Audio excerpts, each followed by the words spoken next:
Chapter 161. Two rare treasures. Whether they are real or not, that is hard to say. Sharp-nosed monkey is very confident. Sister, these two are the most precious to the boss. When I received them, I couldn't sleep for 3 days and 3 nights. I was laughing in my dreams, dreaming that the natural disaster was over and I became a billionaire with a net worth of hundreds of billions. Unfortunately, as the natural disaster lasted longer and longer, the beautiful dream was shattered. Although I don't know whether it is true or not, since it is a life-saving grace. Jiangning has no reason not to accept it. Thank you. In addition, the sharp-mouthed monkey took out a brick from his bag. A gold brick wrapped in newspaper, weighing about 2 kilograms. Sister, this is for you too. Jiangning was puzzled. For me? This is the notebook for buying water. I didn't expect them to cheat. Since the man was killed by my sister, the gold naturally belongs to her. Jiangning was shocked. You sell it so expensive? This made the sharp-mouthed monkey unhappy again. Sister, you really don't know the hunger of the hungry. Do you know how difficult it is to get a truck of water? The boss made connections everywhere, used favors and gave gifts. It took several days to stockpile enough, thinking that he could make some money. But he didn't expect that they were actually Japanese devils and wanted to cheat and buy for 0 yuan. From him, Jiangning learned that the other party spoke fluent local dialect and was an old customer with whom she had dealt countless times. No one expected that he was a devil in sheep's clothing. This incident almost cost her life. Qin Chuan was very sincere, and Jiangning accepted all of them without hesitation. But her appetite was big, and she wanted to trade a batch. Favors are favors, and business is business. The sharp-mouthed monkey was very professional. Antique paintings and calligraphy. Gold and silver can be exchanged. But what do you want to exchange? What do you want? Here it comes. This attitude again. But the sharp-nosed monkey has long been used to it. Of course. Food or water. Gasoline is also in high demand. Food needs a growth period. Gasoline is even more precious. But water is readily available to Jiangning. She touched her nose and said modestly, I have someone above me. I can get water. The sharp-nosed monkey's eyes sparkled. How much can you get? If you had said it earlier, they would have had to get seawater to make a few cents. Jiangning glanced at the water tanker, and the sharp-nosed monkey understood instantly. He said, Sister is omnipotent. Okay. I go back and ask the boss, and give you an answer tomorrow. Jiangning had no problem. She just wanted to verify the authenticity of the painting and antiques. So, she went home with half a bucket of seawater. After closing the door, she took pictures of the two treasures with her mobile phone, admired them carefully, and then threw them into the space. Rare treasures? How can they be obtained so easily? Jiangning didn't hold much hope. But the space really swallowed them. She couldn't wait to check. Hey, there was no change in the black soil garden. There are 2 more rooms on the 3rd floor. No. The best shrimp and the best bowl in the world are only worth this? It's really hyped up. It seems that there is no distinction between high and low space, but the pursuit of the most original value of objects. Throwing in 2 kilograms of gold bars. The toilet on the 3rd floor, which was originally only half a room, has increased by about 2 square meters. Jiangning, no matter how small a mosquito is, it is still meat. And I am grateful for all the gifts. The sharp-nosed monkey quickly responded. Qin Chuan attached great importance to this cooperation. Jiangning provided a water tanker of fresh water every day, and the reward was 10 calligraphy paintings and 10 antiques. Jiangning had no objection, but he had requirements for the age of calligraphy and antiques. He didn't want modern or contemporary ones, and he couldn't just pick up cheap ones. Sharp-nosed monkey patted his chest and guaranteed. Don't worry. Although the boss is a little fickle with his subordinates, he is actually a very loyal person. We have been cooperating for 2 years. How can he cheat you? We are honest and aim for long-term cooperation. Just wait and see. Okay. Anyway, she has the water resources. As long as the other party is dishonest, the cooperation can be terminated at any time. The capacity of the water tank truck is 20 tons. It takes who knows how long it will take to get the water with just 1 tap. Jiangning took the opportunity to ask the sharp-mouthed monkey for several bundles of soft water pipes. The sharp-mouthed monkey was speechless. Sister really couldn't sleep if she didn't take advantage of him. Okay. For the sake of saving my life, I take care of the soft water pipes. The two parties agreed to hand over the truck and fill it with water at 9 p.m. and hand over the water and the goods at 5 a.m. Huishan was worried, so he went out with Jiangning at night. As for Coke and Daodu, they were locked in 1801. There are 3 stainless steel doors and 6 staircases. Even if someone is really brave, it will take a lot of effort to open 9 doors. Not to mention that 2 of them are not easy to deal with. The 2 arrived at the secluded agreed location, and the sharp-mouthed monkey was already waiting in the car, as well as several bundles of soft water pipes. Brother, sister, I have given you all my belongings. After checking the water pipes, Jiangning did not waste any more words and drove away in the water tanker. Huishan sat in the co-pilot seat and lowered his head to check the instrument. The odometer is broken, but the fuel gauge is good. The 2 of them didn't have time to drive around the city, and it would be easy to get into danger.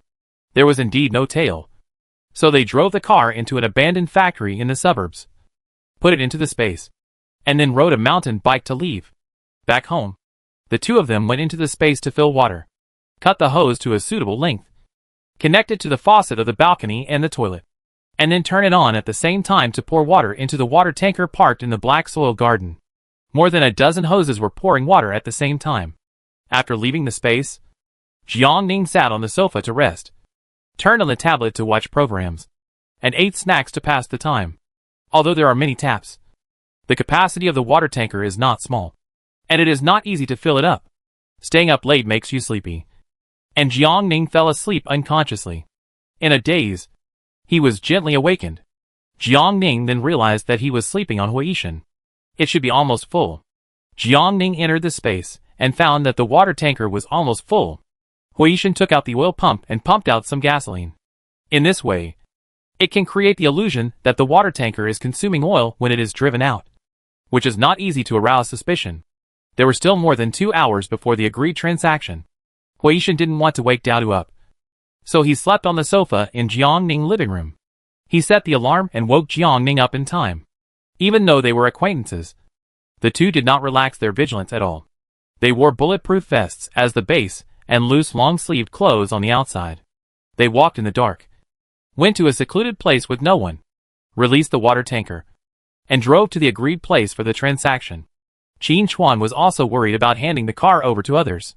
He brought a few people to receive the goods, opened the valve, and collected half a basin of water. The water was clear and had no impurities. After drinking a few sips, he could actually feel a hint of sweetness. It's really good water. Better than the water he had before. Qin Chuan was very satisfied and decisively took out the paintings and antiques. You can take a look. There are all kinds of dynasties. All of them are top-quality goods. It was pitch black. How could Jiangning tell? She pretended to look at it, then stuffed it into her backpack. When she stuffed it to the end, she reached in and fished it out, and there was still some left. She took it out and saw that it was a blue and white porcelain vase. She used a flashlight to study it repeatedly, and then gave it back to Qin Chuan. This is a fake. Change it. Qin Chuan was stunned. This is impossible. Chapter 162. In order to show his sincerity, Qin Chuan selected only the best goods, and he personally checked every one of them. Jiangning smiled. My ancestors for 3 generations have all loved antiques, so I am also knowledgeable in this area. Qin Chuan was speechless, but he was indeed not an expert. Maybe I made a mistake. I will give you a new one tomorrow. All the paintings and antiques were exchanged from the rich, and I didn't expect that there would be fakes. I had to admit that I made a mistake. Go back to check the accounts and terminate the cooperation in the future. After the transaction, Jiangning left with his bag on his back. At that time, the sky was already slightly bright, and the morning light rose slowly in the east, dispelling the darkness, and all things began the test of a new day. If you ignore the high temperature and drought, it is indeed a rare beauty to see the blue cloudless sky dyed red by the sunset glow, emitting 1,000-foot light. The 2 returned to the community. There were more and more pedestrians on the road, some going home after get-off work, some coming out to look for food and supplies, and robbing people on the road. Help! A thin girl found a dead snake from somewhere, but was stared at by an equally thin knife-wielding gangster, who forced her to hand over the snake. It happened on the main road. There were many passers-by. They all looked numb. They didn't even offer to help. Instead, they hurriedly quickened their pace, fearing that they would be in trouble. Jiang Ning didn't want to care at first, but looking at the embarrassed and desperate girl, he seemed to see himself 3 years ago. At that time, she killed a mouse. But when she turned around, several people rushed over to snatch it. Everyone's eyes were green, staring at the dead mouse. Seeing the girl struggling, Jiang Ning picked up a stone and threw it at her. It was a little far away, but it still hit the man back accurately, and the man staggered and fell to the ground. The girl took the snake, and didn't even turn her head, let alone thank you, and fled in a hurry. The man got up and looked around for the person who attacked him. Seeing Jiang Ning and Huishan on the other side of the road, he realized that he was no match for them. So he had to leave angrily. It was extremely hot, and he wore very little. He couldn't hide even if he wanted to. Just one look at you would tell whether you were doing well or not. Even though the two were in disguise, they were still targeted, and the tail was getting longer and longer. When they were about to reach the city, Huishan turned around and looked at them without saying a word, but took out his weapon. In an instant, the tail scattered like birds and beasts. Before the sun shone, they finally returned home safely. Dowdu had woken up, brushed his teeth and washed his face obediently, and did morning exercises without fail. Boxing, archery, and aiming. Guzi was not idle either, hanging in the air in the corridor. After washing and changing clothes, he took out the soy milk buns and called two to come for breakfast. This transaction added 2 rooms on the 3rd floor and an extra 100 square meters of height to garden, which was still very cost-effective. After eating and drinking, Jiang Ning took a nap. Huishan gave Dowdu a lesson, and went to rest after assigning homework. The dog supervised beside him. He could watch cartoons only after the little bean finished his homework. After sleeping until the afternoon, Jiang Ning got up to practice with Huishan, eat dinner, watch TV and pet the dog. When the time was almost right, he went to the agreed place to pick up the car. This time, Qin Chuan and the sharp-mouthed monkey did not come, but the one who followed the car was an acquaintance, the one who collected the umbrella. He brought a plum vase. After verification in the space, it was a genuine product. Jiang Ning began to hide during the day and go out at night, sleeping at home during the day and releasing water in the space at night. I have to say that there are really many counterfeits in this business. There are almost 1 or 2 fakes every time. But Qin Chuan has a good attitude and takes it back without saying a word. With Jiang Ning vigorous feeding, the 4th floor of the space was finally built. But there were only 2 storage rooms. The room will not grow anymore. It seems that this is a 3.5-story villa. Fortunately, the black soil garden is still growing. That night, the sharp-nosed monkey finally showed up. Sister, can you give me 2 trucks of water in a few days? Jiang Ning frowned. So much? A second generation has a birthday and wants to have a pool party. Jiang Ning was speechless for a long time before saying, I think of a way. It shouldn't be a big problem. Who knew that the sharp-nosed monkey would push it further? Sister, do you have a way to get ice cubes? It's not easy. Who said it wasn't? But who can blame the second generation for being rich? Not only do they have to hold parties, they also have to prepare ice banquets. The boss was very generous, and he wanted to take this order, regardless of how much money he could make. He wanted to open up new opportunities first, and the reward he gave was quite a lot. Just for getting a truckload of ice cubes, he would give her a piece of jade glass raw stone. The boss said that if Jiang Ning could get it, the raw stone could be given to her directly. Jiang Ning was a little tempted. You know, she had stored a lot of ice in her space, enough for several years. Even if there is none, it can be made with an ice machine. She looked at Huishan. Will you do this? After the transaction, the black soil garden has expanded by about 1,000 square meters. And Qin Chuan has also said that he has few antiques in his hands, and he can trade with gold later. The two compared. 1 truck of water for 2 kilograms of gold. Compared with antiques of calligraphy and painting, gold does not seem to have much attraction to space. Therefore, Jiang Ning planned to exchange the antique calligraphy and painting in Qin Chuan's hand and set off to Weicheng Beach. Jadeite glass? Maybe you can try it. Jiang Ning hung it up to sell. I find a way and give you an answer tomorrow.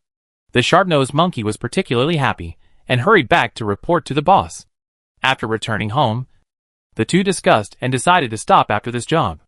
Both parties were cautious enough, But they were still targeted several times. They went around and around, and then used the darkness and space to shake off the tail. Once, they even played street fraud. Huishan didn't stop the car and hit it directly.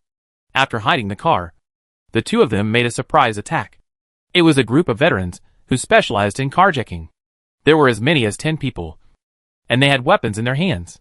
Fortunately, the two had rich combat experience and never relaxed their vigilance, which prevented them from taking advantage of the situation. But if you walk by the river, you will get your shoes wet. The key is to stop when you are ahead. There was an extra water tanker, and the two did not sleep all night. They filled the tanker with water until the trading time was almost over. Qin Chuan came in person, with only 18 paintings and 12 antiques, and the rest were made up with jade. Paintings and calligraphy and antiques depreciated quickly, and thanks to Jiangning, he finally cleared out all the accumulated goods. Jiangning, Brother Hua, gold is more valuable now. Why don't we trade with gold in the future? Jiangning declined his proposal. Brother Qin, I'm sorry. Our transaction has to be suspended for a while. We plan to go to Yuecheng. Yuecheng? Qin Chuan was surprised. You are going to the beach? A customer wants to buy seafood. We plan to go over and take a look. Qin Chuan felt it was a pity, but did not force it. Okay. Let's talk about it when you come back. By the way, be careful when going to Yuecheng. There are tolls, and they are quite powerful. Nothing that can be solved with supplies is a problem. Don't provoke them easily. After thanking them, the two returned home to continue resting, and got up in the afternoon to deliver ice cubes. Chapter 163. A truckload of ice cubes, and the monkeys and others prepared foam boxes to prevent them from melting, and agreed to pick them up at 5 o'clock. Not far away, at the place where seawater was sold before. Jiangning drove around from somewhere else. Qin Chuan personally brought the jade glass raw stone, which was about the size of a basketball.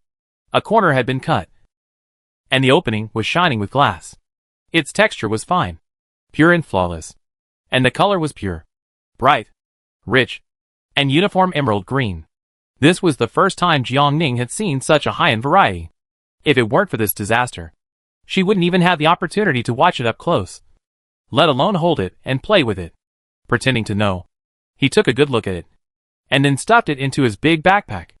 After putting the raw stone into the space for a while, Jiangning used his consciousness to explore the space, and his eyes almost popped out. Wow! It's big. Really big. She didn't estimate how big it was. Jiangning came back to his senses instantly. Brother Qin, can you help me find another batch of raw stones of this level? Qin Chuan smiled. There are definitely goods, but they are all in the hands of rich people. You hold precious water resources in your hands. Are you afraid that you can't exchange them for good goods? When you come back from Yuecheng, we will continue to cooperate. When the time comes, even if you want the moon in the sky, I will find a way to pick it for you. Jiangning was overjoyed. Thank you, Brother Qin, for your care during this period. See you later. Qin Chuan also likes to cooperate with the two. Not only is he capable, but he is also loyal. He reminded him twice that there is a tail behind him. Besides, relying on the water provided by the two, he has met many people in the upper class recently, and his business is getting wider and wider. After returning home and locking the door, Jiangning took Hui deep into the space. Huishan walked around, about 1,000 square meters more. The building is 12 meters high with 4 floors, which means 12,000 cubic meters more. More than that. Jiangning motioned him to look up.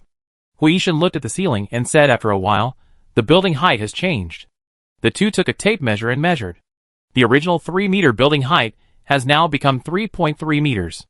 Only the first floor has changed, and the other floors have not changed. This space is really interesting. In any case, today's order is particularly worthwhile, far more than the cumulative increase in volume during this period. This time when we go to Yuecheng, we must do something big. As the high temperature and drought continue, more and more survivors begin to flee Fengcheng. They have no money to enter the base, so they can only migrate to the seaside. Seawater is also water, and there is hope when there is water. It is better to stock up as soon as possible. Otherwise the good goods will be snatched away. After all, it is not just the survivors who are short of food, but also the municipal government. They can't miss this opportunity. All coastal cities will rob resources. Jiang Ning thought for a while. How about leaving tomorrow? Huishan had no objection. But her space could not hold living things. What about the rabbits? This was a problem. Rabbits reproduced too quickly. Now there were dozens of rabbits. And they were almost eating Jiang Ning out. What's more, several female rabbits were pregnant. Jiang Ning was furious and killed all the grandchildren of Dahui and Xiaobai and put them in her space. She went downstairs to find the Zhong family and asked Zhong mother to help take care of them for a while. We plan to go to the beach. We don't know when we will be back. Do you need anything to bring? The Zhong family's mother-in-law and daughter-in-law were idle at home. And they always took care of each other. So they readily agreed to help feed the rabbits.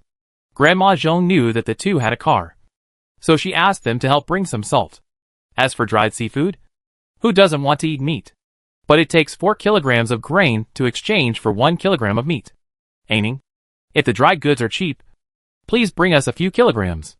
If they are expensive, forget it. Jiang Ning agreed, and then took down the 8 rabbits.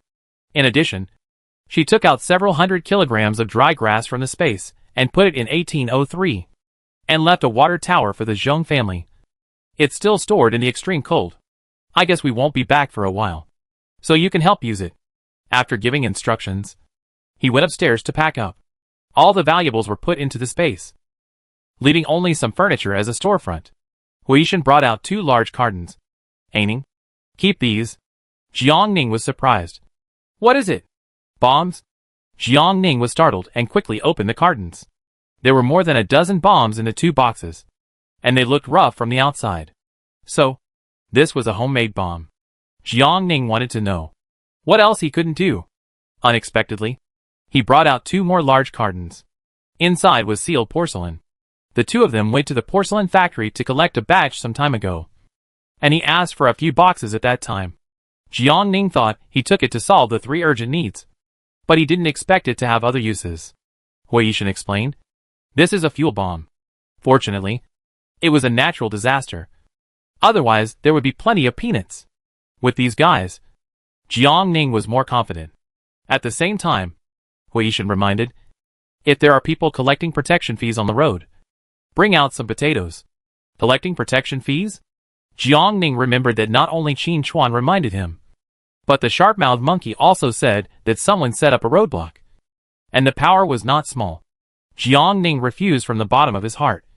But thinking of the purpose of this trip, he still took a few bags of potatoes as a backup. At 3 o'clock in the morning, the alarm clock rang. Huishan woke Jiang Ning, and then woke up the 2, brushed his teeth, washed his face, and changed into old dirty clothes. It is better to be safe than sorry. Jiang Ning used the world-shaking makeup technique to disguise the few people as decadent and sloppy, and then put on clothes full of sweat and acid. Let's go! The dog was a little excited. It had been staying at home since it was extremely hot and didn't dare to go out.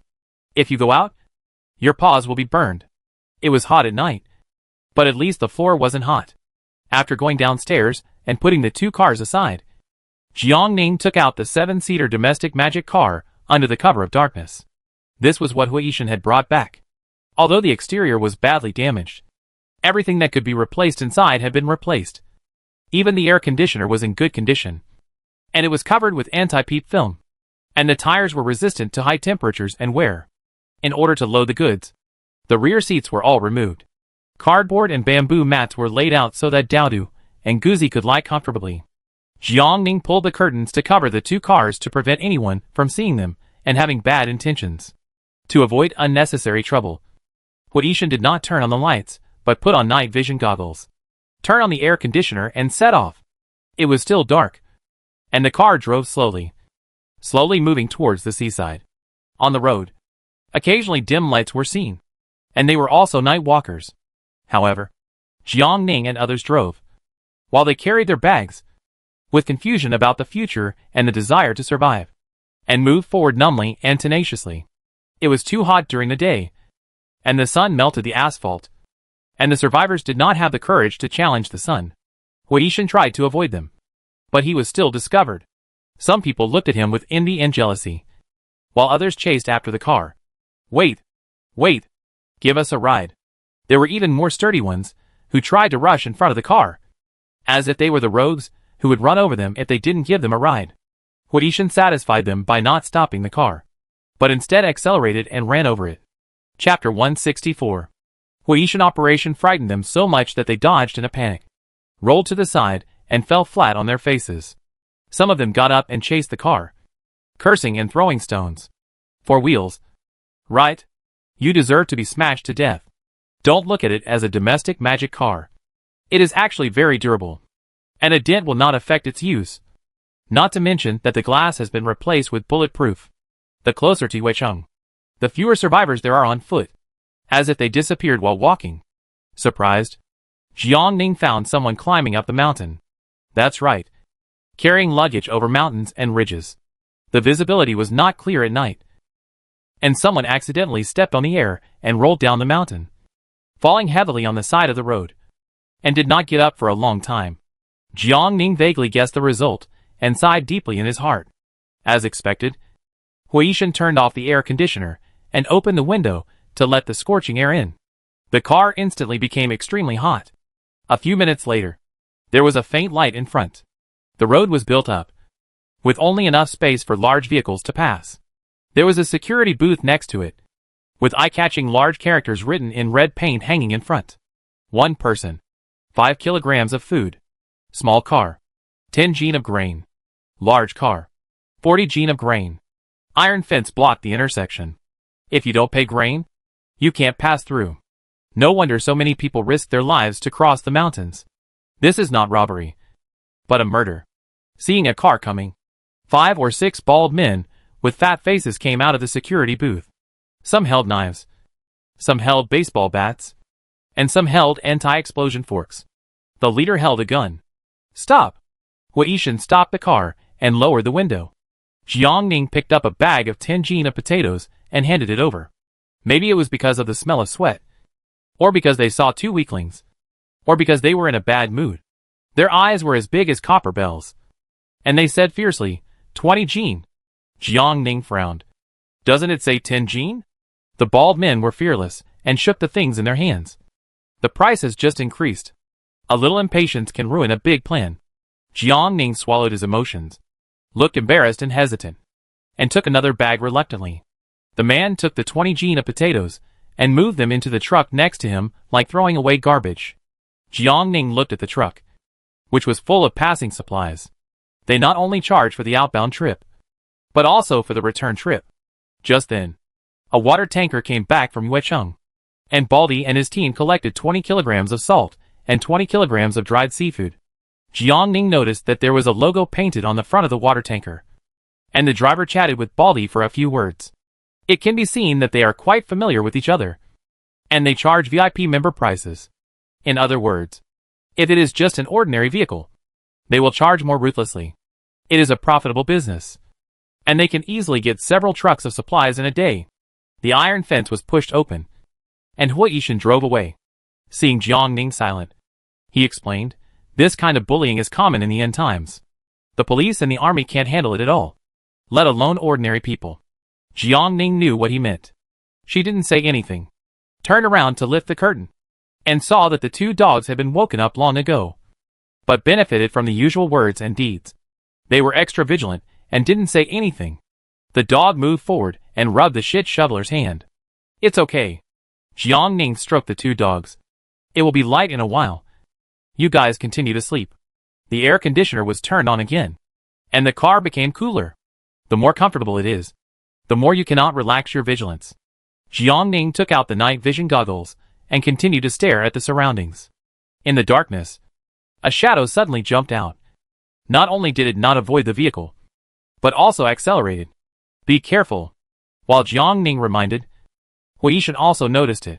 He did not stop the car, did not slow down at all, and rushed forward. With a loud bang, the person was knocked out. Then, more than a dozen people holding sticks rushed to the side of the road, madly chasing the car and hacking. Unfortunately, 2 feet can't catch up with 4 wheels. They cursed while chasing, panting and almost dying. Jiangning didn't expect that there was a toll collector in front. And then, there was a scammer. In fact, Fengcheng is very close to Weicheng, only 70 or 80 kilometers to the beach, just over an hour's drive. But if the survivors want to successfully reach the beach, they have to go through many difficulties. Even if they have a car and food, it's still like this, let alone ordinary survivors. Many people don't have the chance to reach the beach at all, and they are squeezed dry on the road. The accident happened suddenly. Fortunately, the two people were wearing seat belts. The two people at the back were hit so hard that they saw stars and cried out in pain. The two hugged each other tightly, enduring the pain. Dada had a bump on her forehead, and Jiangning quickly found medicine to apply to her. Sister, I'm fine. Dada was very strong and smiled at her.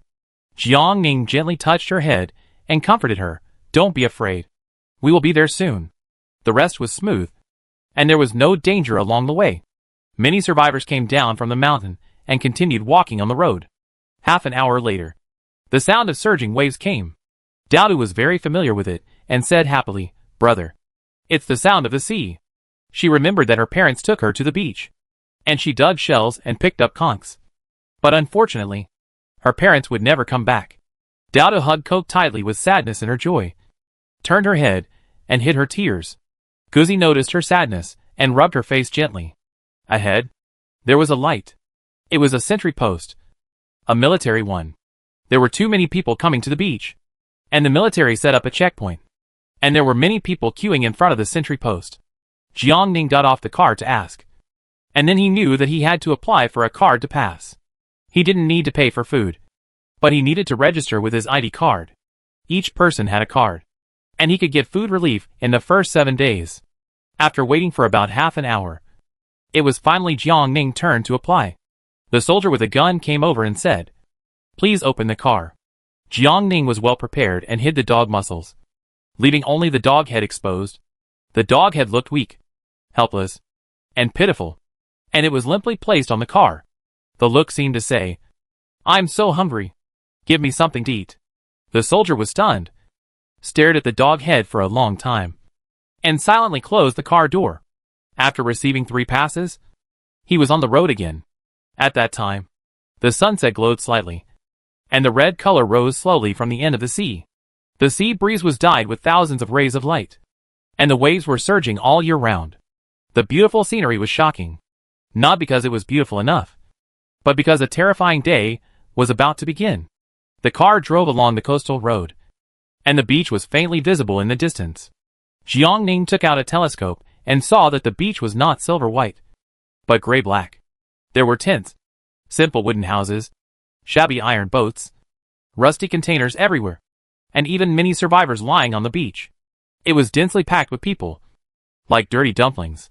If you look further away, you can see layers of houses or shops, and people sleeping in tents or in the open air on the streets. Before the natural disaster, this place was a famous seafood market, with a beach and a pier, a tourist attraction integrating seafood trading and sightseeing. Now it is densely packed with people, and it is not an exaggeration to say that it is an ant nest if you combine the buildings and people. In order not to fight an unprepared battle, Jiangning did her homework before coming out. Qinchuan seawater and dry goods are purchased from here, and the sharp-mouthed monkey suggested that she stay away from the beach and the street market. There are refugees, thieves, pickpockets, robberies, and even indiscriminate crimes everywhere. It is said that there are people with abnormal expressions who stab anyone they see with knives. Chapter 165. The street market is too chaotic to rent a house. Jiangning discussed with Huishan. How about trying your luck in the villa area? Yes, not only the bottom survivors gather here, but also many sharp-eyed wealthy people flock here. The villa area is 3 or 4 kilometers away from the beach, located on the mountain, relatively close to the dock and port. Walking along the seaside road, you can vaguely see European-style villas looming in the mountains and forests. It takes a short drive to get there. There is a security booth at the foot of the mountain, with 15 or 16 people, and all of them are patrolling with weapons. Seeing a car coming, they immediately became alert and gestured to stop from a distance. They were wearing the same security uniform. The leader was about 30 years old, with skin tanned by the scorching sun. What do you do? Jiangning lowered the car window. Excuse me, is there a house for rent? My goodness. The sour smell of sweat almost drove people away. The man covered his nose and stepped back, seeing that the two were not only dressed in shabby clothes, but also had a shabby car. He immediately said impatiently, "No. Hurry up. You can't afford to live here." There were too many people who were doing business before the natural disaster. Jiang Ning was not angry at all. He took a pack of cigarettes from his pocket and handed it to him. "Big brother, please help me." The man's eyes widened when he saw the cigarettes. God knows. He hasn't smelled cigarettes for 2 years. You know, he used to smoke a pack of cigarettes a day. But now he can't even eat enough, let alone smoke a cigarette. If you want it, you can only have it in your dreams. He quickly put the cigarettes into his pocket, fearing that if he was a little slow, someone would find out and divide it up. The man put on a smile, and his tone changed 180 degrees. "No problem. There is still a house. But the rent is a bit expensive. Rich people know how to have fun. They disguise themselves to avoid being robbed. No wonder I made a mistake. Take a closer look. Don't be fooled by their dirty clothes and pale faces. The flesh on their bodies can't deceive people." Jiang Ning asked. "How is the rent of the house calculated?" "This is all villas, rented out by units. Almost all of them have been rented out by rich people. Now there are only a few units near the top of the mountain. The man's surname is Luo." He smiled and said, "You can just call me Lao Luo." He introduced that there are hundreds of houses in the villa area. After the extreme cold ended, they were renovated and rented out one after another by rich people who moved to the seaside. It is very simple to rent. Just meet the requirements. For all residents, each villa cannot have more than 8 people, all of whom must register their ID cards, and cannot bring outsiders in during the rental period. Daily entry and exit must be supervised by security guards. There are more requirements, but they are all for the safety of tenants. Lao Luo explained, "We are quite safe here, with 24-hour patrols and strong connections. Ordinary refugees dare not break in. There is absolutely no need to worry about living here." Jiang Ning expressed his understanding and smiled. "What about the rent?" 300 kilograms of food per month. No dried seafood or salt. 300 kilograms of food? Jiang Ning took a breath of cold air. On the way here, he met villagers from the fishing village who came out to solicit customers. The rent for a month was 8 kilograms of food. However, this is a villa area, so it is naturally a different matter. Jiang Ning looked at Huishan and asked for his opinion with his eyes. He brought 2 with him when he went out, and he came to stock up. So safety was the most important thing. Huishan had no objection. The rent was indeed expensive, but Jiang Ning's space could be used for planting, so it was not a big problem. Jiang Ning was thoughtful. What does food include? Rice, flour, oil, grain, tea, tobacco, and alcohol are counted separately. And grains like soybeans, mung beans, etc. are also okay. If it's potatoes and sweet potatoes, the quantity should be relatively increased. How much potatoes? Double the amount of cold-resistant potatoes, and 50% of ordinary potatoes. Jiang Ning had no objection. Can you take us to see a house first? Lao Luo had no problem. Returned to the security booth, rode on the patrol donkey, and slowly drove towards the villa area on the mountain. Jiang Ning opened the car window and looked around and listened to all directions. Judging from the security team and the donkey, the security facilities in the villa area are relatively good. Many trees on the mountain were not frozen to death. The humid air has revitalized them and has grown green leaves. The villas are built along the winding mountain road, with one villa every few dozen meters. The 2.5-story European-style villa has solar generators installed on many rooftops, and all the balcony windows are surrounded by stainless steel nets. It is close to the sea. The wind is relatively strong. The temperature difference between morning and evening is large, and there is enough water vapor. The drought situation is much less severe than Fengcheng, and there are lush green trees all around. The car drove very slowly, and Jiang Ning could even hear the sound of a diesel engine. Some villas even had glass greenhouses, sun umbrellas, and beach chairs. Beautiful women with fair skin put on sunshades and drank ice drinks to take a morning sun bath. Those who didn't know would think this was a holiday paradise. The apocalypse of natural disasters is all nonsense. When the car drove halfway up the mountain, Jiang Ning looked down the mountain and saw children playing football on the rooftop. Jiang Ning couldn't help but sigh that even in the same natural disaster mode, people's lives were still very different. The trees are lush in the middle of the mountain, so the heat is not that severe. All the villas have been rented out, and only the 3 villas near the top of the mountain are still vacant. Lao Luo parked the car and opened the gate of the villa. You can drive in. Lao Luo was not surprised to see a child walk out of the shabby car. But he was still shocked when he saw the majestic dog. There are 2 or 3 households in the villa area that have pets. Some with cats and some with dogs. But they are all small pets and don't eat much. What conditions are needed to raise a dog so fat and strong? Lao Luo couldn't help but take a closer look, but found that the dog eyes were full of murderous intent. Looking at its posture of ready to fight at any time, it felt like it could pounce on him and tear him apart at any moment. He shuddered in the morning and didn't dare to look at it again. Jiang Ning waved, and the dog turned into a sheep in an instant, circling around her obediently. The villa was very large, with sculptures and fountains in the front yard, and the flowers and plants had died due to high temperature and drought. The appearance was high-end and classy, with 4 rooms on each floor, but almost all the decent furniture was gone. But the air conditioner on the wall was still there. It can be seen that this place has been renovated and painted, and the water pipes have been replaced. Standing on the balcony, you can see the blue sea. So, it is expensive for a reason. Jiang Ning was quite satisfied, and then went to see the remaining 2 buildings. The architectural design is similar, but the villa on the top of the mountain is high, and there are fewer tall trees around. It is obviously much hotter than the halfway point, but the view and scenery are better. Lao Luo asked, "Are you going to rent it?" Jiang Ning didn't rush to express, "Brother Luo, I won't hide it from you. We are here to do business. We want to sell sea salt and dried goods. Is this business possible? As long as there is a way. Why can't I do it?"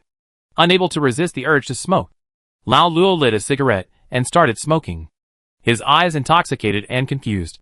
But soon he talked freely. This kind of horrible weather forces people to have no way to survive, and everyone runs to the seaside. There are too many people. Not everyone can survive. You need a boat to go out to sea to fish. But the boat is either owned by the state or controlled by the rich. Some smart and hard-working people take seawater to make salt, and sell it to shops or exchange it for seafood. But the weather is too hot, and salt is not easy to make, and many people's skin has been sunburned. There are also those who want to get something for nothing, so they can only rob everywhere. Some of them come from a village, some from a region, and they come in groups to cause trouble everywhere. Many people rent houses in fishing villages, and their doors are broken into at night. Some of them specialize in robbing children. He did not forget to remind the 2 people to keep an eye on children when they take them out. And as for dogs, it is best not to take them out, for fear that they will never come back, and they will be targeted. Chapter 166. For the sake of a pack of cigarettes, Lao Luo reminded the 2. Don't go to small stalls to buy goods. Many coarse sea salts are mixed with sand, and dried seafood is not fresh. There are several households living in the villa area who are doing business. They were deceived a lot when they first came here, and later they learned to be smart. After chatting about some trivial things, seeing that Huishan had no objection, Jiang Ning planned to rent the villa. He wanted the one on the top of the mountain, which was far away from other residents, so it would not be easy for people to find out what he was doing. When Lao Luo learned that the 2 lived on the top of the mountain, he was surprised but didn't say anything. "Okay, please follow us down to handle the procedures." While Huishan was checking Daodu's forehead wound, Jiang Ning took out several large bags of potatoes from the space and unloaded them in the car.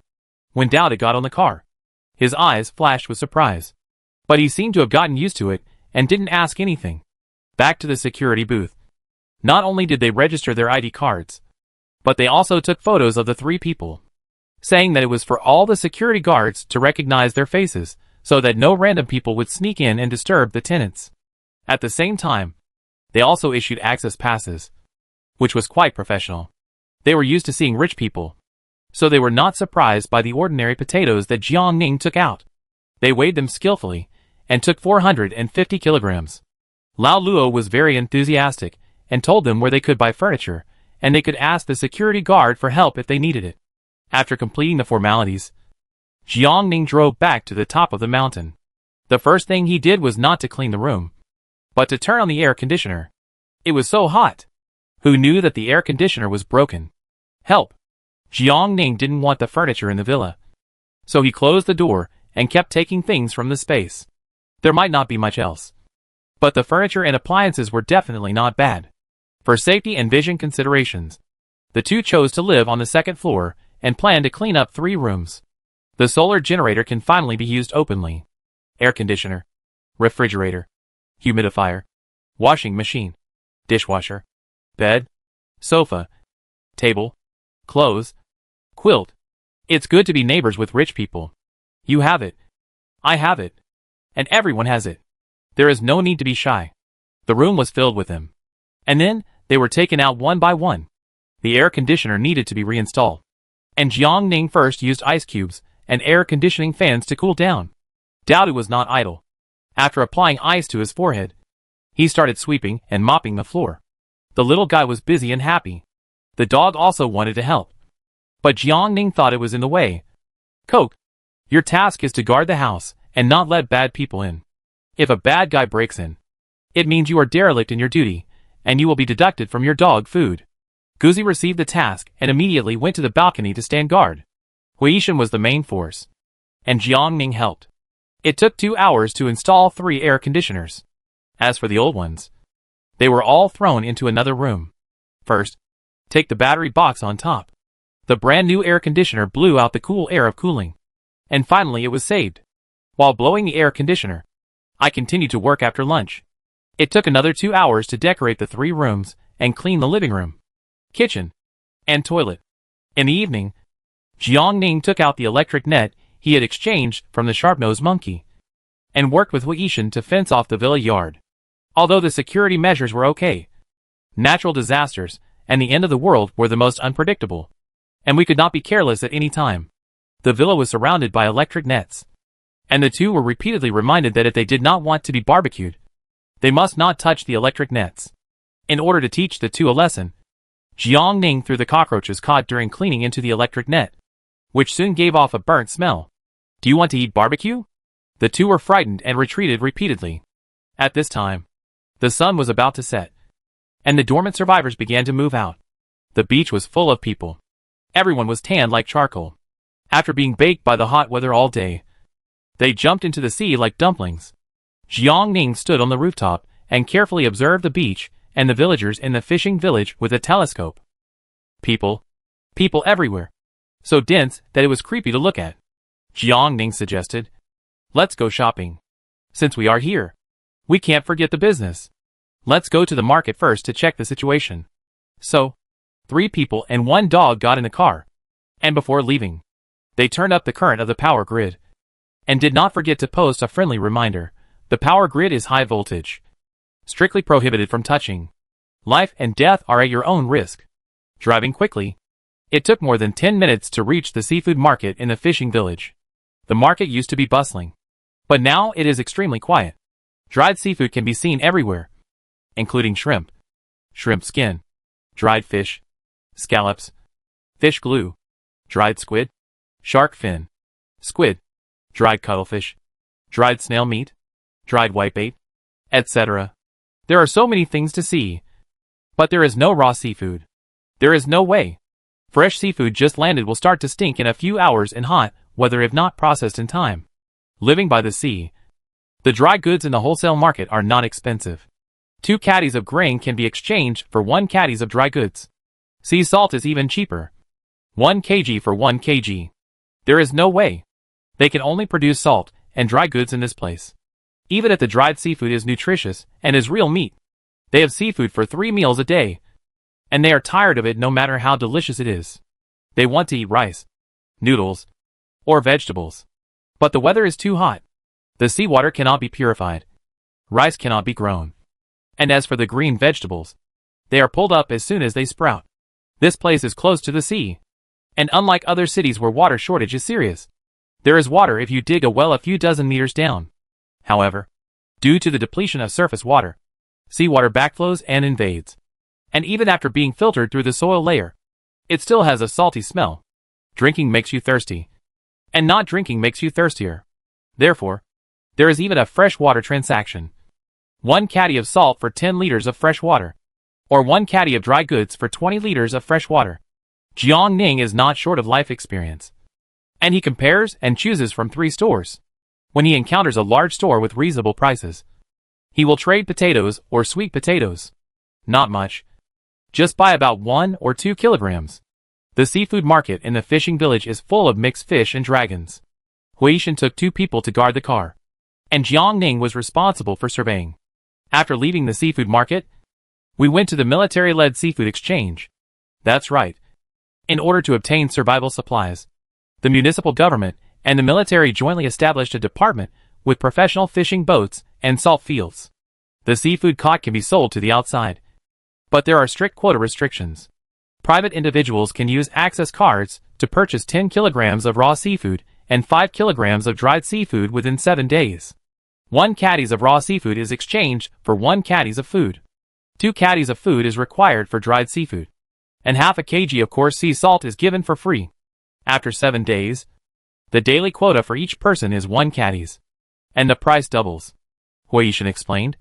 The biggest purpose of establishing the Marine Products Department is to deliver supplies to the municipal government and the base, and at the same time provide limited assistance to ordinary survivors who come to the seaside to survive. As for not restricting private groups from fishing or making salt, in the final analysis, it is still necessary to leave a way for the masses to survive and give them more ways to obtain survival supplies. Jiangning queued up and bought 1 jean of dried squid with cold-resistant potatoes. There was no raw seafood. If you wanted it, you had to queue up before 8 o'clock in the morning, because the fishing boats would dock at 2 or 3 in the morning, and it would not be fresh after 8 o'clock in the morning. After getting the dried goods, Jiangning went back to the car to compare. I have to admit that there is a reason for the high price. The official seafood is not only large, but also has better quality in terms of gloss and smell. The same is true for sea salt, which looks clean and has no impurities. If possible, it is best to buy from the official. But the official price is expensive and limited. They not only limit purchases for individuals, but also for teams. And they also have to show a letter of introduction stamped by the neighborhood committee. Chapter 167. It was a busy time at night, with countless survivors coming out to hang out. There were also stalls selling barbecue, grilled squid, cuttlefish, kelp, sea fish. There was no oil or seasoning, so you can imagine the smell. It was so fishy that you wanted to vomit. The barbecue was still good, but the seafood soup was even fishier, with all kinds of seafood mashed and cooked in a pot. And the fishy smell spread 3 miles in the wind. Even though Jiangning couldn't get used to the smell now, he didn't have the chance to eat it in his previous life, and he was just lucky to have the opportunity in this life. There are also many people who can't eat now, just because they are short of money and are starving. There are many villagers selling water on the roadside. Even though it has the same salty smell of the sea, it is still much better than filtering the seawater directly.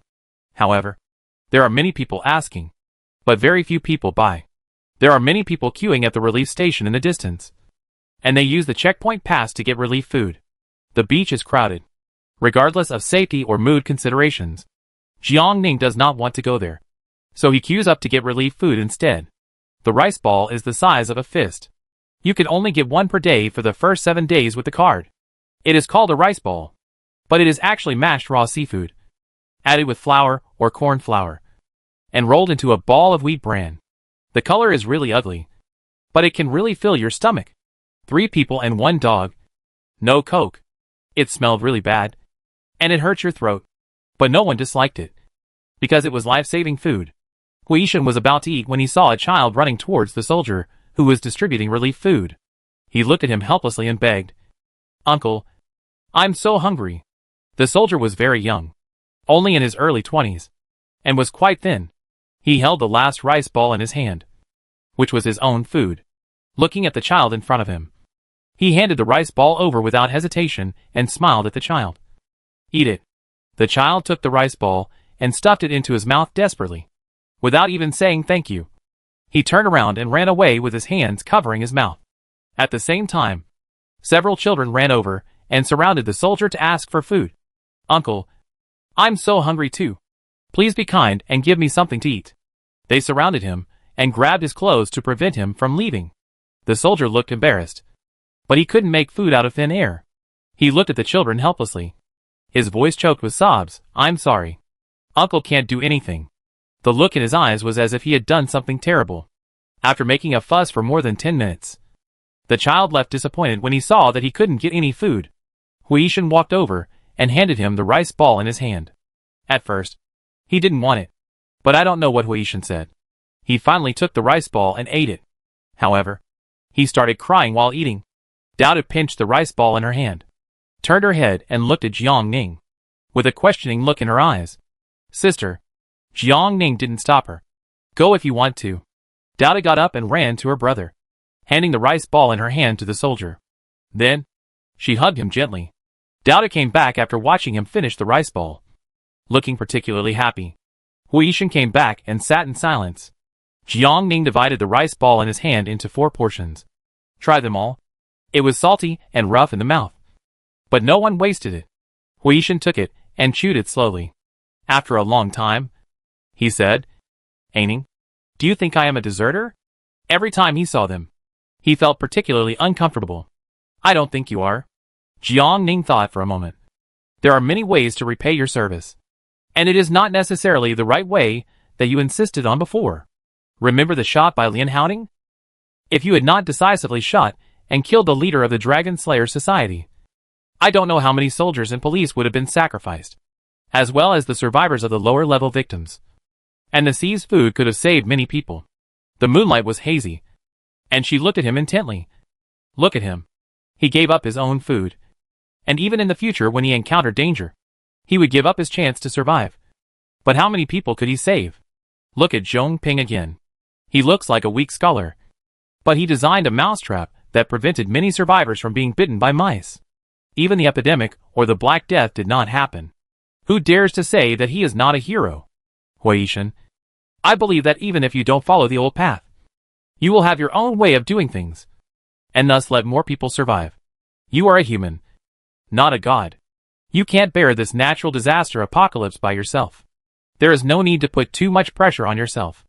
Jiang Ning held his hand, interlocking his fingers.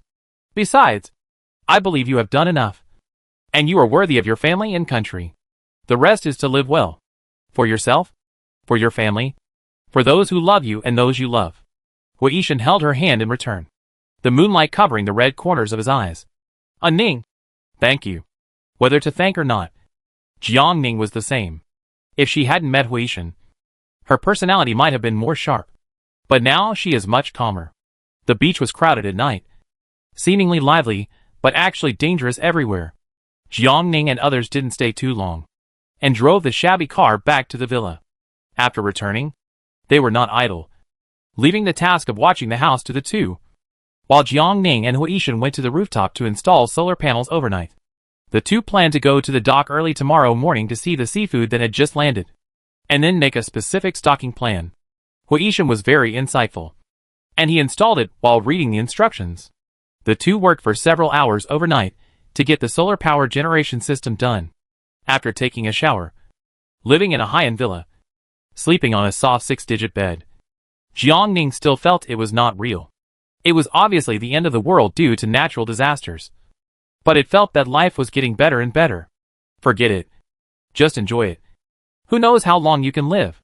Every day must be lived well. At 2 o'clock in the morning, the alarm clock rang on time. Jiang Ning was very sleepy, but he was woken up by the dog. This guy was very smart. When he heard the alarm clock, he knew that the owner was going to do something important. So he hurriedly urged him. Jiang Ning was unfamiliar with the place, so he put the important things into the space and took the two in the car. The dock was in the other direction, only a few kilometers away from the beach. When we arrived, the dock was already very busy, with several fishing boats docking to unload goods. Many vendors were waiting to pick up goods. Some drove 4-wheelers, some rode 3-wheelers, and without exception, they were all near Yuecheng. People who come from far away don't dare to come, fearing that the seafood will go bad before they can sell it. Not only vendors, but also community group purchases. In short, they are all struggling to make a living. At the same time, Jiang Ning found that there were several water tankers queuing in the distance to fill water, and then transport it to other places for sale. The seafood just off the boat was very fresh, and some were even alive. Yellow croaker, smallmouth fish, turbot, sea blackfish, Mr. Fish, Miss Fish, sea eel, sea catfish, etc. Lobster, baby lobster, shrimp, skin shrimp, green shrimp, large shrimp, lagoon shrimp, bamboo shrimp, etc., swimming crabs, blue crabs, hairy crabs, red crabs, etc., kelp, laver, sea fungus, asparagus, wakame, etc. There are so many kinds of seafood that they are too numerous to count. The trade is divided into 3 categories. For seafood that needs to be picked by hand, 1 caddy of seafood is exchanged for 1.5 caddies of food. For seafood that is not picky about species or size, 1 caddy is exchanged for 1 caddy. For sea vegetables like kelp, 2 caddies are exchanged for 1 caddy of food. It looks cheap, but in fact, raw seafood is heavy, and 1 caddy is not much at all. In addition, the trade is limited to private fishing boats, and official fishing boats do not sell to the public. In addition to taking out a fixed amount every day to make relief rice balls and provide assistance to new survivors, all the rest are dried and stored. The dock was full of fish and dragons. Jiang Ning bought more than 20 kilograms of shrimp, squid, yellow croaker, swimming crab, etc., and put them into a foam box. But in fact, they were kept fresh in the space. The retail price was too high. If you want to stock up, you won't be able to do it even if you have a mountain of gold and silver. You have to find another way. Jiang Ning wanted to try his luck at the Tang Group and the Marine Life Base. Chapter 168. These 2 are the largest private fishing organizations. Tang Group is the big brother of Yueching's marine industry, and the Haisheng Base was established after the end of the world. The 2 are now in a competitive relationship, and they are constantly fighting in the business field. Emotionally speaking, Jiang Ning prefers Tang Group, which is a family business. They still stick to their old business after surviving the extreme cold. As for the Haisheng Base, it is a private base established after the end of the world. Sorry, Jiang Ning reserves his opinion on the private base and does not make too many associations. So, we drove back to the office store of Tang Group in the fishing village. Since the outbreak of the extreme heat, this place is open in the evening and closes at 8 o'clock the next day. No matter how close you are, you don't have any connections. Jiang Ning did not reveal his true purpose. He said that he came to purchase on behalf of the community. He wanted both dry and wet goods, 200 kilograms of each every day. The salesperson received group purchases every day. He was not interested in Jiang Ning orders. The discounts he gave were not much different from retail. But to be honest, the quality of the seafood was really good. Afterwards, Jiang Ning went to the nearby Haisheng Base store. The discount was quite big, but the product was relatively inferior. And Jiang Ning didn't like the salesman inquiring eyes, as if he was evaluating the goods. This kind of eyes don't be too much in the previous life. After 3 years of practicing premonition in the apocalypse, Jiang Ning had no intention of trading, pretending to be a poor guy who had never seen the world. It's not easy for us to grow some food. Seafood is meat, but you only produce seafood here. Can I exchange 1 gene of food for 3 gene of dry goods? Smelling the sour smell of sweat on her body, the salesman kept rolling his eyes, and almost had her kicked out. Jiang Ning was still unconvinced and muttered loudly at the door for several times before leaving. Back in the car, the 2 of them couldn't help but discuss. It seems that it is unlikely to buy from the government or large companies, and it is just a scattered stockpile. Besides, it takes time to grow food, and it is not realistic to trade in large quantities at one time. This kind of place is full of good and bad people. Just driving a broken car has been targeted by several groups of people. However, they are all small shrimps. Just be careful, Huishan suggested. You can go to a small store and pick relatively good ones. The amount we need on a daily basis is already a big customer for them. They should not mess around to maintain long-term cooperation. Even if we are targeted, we have the ability to protect ourselves. As for the Marine Life Base, he also did not recommend too much contact. Jiang Ning had no objection, so he went to the seafood market again, bargained and picked some good quality ones, and exchanged a total of 200 kilograms of dry goods. When they were about to leave after moving the goods to the carriage, a water tanker blocked their way, and a bright head popped out of the window. Sister, the sharp-nosed monkey smiled brightly. I didn't expect that we would meet again so soon. Jiang Ning was surprised. Are you here to get water? Who said it wasn't? Sister, you run away as soon as you say so. I can only make a second choice, and come to the fishing village to get water and sell it back. The sharp-nosed monkey talked freely. Sister, brother, what are you two doing here? Jiang Ning raised the box in his hand. Get some dry goods. The sharp-nosed monkey was surprised. Sister is a powerful person. How could she get goods from a small store? But he soon realized that the way was not opened. Thinking back, the boss also spent a lot of effort to establish connections. When he learned about Jiang Ning's purchase price, his mind suddenly became flexible. Hey, sister, why didn't you tell me earlier? This price is not cheap.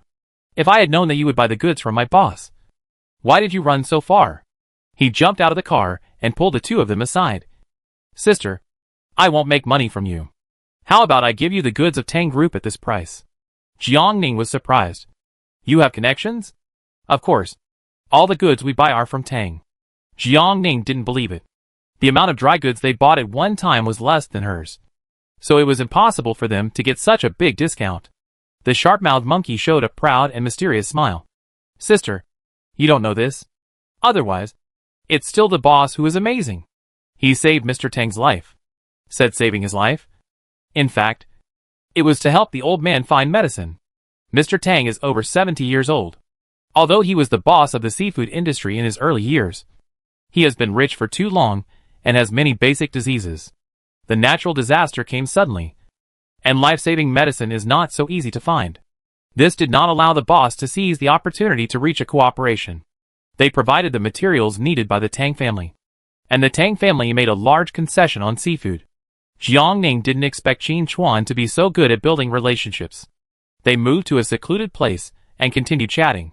Jiang Ning got straight to the point. What do you want? Water? Jiang Ning was stunned. She had tasted the well water in the fishing village, and it tasted much better than real sea water. Strictly speaking, there is no particular shortage of water here, so the market demand for water here is not large. If we bring it back to Fengcheng to sell, the toll will not be cheap. Sister, I can tell at a glance that you are not a real rich person. The monkey with a pointed mouth smiled helplessly. It's true that it's the end of the world now, but you probably don't know that those rich girls still take baths with red wine or milk. The boss's most profitable business is never the sinking market. Jiang Ning was speechless, thinking of the ice party in the swimming pool some time ago. She was indeed narrow-minded. If the other party wants food, she really can't give much. But if it's fresh water, it's not a problem. As an old partner, Jiang Ning was a little tempted, but showed a hesitant expression. Water should be able to be obtained, but the road is not safe. I have to think about it. Sister, as long as you can get water, no matter how much seafood you want, the boss can help you get it.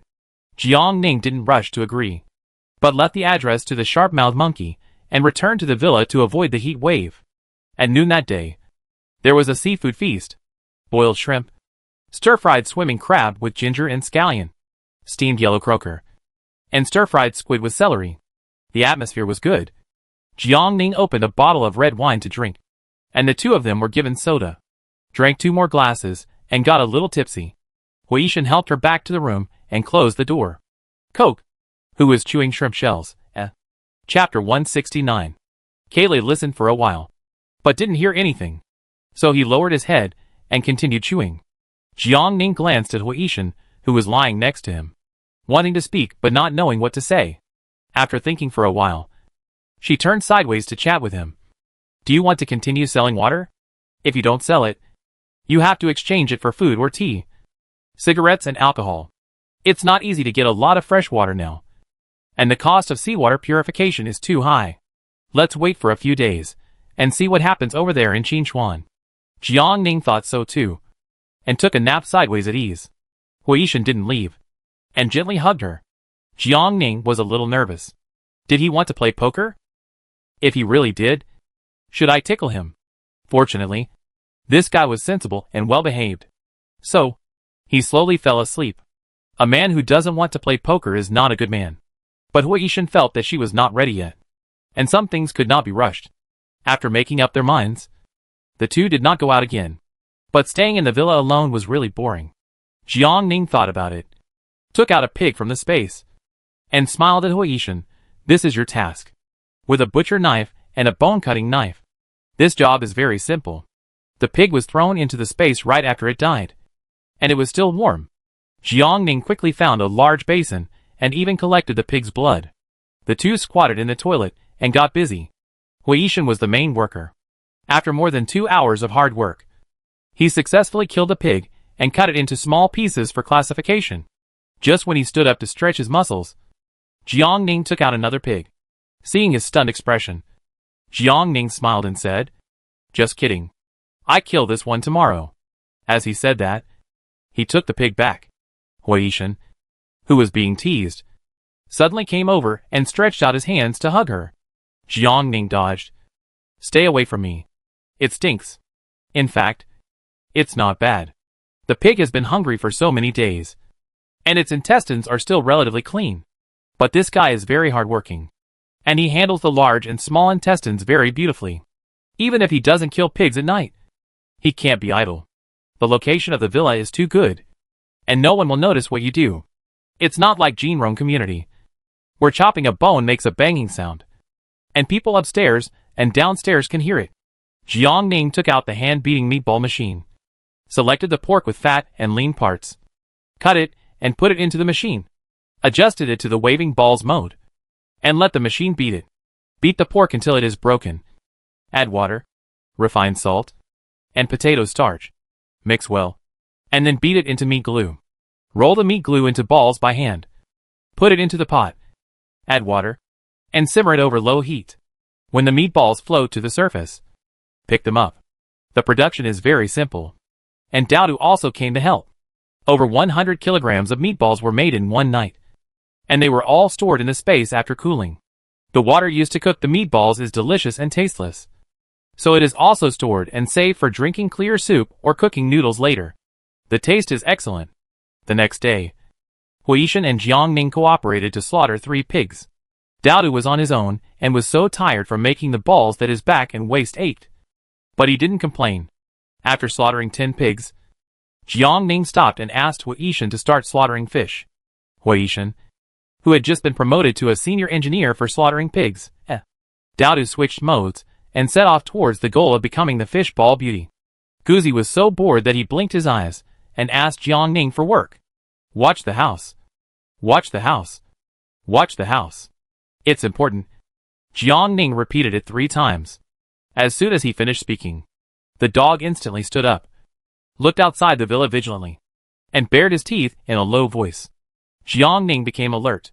After 2 or 3 minutes, a car stopped at the door of the villa. "Sister, the sharp-mouthed monkey brought Qin Chuan here." Jiangning realized that he had done business in the villa area a long time ago, and came here today to deliver goods and visit. "Sister, isn't this the power grid I installed for you?" The sharp-mouthed monkey had a fiery eye. "Oh, even solar energy is installed. Sister, you are really capable." Daodu turned on the exhaust fan and quickly sucked away the smell that filled the kitchen, hiding everything that should be hidden. Fish butcher Huishan washed his hands and changed his clothes to get rid of the fish belly smell on his body. Qin Chuan brought gifts to the door, but the gifts were very interesting. They were all Tang seafood, guaranteed to be fresh and high quality. He came to discuss cooperation, and his goal was very clear. He wanted water. Jiangning was waiting for him to take the initiative, looking a little embarrassed. "I do have water, but now the inspection is strict. It's not as easy as before. At most I can give you 1 truck a day. There are many rich people here, and 1 truck of water is far from enough." But Qin Chuan also knows that high-quality fresh water is not easy to get. "No problem. Talking about the materials to be exchanged." Jiangning, who has tasted the sweetness, can't forget it. He wants the best raw stones first, followed by dried seafood and salt. After bargaining, a truck of 20 tons of fresh water can be exchanged for 500 kilograms of dried seafood, 1,200 kilograms of raw seafood, and 2,000 kilograms of coarse sea salt. Jiangning can choose at will, but he must notify in advance. So, the two sides cooperated again and traded day and night. At night, Huishan drove the water tanker into the villa area. At about 2 o'clock in the morning, the two of them went out on time, and Jiangning followed in a broken car. They walked around outside to avoid the crowd, and then found a place to rest. At 5 o'clock in the morning, they delivered the goods at the designated location and loaded 500 kilograms of dry goods onto the truck and returned to the villa. In order to avoid suspicion, Huishan would occasionally drive out to stroll around, pretending to trade seafood. After sleeping enough during the day, he continued to stock up on delicacies. In half a month, he stocked more than 1,000 kilograms of fish balls and shuang balls, various steamed, braised, garlic, pepper and salt spare ribs, and the same for fish, boiled fish, pickled fish, cross-river fish, chopped pepper fish head, etc. Seafood is no exception. Fried squid with celery, various shrimps and crabs, cold seaweed salad, etc. Stock up as much as you can, because you may not have such a good opportunity to cook in the future. In the evening, Jiang Ning wanted to eat barbecue. Mr. Hua, you have worked hard these days. How about we make a barbecue today to reward you? Hui saw through it but didn't say it. Okay. The two had no objection. Both were greedy. Oysters, squid, ribs, pork neck, chicken wings, chicken kidneys, chicken treasures, chicken feet, leeks, enoki mushrooms, corn, eggplant, etc. There is everything you need. No less than a barbecue stall. Jiang Ning marinated the meat, and Huishan took charcoal to light the stove on the rooftop. Dowdu was very diligent, helping to thread the skewers, and Guzi was drooling with greed.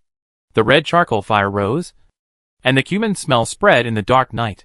It was still very hot at night, but the three people and the dog were all wearing constant temperature clothes, and the seaside cooled down quickly, with the temperature dropping below 45 degrees. With constant temperature clothes to protect the body, it was really YYDS. Jiang Ning's skills were good, and he was not slow in grilling with Huishan. Freshly baked. It smells so good. When Dowdu wasn't paying attention, Jiang Ning put it into space from time to time. Barbecue should be eaten hot. Otherwise it won't taste good when it's cold. Poor Dowdu waited for more than an hour.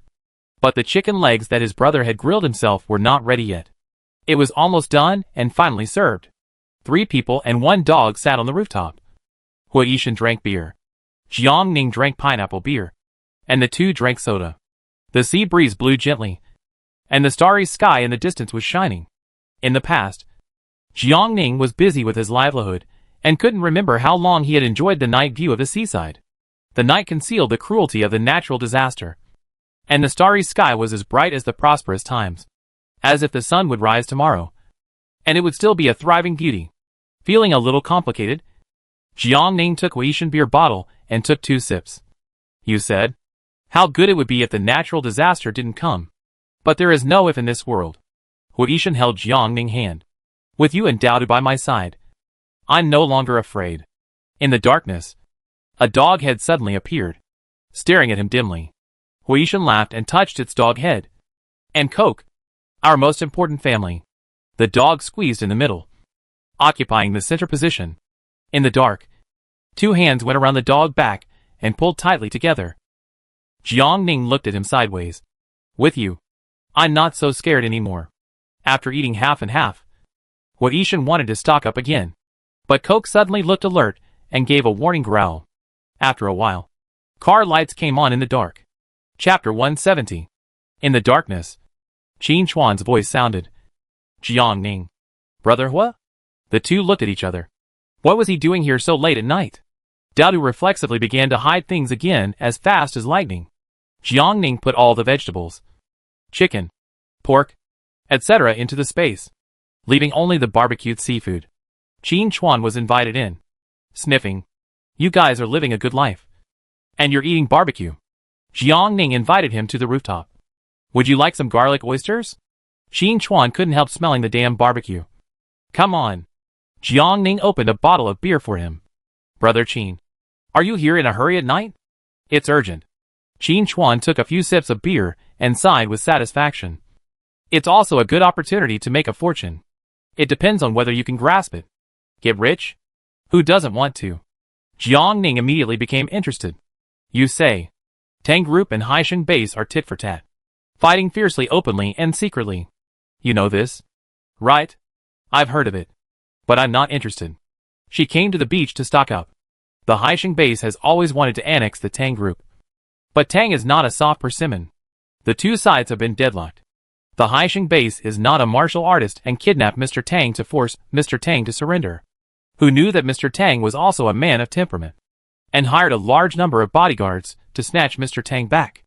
The old man's legs and feet were not in good shape, and he fell while running away and was stabbed by a broken nail. Anyone who has experienced the natural disaster mode knows that tetanus is no joke, and it is best to get a vaccine within 24 hours. But 2 years after the end of the world, pharmaceutical companies were destroyed by natural disasters.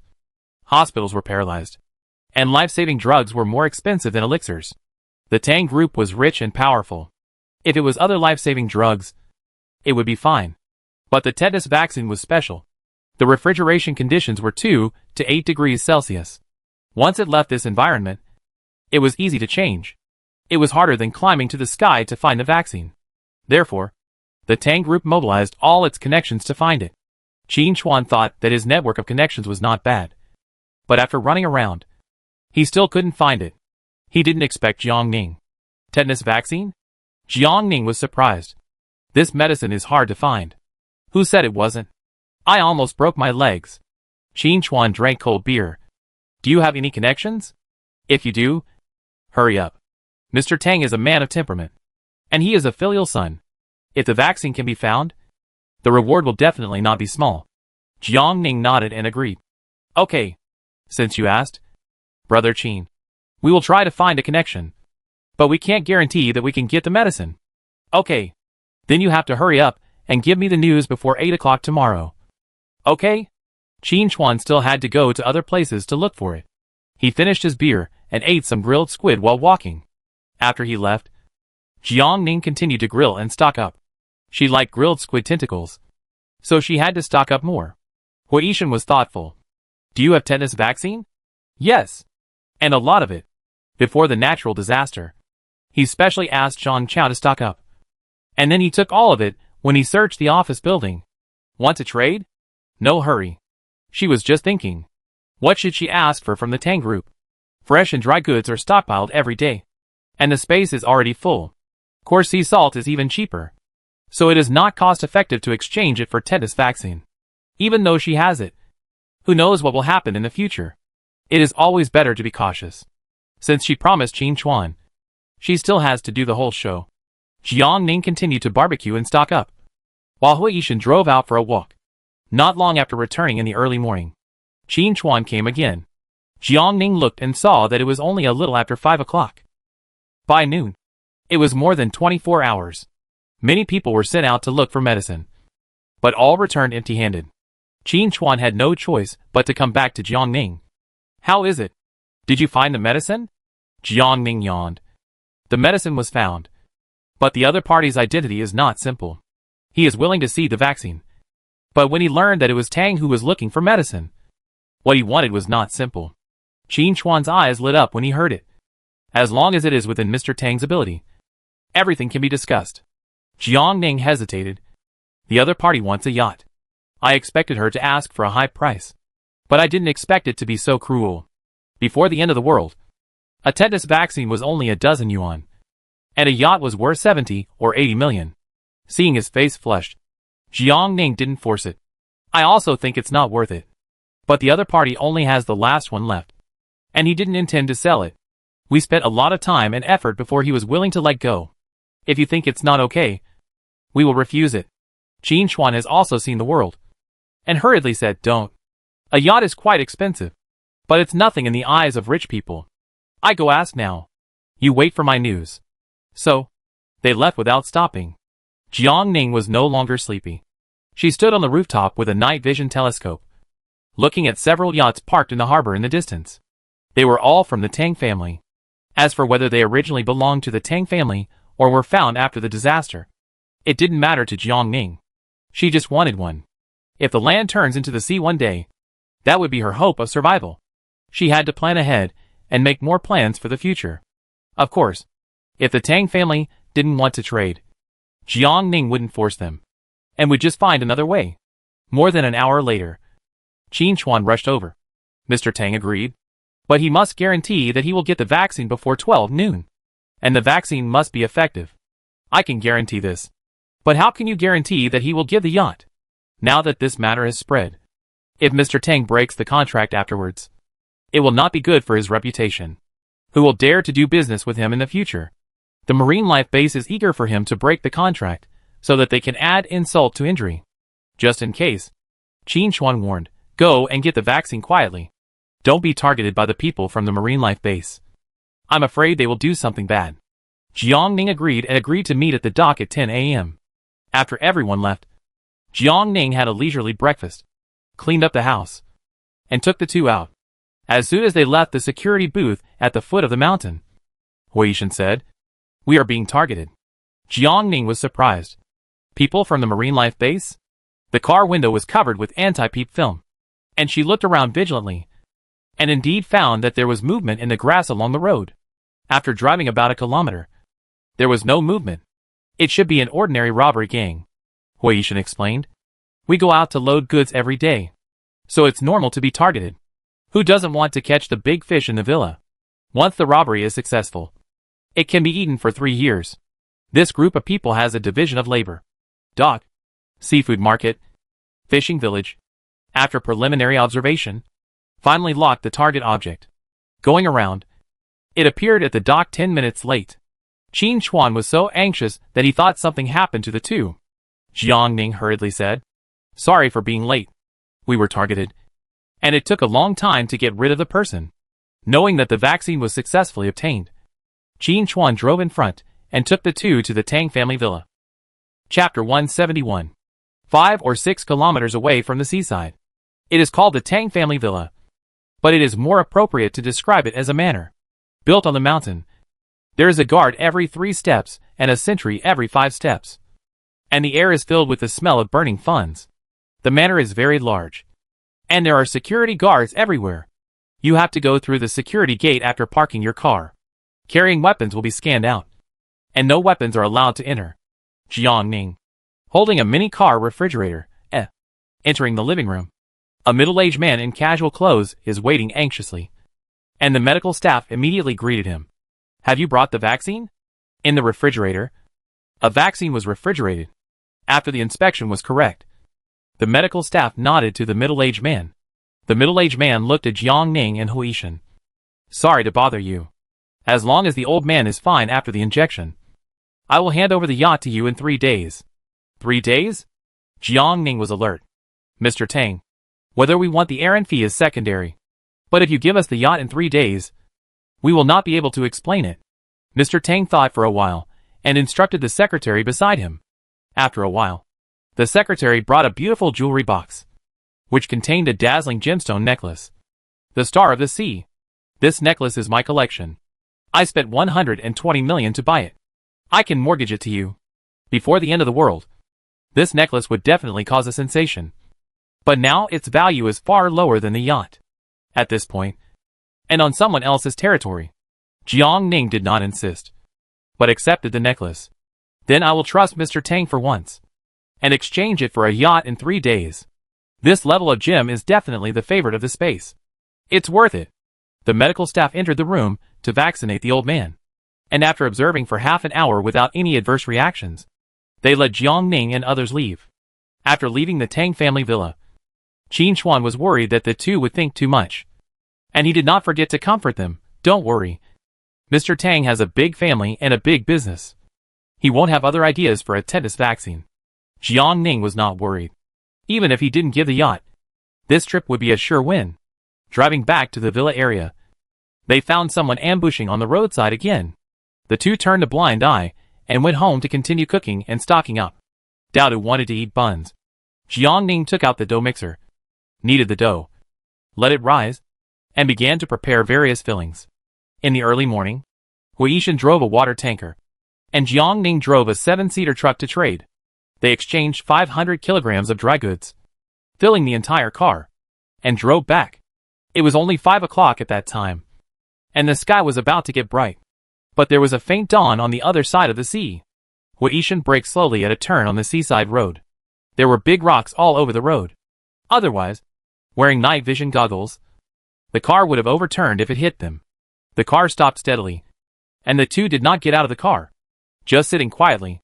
About 10 minutes later, the other party finally couldn't help it and slowly came out from the other side of the road. 1, 2. There were more than 30 people, young and old, some holding sticks, some holding knives, with numb and indifferent faces, greed in their eyes, standing there like countless pairs of green wolf eyes. Jiangning got out of the car, loaded the crossbow directly, and said coldly, "Get out of the way. I don't want to kill anyone today." However, no one got out of the way. "We don't want to kill anyone either. You leave the car and the goods behind. Does it have to be like this?" Jiangning looked at them. "No room for compromise? You have money. A truckload of goods is nothing. Get out if you don't want to die." Jiangning was calm. "We have money. So we deserve to be robbed by you?" The young man opposite was irritable and raised the sharp hatchet in his hand. "Stop talking nonsense. Leave the truck. Or don't blame us for taking action." Confirming that they would not give in and their killing intentions were gradually revealed. Jiangning did not hesitate and fired the arrow in his hand, hitting the heart directly. The young man did not die, but the man in his 50s next to him fell. He didn't say a word the whole time, but Jiangning noticed that everyone looked at him and acted accordingly. So the leader couldn't escape. "Village chief," someone exclaimed. "The village chief is dead?" The other side was in an uproar. Everyone started shouting and rushed over with their weapons. Jiangning didn't dodge. He raised his hand and threw the crossbow onto the car seat and took out the charge from the space by bending over, his hand on the trigger without hesitation. "Since you want to die so much, I send you down to accompany him." Everyone was shocked. They didn't expect that the one driving the broken car would charge. They quickly stopped and retreated. Jiangning sneered. "There are not many bullets. But I will send you to see the king of hell." The louder they shouted just now, the faster they retreated now, under the absolute force of force. No one dared to say a word. "This is a crazy woman. She was talking in a friendly manner just now, but she killed people in an instant. They just wanted to rob to fill their stomachs. They didn't think about killing people, let alone being killed." "Stop!" Seeing that they wanted to escape, Jiangning shouted coldly. Everyone raised their hands in fear. Don't kill us." The timid ones had trembling legs and some even lost control of their bladders. They no longer looked arrogant. Jiangning ordered, "Move the rocks away and throw the bodies into the sea." The other party was afraid of death. So they moved the rocks away and threw the bodies into the sea obediently as ordered. Then, with resentment, anger, and a bit of resentment, they fled like birds and beasts. They were afraid that if they ran a step slower, they would be shot by the crazy woman. Jiangning returned to the car and put away the weapons. She had no sympathy for these cowards. It can be seen that they were forced to rob for a living, and they were novices with no experience. "Today, I just happened to fail. But what if I met someone else? Once successful, their courage will grow immediately. Once as strange, twice as familiar, and they will soon become real demons." In addition to trading, the 3 people and the dog stayed in the villa with air conditioning in the extreme heat, sleeping when they were tired, and continuing to stock up on food when they were free. 3 days passed in a flash, and Qin Chuan came to the door happily. "Grandpa Tang is fine. You can go to collect the yacht tomorrow." In addition, in order to thank the two for helping to find medicine, Mr. Tang sent 3,000 kilograms of dry goods as a reward. Jiangning was surprised. He didn't expect the other party to be so honest. "Brother Qin, you came here in person. There must be something else, right?" Qin Chuan was stunned for a moment, then laughed. "Nothing can be hidden from your sharp eyes. It is certain that there is something else, which is also a lucrative job for Mr. Tang." Qin Chuan explained his purpose. "There is no end to the natural disaster. The pharmaceutical factory cannot resume production, and the medicines are becoming more and more rare. You can find tetanus vaccine at a critical moment, which shows that you have good skills and connections. Mr. Tang admires you very much. Mr. Tang is old and suffers from many basic diseases. It is becoming more and more difficult to find medicine. Mr. Tang wants to prepare more in advance." After saying that, he handed over the medicine list. Jiangning took it and looked at it. Wow! All of them are rich diseases. Gout, hypertension, high blood sugar and blood lipids. These medicines were very common before the end of the world, and now they are also becoming scarce. Unfortunately, Jiangning didn't prepare them when he was stockpiling, but he got them when he was searching for supplies. Zhang Chao and Lu Yu left, and gave her the ones that were about to expire or not often used to exchange for supplies. These medicines were among them, plus the one she and Hoishin got. The number was not small. Jiang Ning was ecstatic in his heart, but he was as calm as an old dog on the surface. Brother Qin, medicine is life-saving. One less is used. I wonder what Mr. Tang will exchange for it. Chapter 172. Qin Chuan was quite happy. In addition to the heart of the ocean last time, he can produce another piece of raw stone, which is guaranteed to be better than the one you received last time. It is true that medicine can save lives, but these are not as precious as vaccines. In fact, he can find them all by himself, but it will take a lot of effort. It is better to do a favor. Jiang Ning also knows this, but still thinks the quantity is a bit too much. She took out a pen and modified the quantity of medicine. This is the most I can get. Who knows how long he can live? What if he accidentally lives for decades and eats seafood every day? If she and Hoishin both get gout, they will die of pain without medicine to lower uric acid. After working together for so long, Qin Chuan had expected Jiang Ning to bargain and reserved enough space for the quantity. He agreed without hesitation. The next day, Jiang Ning and Hoishin went to trade with the medicine. 3,000 kilograms of dry goods had been placed on the luxury yacht, and staff were even arranged to teach the two how to drive a cruise ship. Hoishin politely declined. No need. I can do it. Jiang Ning was surprised. Is there anything he can't do? When handing over, the staff seemed to have dug out his thigh meat. This is Riva, the Rolls-Royce of the yacht industry. The boss bought it for more than 80 million yuan, and he has never ridden it once. Who knew that the natural disaster would come? He kept nagging, feeling like his child was robbed. I have to admit that Riva yachts are indeed very luxurious.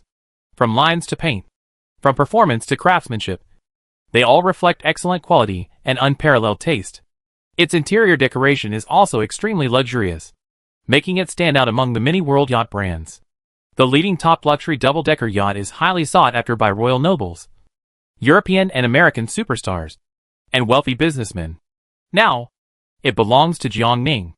Brother Qin hurried over with the rough stone. It is larger than the last one, and the color is emerald green. It looks like a good collection. If it weren't for the natural disaster that overturned the commodity value and turned jade into ashes, Jiang Ning really wouldn't have had the chance to touch it. It's still worth a bit of money now, but in a few years, I'm afraid it won't even be worth a piece of bread. Otherwise, how could the Tang family be willing to exchange it for medicine? Such a shrewd businessman would never do a business at a loss. Jiang Ning handed the prepared medicine to him, and both parties would barter after checking it out. Qin Chuan coveted the yacht. If he didn't have urgent things to deal with, he really wanted to take it out to sea for a ride. Hoishin walked into the cab, looked at the operation panel, debugged it, and confirmed that there was no problem. Then started it. The luxury yacht flew out like an arrow from a bow, and the harbor was covered with rolling white waves. The sunset turned from light to dark. From light to dark, as if blood had stained half of the sky. The yacht was parked in the vast ocean, swaying like a small boat, surging in the ripples. Jiang Ning stood on the guardrail of the yacht. The sunset shone on the sparkling sea, as if shining broken diamonds dazzled his eyes. In the distance, seagulls soared low, quickly passed over the sea, pecking small fish in the water, and flew into the air. Such a beautiful scenery makes people intoxicated. Suddenly, Jiang Ning was hugged from behind. It was Hoishin, who gently hugged her. What are you thinking about? Jiang Ning looked into the distance. Is the sunset beautiful? Yeah. Hoishin looked in the direction she pointed, and it was indeed stunningly beautiful. Due to the height difference, his chin gently rested on Jiang Ning's forehead. Who knows when the disaster will end? We can still enjoy such a beautiful sea and sunset. Jiang Ning looked back at him, her eyes showing some confusion. Can the natural disaster end?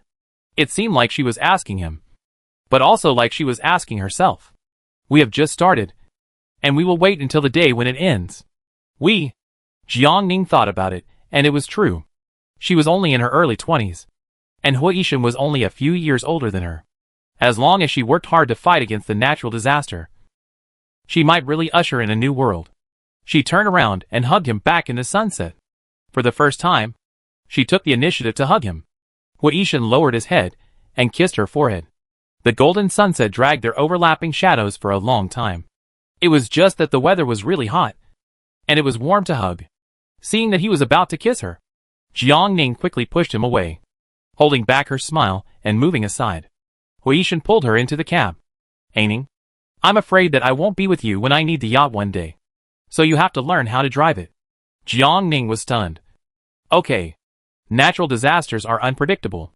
Who can guarantee that they can accompany each other to the end of their lives? Huishan introduced the functions of the cruise ship's operating panel and explained it to Jiang Ning in detail. Jiang Ning was particularly absorbed in learning life-saving skills, and repeated it several times to become familiar with it. After mastering the theoretical knowledge, Huishan took her to practice, standing beside her and letting Jiang Ning drive. Start, accelerate, steer, turn around. It lasted for more than 2 hours. And it was getting dark. Although he was not particularly skilled, Jiang Ning had a good understanding. As long as he kept calm and did not panic, there would be no big problems.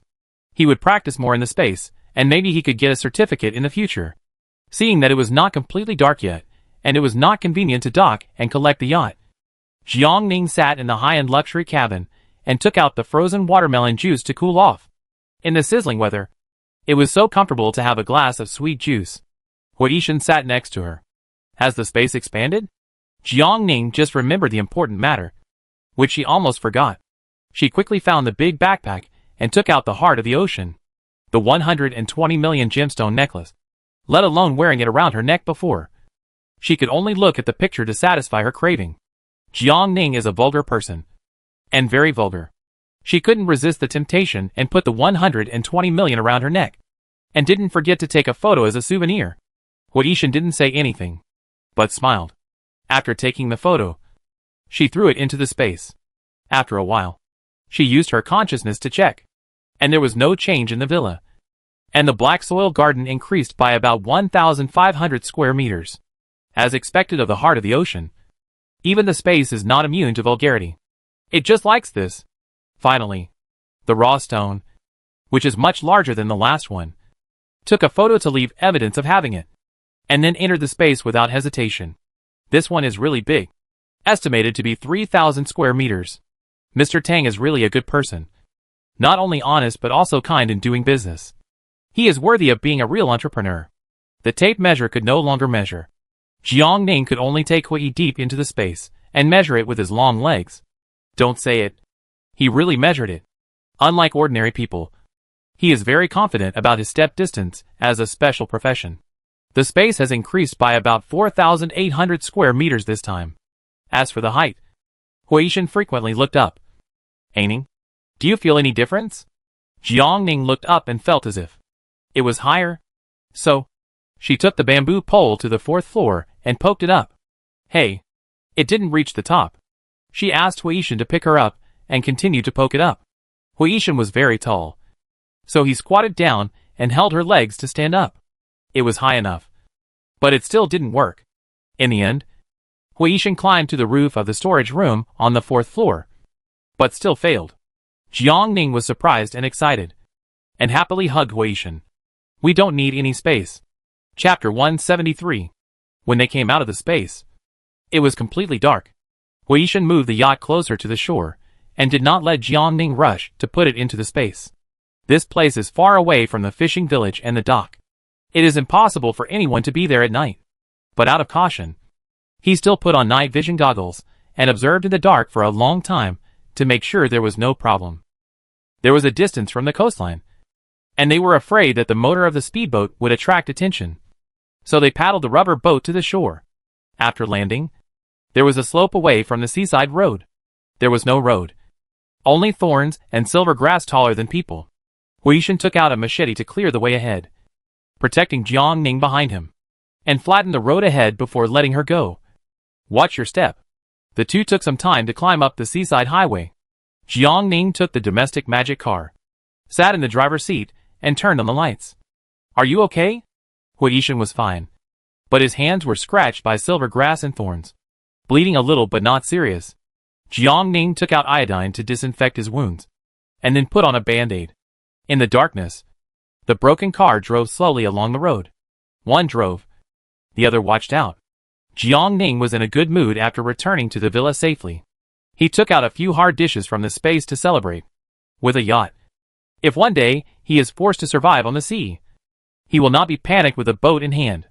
The trip to the seaside was worth it. During this period, I stocked up a lot of dry goods. With the 3,000 kilograms received today, I have stockpiled more than 10,000 kilograms of dried seafood. Not to mention eating until death. It is enough to trade in the future.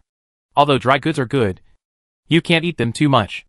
This is a gout meal, which requires scientific diet. Jiang Ning thought. It's time to stock up on fresh food. After dinner, the three of them and the dog watched the moon, the stars, and ate watermelon on the rooftop. Dowdu rested his chin on his hand and looked at the starry sky. Brother and sister, this place is so beautiful. It would be great if we could live here forever. Jiang Ning also thinks this place is good. Both the environment and the living resources are much better than Fengcheng. It's not easy to go back to a two-bedroom, one living room house after being used to living in a big villa, being neighbors with the rich. The living standards are similar, and you don't have to be on guard against others' bad intentions all the time. It's also convenient to walk the dog. It can run up and down by itself. And the amount of exercise is great. Huishan had no objection. If you like this place, you can stay here in the future. We will find a time to bring the rabbits over. Jiang Ning thought it was possible, but not in a hurry. She kept a lot of hay, enough for the rabbits to eat for 2 or 3 months. It would not be too late to decide whether to stay or leave after stockpiling enough goods. After all, there is no absolutely safe place in the end times. More and more refugees gather on the beach. If they are really forced into a desperate situation one day, the villa area will be a piece of fragrant braised pork. Dozens of security guards cannot resist a group of demons. In the next few days, I exchanged 1,200 kilograms of fresh goods every day, which was so beautiful. Shrimp, squid, crab, salmon, trout, cuttlefish, sea urchin, oyster, scallop, mussel, conch, etc. There are many more kinds. I have never seen them before. In addition to trading, I continue to stock up on food. Anyway, there was no shortage of ingredients, so I made everything I could, and I didn't forget to look through recipes to study new dishes. Before I knew it, it was almost a month, and I had stocked up enough food for several years, so I didn't have to cook anymore. Enjoy the sea breeze, drink beer, and take out the barbecue to the rooftop. Just after eating a few bites, Qin Chuan came again. Dowdu hit quickly, and even helped the dog wipe his mouth. His mouth was full of oil and cumin. He would be discovered. The child was very clever. Jiang Ning almost laughed and cried. However, he still left oysters for Qin Chuan. He didn't dare to give him fruits. It would be too easy to be exposed. Jiang Ning invited him in. Brother Qin rarely comes. Is there another big business? Who said it wasn't? Qin Chuan was greedy for oysters, and praised while eating. Your cooking skills are really good. Better than the barbecue restaurant before the disaster. Thank you, Brother Qin, for taking care of us. Is Mr. Tang looking for medicine again? Apart from this, she couldn't think of anything else that would make Qin Chuan make a special trip. He wants to find medicine. But this time it's not Mr. Tang, but the head of the Haisheng base. Jiang Ning was puzzled. The Haisheng base was not kind. You are looking for medicine for the Haisheng base. Aren't you afraid of offending the Tang group? Qin Chuan explained. In fact, we are neutral in our business. We don't help anyone in bartering. As long as the other party gives enough benefits, it's fine. The Haisheng base is indeed not as honest as the Tang group. But the larger the organization, the less likely we are to be cheated, because they have no shortage of materials for trading. But those at the bottom are more dangerous. In the end of the natural disaster, no one can guarantee that there is no risk in doing business. If you have any concerns and don't want to cooperate with the Haisheng base, just pretend that I didn't come today. Since I'm here, I still have to do some superficial work. Jiang Ning was a little curious. I wonder what medicine they are looking for. Insulin. Insulin is a commonly used drug for lowering blood sugar. The fact that it has to be taken after such a long time in the apocalypse shows that the patient is absolutely deficient in insulin and needs to take it for life. One bottle contains 300 units. People with absolute deficiency need about 60 units a day. One bottle can only be used for a few days. It may not be a burden before the natural disaster, but now it is a natural disaster, and ordinary people can't afford it. Qin Chuan got straight to the point. The Haisheng base kidnapped Mr. Tang some time ago. Mr. Tang sent people to rob the medicine of their base director. The Tang group is well guarded. It is not easy for the Haisheng base to get the medicine back. It just temporarily mobilized its connections to find it. Jiang Ning pondered. If you don't inject insulin in time, you will die. However, with the improvement of medical technology, the storage problem of insulin has been solved, and it no longer needs to be refrigerated in a special refrigerator. In other words, insulin is not as rare as tetanus vaccine. As long as you have a wide network of contacts, you can still find it. Otherwise, the base commander would have died long ago. Of course, Jiang Ning didn't tell the truth. Insulin is not easy to find. I wonder what the other party can exchange for it. My boss has a big appetite and doesn't like ordinary things. Jewelry, seafood, food are all fine. If you have any needs, I can go and communicate with you as a middleman. Qin Chuan even made a gesture of weapons. Sorry, these are not what Jiang Ning wants. She has a vague feeling that the expansion of space has reached its limit. Even if it has not reached its limit, it is big enough for her, and there is no need to expand it for the time being. Seafood is easy to obtain. Food is stored in large quantities, and the space can be planted. As for weapons, if the marine base had big ones, it would have destroyed the Tang group long ago, and there would be no need to fight so fiercely. However, the two docks are not very far from each other, and Jiang Ning has carefully observed and compared them. She thought over and over again, and spoke after a long time. Brother Qin, we have been working together for so long, and I am not afraid to tell you the truth. My supplier is quite capable in the field of medicines, and it should not be a problem to find a few insulins for emergency use. But I still need to ask to be clear. I can only say that if the medicine can be found, it is estimated that the supplier will not want a yacht. If you are sure that the other party is willing to trade, I can help ask. Qin Chuan was thoughtful. In addition to yachts, the marine base also had several large fishing boats and cruise ships. This was to save the life of the base commander. The other party said that they would find medicine at all costs. It should be no problem. If you are sure that there is medicine, I will talk to them in detail. But it must be quick. They probably don't have many insulins left. Jiang Ning nodded. Okay. For your sake, Brother Qin, we will give you an answer tomorrow. Huishan said Qin Chuan out and checked the gate and the power grid before returning. He sat down next to Jiang Ning. You want a fishing boat? Chapter 174. Jiang Ning shook her head. We don't know how to fish, so it's useless to have a fishing boat. In fact, she wanted a cruise ship, and the marine life base happened to have one, which looked quite new. Hui frowned. We already have a yacht.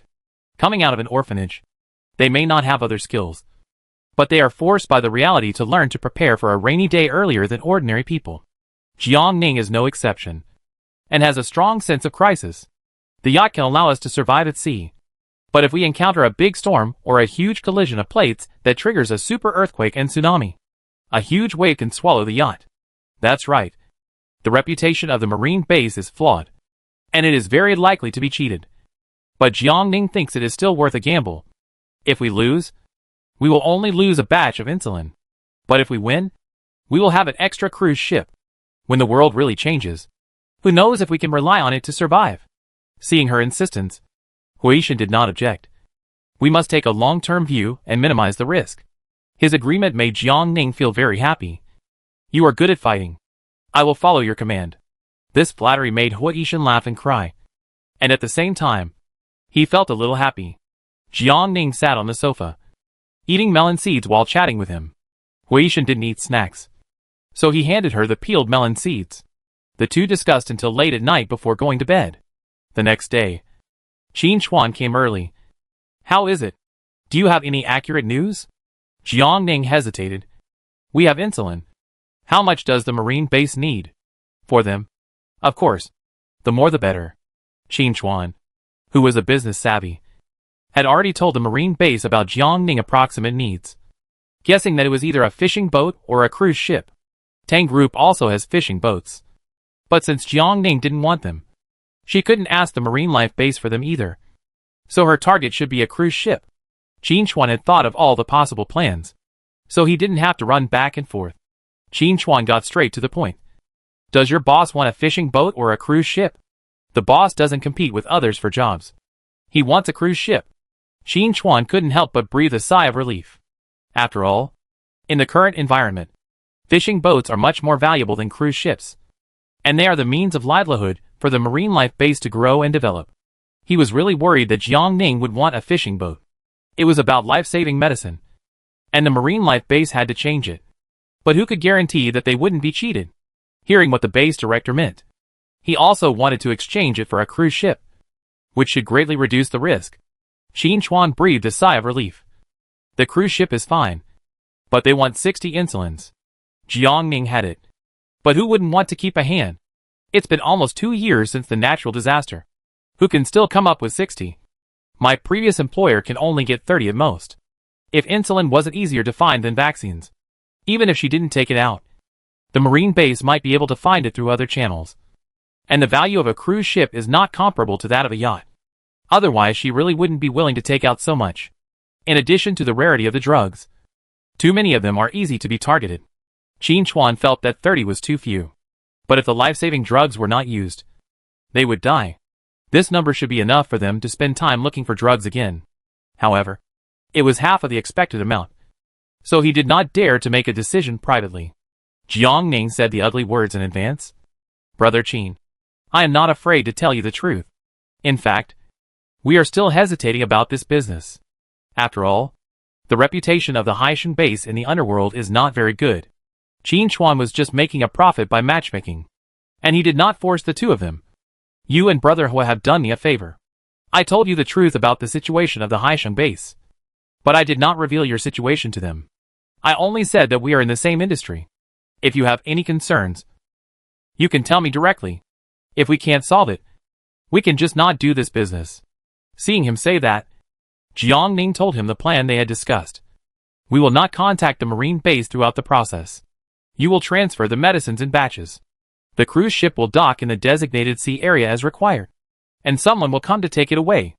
In addition, we will charge 2 containers of raw seafood as hard work to find the medicine. What do you think? First, give 2 insulins. The marine base will put the containers in the designated place. After Jiang Ning receives the goods, he will give 14 more insulins and go to the sea area to collect the cruise ship. At 10 a.m. on the second day after collecting the ship, the last 14 medicines will be handed over. For this business, the Haishan base cannot send anyone to follow the whole process. If the agreement is violated, the transaction will be cancelled. There is no risk in doing business. Qin Chuan admires the two people's vigilance. Okay. I will communicate with them and reply to you later. Fearing that the two people would worry, he turned around and said, Don't worry. Since I met you, I have been more careful in this business. Make sure no one is following me. He said his own thing, and Hua Yishan was himself. After sending the people away, he took Coke out to patrol and make sure there were no signs of strangers approaching the villa on the top of the mountain. After almost 2 years of training, Kiki is not only a fighting dog, but also an excellent new police dog. He can execute various high-standard instructions from the trainer, and is an expert in searching and tracking the direction of smell. The key is that he is used to it. Even if the trainer does not give him a task, he will train himself. There were several times when Jiang Ning was almost sent away.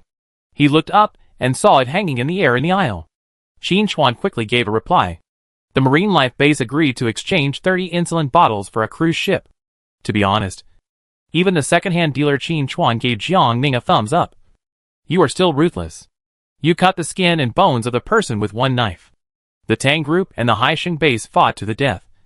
But in the end, the snipe and the clam fought, and the fishermen benefited. It was a pity that I was just a porter.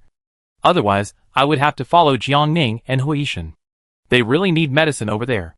I will take 2 insulins first. The 2 containers of seafood will be placed at the Jiangjianao intersection at 3 a.m. tomorrow morning according to your requirements. You can just go and take them away at the appointed time. Jiang Ning had no objection, and went upstairs to get 2 insulins for him. After receiving the seafood, we will go to get the second batch of medicines. The specific transaction time will be determined at that time. After the people left, Hua Yishan took the dog to patrol the mountain. At 12 o'clock in the evening, the alarm clock rang. Hua Yishan woke Jiang Ning up, and the two drove to Jiangjuan's pass in the dark. Put the car into the space in a hidden place. and then found a position to monitor the pass.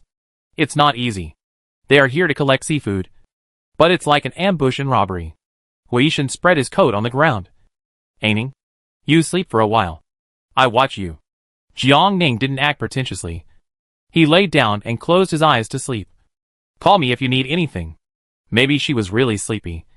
Or maybe he was keeping her safe. She fell asleep quickly. I don't know how long she slept. She was gently woken up in a daze. Jiang Ning sat up and saw lights at the mouth of the call.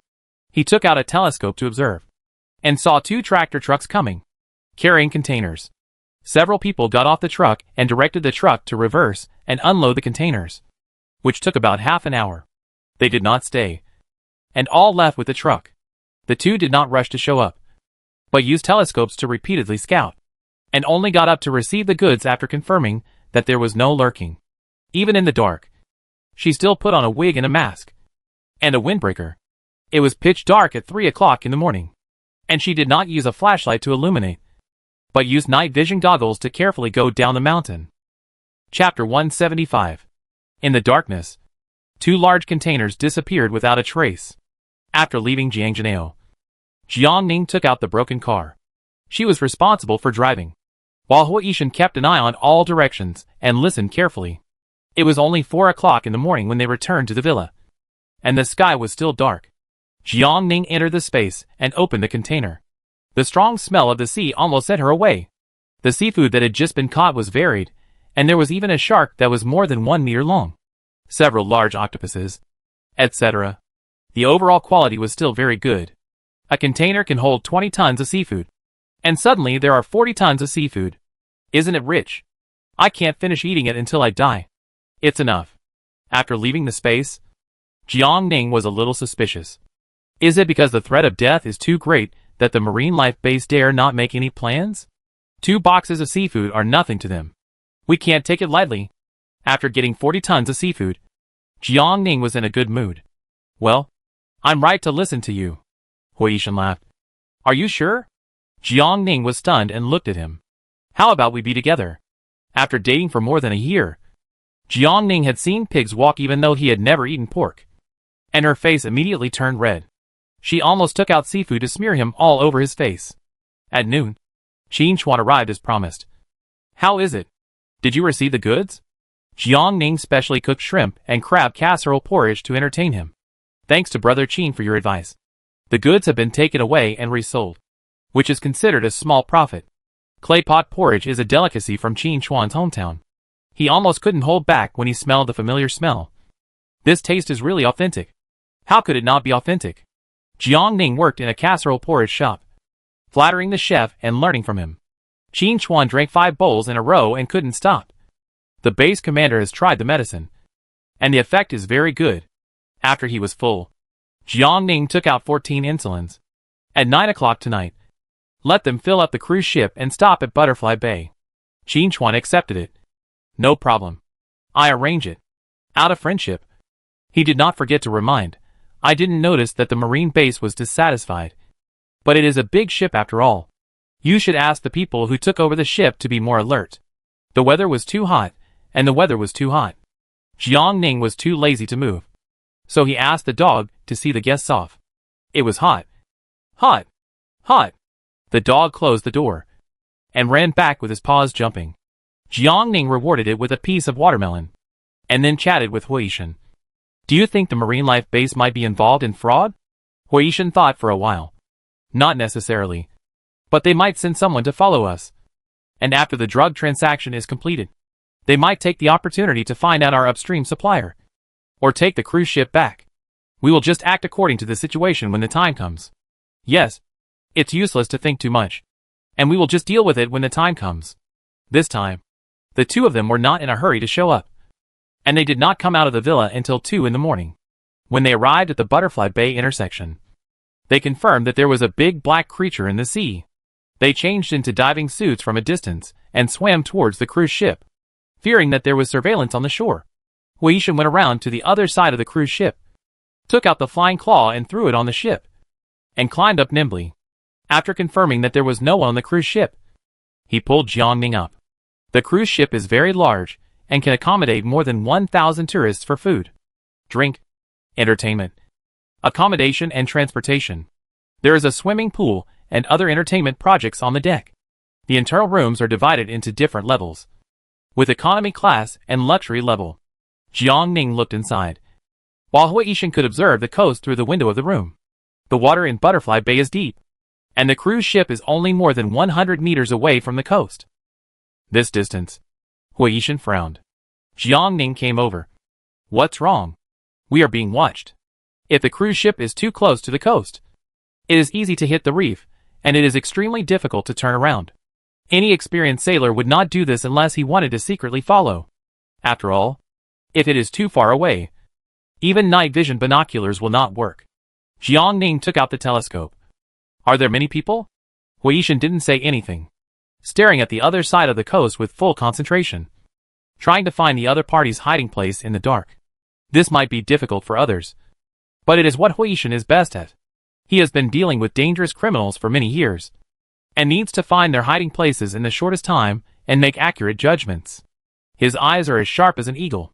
He quickly caught the other party, but he didn't rush to take action. Instead, he carefully observed repeatedly and said to Jiang Ning, "Charge. The pistol has a limited range and is not powerful enough." Jiang Ning took out the submachine gun. "Can you hit it?" Huishan installed the silencer. "I try my best." "How many people?" Two. Two? They are probably stalking, tracking who drove the cruise ship away. Since they are here, they will not give up easily. And Jiang Ning can't take the ship back at all. Otherwise, once the secret of the space is exposed, the danger is unimaginable. Fortunately, the two were cautious enough, and it was easy to hide in the dark. They could only see the ship from a distance, and could not capture the specific room. But can Huishan do it? Even though he is a professional, he is too far away, fearing that it will affect his performance. Jiang Ning held her breath. Huishan took aim and pulled the trigger. The silencer made the sound less loud, but Jiang Ning's heart was still hanging. Only 1 second later, the second shot rang out. 3 minutes later, Huishan put down the gun. "Aiming? Take the boat away." Jiang Ning took the boat and herself into the space. As soon as she entered the space, her body fell heavily to the ground. Huishan quickly hugged her, his voice nervous. "What's wrong?" Jiang Ning felt dazzled. His shadow kept overlapping in front of her. She fell into his arms, and it took her a long time to recover. "It's okay. This thing is too big. It almost drained my mental energy. I was worried that it couldn't fit in before, but I didn't expect it to be barely stuffed in." Huishan carried her to the bed to rest, took out the energy drink from his bag, and didn't forget to unscrew the bottle cap. After drinking the drink, Jiang Ning ate 2 more chocolates, and complained while eating, "It's not as delicious as the one you gave me." Huishan smiled. "It seems there is more. Look for it another day." After a little slowing down, Jiang Ning took out the kayak. "I wonder if anyone has discovered us. Let's go quickly. Put on the bulletproof vest. Put on the mask and leave the space." Huishan was afraid that she would be tired, so he took on the responsibility of rowing. Jiang Ning was always on guard around her, and did not dare to relax at all. The mental consumption was too great, and Jiang Ning's legs were still shaking when she got ashore. Huishan squatted in front of her. "Come up." Jiang Ning was stunned for a moment, then lay on his back. In the dark night, Huishan carried her to the steep coast, pushing aside the low bushes and climbing up. Lying on his thick back, Jiang Ning's heart palpitated. "Huishan, am I heavy?" "Not heavy. Not heavy. Then carry me for the rest of my life," she thought silently in her heart. Chapter 176. According to the direction of the shooting, Huishan pushed aside the bushes and found 2 bodies lying on the ground. Jiang Ning shone the flashlight over and saw a red dot between the eyebrows of the 2 people. From the posture of falling, one was hit on the spot, and the other got up in shock and wanted to escape. He was fast, but not as fast as Huishan's gun, to be able to shoot a headshot in the dark. It takes a very amazing shooting skill, and it is also very stable. It's a waste of her fear. It's pitch dark, killing people and dumping bodies in the night. Huishan threw the 2 bodies into the sea, then wiped out the traces at the scene, and continued to climb up with Jiang Ning on his back. Finally climbed up the seaside road, but Jiang Ning didn't rush to get down. She tilted her head and kissed him on the cheek. Thank you for today's work. If it weren't for him, the cruise ship would really not be able to be done. Huishan was stunned. Do we need to thank each other? Jiang Ning smiled, didn't say anything else, and took out the car from the space. She was so tired that she got in the car and sat in the passenger seat to eat energy bars to replenish her energy. Huishan leaned over and helped her fasten her seat belt. On the way back, they also divided the work, one driving and the other keeping watch.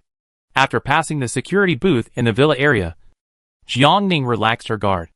I'm so sleepy. I'd take a nap. When they parked the car at the top of the mountain, she had fallen into a deep sleep. Huishan turned off the engine and carried her out of the car. The dog came up with its tail wagging, whining, and looked at its owner with worry. Huishan gave it a quiet command. She's fine. She just fell asleep. In a daze, Jiang Ning was awakened by the light coming through the curtains. She turned around as usual, but bumped into a warm and thick embrace. She sat up in fear and almost stabbed him with a knife, but found that it was Huishan. He really knows how to push his luck. Huishan was a light sleeper, and he woke up as soon as Jiang Ning moved. What's wrong? What's wrong? Jiang Ning put the knife into the space. Why are you sleeping here? It was too late yesterday, and I was worried that something might happen to you at night. Something happened? It would be strange if nothing happened to him sleeping in her bed. Fortunately, I didn't do anything wrong. Otherwise, I would have greeted him with a container. It was extremely hot, and the sun rose early, and the light was particularly dazzling. I could feel the strong heat of noon at just after 6 o'clock. The air conditioner was on in the room, but I didn't feel it. I opened the door to the balcony to get some fresh air, and I was almost choked by the heat. I took a thermometer, and it was 59 degrees. It was not only hot, but also stuffy, the kind that made people feel suffocated. Closed the door and continued to rely on the air conditioner to survive. A new day. Milk, buns, and fried eggs. The two ate happily, and Jiang Ning drank milk. Do you still need to give the remaining medicine to the Marine base? It was made clear before the deal that if the other party sent someone to spy or cheated, the cooperation would no longer count. Huishan thought for a moment. Give it to them.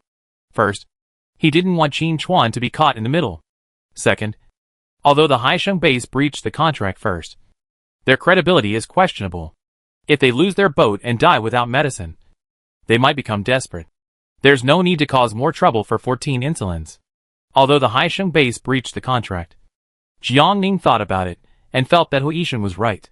The transaction was scheduled for 10 o'clock. To be on the safe side, the two planned to leave early. It was true that they had the boat, but they had to be vigilant and not take off their bulletproof vests. When they drove out and arrived at the mountain security booth, Lao Luo came up to them and said, Mr. Hua, you have lived in the house for a full month. You need to renew the rent for next month. There was some unfortunate news. The rent would increase by 50 kilograms of food. Increase by 50 kilograms? Isn't this robbery? Lao Luo explained with a smile. There is no way. We are also following orders from above. More and more people come to the seaside, and many rich people can't find a house with food. The day before yesterday, a family came.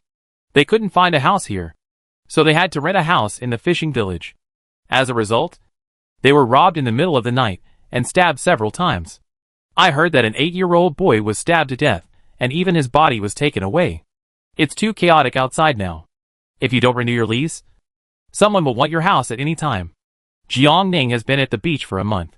Although he doesn't go out much, he can feel that there are more people on the beach. It's crowded, and there are heads everywhere.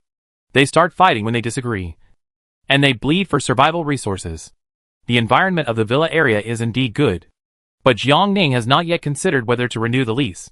Let's see the attitude of the Marine base first. If the other party takes the medicine to make peace, it is okay to renew the lease. After all, who would leave a large villa with a sea view and return to Fengcheng to live on the 18th floor? Jiang Ning was about to say that she would consider it, but suddenly she felt that the skies seemed to be darker, and the light was not as dazzling as before. The natural disasters changed rapidly, making her senses extremely sharp. She looked up and looked into the distance. Her pupils were suddenly shocked, and she quickly patted Huishan. The sky was clear, and the sun was shining brightly. But at the end of the sea, dark clouds suddenly gathered. Countless white clouds moved and darkened at a speed visible to the naked eye, slowly gathering into a mushroom shape. The weather was getting hotter, and Jiang Ning seemed to smell the burning smell of the air. Huishan looked at the mushroom cloud and his face changed. Not good. The throttle was pushed to the maximum. The broken car drifted on the spot, and the horsepower was stepped to the bottom to drive up the mountain. Lao Luo, who was sprayed with exhaust gas, said, The car was driving fast on the winding mountain road. And Huishan looked serious. Aining? The weather is going to change. Jiang Ning also had a bad feeling. If the climate was stable, this might not be a big deal. But now it was the end of the world, and a butterfly flapping its wings could cause an unimaginable disaster. After turning a few corners, the dark clouds at the end of the sea were even bigger. Jiang Ning had a high vision and could see clearly, but the people in the fishing village or on the beach were completely unaware of it at this time. Maybe some people noticed it, but they didn't take it seriously at all, and even hoped that the dark clouds would bring down the heat or rain, and prayed to God to give them a way to survive. Huishan driving skills are very stable. In the past, he drove slowly for 10 minutes. But now he rushed to the top of the mountain in a few minutes. Drifting and braking suddenly, Jiang Ning jumped out of the car. Daodu. Coke. Pack up. When she ran to the roof, the black in the distance doubled in size, and the sunlight on the beach gradually weakened. Without caring about anything else, Jiang Ning quickly dismantled the solar panels, while Huishan turned off the power and quickly collected the power grid.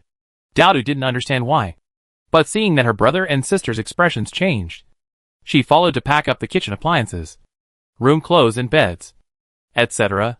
The dog was no exception. The mop, vacuum cleaner, and doghouse were all dragged to the living room. Huishan put away the electrical appliances and went to the rooftop to help Jiang Ning dismantle the solar panels. The two of them dismantled and installed them, looking at the mushroom cloud from time to time, inadvertently looking up. Jiang Ning seemed to see lightning. There was lightning in the mushroom cloud, and the dark clouds kept rolling and surging. She took out the telescope and found waves rising at the end. It's going to be a big storm. Huishan looked serious. If you're unlucky, there's a high probability of a tsunami. Tsunami? Jiang Ning was horrified, although she hadn't experienced it herself. She had seen it in movies. Suddenly, her heart suffocated.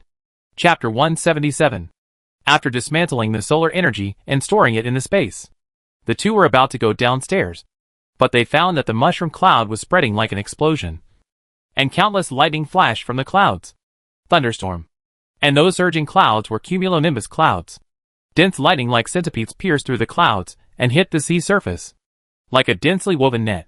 Over and over again, high voltage electricity was continuously emitted. This was not a technological light and shadow effect, but a real thing happening before our eyes.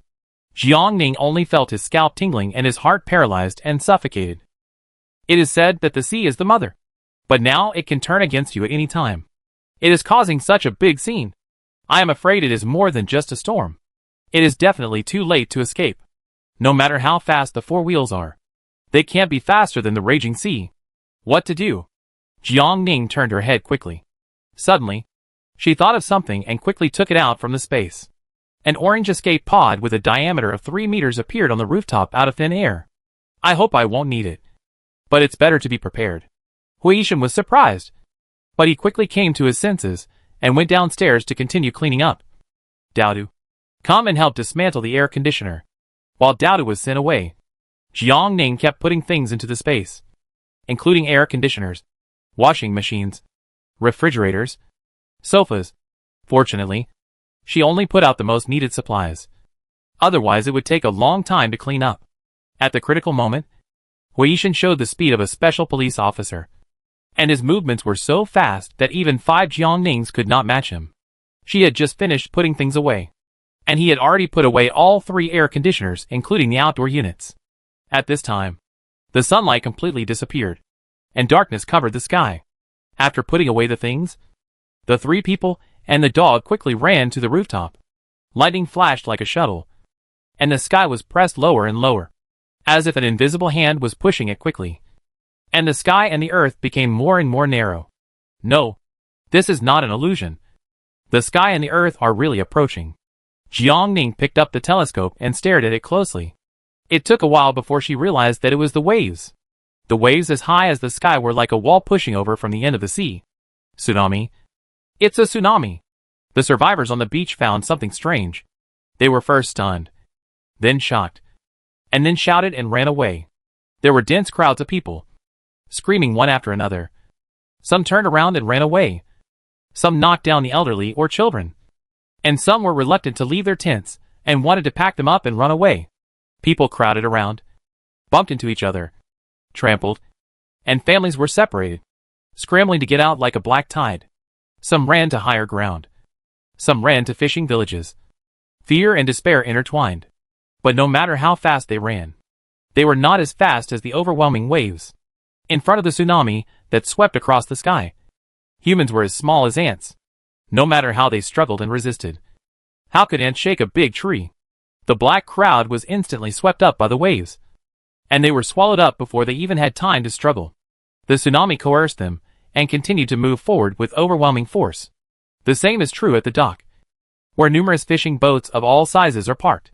In front of humans, they are steel giants, fighting bravely against the wind and waves on the sea, and bringing back fruitful results every time, giving humans endless hope. But in the face of real natural disasters, they are like paper boats, and the waves as high as tens of meters hit them, easily overturning them.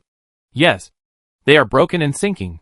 Jiangning watched helplessly as the giant fishing boat overturned and sank, and disappeared in the blink of an eye.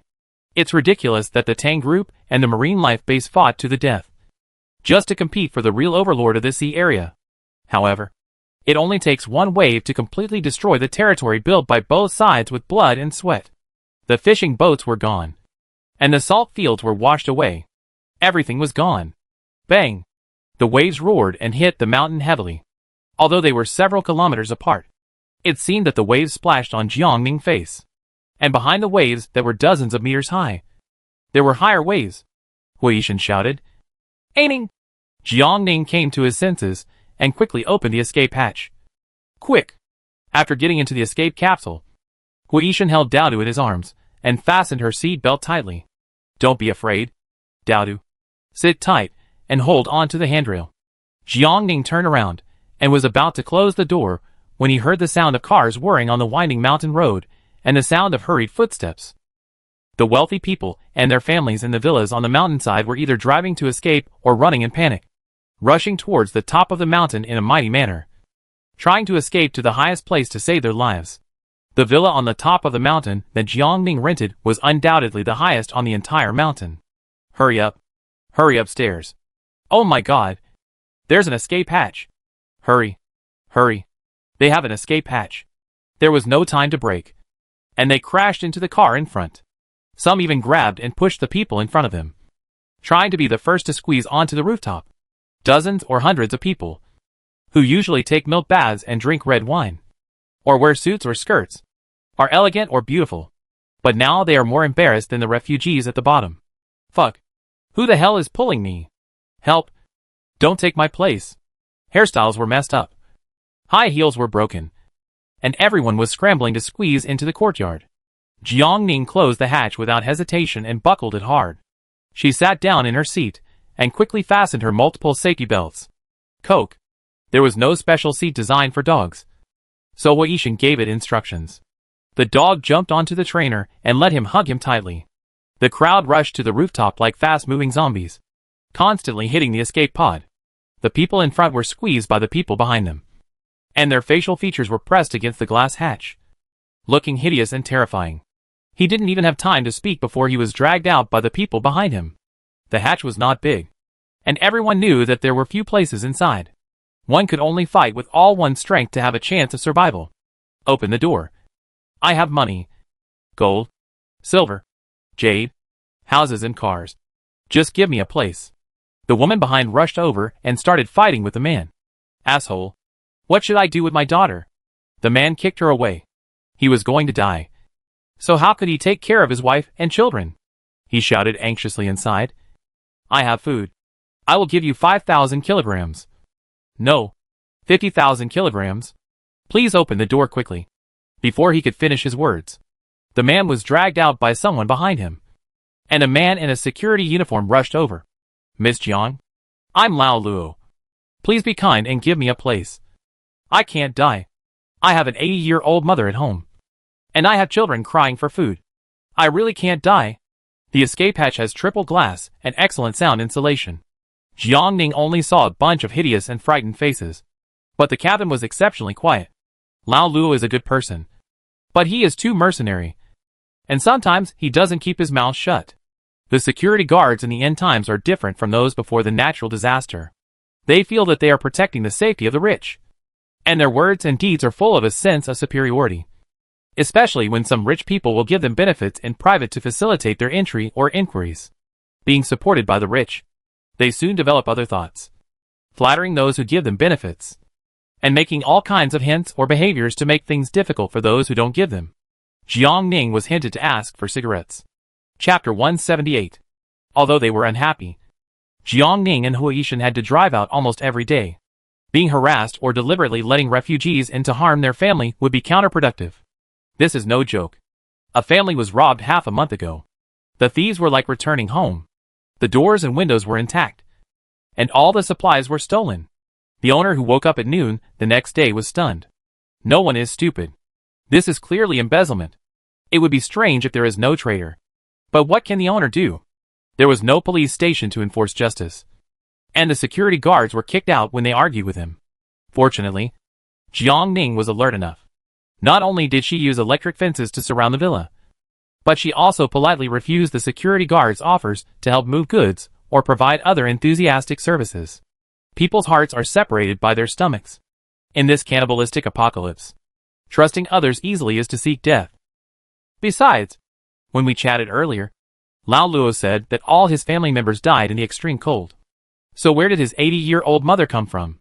There may be children crying for food. It is said that he not only has an affair with the local widows in the fishing village, but sometimes he also carries half a caddy of salt or a few tails of dry goods to find those young girls. And the target is different every time. Facing his plea, Jiang Ning was not moved at all. There were only 3 empty seats in the escape pod. And there were hundreds of people outside scrambling for resources. Who should I give it to? And who should I not give it to? If she opened the door, she would not be able to keep her own seat, let alone give up 3 escape positions. And she might even have to pay the price with her life. So, even if they begged and cried, or offered a sky-high price to tempt, Jiang Ning remained unmoved. Who wouldn't want 50,000 kilograms of food? But you have to be alive to eat it. Besides, why should she give a man who resolutely abandoned his wife and children in the face of disaster a chance to live? The waves were imminent, and seeing that the hatch had never opened, the people outside turned from begging to anger. We are all human beings. Why can the people inside survive just through the glass? But they can't? The anger was ignited, and they began to beat the glass. Someone picked up a baseball bat and hit the hatch hard, shouting, "Open the door. If we can't live, you will be buried with us. Yes, if we have to die, we die together." The baseball bat was raised high and kept hitting the glass. Kola bared his teeth and wanted to rush out to tear them alive, but was held by the trainer. Dowdu had never seen so many hideous faces, and couldn't help but feel a little scared. "Brother," Huishan whispered to comfort her, and stuffed a piece of candy into her mouth. "Don't be afraid." Jiang Ning was not moved at all by the hatred and violence outside. The glass of the escape capsule was made of aerospace material. It wouldn't break even if it was hit with a baseball bat or a sledgehammer. This is the manufacturing of a great country. Durable. Besides, the glass has 3 layers. Even if the first layer is broken, there are still 2 layers. It will take a day and a half to break. Damn it! The crowd became even more crazy. Since it can't be broken, then push them down from the building to kill them. In short, they have to force the people inside out. At this time, they worked together to push the escape pod off the roof. Jiang Ning was silent, quietly looking at the extremely poor and evil rich people outside. Usually, they look down on all living beings from a high position, and 20% of the people enjoy 80% of the wealth. But when the disaster really comes, they are more hideous than the survivors at the bottom. All I can say is that everyone is equal in the moment of life and death. They were completely crazy, but they underestimated the weight of the escape capsule. The 3-meter-high escape capsule was designed for earthquakes or tsunamis. It not only had a large space and special materials, but also weighed a lot. With everyone adding fuel to the fire, the escape capsule really showed signs of loosening. Who knew that the second wave of waves hit the mountain? And the waves rushed over and hit the escape capsule. Under the push of gravity, the escape capsule rolled backwards, causing an accident and crushing. More than a dozen people were unable to dodge, and the waves washed the scene clean. The people who escaped the disaster didn't even have time to breathe, and they saw the waves that were more than 10 meters higher than the mountain rushing towards them. The world was quiet in an instant. Humanity disappeared like a foam phantom. The escape pod was washed away. With Doubtu there, Jiangning didn't want to enter the space. She originally wanted to take out the escape pod to be prepared, but she didn't expect the tsunami to be so severe that her retreat was completely blocked. In a flash, Jiangning, who had no choice, put the escape pod and herself into the space. There was no tsunami, no huge waves, only the quiet black soil garden. Jiangning unbuckled his seatbelt, and the dog jumped out of the cabin door, but was shocked by the scene in front of him. It was a bit familiar, but also seemed strange. Huishan followed Doubtu out with him in his arms. Jiangning was surprised. What's wrong with Doubtu? It's okay. I gave him some sleeping pills, and he will wake up after a good sleep. You? Jiangning was stunned. How long will it take to wake up? Huishan put his sister on the bed. 24 hours. 24 hours? The dosage is not small. Seeing her concern, Huishan explained, there will be some minor side effects, but as long as you don't take it often, it will have almost no effect on your body. Jiangning was in a complicated mood and didn't know what to say for a while. Huishan didn't want her to have a psychological burden. Aining, Doubtu is still young. She has a long way to go in the future. She will experience a lot of things and meet a lot of people. I can't guarantee that she can always keep her original intention. People's hearts are unpredictable. He can only guarantee that he will not change. But he can't control Doubtu's life. Therefore, he must not only consider Doubtu, but also take into account Jiangning's safety. Try to achieve a balance, and not plant hidden dangers in the future. Jiangning understood his intentions, walked over and hugged him gently. Huishan, you are fine. Huishan hugged her. We are all fine. The dog finished patrolling the territory, staring at the owner and trainer who were huddled together with wide eyes. The dog tilted his head to the left, then to the right, and finally walked to the big bed in the living room, staring at the sleeping Doubtu. Woo! Woo! The two separated, and Huishan explained, Doubtu is asleep. Don't disturb her. The dog was quiet in an instant, lying beside and watching. There was a tsunami outside, and it was estimated that it would not end for a while. It was not a good idea to always put the bed in the living room. So Jiangning decided to clean up a few rooms. There is no shortage of space now, so we can move what needs to be moved. Huishan chose the big room on the second floor. Our room? Jiangning wanted to hit him. He started to decorate the room, picking out a 2-meter-long bed from the pile of furniture, with a comfortable latex mattress and brand new sheets and quilts, wardrobe, bedside table, table lamp, curtains, etc. Jiangning found that Huishan was not talkative, but he was a scheming man. He arranged Doubtu and Guzi rooms far away. Chapter 179. After decorating the room, the two people and the dog had lunch in the space, and Doubtu was still sleeping in the room. Knowing that time in the space was precious, Huishan did not rest, but helped Jiangning to harvest soybeans in the black soil garden.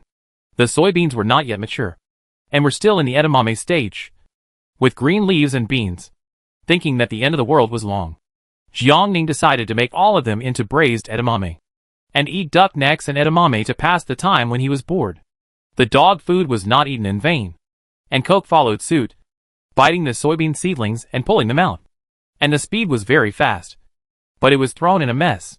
Really, a strong life. Pick edamame, wash, marinate, and cook. After teaching Huishan, Jiangning went back to her room to sleep. She woke up around 5 o'clock, and just as she was about to turn over, she found a hand on her waist. Huishan hugged her sideways and fell asleep. Is she sleeping so soundly? She didn't even know he came in. I really don't know if I'm too relaxed or he's better. Jiangning poked him. Don't pretend. I know you're awake. Huishan opened his eyes, but hugged her tighter. The two of them were close together. Their eyes met, and her skin could feel his warm breath. Jiang Ning's mind was blank, and her eyes unconsciously moved away. Hui Yishan suddenly kissed her, and Jiang Ning was stunned for a while, feeling that her body was a little out of control. But she didn't push him away. Just like that, they supported each other. He didn't go any further, and held her for a long time before breathing steadily. Aining, do you think the Civil Affairs Bureau is still open? Jiang Ning thought for a while. It should not be. Wait until the natural disaster is over, and then we will make up the certificate. Jiang Ning threw a pillow at him. Who wants to marry you? You are so good. Hui Yishan looked at her. But, I want to take care of you. Don't you plan to give this opportunity? Woof. Woof. Woof. Outside, the dog was making noises, calling the trainer to start training. Hui Yishan, whose confession was interrupted, said, Jiang Ning lay on the bed, laughing so hard that her stomach hurt. Go. Coke is calling you.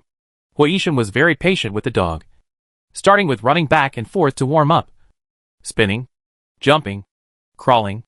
In the end, the dog collapsed on the grass, sticking out its tongue and unable to get up.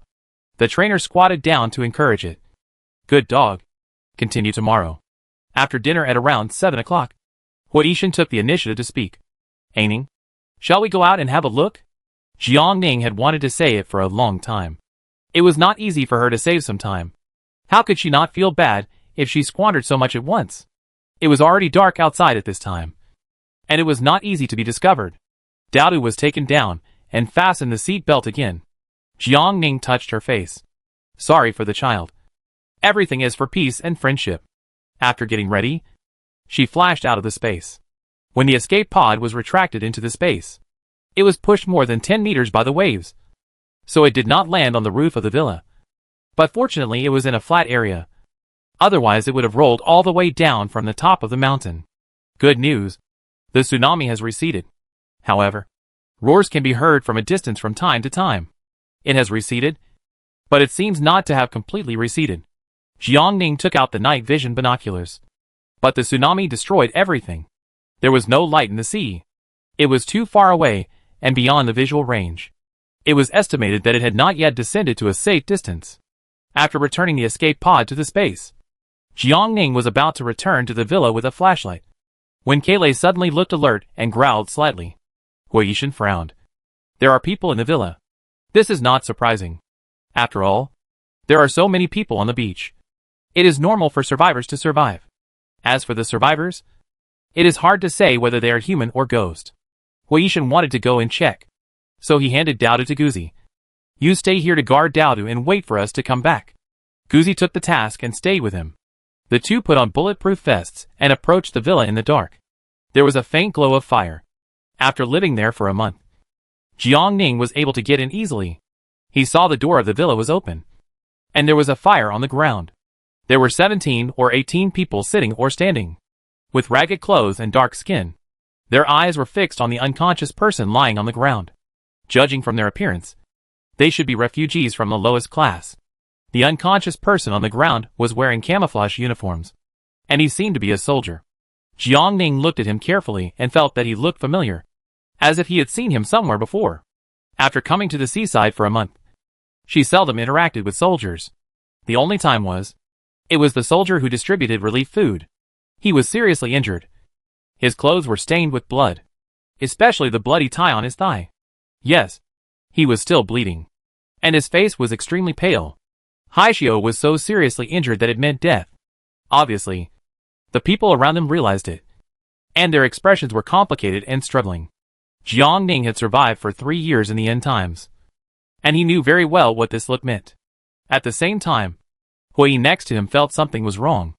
Jiang Ning gently held his hand, feeling that he was cold and stiff, with murderous intent that could not be concealed. He was completely different from usual. I go first. A hoarse voice sounded, and a man took out a rusty knife from his pocket. Each of you has a knife. No one is allowed to be an exception. The child next to him showed fear on his face and hesitated, but Uncle saved us. The man smiled, revealing a mouthful of yellow teeth. Little boy, are you hungry? The child shrank his neck and hid in the crowd, not daring to speak. The others also did not speak. The man held the knife tightly and walked forward step by step. The bonfire flickered, flickering and shaking, shining on the man's face, as if he was a demon. Jiang Ning did not take a gun, but charged in, striding in. Wow! It's so lively. Everyone was startled and turned to look over. So beautiful. They couldn't remember how long it had been since they had seen such a clean, fair, and beautiful beauty. The man's eyes widened instantly. But when he saw that she was holding a submachine gun, he was startled again. Just as he was about to speak, a tall and cold man walked in, also holding a gun. Seeing the two people standing side by side, the man immediately hid the knife and put on a gentle and sad smile. Handsome man, beautiful woman, our property was destroyed by the tsunami, and the hero who saved us was injured. Do you have any food and medicine? Jiang Ning was too lazy to talk nonsense with them. I give you two choices. 1. Get out of here as far as you can. 2. I will kill you all. No. Beauty. Huishan raised his hand and fired a shot, piercing the man's ear accurately. The man wailed and covered his bleeding ear tightly. Jiang Ning looked around at everyone. I have a bad temper, and I don't like to repeat myself. Seeing the two people's murderous intent, everyone was unwilling but afraid of death, so they had to leave. Unexpectedly, someone was more thoughtful. Wait, we can't leave the hero behind. Several people understood and ran back to help the unconscious soldier lying on the ground. Jiang Ning pressed the charge against his head. How about I shoot you and let them take you away? The man was frightened and trembling. And then he gave up his last thoughts and left like a bird or beast. Jiang Ning walked forward and saw that the soldier had a high fever and was unconscious, with many punctures or scratches on his body. She stared at him for a long time, hesitated and struggled, and took out water and antibiotics, as well as medical supplies for treating external injuries from the space. If it were someone else, Jiang Ning might not lend a hand. But looking at him in a coma, she couldn't help but think of Huishan in her previous life. Chapter 180. Huishan also saved many people at that time, but he did not end well. Jiang Ning handed the medicine to Huishan. You feed him water and medicine. I go get Dowdo and Coke. Huishan took the medicine and took a deep breath. Aining? Thank you. Jiang Ning patted him. This is the medicine you stockpiled. No need to thank me. When she carried Dowdo back, Huishan had already fed him water and medicine and was cleaning his wounds, taking out 2 beds and lights from the space. The two of them worked together to lift him onto the bed. Seeing that his thigh was severely scratched, Jiang Ning gave him an anesthetic and took out medical instruments to clean and suture the wound. Judging from the wound, it should be scratched by a sharp weapon. Jiang Ning took a tetanus vaccine, and the yacht was gone. After the treatment, he sent another antipyretic. Dowdy didn't know when she woke up, sitting on the bed in a daze, her expression confused and trance. She kept rubbing her eyes. Brother, sister. Huishan touched her head and comforted her softly. Dowdo, it's okay. Dowdo hugged him and said anxiously, Brother, why am I here? The tsunami hit, and you were knocked unconscious by the handrail. But the waves have receded. Dowdo was still confused, and her consciousness was floating. Huishan handed her the hot meal. Are you hungry? Eat something. Dowdo was obedient and ate the meal quietly, and also had watermelon juice. She noticed the extra strangers, but did not ask anything. Continued to eat, and secretly stuffed a piece of pork ribs for the dog. A tsunami will definitely cause countless casualties, and high temperatures can easily cause epidemics. We have got what we want. There is no point in staying at the beach. Who knows when another tsunami will come? Jiang Ning had never heard of this tsunami in his previous life. Huishan should not have known about it. Otherwise he would not have come. However, it is 70 or 80 kilometers away from Fengcheng. But it is so different. If it were not for the full preparation, I would have almost died. Jiang Ning said. How about we go back to Fengcheng? Huishan had no objection. It's dark, and we don't know the situation down the mountain. Let's talk about it tomorrow morning. Fearing that other survivors would come up in the dark, Jiang Ning discussed that the two of them would take turns to keep watch to get through tonight. Kuzi led the way. Huishan assisted, and Jiang Ning took Dowdo to sleep. Who knew that they would sleep until dawn? Huishan came back with Coke after a patrol. The waves have retreated below the road, and there are scattered survivors evacuating. The soldier was still in a coma, But the fever had subsided. Fearing infection of the wound, antibiotics were continued. Dividing breakfast between the two, Jiangning walked out of the villa and stood on the top of the mountain. The wind and waves were very strong, and they continued to roar. A tsunami engulfed countless humans, docks and ports, and completely wiped out the few remaining industrial civilizations. It was so lively yesterday, but today everything has turned into nothingness. Jiangning felt heavy in his heart, but he was helpless and could only watch the natural disasters become more and more fierce and unpredictable. The seaside road was safe, and the two decided to return to Fengcheng to avoid more trouble. There was no one around, so Jiangning took out the broken car. Hey, why is it not there? She tried to take it out again, but nothing came out. What the hell? What's going on? Seeing her face change instantly, Huishan asked, "What's wrong?" Jiangning was shocked.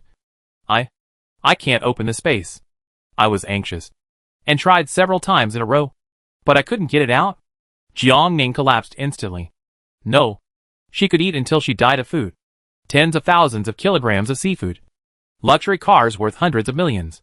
Cruise ships on the sea. Supplies worth billions were all swallowed up by the space. Huishan comforted. Don't worry. Try something else. Yes. Stay calm. Don't panic.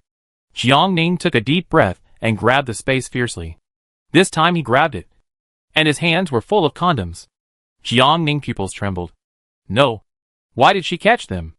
A full handful. At least dozens of them. Frightened, she threw them back into space. But it was too late. Huishan, who witnessed the whole process, had a face that was always cold and resolute, which cracked at a speed visible to the naked eye. Jiangning's head was buzzing, and she subconsciously stretched out her hand. No. Don't think too much. Listen to my explanation. Explain why she has so many. These were not bought, but collected. Damn it. Why did she take out this thing when she could do something else? Jiangning was so embarrassed that he dug out a castle with his toes. He felt that no matter how he explained, it would only make things worse. Huishan was indeed experienced. He quickly recovered and said, Aining, I didn't think much about it. Jiangning covered his face. He might as well pretend to be dead. He suggested, how about you try again? Yes. Yes. Yes. Try again. But the broken car still didn't come out. Jiangning tried something else and successfully took out peanuts. What's the matter? Is the broken car inlaid with diamonds? Was it swallowed by the space? Huishan thought deeply. Could it be that they didn't bring it in and were washed away by the tsunami? No. Jiangning was absolutely sure that she had brought everything in. Wait. When Huishan drove back to the top of the mountain, she pushed open the car door and rushed into the villa and onto the rooftop. While he went to collect the power grid, there was no time to drive the broken car into the yard, and it was washed away by the tsunami. It turned out to be a misunderstanding after all this time, and she was caught and embarrassed. All because of this guy. Jiangning was furious and took Huishan as a punching bag. The situation was urgent. Huishan had forgotten about it, and could only let her beat him. Someone was not afraid of death, and he was talking about things that were not related to the topic. You can only take it out if you have a desire in your heart? Jiangning, who wanted to kick him into the sea to feed the fish, touched his nose and explained depressedly, I found it when I was searching for supplies. And I didn't throw it away because I thought I could take it out to exchange for supplies in the future. Don't underestimate them. I have already exchanged them for a cow and a sheep. Huishan listened. Well, keep it. It will be useful in the future. Jiangning wanted to beat him again. Now that the magic car is gone, we have to use a means of transportation. Otherwise, it would be a big problem to take the child and the dog on the road. She took out the Hummer. He hasn't woken up yet. What should we do? Huishan thought for a while. Leaving him here is a dead end. It's better to take him back to Fengcheng and hand him over to the relevant municipal departments. They will arrange for him to return to the team. Jiangning was quite satisfied with his arrangement. Okay. The two of them ate a little, and Huishan called the two out. Get in the car. Jiangning took the opportunity to go in and collect things, while he carried the unconscious soldier to the back seat of the car and fastened his seat belt. With two people taking care of him, the car slowly drove down the mountain and found that after the tsunami retreated, many survivors formed a team to search for supplies in the villa. They probably had been looted several times, and did not find any food. Seeing the Hummer appear, they immediately picked up sticks and rushed to the road, not only wanting to seize the car, but also wanting to rob supplies. These bastards. It's the end of the world and a natural disaster. Why can they still drive a car? And they can't even fill their stomachs. With a gun in hand, they are not panicked. Facing them coming aggressively, Jiangning lowered the window, took out his weapon and aimed it at them. His eyes filled with murderous intent and indifference. If you are tired of living, just try it. Chapter 181. Everyone was intimidated by Jiangning's eyes, not to mention that he had a hard weapon in his hand. So they could only watch the car go away in dismay. There were no more uniformed security guards in the security booth at the foot of the mountain. The waves were still roaring, hitting the coast from time to time, and the tail of the waves surged onto the road, splashing water on the glass windows. On the road, you can occasionally see poor survivors, whose only survival belongings were washed away. They walked numbly with wounds all over their bodies, crutches on branches, like zombies whose souls were taken away. There was a little girl of 12 or 13, standing quietly by the road barefoot. The Hummer drove past her, and Jiangning found that her feet were covered with shocking wounds. Her eyes were swollen like walnuts, and her forehead was bleeding. She was so young. She should have come to the seaside with her family to make a living. But a tsunami took her family away, leaving her alone. Jiangning's heart trembled, and she turned her head subconsciously to look back. But her figure was gone on the roadside. Only the roaring waves remained. Perhaps life and death have different meanings for everyone. After driving for more than 20 minutes, we arrived at the checkpoint we came from. There were many survivors all of a sudden. There was a temporary medical station at the scene, and soldiers were distributing relief food. This place was higher in terrain, and it had been turned into a rescue station. Looking around, there were hundreds of survivors stranded at the scene. All of them were dejected and sad. Some were unwilling to leave, and wanted to wait for the waves to recede before returning to the beach. Some were confused about the future. They didn't know whether to go to the next sea area or return to the city to wait for death. Huishan stopped the car. They should belong to the same unit. Why not leave him here? The fever has subsided, and the soldier is in much better condition. If he rests well, he should be able to survive. Jiangning took out a box of antibiotics, anti-inflammatory drugs, and 3 antipyretic pills, and added 5 kilograms of rice, all of which were put into a black bag. This is all she can give him. Whether he can survive depends on his fate. Huishan got out of the car and waved to the soldier not far away. A moment later, the soldier came over. Huishan briefly explained the whole story, and Jiangning did not forget to remind him, he needs to rest well, eat something nutritious, and be careful not to let the wound touch water. As she said that, she handed over the bag. There are some medicines in it, which are our thoughts for him. We hope that they can really be used on him. I believe he understood this. Seeing the unconscious comrades in the car, the soldier's eyes were red, and he saluted Huishan and Jiangning. Thank you. Huishan was touched. Take care of yourself. Only by taking good care of yourself can you save more people. The soldier carried his comrade on his back, took the medicine and food given by Jiangning, and walked into the tent in the distance with a firm back. The Hummer was too eye-catching, attracting frequent stares from others, and the two drove away immediately. Along the way, they met many refugees walking back to Fengcheng. They carried their belongings and hoped to survive. But now not only were their belongings swallowed by the tsunami, but they even lost their relatives. Jiangning retracted his gaze and sat in the passenger seat in a daze. 10 minutes later, the car slowed down, and Huishan said, "Aining, take some tolls." Jiangning came back to his senses, and his eyes immediately darkened. This person who collected protection fees was not the same as last time. Needless to say, it was the evil forces exploiting the survivors again. This place seemed familiar. It should be the place where Huishan was knocked away by the fraud last time. Ha! Now they don't play fraud anymore, but openly set up checkpoints to collect protection fees. The toll for the car was 20 kilograms of grain. Jiangning swallowed his anger and was about to take out the potatoes. But the other party said arrogantly, 10 kilograms of grain and 10 kilograms of meat. More than a dozen people rushed over and surrounded the Hummer. Some of them were holding knives, and some were holding weapons. They were ready to kill the whole family if they didn't give it. Jiangning took a deep breath and gave 10 kilograms of potatoes and 10 kilograms of dried seafood. spending money to save his life. The car was able to pass smoothly. But less than 10 minutes later, the road was blocked again. It was the bald heads who raised the price last time. They swarmed in as usual, but this time they didn't ask for food, but kicked the car door. Get out of the car. They were all ferocious, pointing their weapons at Huishan and Jiangning through the glass. The two looked at each other and then got out of the car. The back door of the car was opened, and the bald head's eyes lit up instantly. What a fat big dog. What a white and tender little girl. Get down. Daodu's eyes were full of fear, and he subconsciously wanted to run to his brother. But he was rudely grabbed by the collar by the bald man. At the same time, several bald men surrounded Guzi, all of them salivating. This dog is fat. Enough for everyone to have a good meal. The dog whimpered, trembling with fear. The leader came over and shook the gun in his hand at Huishan. We want the car. The child and the dog stay. You two get out? Jiangning frowned. This group of people can collect at least a few large trucks of supplies a day, and they don't have to worry about food and drink. But they have to keep Daodu. What do they want to do? Just as she was thinking, the bald man with tattoos suddenly picked up Daodu with a very dirty smile. Don't be afraid, little sister. The uncles will take you to play. We have a lot of delicious food and fun things there. And there are a lot of big birds. Let's take you to see them. Okay? Daodu was so scared that she cried. Uncle, I want to go home. The bald man laughed wildly.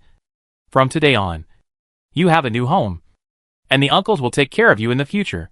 The other bald men did the same, without any scruples in front of Huishan and Jiangning. Daodu turned his head and looked at his brother. Jiangning took a deep breath and forced a stiff smile. Brothers, she is just a child. Please help us and give us a way out. Before going out, she was in disguise. Not only her clothes were shabby, but also her face was full of freckles. While Huishan was decadent and cowardly, they didn't look down on the two of them. But who knew they would have the idea of killing them? Are you deaf? Seeing that the two stood still, the eldest brother put his weapon on Huishan's head. If you piss me off, I will kill you all. Huishan didn't say anything, but gave Daodu a look. The bald man holding Daodu suddenly took several steps back. He widened his eyes, opened his mouth and breathed hard, and his strong body fell heavily to the ground. His chest was stained with blood. He covered his neck tightly. His eyes were as big as copper bells. Daodu turned over quickly and landed steadily on the ground. She held a bloody knife in her hand. Her facial features were still pure and flawless, and she looked at them cutely. The incident happened suddenly, and the bald men were shocked by the scene before their eyes. Lao Lu was dead. Not only was she stabbed in the chest, but her neck was also slashed. She was only 6 or 7 years old. But she actually... No, this was not a child. She was a demon.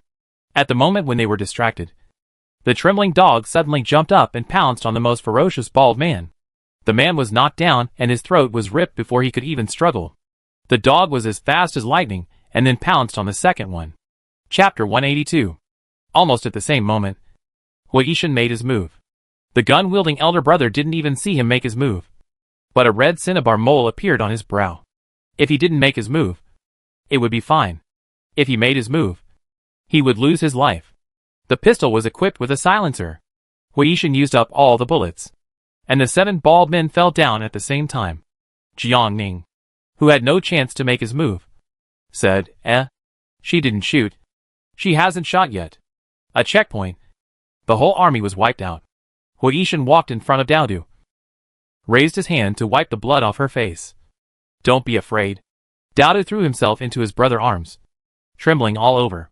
But Guzi was excited, circling around Jiangning to get credit. Jiangning drove it into the car and walked towards the truck parked on the side of the road. The tsunami engulfed everything, and the trade of goods dropped sharply. They didn't loot much supplies today. Probably only half a truck of supplies.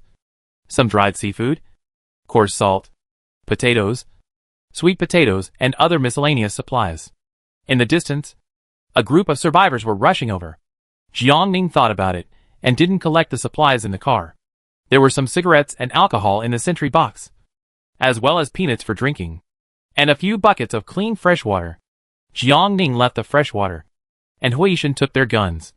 The 3 of them and the dog quickly got in the car and left before the survivors arrived. This was already Fengcheng. The sun was extremely hot. The land was baked gray and cracked. And the air was so hot that it made people dazed. Huishan turned on the air conditioner. Jiangning found a clean piece of clothing and asked Daodu, who was in a daze, to change into it. However, the 6 or 7-year-old child was eventually forced to pick up a knife by the end of the world. Dogs can best sense human scent. And they gently nuzzled the little bean to comfort him. The car drove fast. But it was only a month apart. And Fengcheng felt much emptier. The same was true for Jinrong community, where many people left one after another, either to the base or the beach, trying to find the most suitable place to survive. The apartment building was empty, and the echo was clear. Climbing up to the 18th floor, Jiangning took out the bathtub and let the two wash off the dirt on their bodies. While the two were in the bathroom, she quickly took out the furniture, etc., and arranged the room with Huishan. Fengcheng is hotter than the seaside, even with the air conditioning fan with ice cubes and the constant temperature clothes on. I still sweat. I have to move the air conditioning out. At noon, I eat pork ribs, bitter melon soup, fried crab with ginger and scallions, and green vegetables. Daodu is a little confused. She lowers her head to eat without talking, like an ant. After dinner, Jiangning sends Huishan away and calls Daodu to come over. Daodu, are you scared? Daodu pinches the corner of her clothes and lowers her head and says, Sister, I killed someone. Jiangning squats down and touches her head. First of all, we didn't provoke anyone. Right? Daodu nodded. It's different now than before. Staying alive is the most important thing. We didn't do anything wrong. Why should we be abused or killed by bad guys? Yes. They were the first to do evil. We took action to protect ourselves. If they didn't die, more people would be robbed and killed by them. So, not only did you do nothing wrong, you also got rid of harm for the people. You are a great hero. Daodu was surprised. Sister, am I a hero? Yes. Many people will be grateful to you. So don't think too much. You did nothing wrong. Daodu was relieved. Sister, you are so kind. Promise sister that you will protect yourself well in the future and not be afraid when encountering things. Yes. Little Daodu nodded heavily. Jiangning took out 2 ice creams from the refrigerator. You and Coke were great today. Both of you have rewards. With his heart not untied, Daodu happily ate the ice cream. The whole building was almost empty, and the 2 houses did not lock their doors, so people could come and go at any time. Huishan came over, closed the door, and took a nap. They didn't play poker, but while they were helping each other, he lifted Jiangning's shirt. After waking up from a nap, Jiangning took 20 kilograms of sea salt and 10 kilograms of dried seafood to the 17th floor. Seeing Jiangning return safely, Grandma Zhong was very happy. Oh, you are finally back. I heard that there was a tsunami in Yuecheng, and the municipal government sent people to rescue. We were lucky. We left a few days ago and went to Xiangshan City for a walk before returning. Jiangning handed over the salt and dried seafood. I brought some for you. Tell me if it's not enough. 20 kilograms of sea salt is enough to eat for a long time. Grandma Zhong is very happy. But 10 kilograms of dried goods is too much. 1 kilogram of meat needs to be exchanged for several kilograms of grain.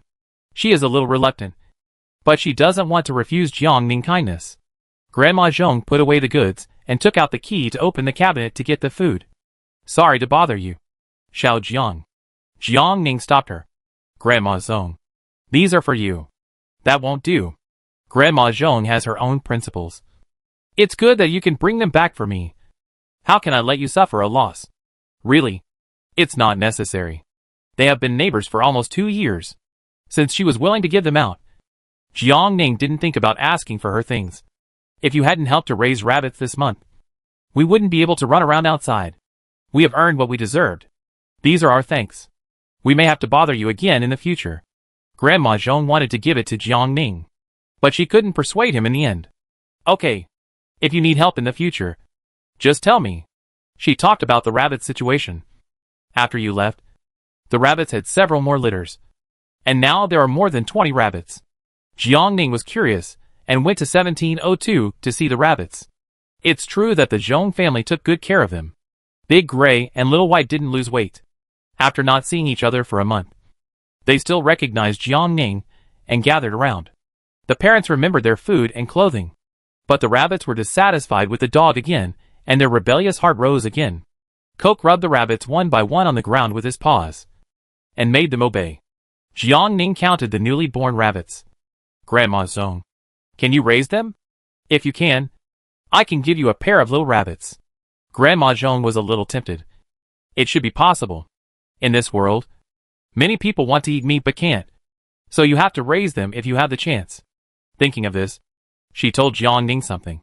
Xiao Jiang, we are moving. After the flood receded, the institute vacated several buildings to accommodate the families of scientific researchers, so that their families can be reunited and avoid danger when going to and from get off work. And secondly, the time spent on commuting can be reduced so that they can better devote themselves to work. The father and son worked day and night. Every time they went home on holiday, Grandma Zhong was always worried. She shamelessly forced the father and son to report the situation to the higher-ups. Some time ago, she arranged a miscellaneous job for Zhong mother. Originally, they moved together, but Grandma Zhong was stubborn and wanted to wait for Jiang Ning to come back and return the rabbits to her. Moving with so many rabbits would cause a sensation in the family building. What if people would think of the Zhong family? Chapter 183. Jiang Ning was somewhat touched. She did not expect that Grandma Zhong would be so trustworthy. Thank you, Grandma. It is our Zhong family who should thank you. Grandma Zhong held her hand. If it were not for your help in the past 2 years, we would have suffered so much. This child is cold on the outside but kind on the inside. Although he may say harsh things sometimes, he is secretly helping others behind the scenes. If we had not lived on the 17th floor as neighbors, it is hard to say whether the Zhong family could have survived until today. The research institute is also difficult, but it is still better than ordinary people at the bottom. In addition to the monthly salary and food, there are also freshwater benefits. The amount is not much, but it is barely enough for the family. Grandma Zhong took out a paper bag. Xiao Jiang, I asked someone to find some vegetable seeds.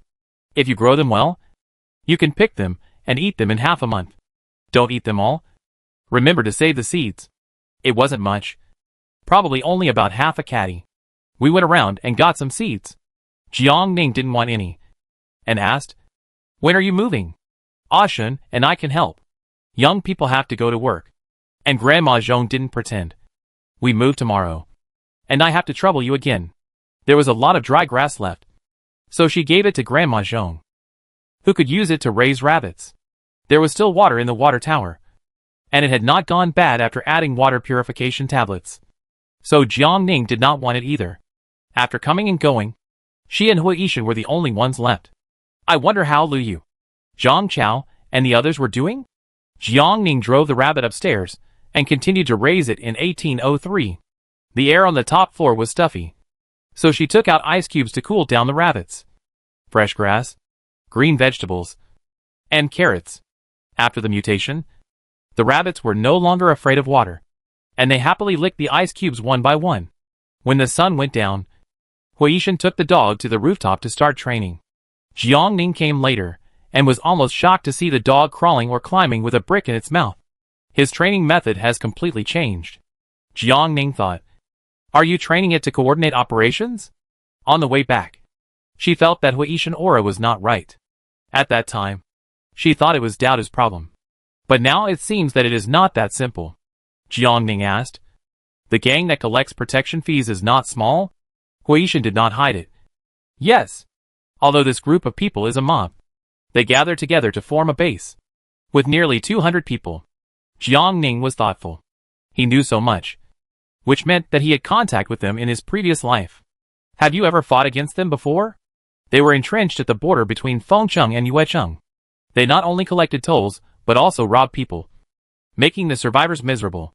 Fengcheng and Yuecheng police forces attacked them and took down 2 bases in succession. But not now, but half a year later. After a strong earthquake, the living environment became more difficult. But they became even more aggressive and completely blocked the survivors' way to survive. 2 bases? Jiang Ning was shocked. You mean, the group of people who collect tolls in Yuecheng are also private bases?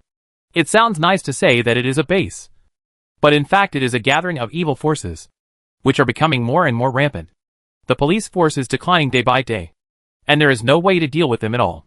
Now, Huishan has swept the people at the checkpoint, and they will not give up. It's really hard to hide. Jiangning doesn't want to cause trouble. But if trouble comes to him, retreat is not a solution. It doesn't matter. No matter how many they come, we will kill them. Anyway, he gave her a lot of homemade explosives and fuel bombs. And she would definitely not skimp on them when necessary. When facing evil forces, the more you tolerate them, the more they will push their limits. Huishan looked at her. Are you afraid? Isn't that nonsense? Who doesn't fear death? But fear is useless. Jiangning smiled. I am afraid, but I won't sit and wait for death.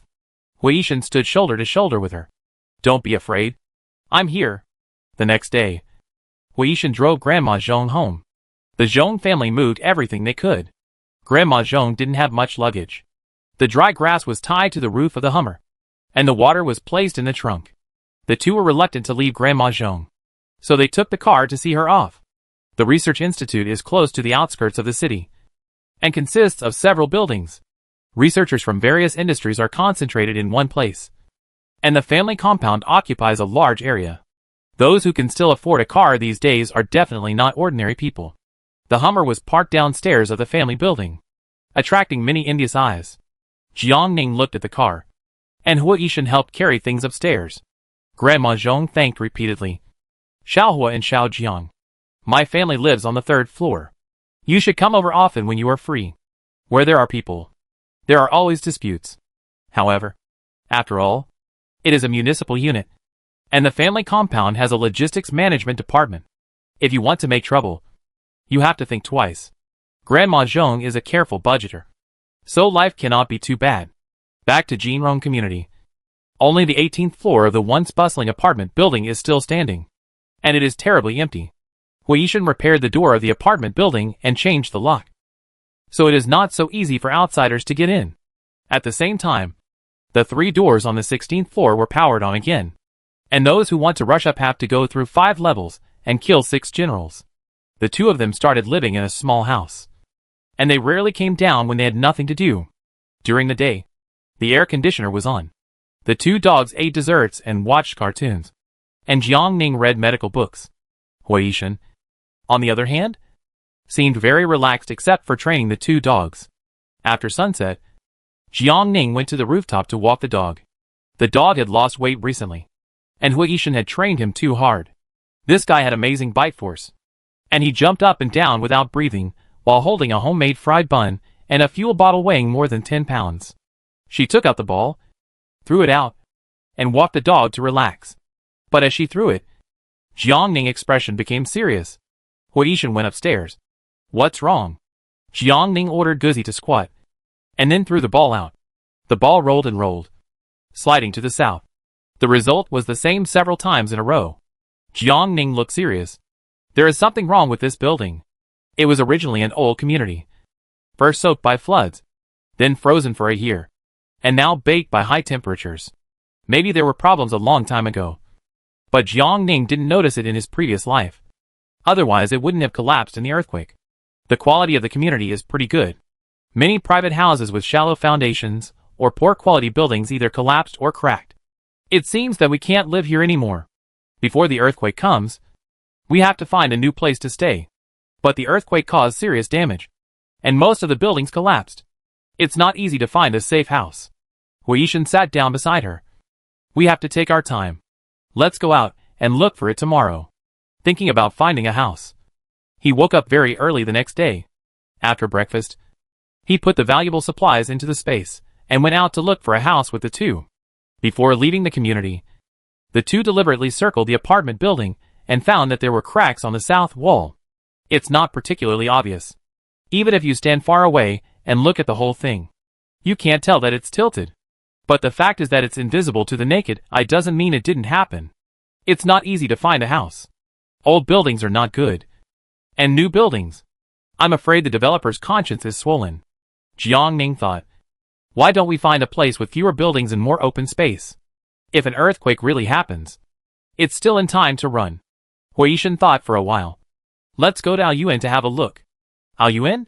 Jiangning had never heard of it. It's close to the suburbs, So it should be a newly opened real estate project. It was too long ago. Huishan didn't remember it very clearly. He only remembered that he participated in the rescue after the earthquake. And he met a rescue team organized by a non-governmental organization, which was a team organized by the community. The team leader said that their community did not collapse. Not only did they participate in the rescue, they also responded to the municipal government's call to vacate several empty buildings to accommodate the homeless victims. Jiang Ning took out his mobile phone and searched for Aoyuan on the offline map. But there was no such building. Chapter 184. It is not uncommon for new buildings not to be updated on the map in time. Huishan told Jiang Ning the general direction of the rescue, and Jiang Ning had a vague idea that it was the southwest direction. The new development zone in that area belongs to the development direction of the city's expansion. There are indeed new buildings, and the place is relatively spacious. Huishan drove, and Jiang Ning sat beside him to show the way. When we arrived at the development zone, there were abandoned buildings, dry rivers, and cracked land everywhere.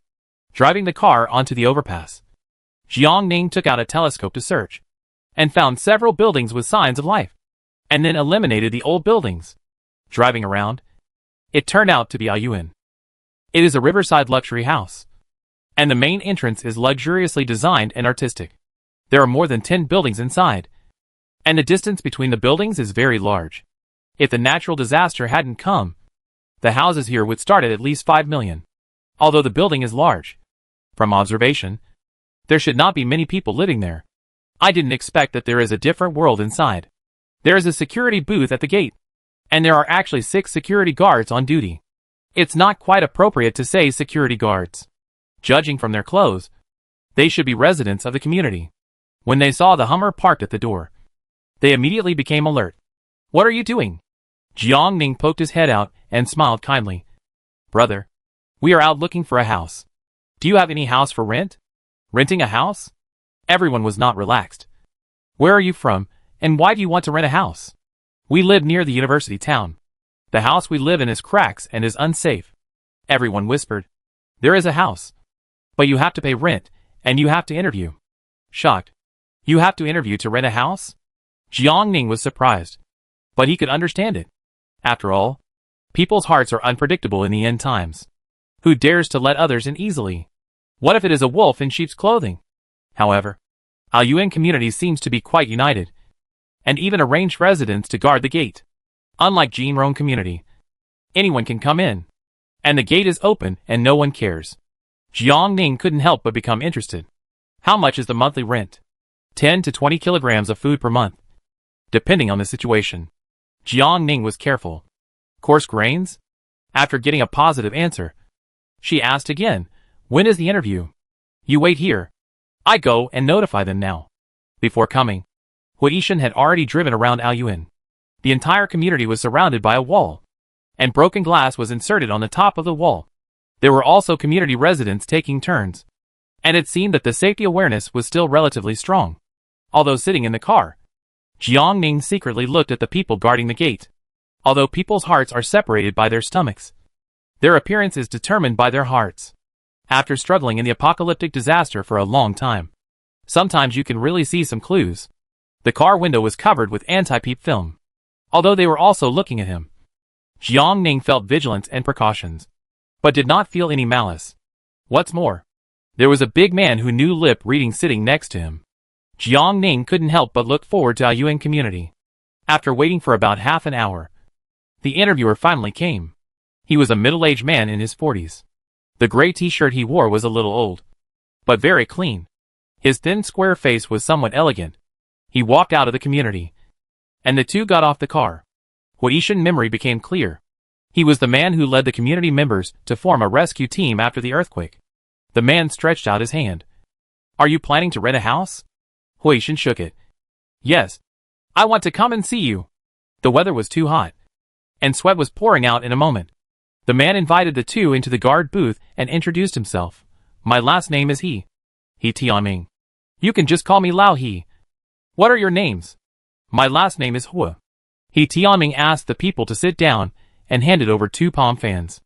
Waving the fans, He Tianming asked about everything, including age, gender, address, hometown, family members, Jiang Ning frowned. We just want to rent a house. Are you checking the household registration? Sorry. You misunderstood. He Tianming explained. It wasn't long after the completion of the first phase of Aoyuan, and the natural disaster came unexpectedly. At that time, I and several other owners had just moved in, and the other houses were all empty. It is difficult to survive alone. So we gathered together to survive. And later we took in more people. So far, there are about 100 people in the community. The living environment is bad now, and people's hearts are even more unpredictable. Although our community is rented out, not everyone can come in. As long as we live in Aoyuan, we will be a big family in the future. So we will be very strict in screening the people who move in. I was a psychological counselor before the natural disaster, so I took on the job of interviewing. I hope that everyone who lives here is a good person and can find a sense of home here. It turned out that he was a psychological counselor. No wonder he could make a human judgment about the tenants from the conversation. Just like checking the household registration. Although it was just a simple conversation, it could help him filter out 70% to 80% of the survivors with bad intentions, thus keeping the danger out. The interview continued. He Tianming first asked Huishan, what did Mr. Wood do before the natural disaster? Special police. Retired due to injury. He Tianming was very interested in his profession and asked many related questions. After chatting for more than 10 minutes, it was Jiang Ning's turn. She introduced herself. I grew up in an orphanage. I don't have any relatives, and I'm a student in the medical school. He Tianming looked at Jiang Ning for a few times. If you move in, besides taking care of a child, will you also keep a pet? Pet? Jiang Ning was surprised. He Tianming smiled. If I'm not mistaken, you should have a dog. And it's a Malinois. It was extremely hot, but Jiang Ning felt cold all over. How did he know? But she quickly reacted, and coke rubbed against her when she went out. Sure enough, there were a few dog hairs on her clothes. I just asked if there were any secrets in front of the psychologist, afraid that she might misunderstand. He Tianming quickly said, don't misunderstand. We allow pets in our community. I also have a dog. Teddy. Jiang Ning was even more confused. Is this the Garden of Eden in the end of the natural disaster? She cheated in the space. What kind of family conditions does an ordinary person have to be able to afford a dog in a natural disaster? This is definitely not the Dragon Gate Inn. She doesn't want to be made into a barbecued pork bun. Seeing the confusion of the two, He Tianming explained, most of the people we recruit from outside have survival skills. The rent collected is distributed according to work, and life is barely passable. Speaking of rent, Jiang Ning asked curiously, how much food do you collect in a month? He Tianming pondered over it again and again. Every household that moves in will have to provide a laborer to patrol the community every day. Do you have any objections? No problem. Ordinary people get 20 kilograms of food per household. Jiang Ning was slightly surprised. 20 kilograms is not cheap. If Mr. Hui can teach the young and middle-aged people in the community how to defend themselves from enemies, and Ms. Jiang can treat the residents in the community, we can reduce 10 kilograms of food. Jiang Ning told the truth. Even 10 kilograms of food is not cheap. He Tianming smiled. The community has other benefits. 10 kilograms of food is not expensive. Jiang Ning also planned to be a psychoanalyst again. Does your community have a well? Chapter 185. Jiang Ning finally understood that Aoyuan only wanted capable people who could survive natural disasters together. He Tianming was startled, then laughed. Ms. Jiang, you have a good eye. There is indeed a well in our community. It was dug manually by a member who knows how to dig a well, and the people in the community. Each household can get about half a bucket of water every day. Do you still think 10 kilograms of food is expensive? After the conversation, he had already made a judgment on the two people and hoped that they could join. Although the community knows a lot of things, there is no doctor and the defense ability is not strong. People like Huishan are urgently needed. We think about it and reply to you 2 days later, having been used to being vigilant. The Garden of Eden in the end times is more like a poisonous apple. The two did not rush into the community to look at houses. They first got to know Aoyuan well, so as not to be trapped when they entered. They drove away, but did not go home. Instead, they found an unfinished building with a wide view and waited patiently for observation. According to Tianming, Aoyuan delivered 2 buildings in the first phase, and only the exterior decoration of the 3 buildings in the second phase was completed, and the interior was still rough. Later, he led the owners of the community to renovate Building 3 and rent it out. Huishan observed with a telescope and found that only 3 buildings had signs of life, and the other 2 buildings were vacant, judging from the clothes hanging on the balcony and the planting conditions. Except for the high-rise buildings, every floor of each building is residence. It is estimated that there is 1 household on each floor, and the fire door of the stairs is closed, which means an extra layer of security. This distribution is reasonable. Aoyuan has a large plan and many vacant lands waiting to be developed. Who knew that a natural disaster would suddenly strike? And now it has become a scattered sunshade shed, and drought-resistant sweet potatoes are planted in the fields. The community is not far from the river, and the groundwater should be more abundant than other places. It is reasonable to dig wells. Otherwise, how can there be so many sweet potatoes in the community?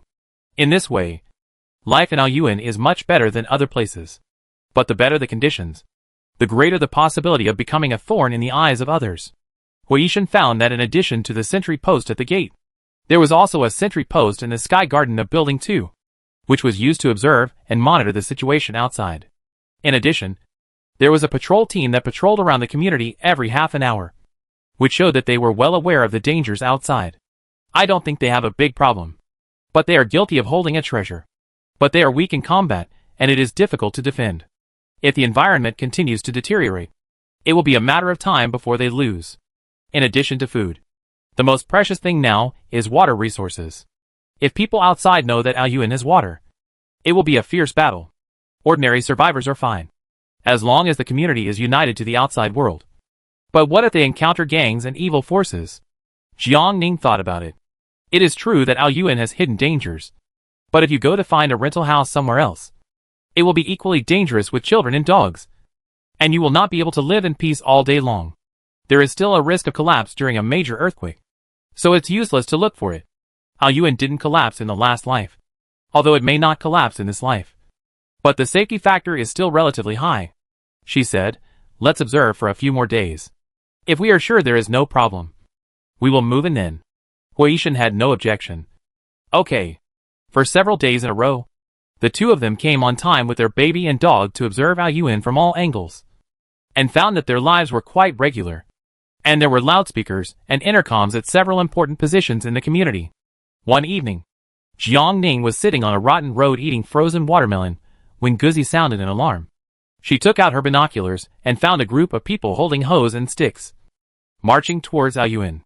There were about 20 people, probably local residents nearby. They gathered at the gate of Aoyuan, and the 2 sides soon confronted and had a physical conflict. The alarm sounded at Aoyuan, and men, women and children came out in droves to launch a survival counterattack. Jiang Ning threw the half-eaten watermelon to Guzi and stared at it intently. He Tianming was the leader. Their fighting power was not strong, but it was obviously not the first time they had fought against the enemy, and they were in their own territory. They used tactics such as sand in the eyes and pepper spray to quickly beat the enemy back. However, it seemed that several people were injured. From the beginning to the end, they fought with cold weapons. In the evening, the 2 drove back to the apartment building and found a van parked at the door. The door was wide open, and there were several bald men with tattoos sitting inside. Some of them had cigarettes in their mouths, and some were playing with sharp knives. Seeing the Hummer stop, the leading man threw the cigarette on the ground and stomped it out. From the 18th floor? Huishan lowered the car window and said sternly, "Is there something wrong?" The man raised his eyebrows. "You didn't forget that you killed someone a few days ago? I won't offend anyone unless they offend me. If someone offends me, I will kill them." Huishan ignored his threat. "Is there a problem?" The man with the flower arm, who was playing with the knife, had a bad temper and rushed up to hit Huishan twice. "You killed so many of our brothers." Huishan's eyes darkened. "Try to move." The flower arm raised the knife and was about to stab, but was stopped by the man in the lead. The man put on a smiling face. "You killed several brothers in the Qingang base. According to the rules, we have to avenge them. But our boss cherishes talents. As long as you agree to join the base, we can let bygones be bygones." Huishan refused. "I'm not interested." The man's expression froze. "I advise you to think it over carefully. Not only will we not pursue it, but you can also eat and drink delicious food. And you can choose any beautiful woman. You can't get such treatment outside. Huishan reiterated. I'm not interested. The man turned hostile in an instant. You don't want to drink a toast. So you have to drink a forfeit. Right? I'm quitting drinking. Several tattooed men came up to teach Huishan a lesson, but were stopped by the man again. He looked at Huishan, murderous intent flashing in his eyes. Okay. Don't regret your choice today. Let's go! The van roared away. Several tattooed men were dissatisfied. Brother Chun, why didn't we kill him just now? Kill? The man narrowed his eyes. Have you forgotten how Lao Shu and the others died? The tattooed men were speechless. And then, they were indignant. Is he that powerful? Have we been asking for nothing these days? The man was furious. Everyone around us said that everyone living on the 18th floor is not easy to mess with. They even killed people from the Dragon Slayer Society. The boss wanted to give him face, but he didn't want it. We didn't dare to say anything after so many brothers died. If we don't make fun of us, who will take the Qin Gang base seriously in the future? Do you still want to stay in the underworld? Why are you complaining? We just do whatever the boss arranges. Do you need to eat, drink and have fun? The flower arm stopped talking, and the van roared away. Back on the 18th floor, Jiang Ning sent two of them to play. They won't give up. Chapter 186. The Dragon Slayer Society was in the right place at the right time, and with the right people. They just took advantage of the situation.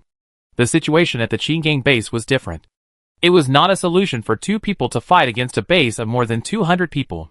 Hiding was not a solution either. Since they could find this place, they could find other places. The Qin Gang base seemed to be a mob. But it didn't seem that simple.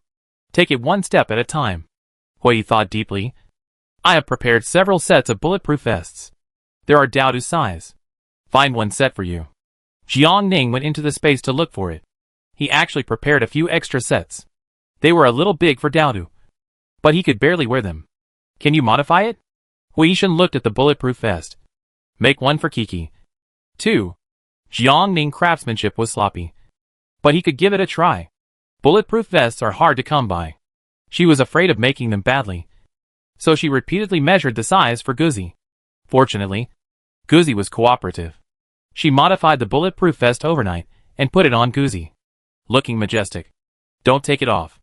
Wear it from today on. The two didn't say it, but they both knew that since Qi Gang base had come to them, they would not let it go easily. The moving had to come to an end to avoid hurting others. At night, Huishan locked the door to the rooftop, checked the stainless steel door on the 16th floor, adjusted the current to the maximum, and closed all the doors and windows on the 17th floor. He made a trap, hooked the wire on the doors and windows, and tied a mini alarm on the other end. If someone broke in by force, the alarm would make a piercing sound when it fell to the ground. Late at night, Jiang Ning got up and went back to 1802 to sleep, but was stopped by Huishan. It's not safe to separate. You can live here. It's quite spacious. That's right.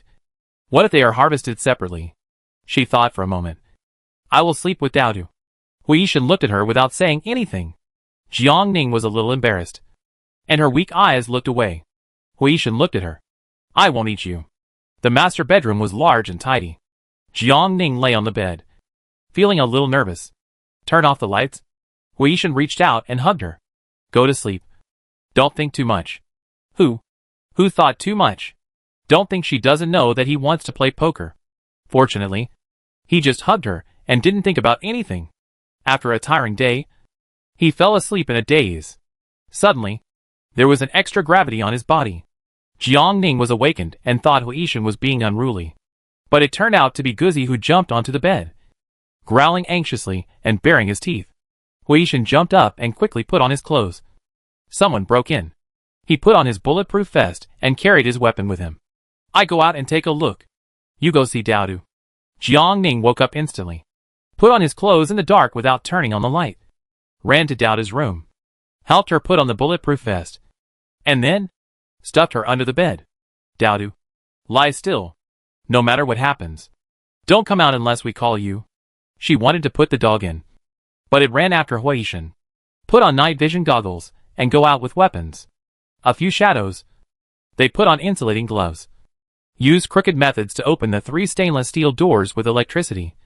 and sneaked up. You can't drink a forfeit. Right? Tonight, we will destroy the 18th floor, drag the bodies back to show off to the public, and see who dares to offend the Qinggang base in the future. They thought they were very clever and could do it without anyone noticing. But they didn't know that the dog had already noticed it. Huishan went down half a floor and waited for them to come to the door in the dark. The flashlights of several people were dim, and they didn't pay attention to their feet for a while, hitting the iron wire as thin as a needle, and the alarm made a shrill sound. They were shocked. Oh no! There is an ambush! At the same time, gunshots rang out. The visibility was poor in the dark, and there was a staircase as a cover. So the two sides fought. Jiangning arrived later and killed one of them by taking advantage of the defense. Bang! A dull sound was heard, accompanied by sparks. Then, the dog barked sharply. Oh no! It's a bomb! The dog carried the explosive pack and smelled it, knowing something was wrong, and immediately issued a warning. Jiangning was shocked and pulled Huishan upstairs. Go!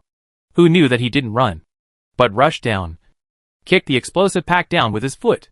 The two people and the dog rushed upstairs quickly. Bang! With a loud noise, the whole building shook. A strong airflow rushed from behind and pushed Jiangning out. She fell heavily to the ground, her ears buzzing, and the pungent smell of gunpowder was everywhere. The glass shattered, and the powder blocks on the ceiling fell down, unable to move. Jiangning took a long time to recover and started coughing violently. Kaylee rushed over, making anxious sounds, biting her clothes and dragging her into the room desperately. Jiangning turned over and sat up. Huishan? Her ears were buzzing. She couldn't hear any sound.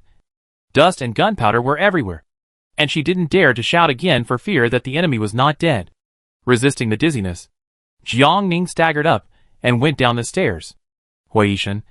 He must be alive. Nothing can happen to him. The dog bit her trouser leg and pulled it back, then rushed down. Bang! Another deafening noise. Jiangning ears hurt, and she forced herself to go down the stairs. There seemed to be footsteps in the smoke and dust. She loaded the bullet and aimed the gun. Woof! The dog barked, and Kaylee grabbed Huishan's trouser leg and dragged him up desperately. Shit shoveler. It found the trainer. Huishan was covered in dust, and his handsome and resolute features were no longer visible. When he smiled, only his white teeth were left. It's okay.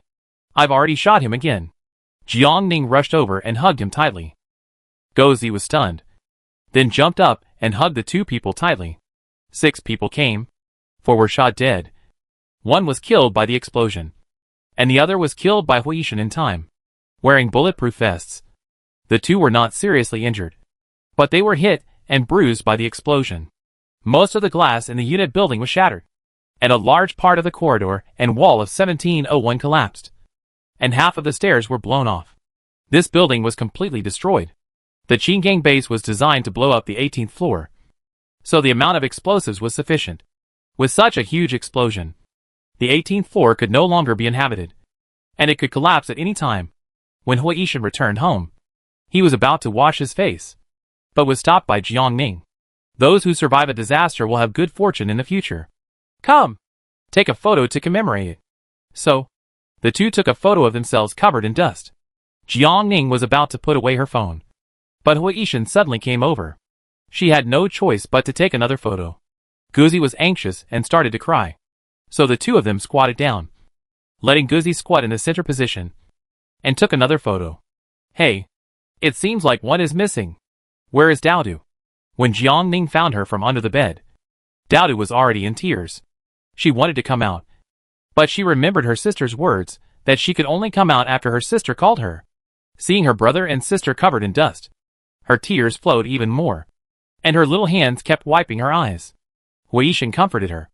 Don't cry, Daodu. Brother and sister are fine. So, another family photo was taken. After washing the face, apply medicine to the bruises and scratches. Guzi was also bruised, and there was a bump on his forehead, which made Jiangning feel distressed. It was already 3 o'clock in the morning, and the two discussed overnight. The 18th floor cannot be lived in. We must evacuate immediately. As for where to go, we will talk about it after evacuating safely. Chapter 187. The two packed up overnight. They put everything they could take away into the space, and dismantled the stainless steel doors. They dismantled everything in 1801 and 1802, and the 6 doors on the stairs, 2 of which were destroyed, and took away the 4 good ones. After all, they would be used in the new house. Not only the doors, but also the explosion-proof glass, bulletproof glass, even the door frames, glass cabinets, and curtain hangers were not spared. The 8 rabbits were safe, but a few of the newly born rabbits were frightened to death by the explosion. Jiangning packed them all into a cardboard box and stuffed them into the trunk of the Hummer. At 5 in the morning, the 2 drove away from the Jinrong community where they had lived for 2 years. The car stopped at the entrance of the university town, and the sky in the east was already slightly white. Jiangning sat in the passenger seat, thinking quietly, there will be a second time after the first time, and the Qinggang base will not stop. Hiding from place to place is not a solution, and it is not the style of Jiangning and Huishan. Huishan's eyes were deep. Destroy them. 1 punch is enough to prevent 100 punches. This is what Jiangning thought. Escape can't solve the problem. The more you hide, the more unscrupulous they become. However, it's not easy to eliminate a base of more than 200 people with only 2 people. They still have a lot of weapons and explosives in their hands. Do you remember the first checkpoint we encountered when we came back from Weicheng? Jiangning remembered that Huishan mentioned that in the previous life, the police forces of Weicheng and Fengcheng jointly took action to eliminate the 2 bases that were causing trouble in all directions. You mean? Let them fight each other. The checkpoints are so close. It's obvious that they are fighting for food. Maybe they have been fighting fiercely for a long time. But the conflict has not yet completely erupted. Or they have not found an opportunity to completely kill each other. The 4 looked at each other and quickly came up with an idea. Jiangning suggested, let Daodu and Kailei stay at Zhong House for a few days. Huishan was silent for a while, looking into her eyes. Aining, we need Kailei's help, and there will be risks. Jiangning was stunned for a moment, then turned to Guzi and said, Coke, we are going to carry out the mission, and there will be danger. Do you want to go to Grandma Zhong House or come with us? Guzi made the choice without hesitation and bit the corner of her clothes. Daodu hugged her brother tightly. Brother, don't abandon Daodu. Hui thought deeply. Qinggang base has investigated us thoroughly. If we don't take Daodu with us, it will make them suspicious.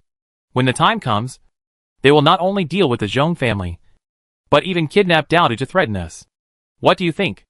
Jiangning had a headache. Okay, that's it. In the end of the natural disaster, it is not a good idea to protect her too well.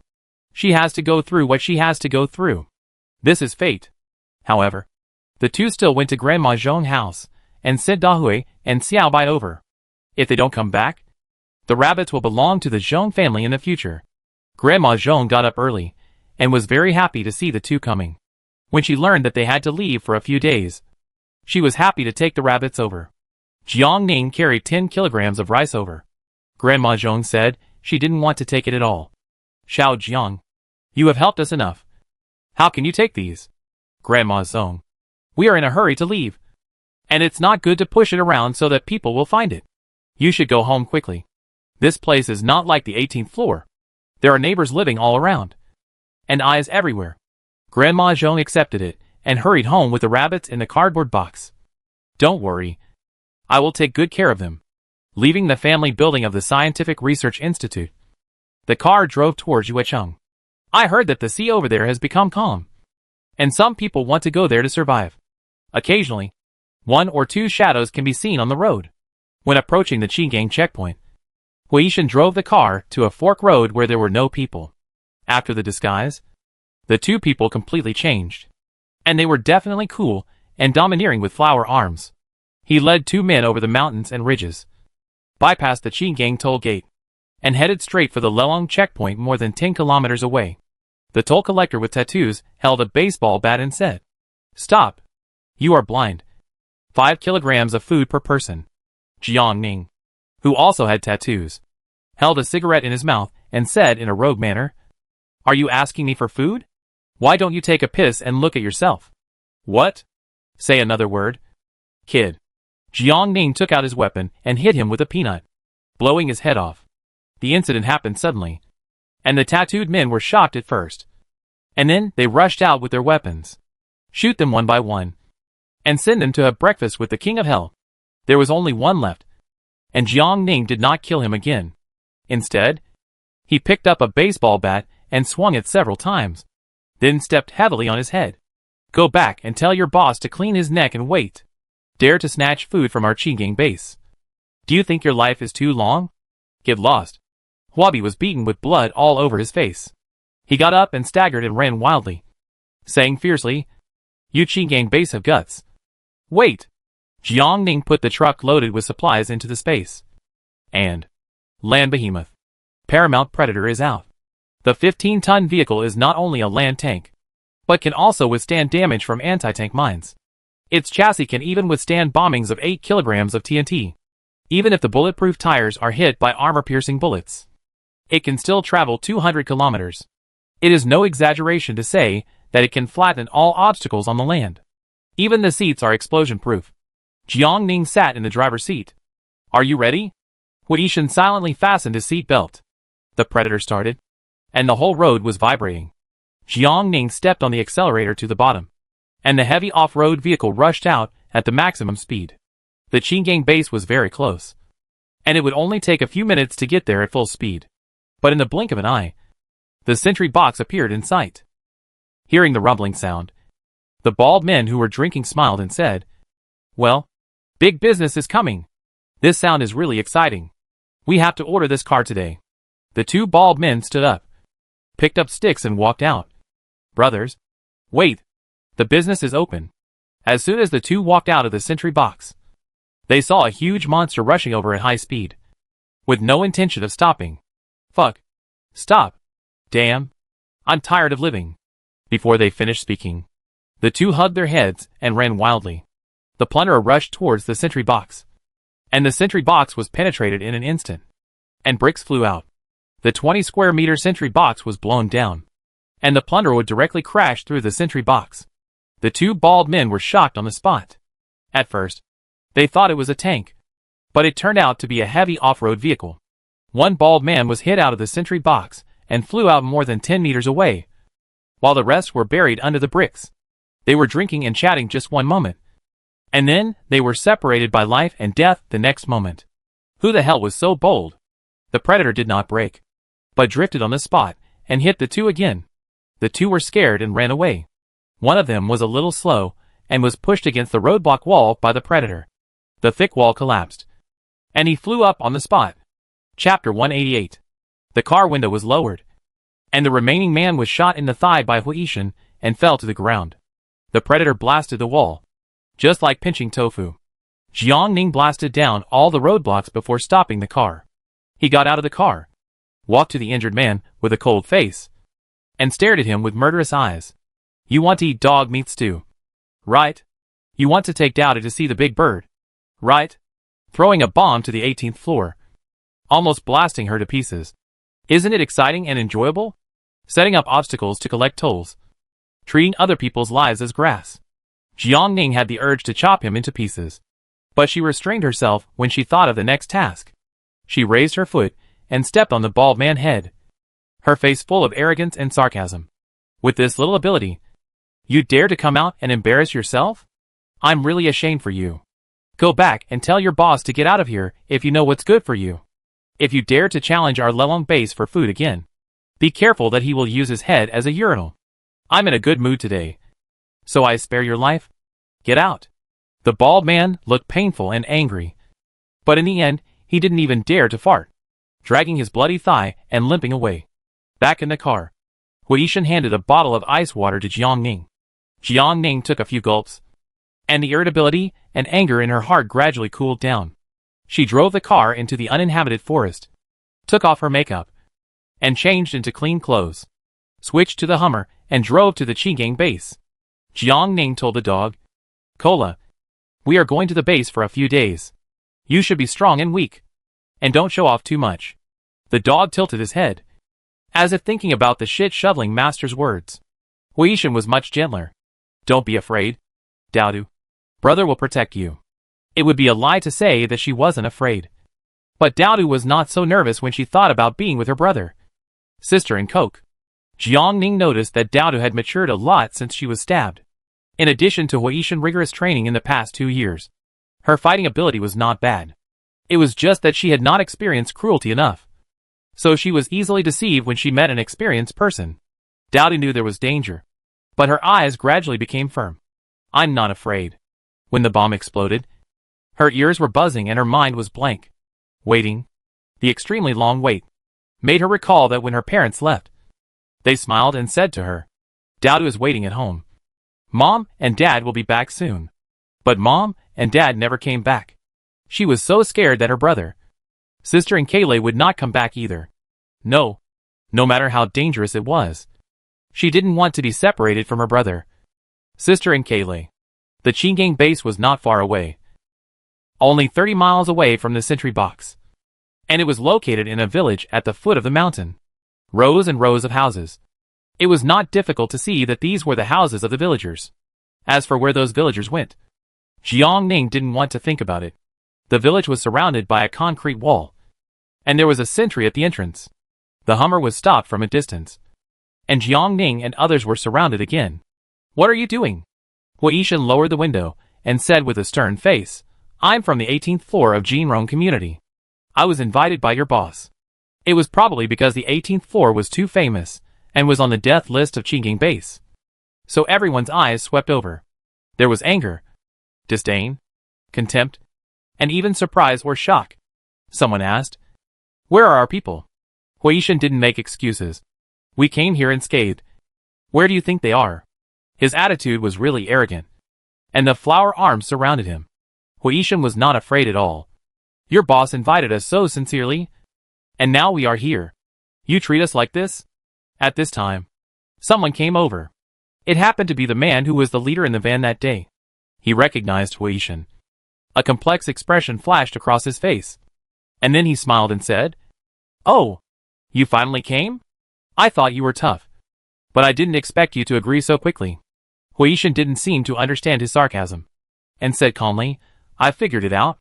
We really want to join your warm family. The man choked and said with a fake smile, That's right. It's best not to be too stubborn. Wait. I go ask the boss right away. When he turned around, he didn't forget to sneer and muttered, That's it. And it's still the 18th floor. Aren't you still a coward who is afraid of death? Unfortunately, Jiang Ning heard every word. Very good. He arranged it last night. It is normal to show off your power when entering the house. Huishan waited for an hour before the bald man finally came.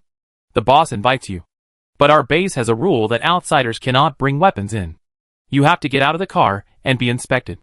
3 people and a dog got out of the car, and the Hummer was rudely searched by them. The man winked at the minions. The minions stepped forward. You have to be inspected too. Wearing short sleeves in the hot weather is too much. What weapons can be hidden? It was clearly a challenge. Huabi walked towards Jiang Ning, his eyes full of malicious yellow waste. You? Let me search. As he said that, his hand reached out to her chest. Jiang Ning narrowed his eyes and kicked him hard at his most vulnerable part. The minions had no time to wail before she grabbed their throats with precision. Others surrounded her and pointed their weapons at her. You are awesome. You dare to be so presumptuous in our territory. It is said that you have to look at the owner before you beat a dog. Don't forget that your boss invited us to join. Jiang Ning stared at this group of idiots without any fear. Do you know why he invited us? You are showing off your sword in front of Guan Gong.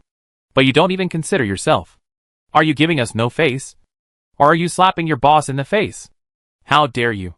You have such a big face. You killed 2 groups of us and still dare to be so arrogant. The man shouted angrily. Do you really think we are paper tigers?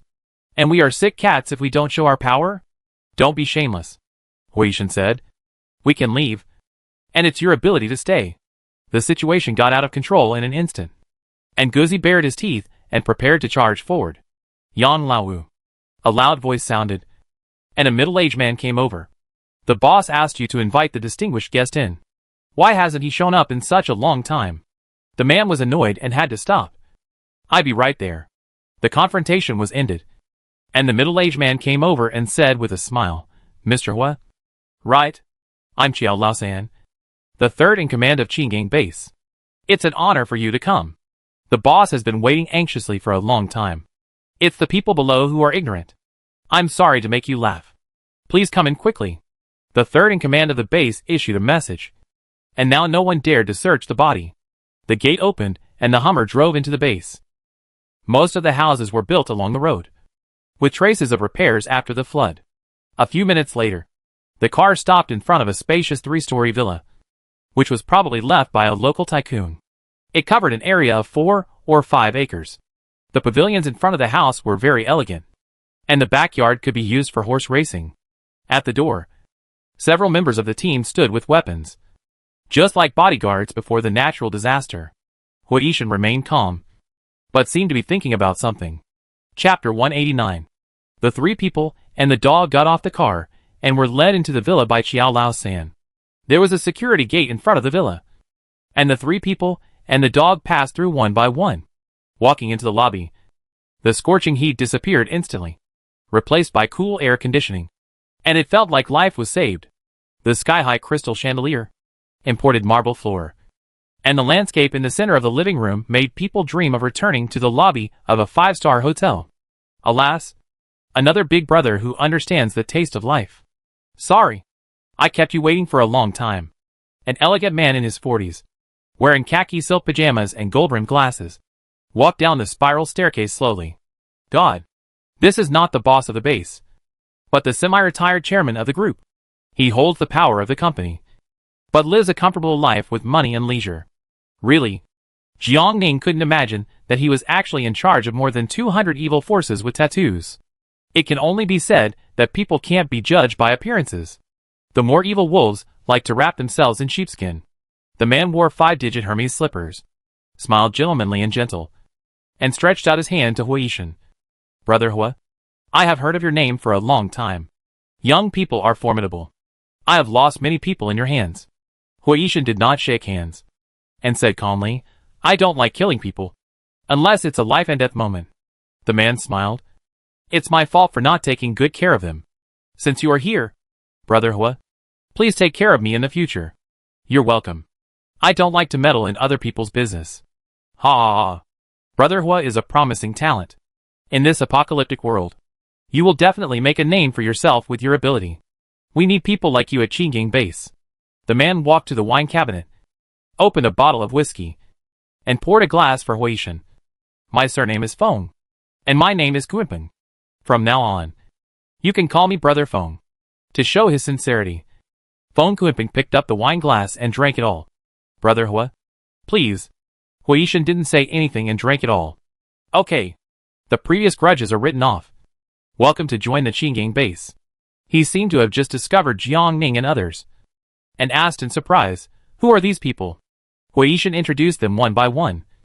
My woman, sister, and dog. Feng Guipeng's eyes were attracted by the dog.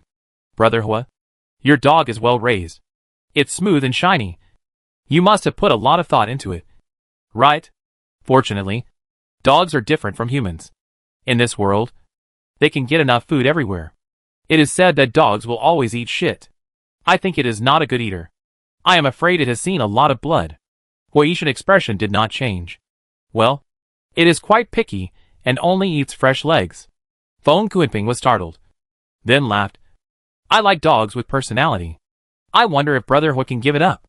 Dogs understand human nature. If it is willing to follow you, I have no objection.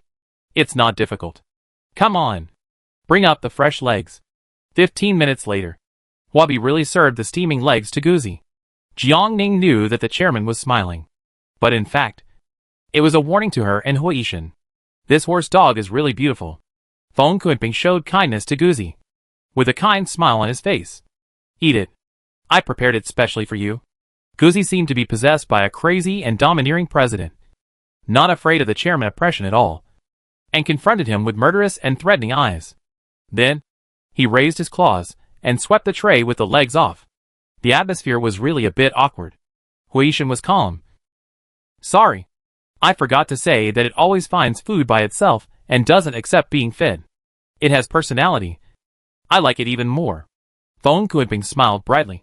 By the way, Brother Hua, you have come from afar, and we will be one family from now on. The development and growth of the Qingying Base still depends on you to contribute. You are new here, so I will arrange for you to rest first, and I will welcome you tonight. I asked the third brother to arrange a house for you. And there is also a meeting gift for you. As he spoke, he clapped his hands. More than a dozen coolly dressed beauties filed in. Some were plump and some were thin. Some were tall and beautiful. And some were petite and petite.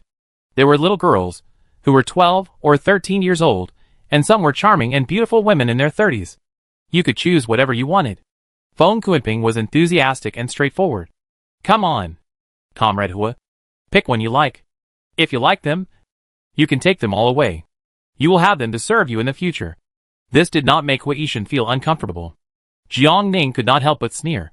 Brother Feng, we are here to join you. Not for you to sow discord. Feng Kuiping was stunned. What do you mean? You seem to have forgotten that he is my man. Jiang Ning said bluntly. You put more than a dozen women around my man. Have you considered my feelings? How about I leave? Oh! Feng Kuiping suddenly realized and apologized. I am so sorry. Sister-in-law. My ears are hearing impaired, and my hearing aid is out of order. I missed Brother Hua's introduction, and thought you were a handsome little brother. Jiang Ning shaved his head, and his hair grew a little in the past few months. In addition, he was wearing loose clothes. If you don't look closely, he really looks like a teenager. But he did it on purpose. From the moment she entered the door, he tried to dislodge the relationship between the two. In the end times, people's hearts are unpredictable, and this trick almost always works. But unfortunately, he used it on the wrong person. If she and Hui Yishan were really so superficial, they would not have walked hand in hand until today. Feng Kuiping waved his hand and asked the women to leave. Hui Yishan's face was cold. I don't like this. And please don't find other men for my woman in the future. Feng Kuiping tried to make up for it. Third brother. Look at how you did this. How can I hold my head up in front of Brother Hua and his sister-in-law? Qiao Laosan tried to smooth things over for the boss. I'm sorry. I didn't understand it. I won't do it again. I drink 3 cups of wine as an apology to you at today's banquet. You must be tired. Come on. I take you to rest. The 3 men and the dog said goodbye. And Feng Kuiping escorted them to the door of the villa. However, as soon as Hui Yishan left, his face darkened. After sending them away, Qiao Laosan returned to the villa. Boss, these 2 guys look like troublemakers. They killed 2 of our groups. But they are not so easy to tame. Let's not lose more than we gain. Since they came to the door, why bother to put up a fight? What do you know? Feng Kuiping glanced at him. Who doesn't have a temper these days if they are very capable?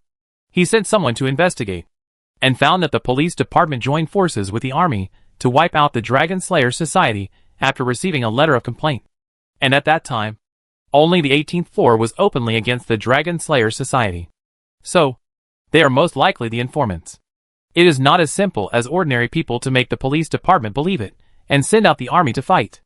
At present, the power of the police is getting weaker and weaker, and the army has drawn half of its military force to participate in the construction and operation of the 2 major bases, which is a good opportunity for the Qingang base to grow and develop. Qiao Laosan was worried. But if they are really behind the Dragon Slayer Society, don't you worry that they will repeat the same mistakes? Chapter 190. Qiao Laosan was hesitant. Brother, it's not easy for us to develop the base to today's scale. Feng Kuiping was unhappy. Have you forgotten how the Lelong base grew and expanded? Didn't the person in charge rely on his relationship with the big shots in Guangdong City to get a batch of hot weapons and gather forces in a short period of time? So he dared to compete with the Qingang base? If he continues to indulge, his own base will be swallowed up sooner or later. If Hui Yishan can be used, maybe there will be unexpected gains? If I'm wrong, it won't be too late to kill him later. Qiao Laosan thought.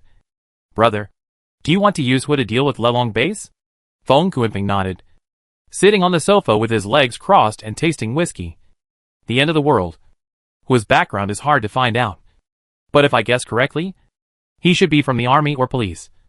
And his status is not bad. Otherwise he can't fight against the Dragon Slayer Society. Using him to deal with Lelong base may be a breakthrough point. Qiao Laosan was a little worried. This man looks taciturn. But he is definitely a thorn.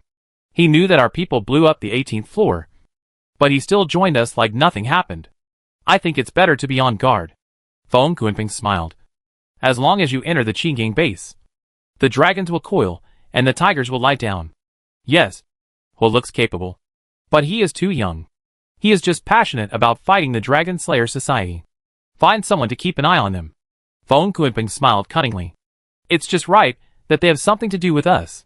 When the time comes, they will do their best to gain a foothold. It won't be too late to get rid of them after they take down the Lelong base. I will never allow anyone stronger than him in the Qingqing base. Qiao Laosan hesitated. But the Lelong base has a backer. Can we deal with them? Feng Kuiping smiled elegantly. But his eyes were as cold as a venomous snake. It would be best if he can deal with them. But if he can't, wouldn't it be better to push him out to take the blame? We won't lose much. The two were discussing how to use Huishan to deal with the Lelong base. And Yang Lao suddenly came in. Boss, those bastards at the Lelong base blew up our sentry box. What? Feng Kuiping stood up suddenly. They drove an armored vehicle and directly flattened the sentry box and the roadblock wall. They also killed 7 or 8 of our brothers. Only one of them crawled back to report the news. He bled too much along the way and just died of heat stroke. Lelong's gang of grandsons told you to clean your neck and wait. Feng Kuiping's face suddenly changed. His elegant face was full of ferocity at this moment. He picked up the wine glass and smashed it on the ground, angrily saying, "How can this be?" Feng's words were nice. But what he gave to Huishan was a 2-bedroom, 1 living room apartment with barely acceptable decoration. Before entering the house, Huishan winked at Jiang Ning and Dao Du. Dao Du entered the house, pouting and not very satisfied. "Brother, I want to go home. The 18th floor is no longer habitable. But I don't like it here." Dao Du dug his fingers and said a little aggrievedly, "It's so narrow here. Not as spacious as our home." Jiang Ning comforted Dao Du. "We will live here in the future. It's a bit shabby now. But your brother will work hard to let us live in a good house." "Brother, I want to live in a villa with air conditioning." "Woof. It also wants air conditioning." "Okay. There will be a house and bread."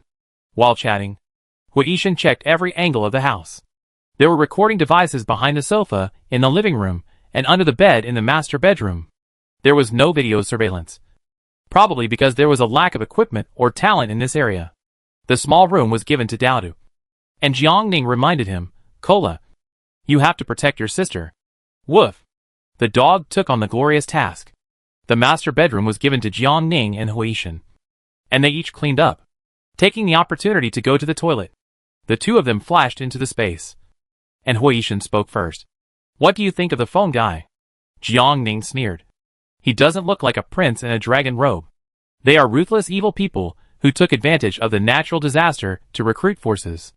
In order to highlight the difference from the lower-level flower arms, they made themselves look weird. They have no humanity. We have to protect Dao Du." Since the last time, Jiang Ning suspected that they had lost their humanity. Today, he saw the phone guy giving the 12 or 13-year-old little Qing Ning to Huishan. They are a group of hideous demons. Not to mention the steaming legs. "Pretty?" Huishan was stunned. "What? Are they pretty? I didn't notice." Huishan asked back. "What do you think?" Jiang Ning glanced at him. "I didn't notice either." He really didn't notice. Would they have a good ending after entering the den? As a woman, she felt very uncomfortable. He could send more than a dozen at a time. And he couldn't imagine how many women there were in this base. He could collect several trucks of supplies every day. And it was not a problem to feed thousands of people. Moreover, on the way in, we saw several large warehouses and more than a dozen large trucks, which are the capital of Qingqing base. Hui thought deeply. "Aining, do you think Feng Kuiping is afraid of death?" "Who wouldn't be afraid of death when he's in a high position?" Jiang Ning smiled. "However, it's rare to see a Doomsday base chief who is so afraid of death like him. Not to mention the security gate. There are even more bodyguards guarding the gate. And he still wears a bulletproof vest under his pajamas. He has done too many bad things, and is afraid of ghosts knocking on the door. Not only is he afraid of death, but he also wants to sow discord." As soon as they met, he was eager to alienate her and Huishan. He thought that his method of stepping on one and praising the other was clever. But in fact, it was extremely clumsy. With such a person in charge, the relationship between the senior leaders of Qingqing base can be seen, all of which are piled up with interests. After learning about Qingqing base, Jiang Ning asked again, "What is the situation of Lelong base?" It is true that Huishan participated in the extermination in his previous life, but he did not pay attention to the final judgment and turned to other disaster relief. But he still knew the basic situation. The Lelong base is composed of several bad guys who made big mistakes and were expelled from the army. They took advantage of the natural disaster to stockpile some weapons. They are all fierce and brave. This time, they probably saw the fat piece of meat on the seaside of Yuecheng and wanted to easily harvest supplies. So they confronted the Qinggang base. Although the Lelong base has only been set up for a short time, it is not as cautious as the Qinggang base. In addition to having weapons in their hands, they also bluff to the outside world, saying that they have a big backer behind them. Although Feng Kuiping is afraid of death, who would be willing to spit out the meat in his mouth?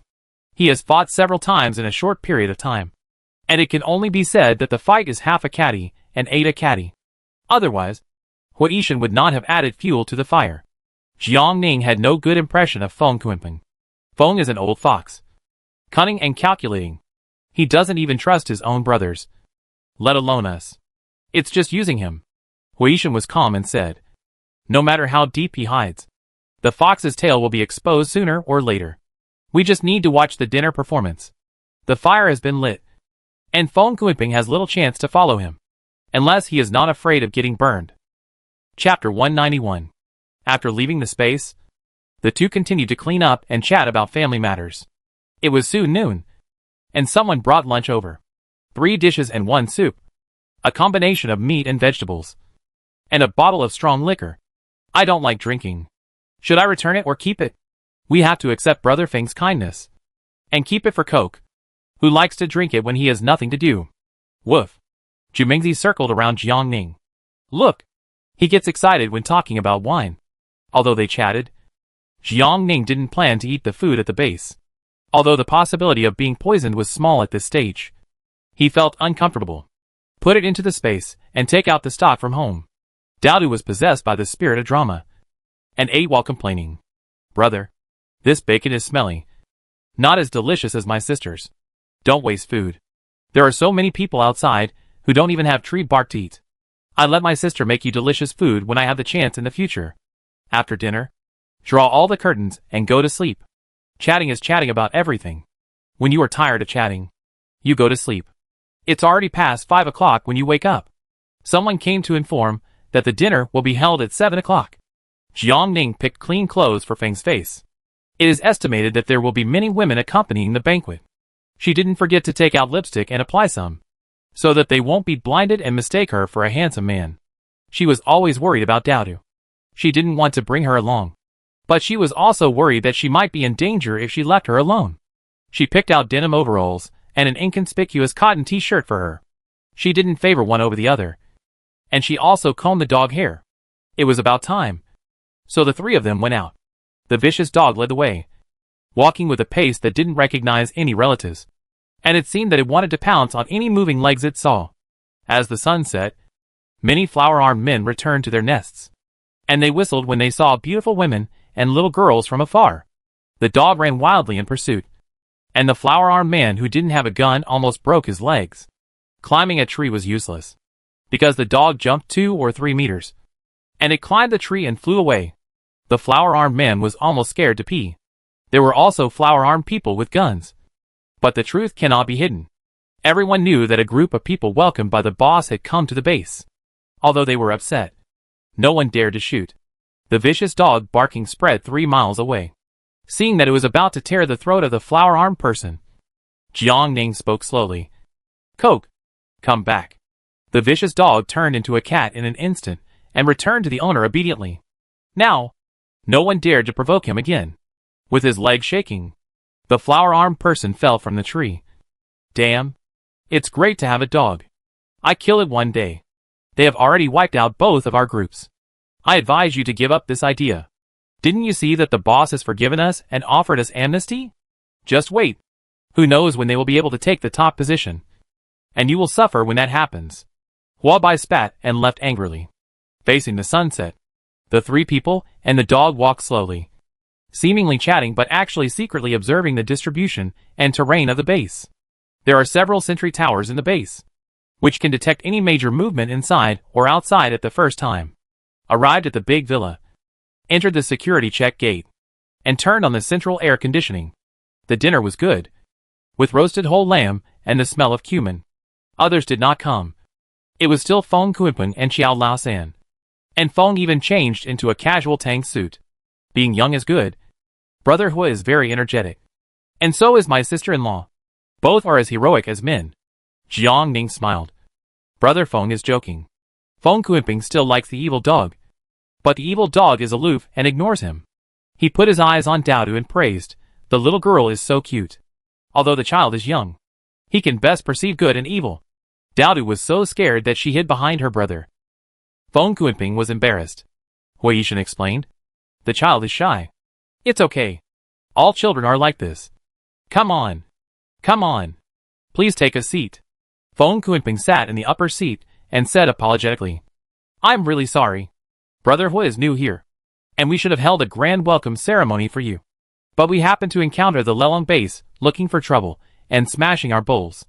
Although it is the end of the world, people must abide by the rules, and pay attention to first come first served. However, the Lelong base, relying on the support behind it, willfully broke the rules, and simply didn't take us seriously. It even sent out armored vehicles, and bombed all our people. He spoke with great emotion, and his expression was passionate and indignant. Hui Yishan listened quietly without expressing any opinion. This was awkward. And Xiao Lao San tried to smooth things over. Who doesn't say yes? Several of the brothers have gathered their men to settle accounts with the Lelong base. They will be back later. And I hope you can forgive me, Jiang Ning said. I believe that under the wise leadership of Brother Feng, the Qingang base will surely win a great victory. What my sister-in-law said makes sense. Xiao Lao San continued.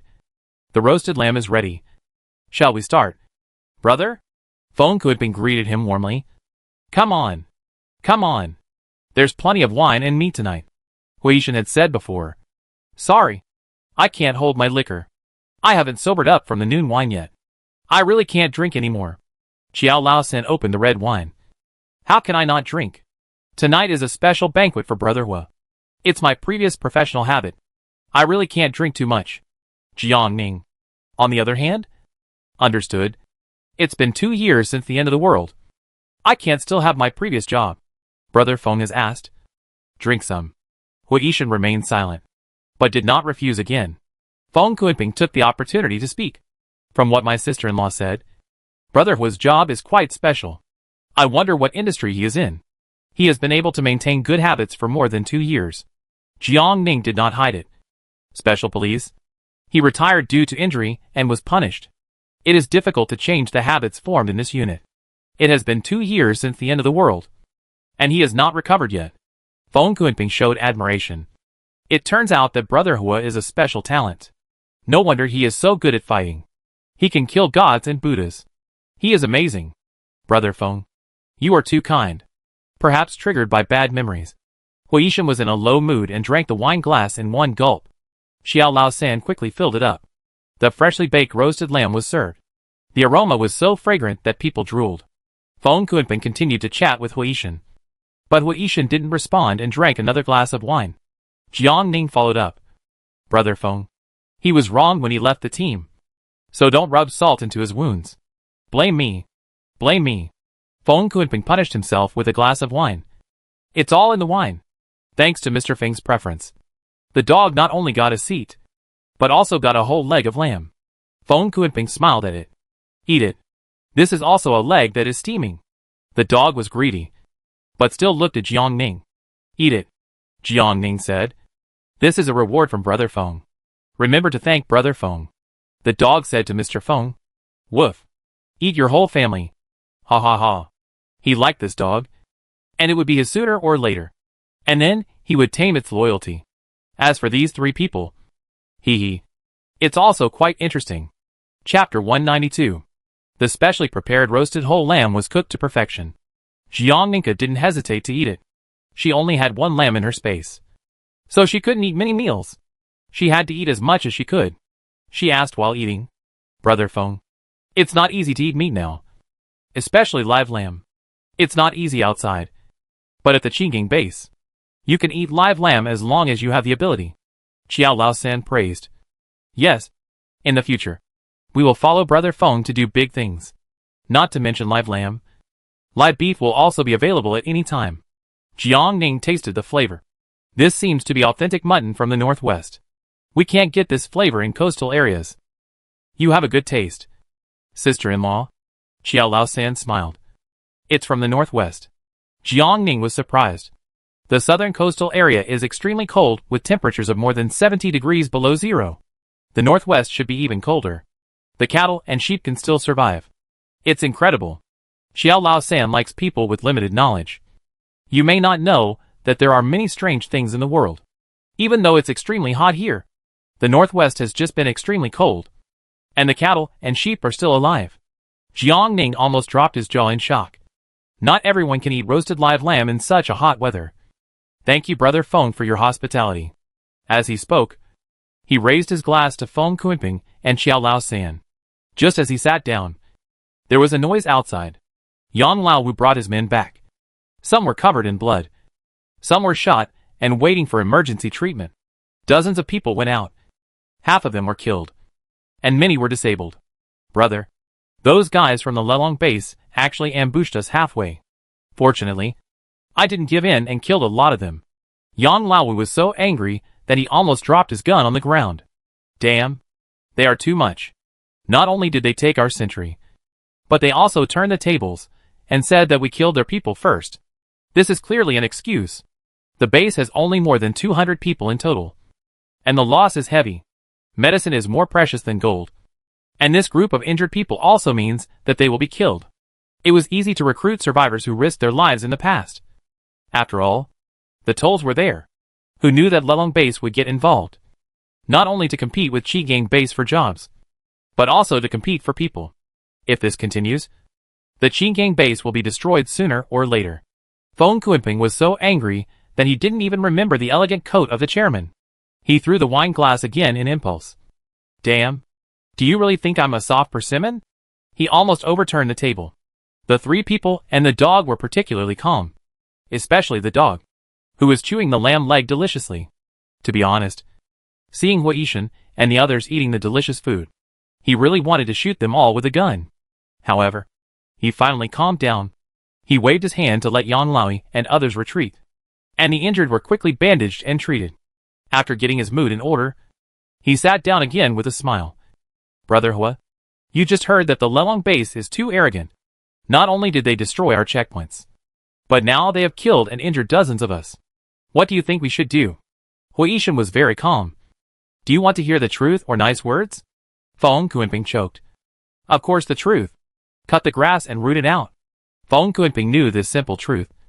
Brother Hua, you don't know that there is someone backing Lelong. Hui Yishan spoke directly. If there were really people backing them, they would have taken over the Qinggang base before you could react. Why wait until now to confront them head-on? It's just like looking at flowers in the fog and the moon in the water. The words were so straightforward that even Xiao Laosan was anxious after hearing them. Yes, he had long advised his eldest brother that opportunities were fleeting and he should act as soon as possible. But his eldest brother was suspicious by nature, afraid of wolves in front and tigers behind, and was confused by the smoke bombs released by the Lelong base. So he missed the best opportunity and let them grow bigger. Feng Kunping was a man who cared about his reputation. Hui Yishan words made him lose face. He held back his anger and said, Brother Hua, you may not know that today they drove out the armored vehicles and directly flattened our sentry box and roadblock wall. If they didn't have a big backer behind them, they would never have been able to get the heavy armor. Armored vehicles? Hui Yishan asked back. Who saw it? Xiao Laosan was afraid that his eldest brother would lose face. So he quickly said, a brother below escaped death and came back to report the news. As far as I know, the military and police are strictly managed, and there is no way an armored vehicle could have leaked out. Are you sure he wasn't frightened or had heat stroke and was hallucinating? This made even Xiao Laosan unhappy. Look at what Brother Hua said. Our people went to the scene to investigate, and the damage was very serious. It was not something that ordinary vehicles could have caused. Hui Yishan smiled and said nothing. Xiao Laosan was unhappy. His elder brother treated him with good wine and food, not to let him show off and act cool. He swallowed his displeasure. Brother Hua, do you have a better solution? I still say the same thing. Cut the grass at its roots. Hui Yishan didn't even blink. Now is the end of the world. Conflicts can only be completely resolved through martial arts. If everything can be resolved with love and peace, will the world still be so chaotic? After saying that, he stood up. Thank you, Brother Feng, for the hospitality. We are full. If you have made a decision, you can notify me at any time. We can help. Feng Kuiping was annoyed, but he still managed to maintain a smile on his face. Goodbye. I won't see you off. As soon as he sent the person away, he swept the dishes off the table. When he calmed down a little, Xiao Laosan said, Brother, whose words are harsh, but they are not without reason. There is no room for two tigers in one mountain. There are only so many passing supplies. We are destined to be unable to coexist with Lelong Base. If the two families fight for the same pot of rice, they will both starve to death in the end. Not to mention that Lelong Base has a huge appetite. The first to strike is the strongest, and the last to strike will suffer. How could Feng Kuiping not know this truth? He just couldn't afford to lose. But what is coming must be faced sooner or later. He thought again and again. Send someone to get information and thoroughly investigate the Lelong Base. The same goes for his side. There can be no carelessness. If he really wants to fight to the death, he only has one chance. He can't lose. Here, Hu Yishan and Jiang Ning returned to their residence. They couldn't chat because of the monitoring equipment. After digesting the food, they simply practiced. This practice lasted more than 2 hours. After cleaning up and lying on the bed, Jiang Ning took the initiative to chat. You really don't believe that there is a big backer behind the Lelong Base? Absolutely impossible. Hui rested his head on his head. Even if there is, what does it matter? If we kill them first, can the people who support them avenge them? That's right. In this world, profit is everything. If everyone is killed, who will avenge the dead? It's better to support the winner and maximize the benefits. That's other people's business. Anyway, I don't have that ambition. I just want to live a stable life with you and Daodu. Who doesn't want to live a stable life? There is a price to pay.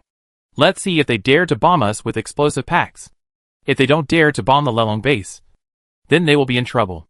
This is not a truly safe place. I will take you away then. After finishing the conversation, the people who should hear it will hear it. The two people who completed their mission went to sleep. Hu Yishan gently hugged Jiang Ning. Although he couldn't do anything because of the monitoring, he felt extremely satisfied in his heart. He was too close to me and could hear my heartbeat at that time. I couldn't fall asleep for a long time. In the end, I don't know who took the initiative first. In the dark, supporting each other. Chapter 193. In the next few days, Hu Yishan did not go anywhere. He either trained with his dog or his sister, and then practiced with Jiang Ning. Someone brought 3 meals a day on time. It was really boring. So they played 3-person landlord. They were afraid that Daodu's IQ was not enough. So they put the dog in a group with her. As long as the people in the base did not invite them, the 3 people and the dog would not step out of the door. If it was before the end of the world, it would have driven people crazy. But after 2 years of natural disasters, there was nothing to get used to. Those who can stay at home in the end of the world are the real winners. At the same time, the fight between Qin Gang and Lelong became increasingly intense.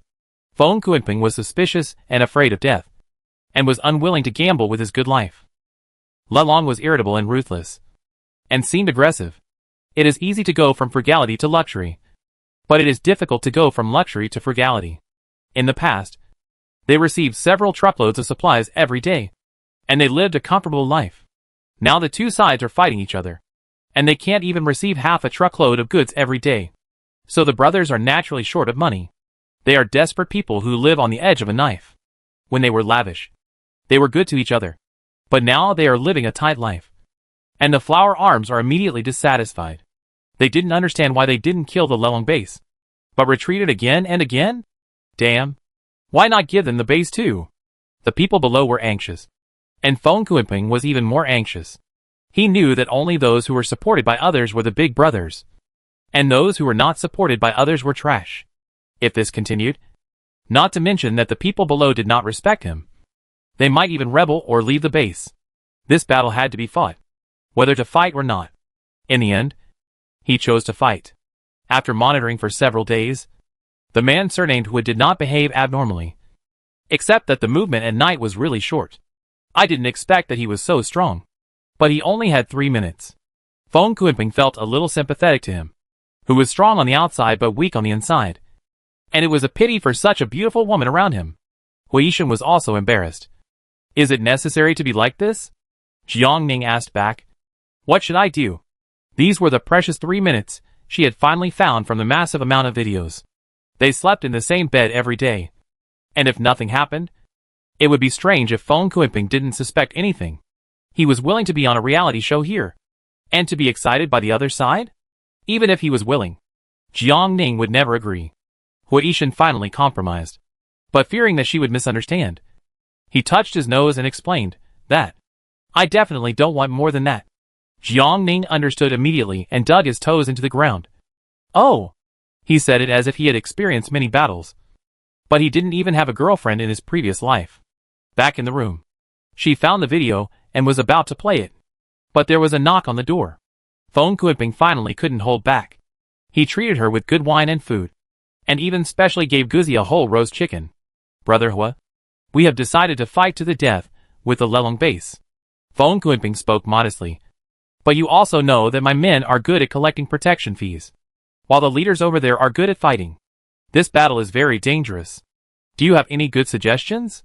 Huishan was not polite and asked in detail about the number of people, weapons, geographical location, etc. of the other party.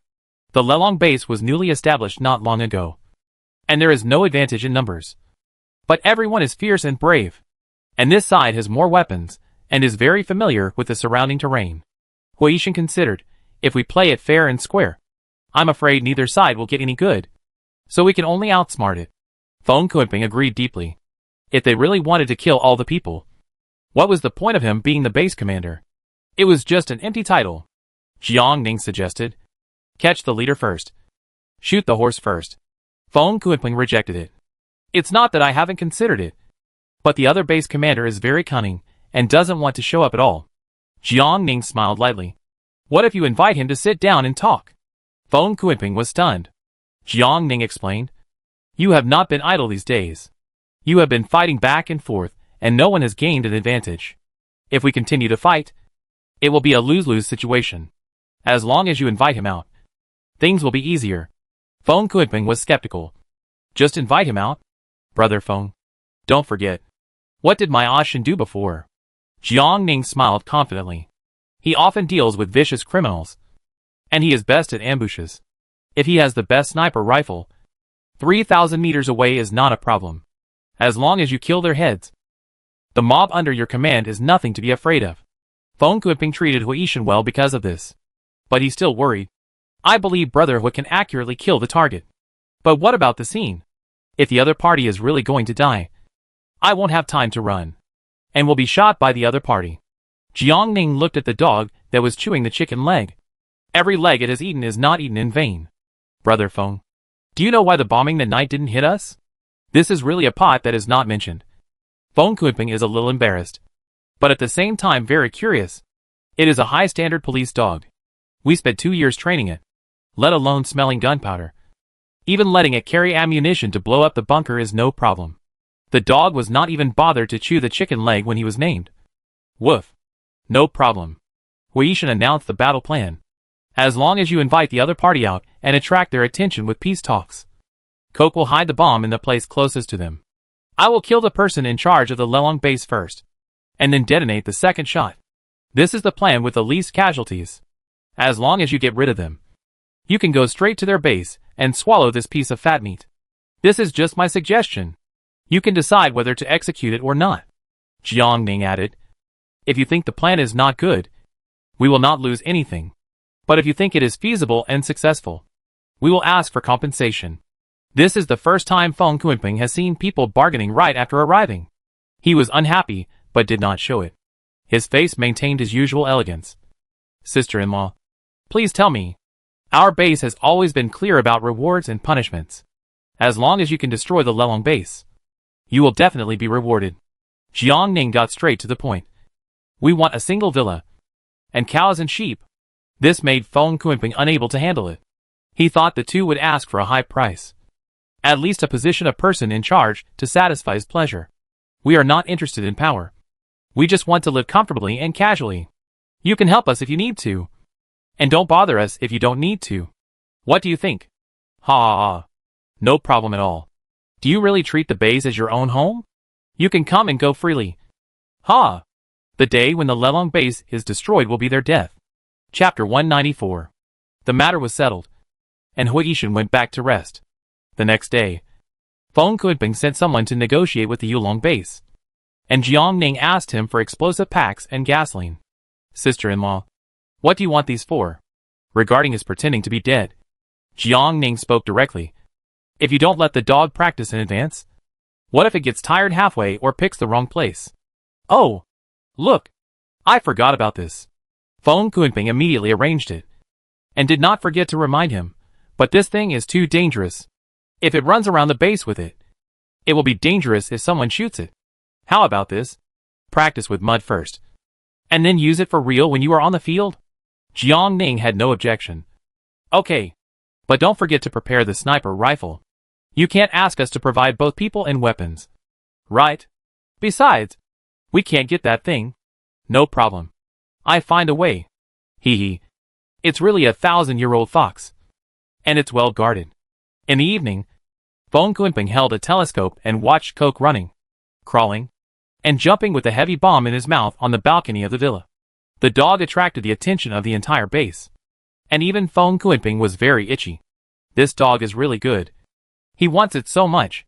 It is estimated that the loss of the Lelong base is also not small. They actually agreed to negotiate, but the address is determined by them. This made Feng Kunping very unhappy, but thinking that his purpose was not to negotiate, but to completely wipe them out, he finally agreed to compromise. However, the terrain was not favorable for them, and there was no way to ambush in advance. Huishan repeatedly observed the terrain. Have you found the sniper rifle? It took some effort to get it through a special channel. It is not the latest model, and the range is only about 1,800 meters, which is completely enough for Huishan. As for the others, he did not recommend an ambush beforehand. If you want to talk openly and attract the other party's attention from the front. Being sneaky will only arouse the other party's vigilance. In the end, Feng Kunping agreed. The negotiations were held 2 days later, but Huishan asked to leave a day earlier. The Lelong base was composed of expelled bad people. Their thinking was very likely to be synchronized with Huishan, so they had to plan in advance to prevent being surrounded by the other party. In fact, even after many days of monitoring, Feng Kunping did not trust Huishan very much. Now that he wanted to leave first with a sniper rifle, explosive packs and fuel bombs, he disagreed from the bottom of his heart. But after all, Huishan is the most critical link in this operation.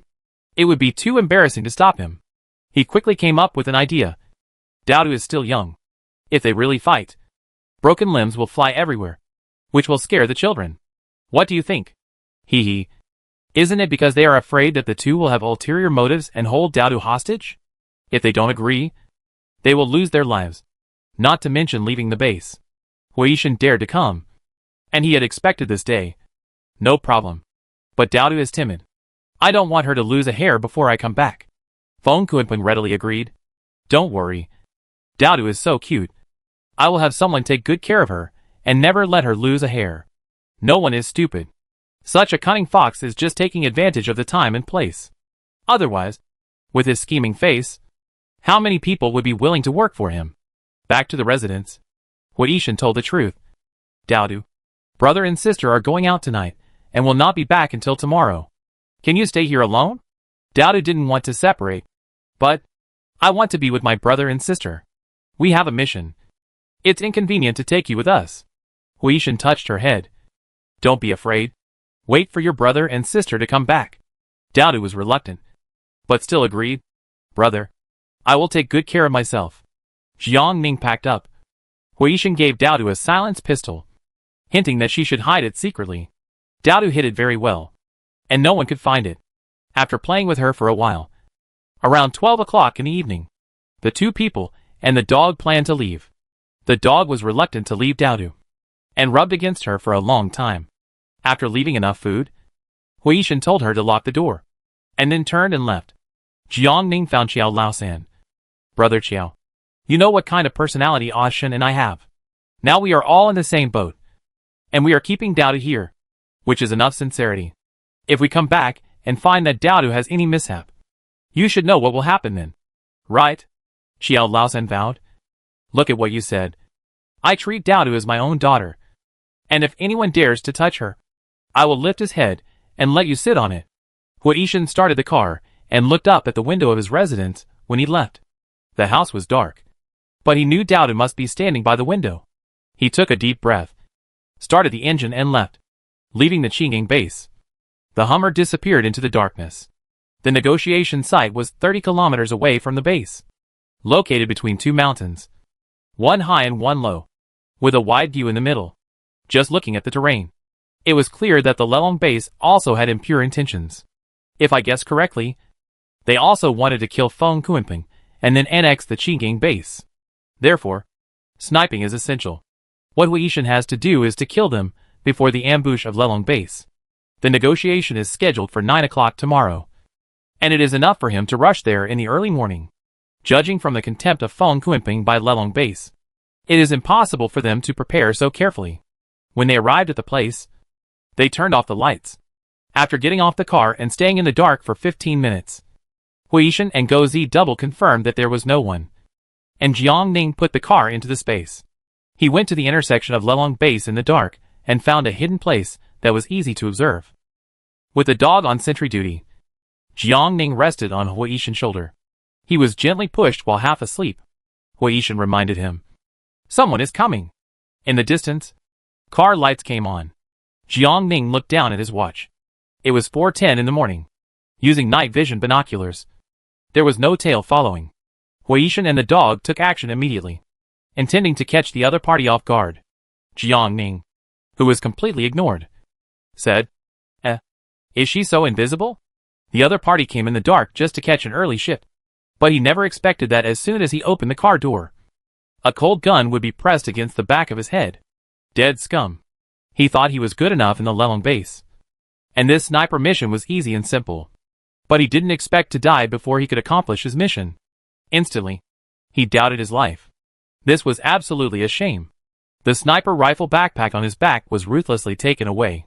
The man raised his hands and slowly turned around, and saw that the one who took the bag was a woman. "Are you kidding me? Look down on women." Jiang Ning hit him with the butt of his gun, and blood instantly appeared on his forehead. The man was instantly dizzy, and then he found that the person against his head was a man. When the two of them looked at each other, it was clear who was better. The other person was a professional, and his skills were much better than his. In addition, there was a vicious dog that was ready to pounce on him and tear him to pieces at any time. 3-1. There was no chance of winning at all.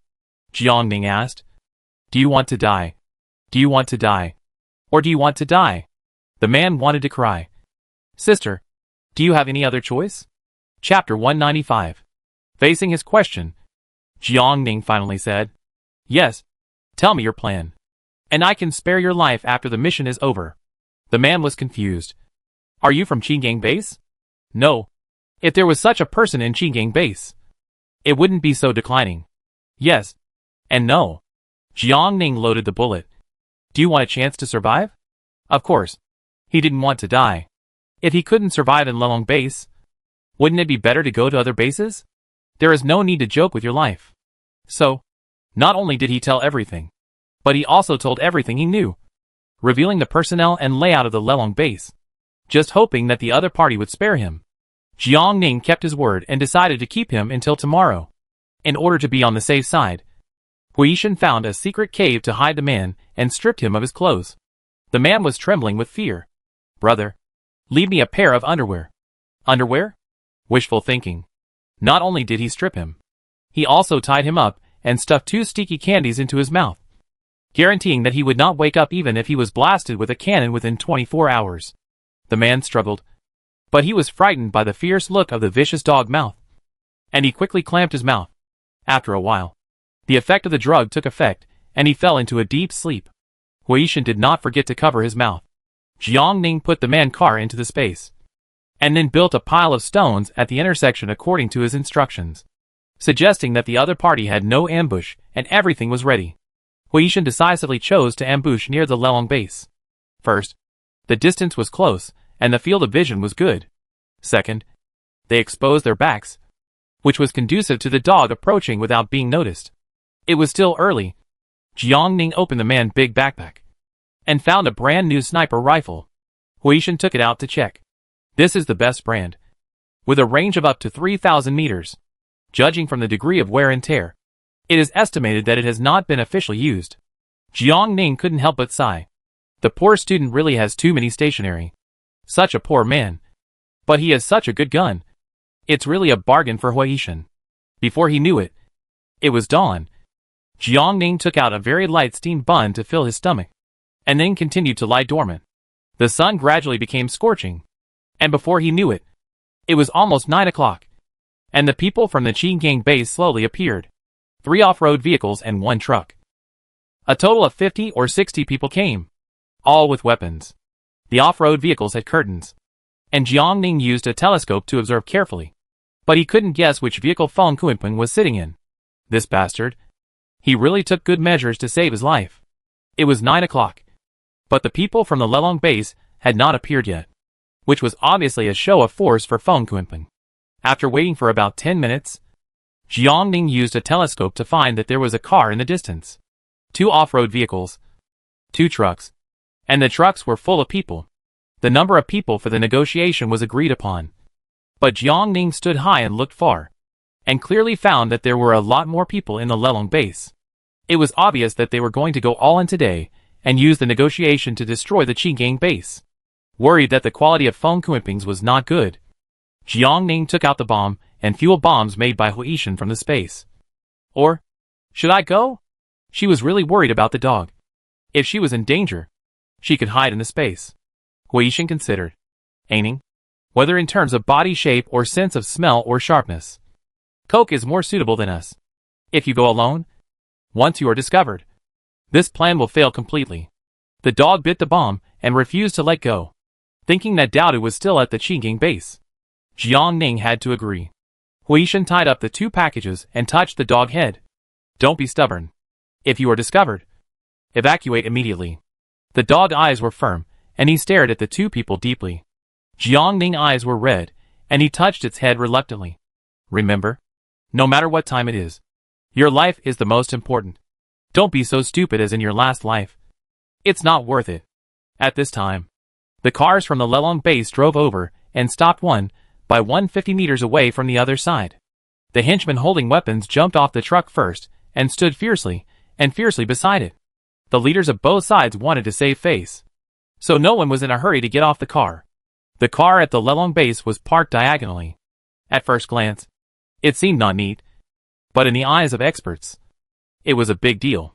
The 2 trucks were in an 8-shaped shape, sandwiching the off-road vehicle in the middle. Parking in this way can not only use the car as a cover when fighting, but also get on the car and escape at the first time. The truck can turn around very quickly and conveniently.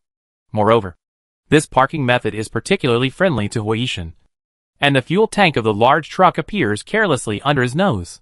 However, there were also people holding guns and keeping sentry behind them. But there were only 4 of them. Huishan showed the way to the dog, went around from the side, and placed the explosive bag under the fuel tank of the first truck. Afraid of being discovered, he asked the dog to move the explosive bag inside according to the shooting limit. Jiangning, who couldn't understand the dog language, after 2 years of training, the dog is now a highly intelligent dog, and he understands the trainer's words in seconds. Wearing a bulletproof vest, it resolutely picked up the explosive bag without looking back. Jiangning didn't see that the dog's eyes flashed with fear, but there was no hesitation. He didn't want his owner to be bombed again, so he wanted to bomb them. The distance of about 500 meters seemed so long to Jiangning. She followed the dog figure with a telescope in hand. Huishan was indeed professional. The dog did not make any sound and approached the negotiation site quietly. Perhaps both sides left time for their snipers to find the best shooting point, and no one got out of the car to greet each other first. After persisting for more than 10 minutes, it was the people from the Lelong base who took the lead in walking towards the car of the Qinggang base. I couldn't hear what the other party said, but Yan Laowu, who came out, looked impatient, as if he was blaming the other party for being late and acting like a big shot. In order to save face, the other party should get off the car and apologize first to show sincerity. The dog moved forward all the way, or walked lightly, and had to crawl forward when the cover on the mountain was not strong, biting a bomb weighing more than 10 kilograms, wearing a bulky bulletproof vest, and exposed to the sun at a temperature of up to 60 degrees. It was simply torture for the dog, who only had the tongue to dissipate heat. On the way, perhaps there was a small sound, which alerted the sentry Hwabi. They looked around and even took out binoculars. The dog lay tightly on the ground, not even daring to relax. When they relaxed, it moved forward again. It bypassed the blockade and finally came to the foot of the mountain, only a few meters away from the truck. At this time, Hwabi, who was on guard, had to pee urgently and ran to the grass to pee. He crawled in the grass, pressed the bomb under him, and the dog, who was soaked. Woof. The dog eyes burst out with a blazing 3-flavor true fire. Destroy his whole family. Chapter 196. Although he was irritable, the dog still suppressed his temper and let him have his fun. After draining the water, Hwabi shuddered twice and left with satisfaction. The dog continued to lie dormant. When it was sure that the sentry's eyes were looking elsewhere, it took the opportunity to crawl under the truck and continued to crawl forward. According to the trainer's instructions, it put the explosive bag under the fuel tank and on the inside. Perfect. It did not retreat in a hurry, but observed several times and turned around to leave after confirming that it was correct. After completing the task, he did not relax. Sneaked into the grass and found a pit to hide far away. Hwaishin aimed with a sniper rifle. Having experienced countless storms, he could not help but sigh that coke was the best. After a struggle, the Lelong base agreed to give in. The door of one of the off-road vehicles opened, and a tall man walked out. Due to the location, Jiang Ning could only see that he was wearing a helmet and a bulletproof vest, and could not be sure whether he was the person in charge of the Lelong base. However, judging from Yang Lao's reaction, it should be close. At the same time, the door of the off-road vehicle of the Qingang base also opened. The man was also wearing a bulletproof vest and Su Wenxiang's hat. Jiang Ning's eyes suddenly tightened, and he secretly cursed Feng Kuanping for being such a coward. He didn't even show up. It was Qiao Laosan who came. Feng Kuanping was taller than Qiao Laosan, and this flaw was too obvious. As expected, even though Qiao Laosan lowered his head slightly, the other party soon found something wrong and directly picked up the weapon. In a flash, Hwaishin, who had already aimed, pulled the trigger. A helmet can protect against pistol bullets or wafers, but it can never protect against sniper bullets. Not to mention that Hwaishin is a perfect professional. After firing the first shot, he aimed and fired the second shot without any hesitation. Instantly, a deafening explosion sounded.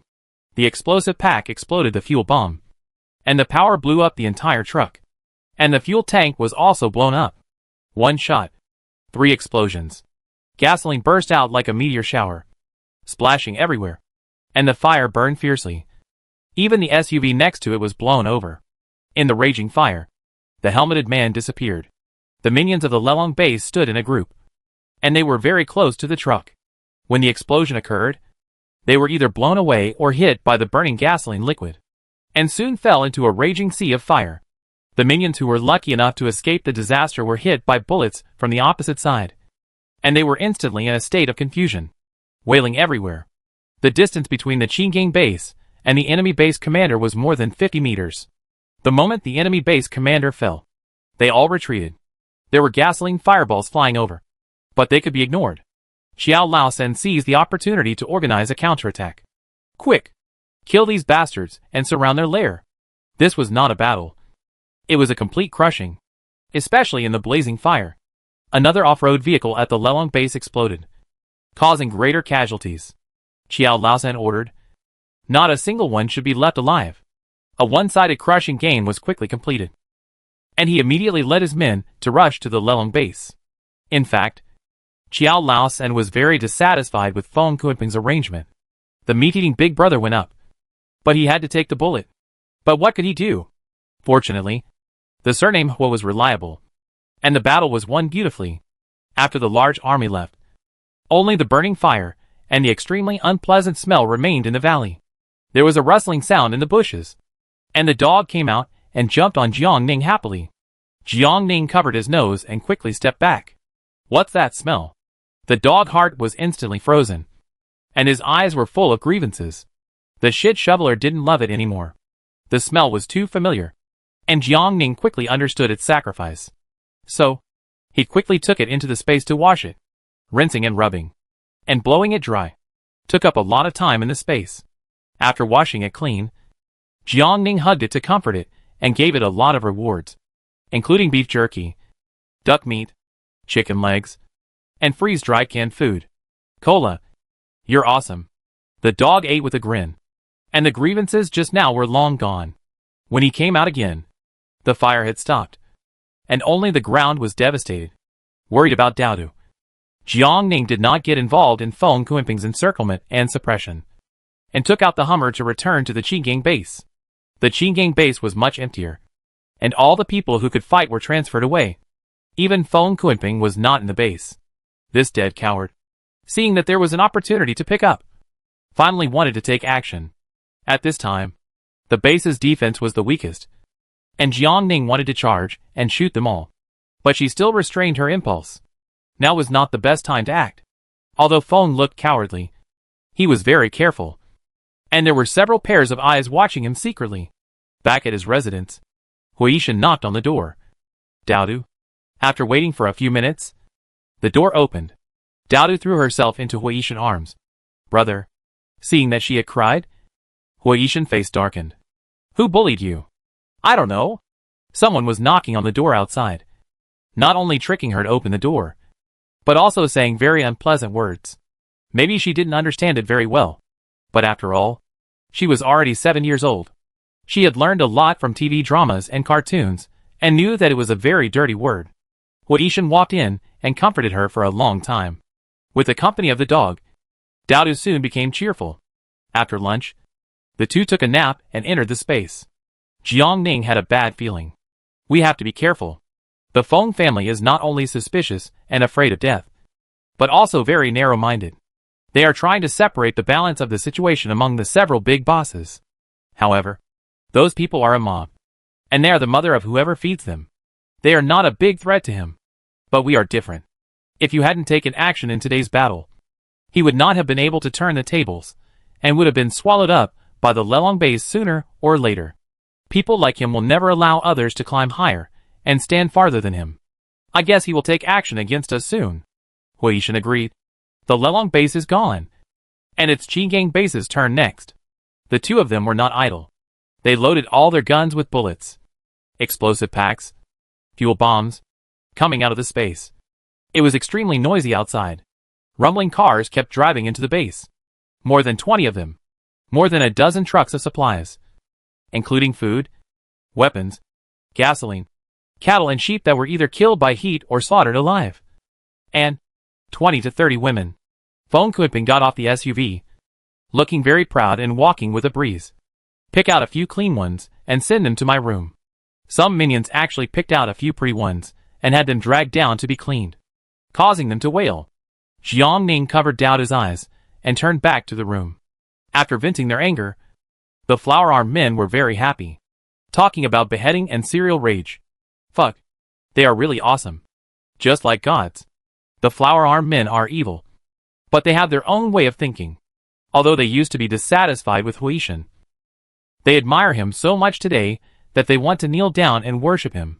After defeating the biggest enemy, the flower-armed men are so excited that they scream and shout when they think about setting up roadblocks and collecting protection fees in the future. The base is busy with all kinds of supplies being put into storage, and it is as lively as the new year. In the evening, they even start slaughtering cattle and sheep.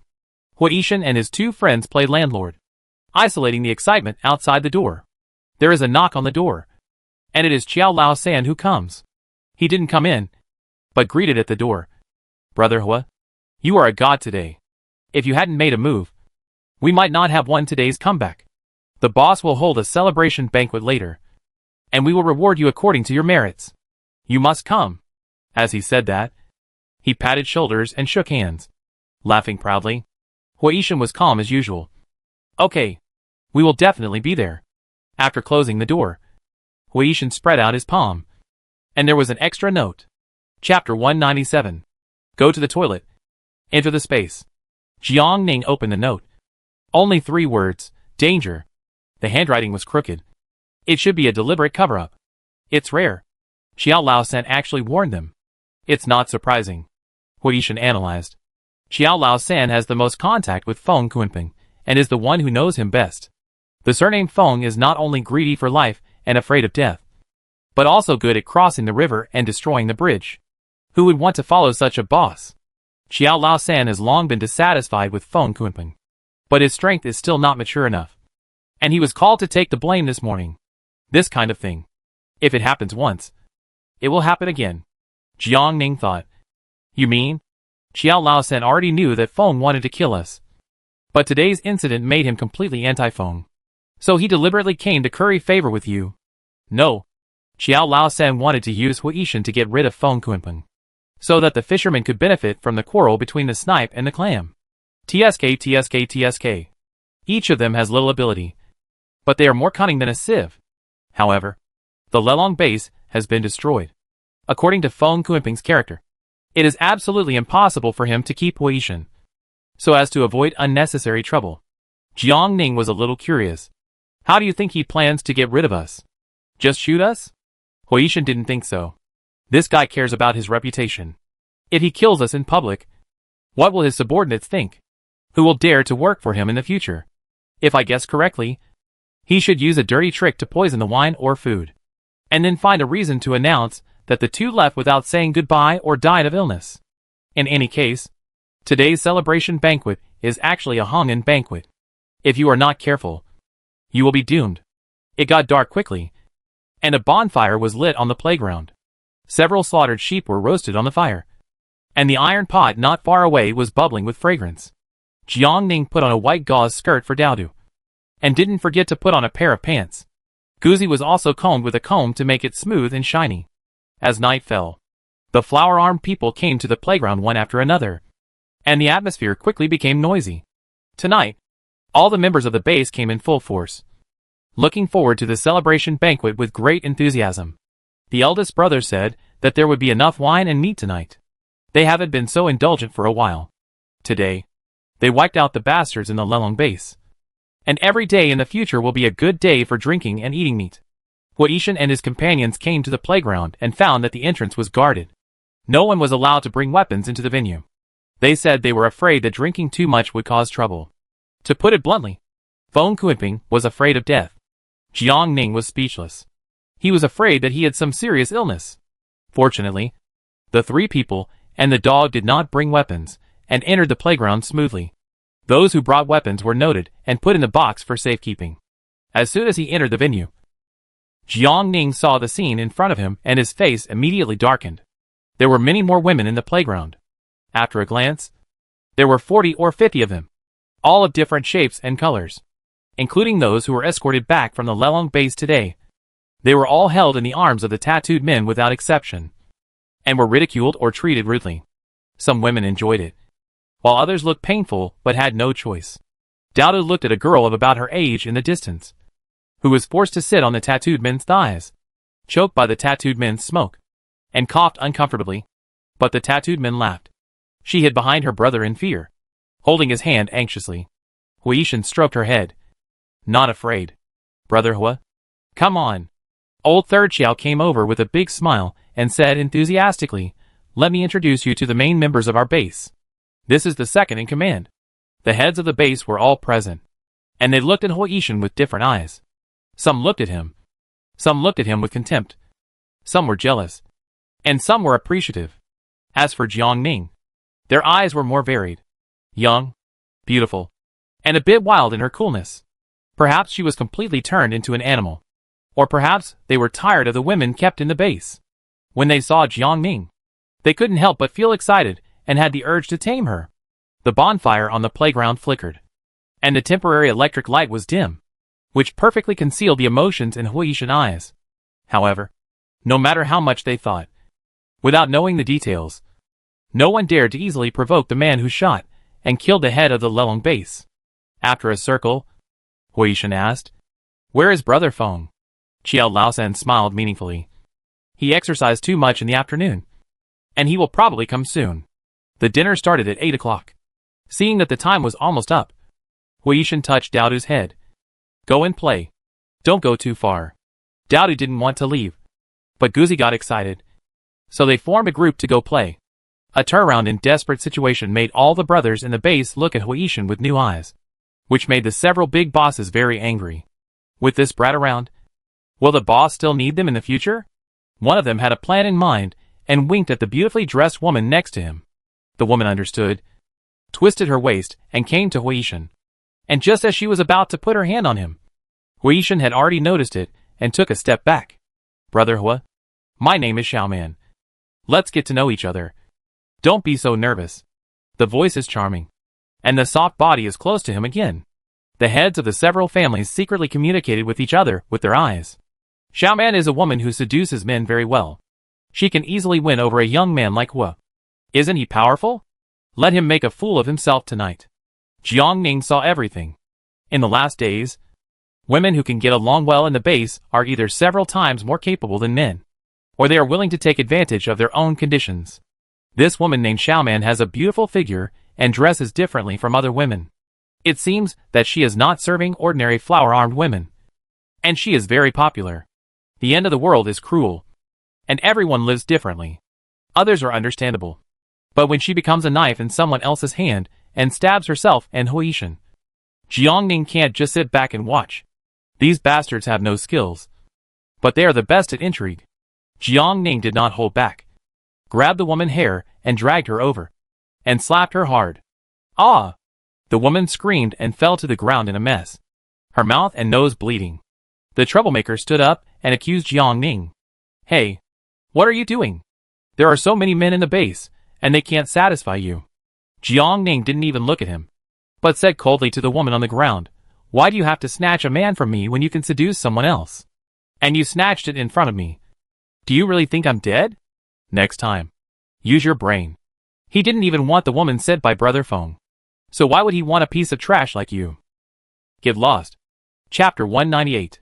The woman was dissatisfied, thinking that there was no man in the base that she couldn't handle. But when she met Jiangning's cold eyes, her heart trembled. She saw murderous intent in his eyes. A pair of eyes that had killed people. Half of his face was swollen, and his mouth was full of salty and fishy. I didn't expect Jiangning to stand up. And the several big bosses were scolded in a veiled way, and they were all embarrassed. Xiao Lao-san quickly stood up to smooth things over, pretending to be angry, and said, you have no eyesight. Why don't you get out of here? The woman covered her face and left in embarrassment. Xiao Lao-san quickly apologized. Sister-in-law, I'm so sorry. Don't bother with this kind of woman. She doesn't know that Brother Hua has a boyfriend. If I really want to make a fuss, will she still have a chance to leave? Jiangning looked at the heads of the family and said with a fake smile, I have a bad temper and I love jealousy. If anyone gives my man a dirty woman again, I will turn against him. When I turn against him, I am no worse than him. I hope you will never have the chance to see it in your life. Ha. Ah ha ha. Several people were so angry, but they had to pull the corners of their mouths to laugh. Crazy. So arrogant. But the boss doesn't like anyone to be more popular than him. They want to see how long these two ungrateful people can live. Jiangning ignored the calculations in their eyes. Just wait and see. It's hard to say who will live longer. The two said they wanted to go out to play, but they were attracted by food. One man and one dog walked to the fire, staring at the fragrant roasted whole lamb, swallowing their saliva. Knowing who brought her, the fat-looking cook cut a piece of meat for her. Little girl, eat it. Dowda took it. Thank you, uncle. She took the barbecue and came to the big iron pot braised beef stall. The aunt who braised the meat was robbed to do odd jobs. Looking at the clever and cute little girl, she couldn't help but think of her granddaughter who froze to death in the extreme cold. And her eyes were red. Dowda got closer and closer, biting the barbecue gently, and asked, Grandma, what's wrong with you? Nothing. The aunt turned the beef in the pot and wiped her eyes with her sleeve. I was choked by the heat. Grandma, do you want to eat meat? Dowda handed the roasted meat over. Here you go. Her granddaughter was so cute. She would always call her Grandma. Eat it. The whole family had died, leaving only this old woman, looking at the fair and tender Dowda. The aunt couldn't hold back her tears. She turned her face away and wiped her tears. Grandma doesn't want to eat it. You can eat it yourself. The dog eyes were gleaming. biting Doubt's trouser leg and dragging her away. Doubt waved at her. "Grandma, I'm leaving." The aunt took a deep breath, calmed down, and continued to stew the beef. Seeing someone mixing drinks, Doubt ran over curiously. "Uncle, what are you doing?" The ones mixing drinks were a few men with tattoos, pouring red wine, white wine, beer, and Sprite into the barrel. In fact, they liked to drink white wine. But the base commander had good taste. He liked to drink cocktails. And he also said that there would be enough wine today. Luckily, they had seized a lot from the Lelong base. Otherwise, they wouldn't have been able to drink as much as they wanted. In fact, they didn't know how to mix drinks. They just poured all kinds of wine into the barrel. And they did it this way before. The base commander never disliked it. And he was always intoxicated every time. And even liked to comment on the wine. Seeing the cute little girl dressed up beautifully, several flower-armed men immediately had bad intentions and waved their hands. "Little sister, come here. Come to your brother." There was a hint of fear on her innocent face. But she still walked over. "Uncle, want to drink?" Doubt shook her head. "Brother doesn't allow drinking." "Drink? Everyone can drink tonight." The flower-armed man took a cup and scooped half a cup for her. "Come. Brothers treat you." The other flower-armed men were even more evil, and directly poured a bowl of white wine in front of the dog. "Come here. Toast to our heroic dog carrying the explosive pack." Seeing so many people complimenting him, the dog got a little cocky and started to argue with the liquor. It was spicy, like a burning fire. Kaylee immediately doubted his life as a dog, opened his mouth and kept breathing, scratched his nose with his paws, and even fell down in a funny way. The flower-armed people were attracted by it and laughed. Doubt suddenly got angry and threw away the wine glass. "You are all bad uncles. I don't want to play with you. Kaylee, let's go." The dog was annoyed by being teased, and bared his teeth at the flower-armed people. But they mocked him even more. At 8 o'clock, Phong Kuenping finally came out, dressed in expensive casual clothes, with his waxed head shining under the light. He went on stage to give a speech, which lasted more than half an hour. He talked about how the Lelong base was doing evil and squeezed the bank, how the Qingang base fought bravely under his leadership and destroyed the enemy's nest in one fell swoop, and how much was seized. There was not a single mention of Huishan in the whole speech, which really showed his wolfish ambition. The boss was speaking on the stage, and the dishes were served one after another. This was a good meal, with 12 dishes, including bacon, crabs, mussels, squid, green vegetables, etc. Braised beef and roasted whole lamb were the last dishes, and they had to wait until the boss sat down before they could be served. Other dishes could be served as a snack. Other tables started eating, and Huishan and Jiang Ning were arranged to the first table. Everyone was waiting for Phong Kuenping to take his seat.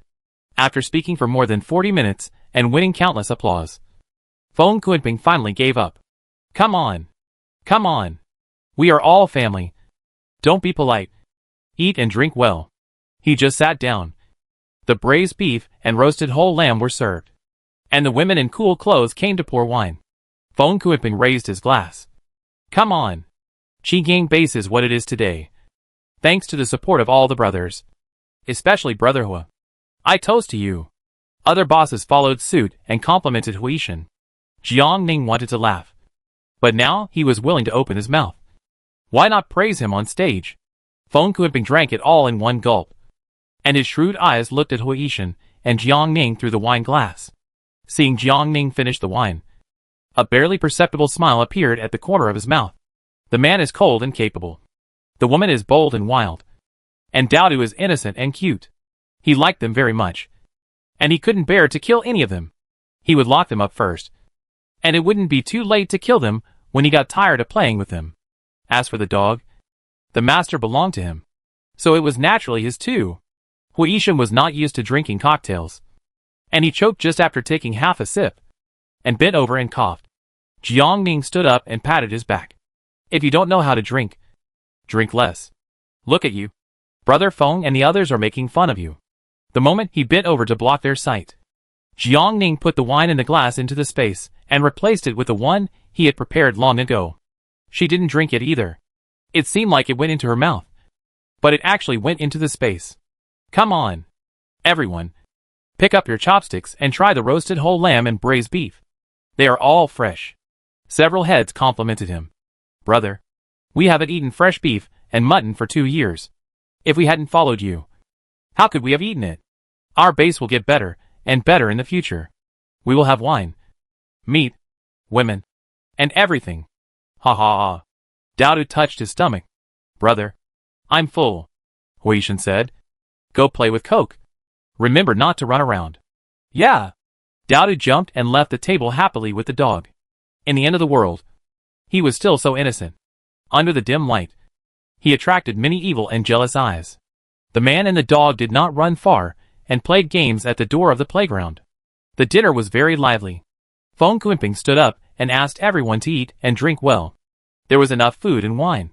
The tattooed men were like evil spirits out of the cage, stuffing wine and meat into their mouths, hugging women and touching them all over. Jiangning ate a few pieces of roasted lamb and suddenly shook his head. This wine seems to be a bit intoxicating.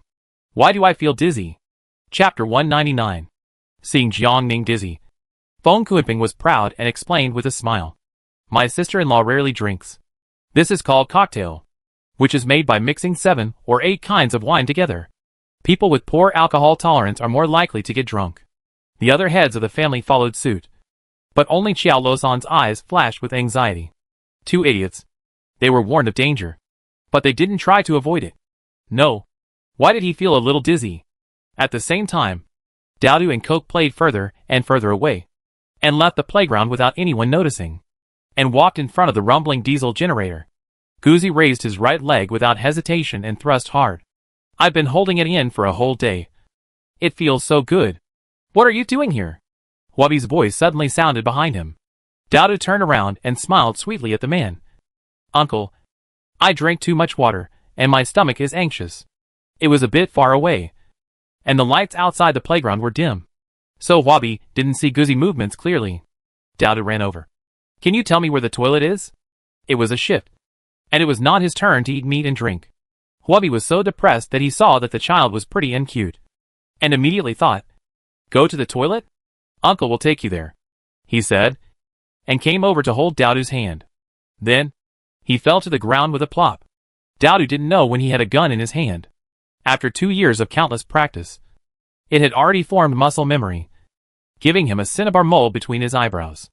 It was equipped with a silencer, so there was no sound.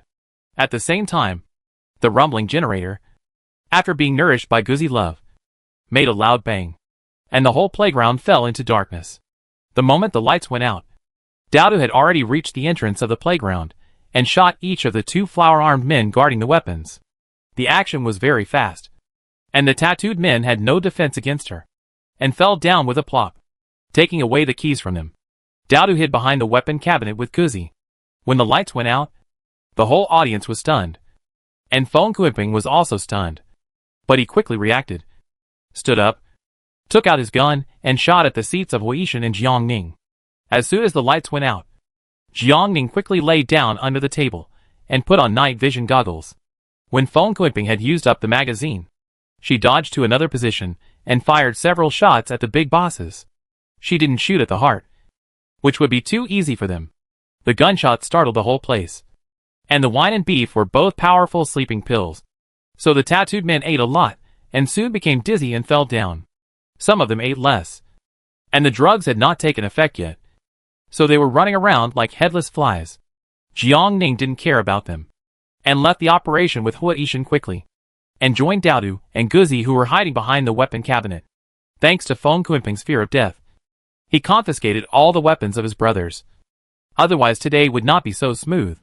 Taking advantage of the darkness, Jiangning put the weapon cabinet into the space. Aren't they all powerful? Let's see what they can do to fight back. The 2 did not relax their vigilance, but found their own shelters and waited for the sentries outside the base to come to rescue. Tonight, a celebration banquet will be held, and the number of sentries will be halved, with a total of only 12 people. Sure enough, footsteps were heard soon. Huishan was wearing night vision goggles, and even in the dark, his shooting skills would not make mistakes, and he shot them one by one. 3 groups of sentries were separated, and all fell down.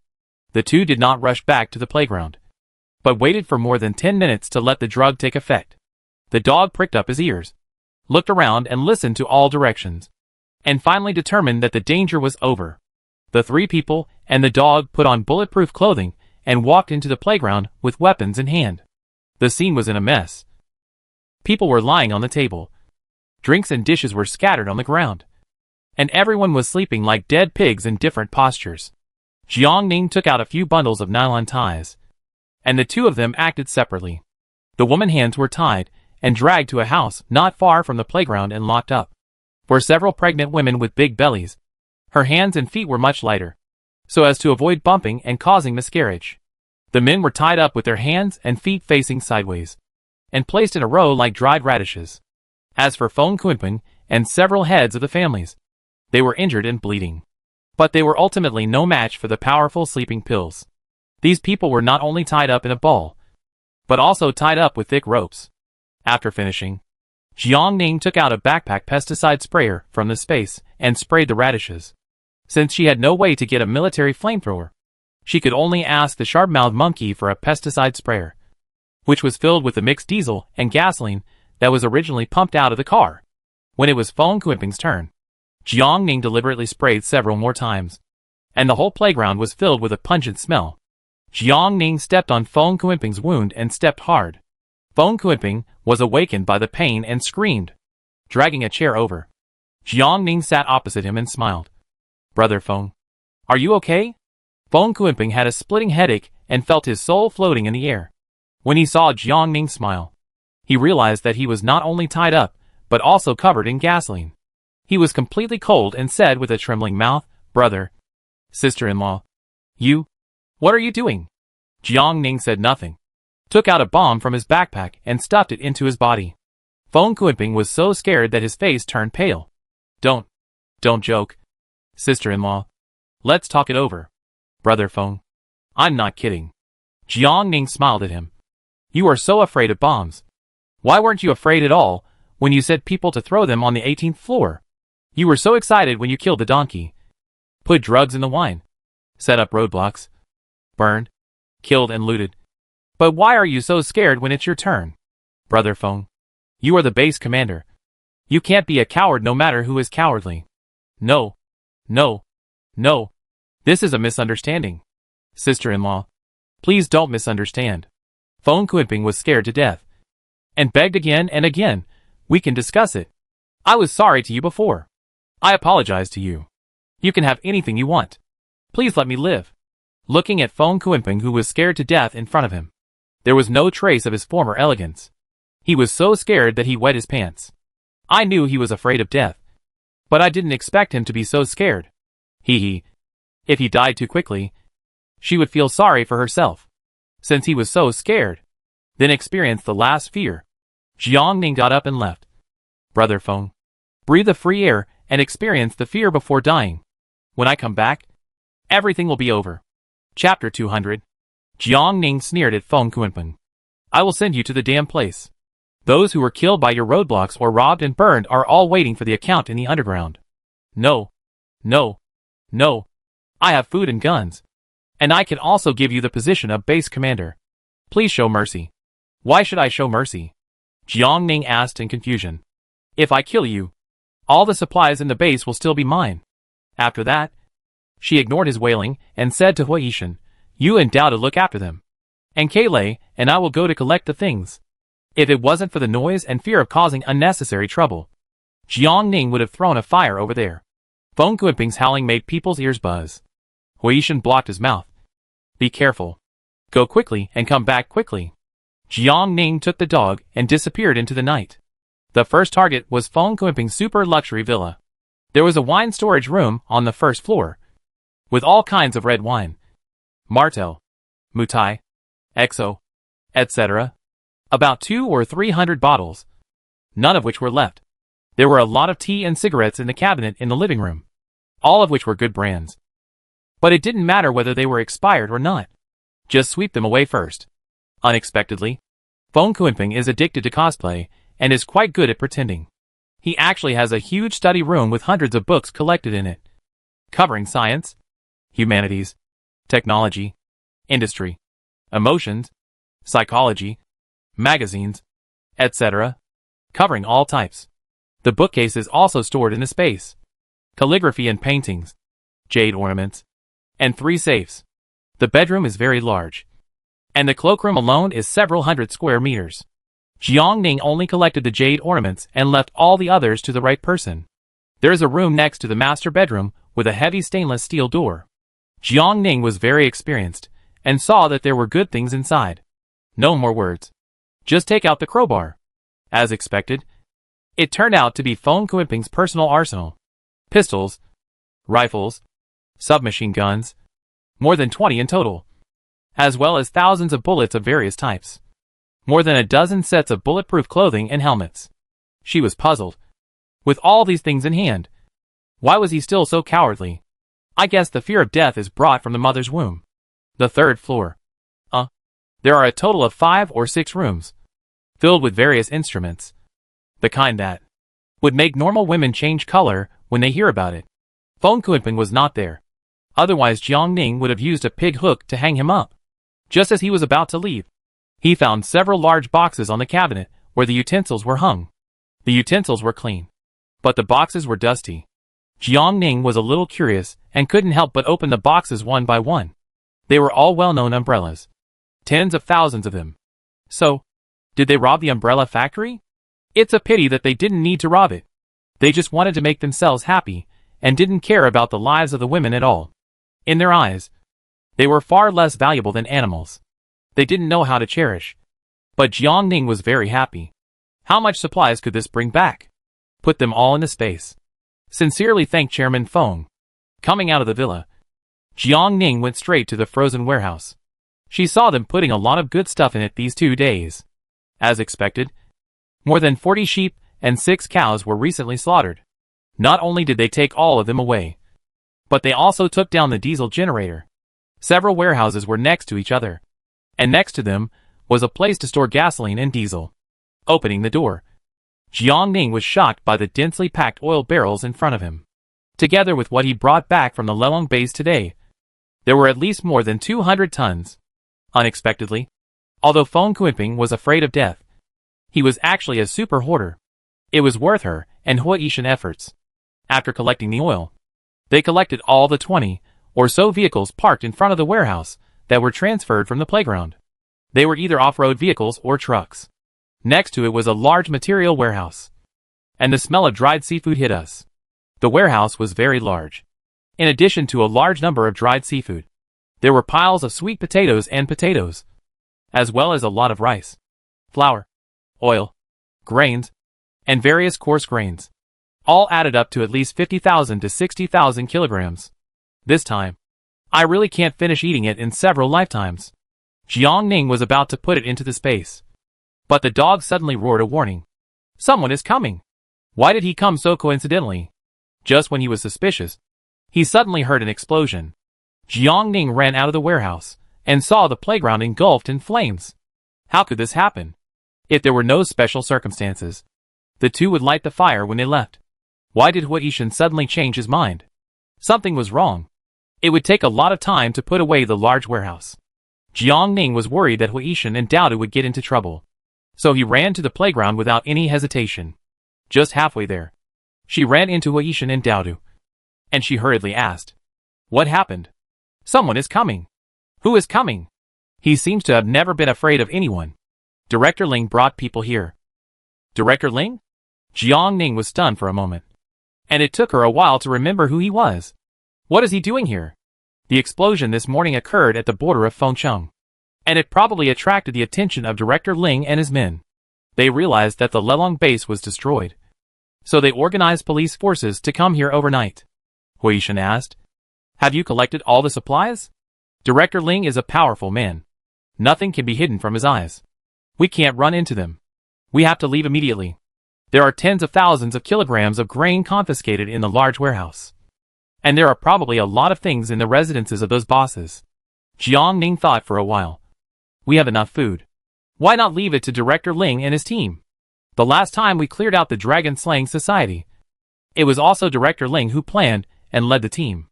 The survival supplies found were not hidden, and all were returned to the victims as much as possible. This batch of supplies was also exploited from the survivors at the bottom. I believe they will also handle it impartially and return it to the people in the end.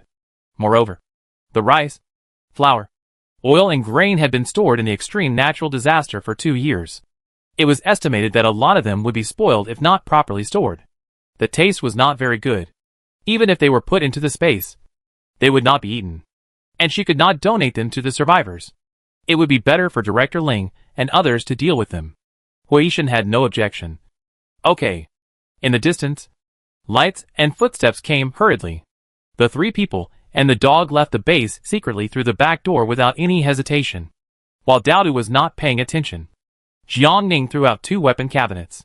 There were dozens of weapons inside, which were almost all used up by the flower-armed men. They were not very useful to the 2 of them, so they just gave them to Director Ling. The police station should be short of them. With these guys, they can better protect themselves, or give them to the security patrolmen to use for self-defense and deter criminals. She received a lot from phone Quimping, and with the ones they had collected before, they were no longer short of firepower. In the darkness, a few hundred meters apart, a group of people heard the explosion and moved forward quickly, while Jiang Ning and others retreated quickly. Chapter 201. Leaving the Qinggang base. The 3 people and the dog didn't know where to go. They couldn't go back to the 18th floor, and they hadn't found a new place to live yet, so they had to wander in the dark. After this night, they were all tired and needed to rest. Jiangning asked Huishan to drive to a secluded and uninhabited place. She took out the RV worth tens of millions before Daoda got out of the car. The RV was large and luxurious, and the key point was that it had 2 bedrooms and a living room. Although the internal space was not comparable to that of a house, it was a top-notch existence in the RV industry. The only drawback was that she found several keys and remote controls in the car, but there was no master key to start the RV engine. However, she was already very satisfied. Not only could she stay there, but she also saved diesel. To avoid attracting attention, the blackout curtains were drawn, although it was lively tonight.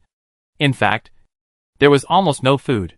Jiangning took out the hot food and asked the 2 to come to the restaurant for dinner. This time, they were able to escape perfectly, and they had made great contributions. The reward was a delicious big chicken drumstick.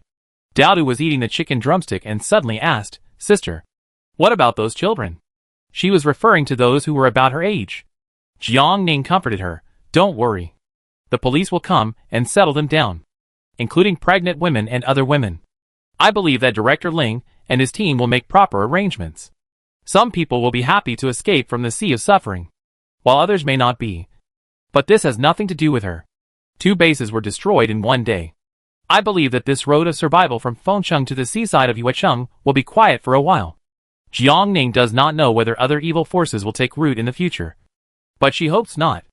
After dinner, the 2 of them watched cartoons in the living room. She quietly filled the water tank with water, took a very comfortable hot bath, and sat on the sofa to eat fruit. She stuffed a red grape into Huishan's mouth. "Do you think those women in the prison will betray us?"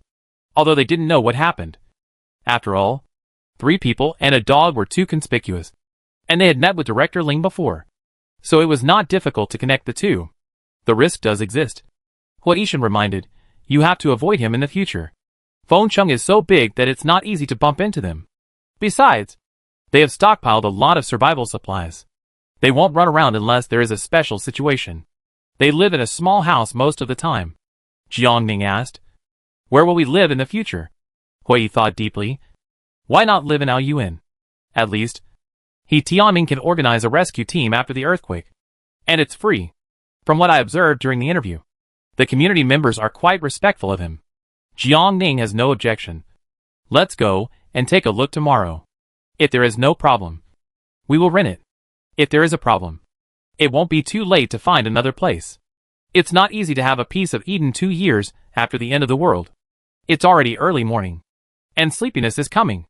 Guzi sleeps on the sofa in the living room.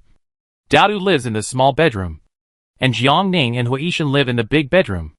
Although it's more than 40 degrees outside, it's still quite comfortable in the RV with the air conditioner on. Jiang Ning took out the thin blanket, turned off the lights and went to sleep, probably because of the 0 yuan purchase. Although he was very sleepy, he couldn't sleep. Jiang took Hui Yishan into the space and showed him the results of the 0 yuan purchase. Pigs, cattle, sheep, fish, seafood, all are available. Hui Yishan looked at the extra wine. Can we finish it? Store it, and trade it when needed. There are more than 300 tons of diesel and gasoline in total. Enough to build several off-road vehicles. As for the yacht, it will not consume much oil if it is taken out at a critical moment. Jiang is worried about the cruise ship. Can you drive it? Hui Yishan really can't.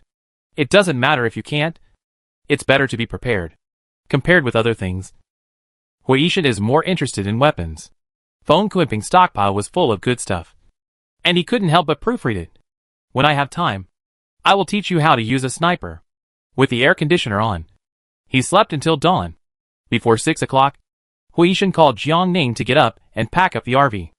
And he carried the sleeping Daodu into the Hummer. Breakfast was simple. Soy milk and fried dough sticks. But there was an indescribable happiness. Get rid of the hidden danger of Qinggang base. We should be able to live a stable life. The sun rose quickly. And after a night, the scorching heat did not drop much. And a new round of iron plate barbecue began again. The grass and trees died due to lack of water. The cracked land was covered with gullies and desertification. And the hot wind blew over. Just like the air conditioner blowing on the face. Hot and dazzling. And the wind was mixed with sand and dust. This is the land of fish and rice in the south. But now the river network has disappeared. And the once vibrant mulberry pond no longer exists. Dust, garbage bags, dead leaves, fluttering in the wind. And the sun shining so brightly that it is dazzling. It is not a movie, but a real doomsday scene. Hui Yishan drove back to Fengcheng and stopped at the family building of the Research Institute. After experiencing many disasters, we know how tenacious human life is. The survivors live in a reversed way, staying at home during the day to avoid the scorching sun and high temperature, and working at night to make a living. In the morning, many family members take advantage of the most precious time of the day to cool off with fans or do simple exercises. Some also sit under the eaves in groups of 3 or 5, chatting about the beauty before the end of the world and the confusion about the future. Grandma Zhong is also downstairs, looking out from time to time, as if she is looking forward to someone. Seeing the familiar Hummer, she smiled on her wrinkled face and hurriedly came forward. Xiaohua and Xiao Jiang, you are finally back. In the end times, accidents or disasters happen every day, and some people leave and never come back. Even though she knew that the two young people were not simple, Grandma Zhong was still worried. There were fewer and fewer people she knew and could confide in. The neighbor who smiled and was friendly in front of her might be a wolf behind her. To be honest, she missed the previous life in Jinrong community, which was quiet, unlike now when she wears a mask every day, but is always on guard against others in her heart. Therefore, seeing the two of them made me feel very close, like they were blood relatives. Seeing Grandma Zhong again, Jiang was also very happy. Grandma Zhong, Daodu and Guzi didn't get out of the car to avoid being too conspicuous, and Hui Yishan followed Grandma Zhong upstairs to move the rabbit. It was bad to be discovered, so they stuffed it into a cardboard box and carried it down. Grandma Zhong was very sad to learn that the apartment building had cracks and was crooked, because it was the old house she had lived in for more than 20 years. After seeing them off, Grandma Zhong returned to the house and found something wrapped in newspaper in the corner of the table. When she opened it, it turned out to be a piece of bacon, about 1 pound. She hurried to the balcony, and there was no sign of the car downstairs. Oh, what a person Xiao Jiang is! Grandma Zhong's eyes were moist, and she held the bacon tightly in her hand. With the air conditioner on, the dog jumped into the trunk, busy getting close to his own pawns, and poking them with his paws. Jiang looked forward. Go to Aoyuan? Hui Yishan nodded. Go and take a look first. If it's suitable, wait for the earthquake reconstruction and move to the new city. If it's not suitable, find another place. It will take about a year for the new city to be completed. Every day in the end of the world is tough, but it has been 2 years without realizing it. Now there are people around to accompany me. I believe a year will pass quickly. Chapter 202. More than half a month had passed since the interview, and Tianming thought that the two would not come again, and he couldn't help but feel a little regretful. After all, he could see that these two young people had some skills, and the community just happened to be in urgent need of such people.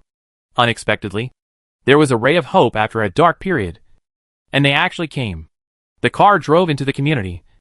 And Tianming personally took the two to see the house. We have a lot of vacant houses here. The first phase of the two buildings are all finely decorated. But the lower floors are occupied. For safety and to avoid conflicts with others. Only one household lives on each floor. And the fire door is closed directly. Only the upper floors are left unoccupied. It is very quiet to live in. But it is hot. We built building 3 of phase 2 by ourselves. The environment is relatively rough. But there are still vacancies on the lower floors. I will show you all. Jiang Ning was not interested in the first 3 buildings. Captain we have a dog. It is not convenient to live with others on the same floor. An independent space is better for both of us. Can you take a look at building 4 or 5? The dog weighs 80 or 90 kilograms. If it is not in front of others every day, it will make others drool. If it were not for the tragic earthquake, the whole Fengcheng collapsed. And most of the buildings collapsed. Jiang Ning would not want to move into this surviving community. Tianming was surprised. Buildings 4 and 5 have only been renovated on the exterior. The interior is still unfinished. Not very suitable for living. Jiang Ning insisted. It's okay. We can renovate it ourselves. Guessing the two's concerns, Tianming did not force them. Okay. You decide for yourself. Just as he was about to take the two to see the building, a nervous voice suddenly rang out on the intercom. Captain that group of villagers are here to grab the water source again. And there are more people than last time. Then, the sound of a gong rang out. Mr. Hua, Ms. Jiang, both buildings are unlocked. You can go up and see for yourself. Tianming was immediately anxious. The community is in trouble now. I have to deal with it. After saying that, he ran away in a hurry. In extreme heat, water is the most precious. With water, people can survive and grow precious food. Aoyuan has a lot of undeveloped land, which has been reclaimed by residents to grow sweet potatoes, and irrigated with the precious water saved.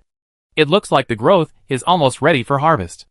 During this period, many residents still relied on sweet potato seedlings for their livelihood, and they would pinch the seedlings when they were almost grown. Jiang Ning even saw several kinds of drought-resistant pig grass, which could survive with a little water. They were used to feed pigs or pig feed in the past. But now they are precious food. It may hurt your throat, but it can be chopped into small pieces, which is 100 times better than chewing tree bark or eating wanting soil. Jiang Ning looked at Tianming's distant shadow. Are we going to see the building or watch the excitement? Hui thought deeply. Tianming was able to respond to the call to set up a rescue team after the earthquake, so there should be no problem in defending Aoyuan. However, since we will live here in the future, it is always right to know more about the residents around us. Jiang Ning's eyes flickered as he agreed. When we drove to the gate of the community, the two sides were already in a standoff. It was about water resources and livelihoods, and the situation was so tense that they could fight at any time. Compared with the last time, the number of the other side was obviously much larger. People are not worried about the lack of water, but the inequality of water. The well dug by Aoyuan is the only water source nearby. The villagers who lost last time have united with many nearby residents. They are all either hoes or sticks, with ferocious and angry faces. Today, they will drive out the people from Aoyuan. This land was originally expropriated from our village. The water source naturally belongs to us. You are not the owners here. Don't monopolize the water source one by one. Get out of here quickly if you know what's good for you. Otherwise, don't blame us for being rude. What do you mean by your land? If the developer doesn't pay you, can you give up the land? What a joke. Stop talking nonsense. The land use right is limited. Now the developer is gone. Of course, the land is still ours. You didn't pay for the house, so you still have the right? The two sides argued back and forth. The other side was more powerful, and the residents of Aoyuan who heard the emergency warning ran out with their weapons. Men, women, old and young. Even children came out. Iron rods, tree sticks, hoes, bricks, kitchen knives. All primitive cold weapons. Not a single hot weapon. Domestic equipment is strictly controlled, and it is not easy for ordinary people to get a gun. If Jiang Ning had not had the opportunity, he would not have had a hot weapon to defend himself because he was forced to fight against the evil forces. He suffered a loss in the last fight. The opponent came prepared this time and protected himself from head to toe. Yuan was inferior to the opponent in terms of numbers and momentum. After all, the opponent had been forced into a desperate situation by the extreme heat, and if he did not grab the water source, it would mean death. This was a battle for survival. A pair of blood-red eyes were full of hatred and jealousy, and they wished to eat the residents of Yuan alive. During the shove, the other party suddenly pulled out the sharp knife hidden in his waist and stabbed He Tianming's heart fiercely. As long as this man is killed, Yuan will be in disarray. Drive these people out, and the water source and sweet potatoes will belong to them. Before moving in, Jiang Ning had no intention of participating in the conflict. But when she saw the sharp knife stabbing He Tianming, she suddenly changed her mind. Although He Tianming looks gentle, he is a psychological counselor after all. Seeing the other party's expression suddenly become fierce, he realized the danger and quickly took 2 steps back. The knife missed, and the other party stabbed again without any hesitation. Using the action of taking out a bag, Jiang Ning took out a crossbow from the space and shot at the man. He didn't shoot at the heart, but aimed at his arm holding the knife. The man screamed and the knife fell to the ground. Seeing this, the other villagers rushed to the people of Yuan with hoes and sticks, and they would grab the water source today. Bang! There was a loud noise, which made the eardrums buzz. The people on both sides froze and looked left and right, but no one fell down. Only the bricks held high by the villagers were broken into pieces. They have guns. The villagers were shocked, and no one dared to rush forward for a while. Stop! A cold shout sounded, and Huaishan pointed his gun at the village chief. If you continue to make trouble, don't blame me for being rude. Facing the crossbow and the black muzzle at the same time, the village chief dared not act rashly even if he was angry. After all, no matter how fast they can't be faster than bullets. The young yellow-haired man in the village instigated. Don't be afraid, village chief. There are so many of us, and they only have a few bullets, and a mouthful of spit can drown them. The village chief was a shrewd man who was always concerned about his reputation. He got angry when he heard Huang Mao say that. Come on! Come on! Try spitting. This bastard only thundered but did nothing. He always yelled the loudest and hid behind when he got into trouble. Jiang Ning raised his crossbow and shot an arrow at Huang Mao. The arrow brushed past his face, causing him to scream in pain. Jiang Ning warned him. We don't even need to waste bullets to deal with you. Huang Mao covered his wound, his legs trembling violently, and he was so scared that he couldn't say a word. Jiang Ning could see that the village chief didn't want to die either. There aren't many bullets, but it's no problem to kill a few of the troublemakers. Anyone who wants to die, just stand up, and we help you. Chapter 203. The villagers were originally furious, but seeing that the two were not easy to mess with, they did not dare to speak for a while. After all, 2 people have been injured. The first bird to be shot will be shot. What if it is my turn next? He Tianming stood up. Village Chief Su. I will say it again. We dug the well with our own hands. If anyone dares to rob it, we will fight to the last man and will never give in. Since the extreme heat, the 2 sides have had no less than 5 or 6 rounds of conflict. Today, they are not in a good position, and they will not get any advantage if they stay. The village chief did not want to say more nonsense. Okay, let's wait and see. He remembered these 2 young men. He had to find a chance to get rid of them before he could grab the water source. They came in a mighty force and left dejectedly. It was another day of severe water shortage. They thought there would be a fierce battle and even their lives would be lost. But they were easily defeated. The residents looked at Huaishan and Jiang Ning, their eyes full of gratitude and admiration. The man was handsome, and the woman was beautiful. The key was that they were good at fighting and had guns. When they got fierce, they were murderous. They scared the grandson so much that they didn't even dare to say a word and ran away obediently with their tails between their legs. Young man and young lady, thank you so much today. The aunt responded quickly and said enthusiastically, Are you here to look for a house? Our Yuan is very good. We not only have land but also water, and a place to charge. You can stay here in the future. Yes. Yes. Although our place is a little remote. The conditions are definitely one of the best in Fengcheng. We can get water every day, which can save some money and irrigate the land. We won't starve to death. We have few people and a lot of land. We usually listen to Captain He's arrangements. It's not like the mess outside. Everyone gets along well. You and I both want the 2 to stay and strengthen the team to defend Yuan. Pairs of eager eyes.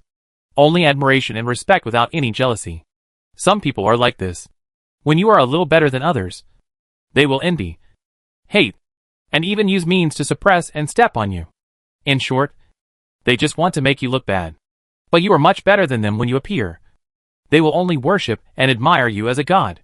This is also the reason why Jiangning will help in time, which will save a lot of trouble in the future. He Tianming spoke at the right time. Everyone go back to their posts. Soon, the team dispersed. Those who had work went to work, and those who didn't went home. He Tianming invited the two into the security booth. Thank you. It would have been really troublesome if it weren't for you. Jiangning looked calm. It's just a little help. Fearing that the two would misunderstand, He Tianming explained, in fact, this situation doesn't happen often. We were able to deal with it in the past. But now there is a growing shortage of water, and the other party has no way to survive, and is forced into this situation. Jiangning took the opportunity to ask, Captain He, they are coming more and more frequently. What are you going to do? In fact, our community is a riverside property, not far from Fengcheng River. Although it is now dry, the groundwater should be more abundant than other places. I told their village chief to find a place to dig a well. If they don't know how, our master can teach them. But they are locals, and they always think we are occupying their territory, and they will not be kind enough to help them dig a well. So things have become as bad as they are today. However, you shocked them today. I think village chief Su should be able to calm down. I will talk to him again in 2 days.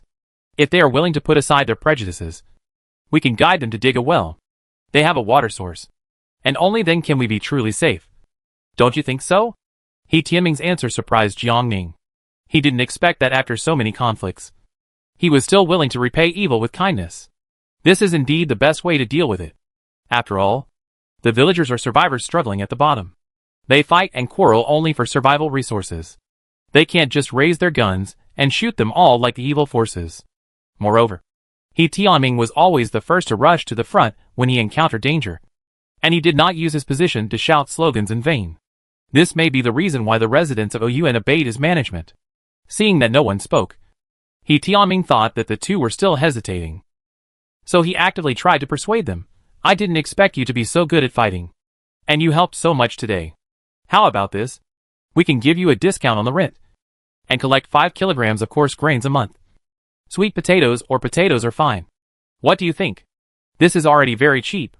You know, Ouyuan can also get a fixed amount of water every day. When they went out earlier, they found a solar generator, which can be charged in turns every day, so that residents can use flashlights or radios. After exchanging a glance with Huishan, Jiangning said, Captain He, although I am a student of the medical school, I only know a little about medicine. I don't have medicine or equipment, so I dare not treat patients. Otherwise, it will be more troublesome if something happens.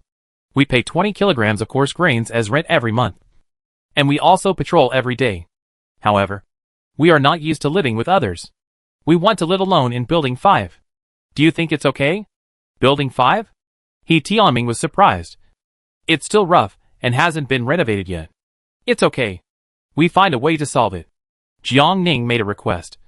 However, we hope that before the other buildings in the community are full, no one else can move into Building 5. Obviously, He Tianming didn't expect the two to make such a request. He didn't rush to agree, and thought for a while before saying, Building 5 can be given to you as a whole, but I still want brotherhood to teach the people in the community self-defense. As the saying goes, there is strength in numbers. If they encounter danger in the future, they can not only protect themselves, but also better protect Ouyuan. Don't you think? It won't take up your extra time. Brotherhood doesn't need to join the patrol.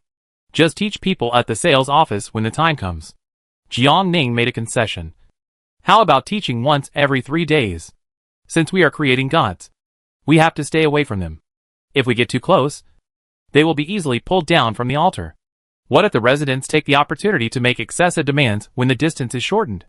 Keep the distance, so as to stay vigilant. Live in harmony for a year, and move out when the new urban area is built. No problem. He Tianming stretched out his hand to the two people and smiled. Welcome to join Ouyuan community. At the same time, he did not forget to remind, there are some decoration materials in the rough house. and I don't know if they are broken. You can use them if you can, and find a way if you can't. If you need help, you can ask at any time. It costs food to hire people to do the work, but the two of them can help without becoming Aoyuan residents today. He can come forward to coordinate, and let the residents help with the decoration for free to express his gratitude. Jiangning thanked. Okay.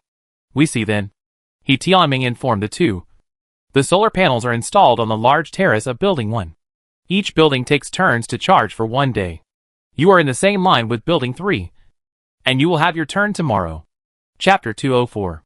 He Tianming told them everything about Aoyuan, and they could also set aside a plot of land near Building 5 for planting. Jiangning took a bag of potatoes from the trunk of the car and weighed 20 kilograms to pay the rent. The three of them and the dog drove to Building 5. The distance between the buildings was large, and with Building 4 in the middle, they would not be under anyone's eyes in the future. It was pretty cool to think about it. Dowdu. Coke. We are going to have a new home. Are you happy? Happy. Woof.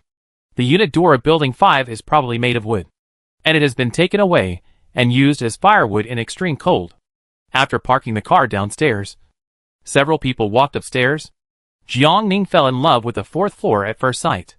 For Owen has a large terrace of more than 100 square meters, which can be used for planting. For Owen is the largest apartment, with 4 bedrooms, 2 living rooms, 2 balconies and 2 toilets. And the area of the suite is estimated to be about 150 square meters. Both the lighting and ventilation are very good, but it has been soaked in water, so it will take a lot of work to renovate it. 402 and 403 are both 3-bedroom apartments, which can be cleaned up to raise rabbits. Jiangning asked, should we live on the 4th floor, or should we live higher up? Huishan thought the 4th floor was good. We don't know when the earthquake will come, and living too high up is unsafe. In fact, the terrace is not safe either, but it is better that no one lives upstairs, and we can install a sliding iron door to separate the balcony. After deciding to live on the 4th floor, the two walked through all the floors, closed the corridor windows, and locked the fire doors on each floor with multiple layers of collected steel wire. Some sand, cement and lime for decoration were piled on the 6th floor. Sand can be used. Cement and lime have hardened. It will probably take a long time to hammer them. Fortunately, the space is much smaller. The two of them don't know how to decorate, but they can still do it. But the work is not as good as that of professionals. Back to the 4th floor. Discuss the decoration. Decoration is a big project, time-consuming and laborious. Jiangning suggested, how about we live in the rough for a while, and then decorate it if we really get along with the people of Aoyuan? It saves us from spending a lot of time to finish it. But in the end, we don't get along with them, and have to move again. Unlike the Jinrong community where people are scattered and each acts independently, Aoyuan is a group that survives together. They obey the command of Tianming. If they really can't get along, then they are not enemies with 1 or 2 people, but more than 100 people. Huishan has no objection. I will remove the 2 fire doors and install them at the entrance of the unit building. Then the Hummer can drive in and park in the corridor. At that time, install electrified stainless steel doors on the stairs of the 5th and 3rd floors, which will be much safer. Jiangning nodded in agreement. But the things must be transported through the open road. Wait until the evening to go out and put the necessary things in the truck and drive in. However, we need to clean up the rough house first. There are sand and cement blocks everywhere, which requires a lot of effort. The two walked into the room, took out the cleaning tools, tables, chairs and benches, and carried 2 buckets of water. The sunlight was dazzling, and the two worked together to hang up the curtains to avoid exposing their past to others. In the extremely hot weather of 60 degrees, even wearing a thermostatic suit is useless. After a while, it feels like being fished out of the water, and the sweat smells like snail noodles. After hanging the curtains, they quickly took out the air conditioning fan with ice cubes, and used frozen watermelon juice to keep alive. Dowdu was really not lazy when working. He wiped his mouth after drinking watermelon juice and continued. Used a shower to spray water to prevent dust from flying everywhere. It was not until the afternoon that he barely finished cleaning up. Jiangning took out the furniture one after another. He took a bath in the space and lay on the soft and comfortable big bed. It was so comfortable. He slept for an hour and woke up in the evening. The air outside was scorching and the sunlight could blind people's eyes. He was worried about leaving the two at home, so he took them out together. After leaving Aoyuan, he found a secluded place with no one and left the two in the car. Jiangning took out a large truck collected from the Qingqing base and loaded the stainless steel doors, living furniture, pots and pans, etc. into it. Huishan drove the truck back to Aoyuan. Jiangning drove the Hummer and followed with the two. The residents guarding the gate hurriedly opened the door and watched the truck drive in, which made them more certain that the two people were very capable. Ordinary people can't even get gasoline, but they can drive a large truck in minutes. It can be seen that they are not only good at skills, but also have a very powerful background. With two people joining Aoyuan, it will only be safer in the future. Captain, he said that comrade will also promise to teach them self-defense. They must let their children sign up for it, so that if they are gone one day, the children will be able to survive. Thinking about it, I can't help but feel more hopeful. Turn around, reverse, and face the rear door of the car directly to the entrance of the apartment building, creating an atmosphere of moving furniture. The patrol team happened to pass by not far away, and they came over enthusiastically. Do you need help? Jiangning declined. No, we can do it ourselves. Okay, let me know if you need anything. Watching the patrol leave, Daodu was a little puzzled. Sister, why are they different from the people outside? They are cleaner than the people outside. Not fierce. And they even smile at her. This is a good question. Jiangning thought about it before answering. The reason why they are different from the people outside is that there is water here, and they can grow things, which can barely allow them to survive, and not starve to death. Second, they smile at us enthusiastically because they think we are powerful, and can drive away the bad guys. They need our help not only now, but also in the future to keep their things safe. Daodu, you have to remember that we can't let down our guard just because they are friendly. If one day their situation is the same as outside, not only hungry but also thirsty, they will slowly become like the people outside. Moreover, if we are not strong enough, they will no longer respect us, and their attitude will slowly change. Therefore, if we want to live a good life, we can only make ourselves stronger, so that we can gain the respect and admiration of others, and thus live a better life. Understand? Daodu thought about it and understood, but it seemed that she didn't understand it very well. Jiangning gave an example. Think about Coke. Why can it make Feng Kuipin look at it differently and chase those bald guys away in a panic? Coke is super powerful. Daodu understood immediately. Sister, I will be more powerful than Coke in the future. Well, more powerful than your brother. Okay? Daodu was shy, and the scenes of being dominated by her brother terror appeared in her mind. Sister, She lost confidence instantly. Don't be afraid. When he was your age, he was far less powerful than you. As long as you stick to it, sooner or later you will surpass him. Daodu was inspired and clenched her fists tightly. Sister, I will work hard and protect you and my brother when the time comes. Huishan was a little jealous. Why do I feel like Daodu is your sister? Jiangning asked back. Isn't your sister my sister? Daodu hugged her tightly. Yeah, I like my sister. Huishan touched his nose and smiled. I am narrow-minded. Chapter 205.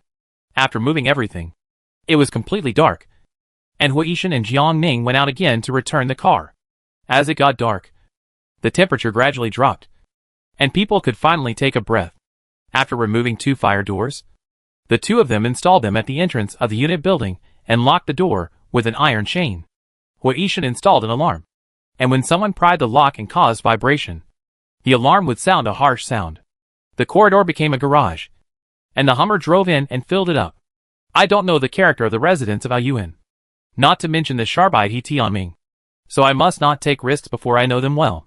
The car was not put into the space, but the oil in the tank was drained. Huishan worked hard and installed the stainless steel door of the staircase overnight. The kind with electricity made people feel safe. Although it was dark, the air was still scorching. The dog collapsed on the ground and couldn't move even if he stuck out his tongue. Daodu was no exception. He sweated even when facing the air conditioner. There was no choice but to install the air conditioner overnight to save his life. The balcony was not equipped with stainless steel guardrail glass. As long as the air conditioner was turned on, the curtains would be blown up. The two of them accepted their fate and spent several hours installing stainless steel and anti-peep bulletproof glass, and then installing the air conditioner. When all this was done, It was already past 4 in the morning, and it would be dawn soon. After taking a shower, Jiang Ning fell asleep in the cool air of the air conditioner. Huishan covered her with a thin blanket, turned off the lights and lay down. When they woke up, it was almost noon the next day. The three of them and the dog sat in the simple restaurant and had breakfast and lunch together. Daodu did not forget to wash the dishes and wipe the table, and carried hay to the next door to feed the rabbits. Jiang Ning was not idle and continued to clean the house. But Huishan was too diligent, so she didn't find much work to do. He also carried a bucket downstairs to fetch water from the well in Building 2. The well was usually locked, and because the water flow was slow, each building staggered the time to fetch water. When it came to Huishan, perhaps because of his idle halo, the staff subconsciously gave him more water, but the total was less than half a bucket, and it was still turbid. This damn weather is so hot. The water level has dropped again. While complaining, the staff taught Huishan how to filter water. First, let the water settle for 2 hours. Then pour it into a Coke bottle filled with clean sand to filter. Afraid that he wouldn't be able to do it, the staff also took out a homemade filter bottle. Or, I give this to you. Huishan declined and carried the bucket back to Building 5. Although the well water is not clean, it is not easy to get it outside. The water shortage is getting more and more serious. The municipal drilling machine works day and night. The machine is worn out, and the route is broken. Many parts are broken, but there are no new parts to replace. They can only rip up Peter to repair Paul. More than half of the machines are broken. The few remaining ones are still struggling. But the speed of drilling is far behind the depletion of fresh water. The well water is turbid like yellow mud water. And Jiang Ning knows that the water level of Aoyuan has dropped again. It is true that there is water in the space, but water resources are too precious. Huishan did not pour it out, but called Daodu over and taught her survival skills by example. Sediment fresh water. Make filter bottles. Filter. Boil. Huishan taught carefully. And if Daodu survives alone one day, she will also have survival skills. She eats and drinks well every day. But Daodu is not squeamish at all. She learns very carefully from her brothers and sisters and practices repeatedly. There were 2 empty rooms, and Jiang Ning planned them together. One for a utility room and the other for a study. She collected a lot of books before and after the natural disaster, and took 2 large bookcases from Feng Kuanping, and she took them all out to integrate them. Medical, psychological, skill, children's books, world classics, emotional magazines, etc. This content is not suitable for children. Put it away. Feng Kuanping, this old bastard, has a really special hobby. During dinner, the municipal government reported the latest news. 2 private gangs involved in black bases at the junction of Fengcheng and Yuecheng fought for territory and both died. The police rescued 48 women and 9 children. They have been illegally treated for a long time. The municipal government will properly resettle them. The specific case needs further investigation. In addition, the police also seized more than 60,000 kilograms of food and other supplies from the base, which are still being counted. Relevant departments call on citizens to be vigilant and identify bases involved in gangs and evil, and not to blindly join private bases and become accomplices of criminals. Daodu was very happy. Sister, they were really rescued by the police uncle. Yes, they were saved. Jiang Ning touched her head. You have made a great contribution to this. Our Daodu is really amazing. He has become a hero again by accident. Daodu blushed shyly. Brother and sister are more powerful. The dog who didn't get the praise was anxious and kept whining beside him. Cola is also powerful. The instructor praised it highly, carrying explosives to blow up the bunker. Other dogs can't do it. Not to mention, this time Qingyang and Lelong, the pair of Crouching Dragon and Phoenix, were wiped out, and the 2 really contributed a lot.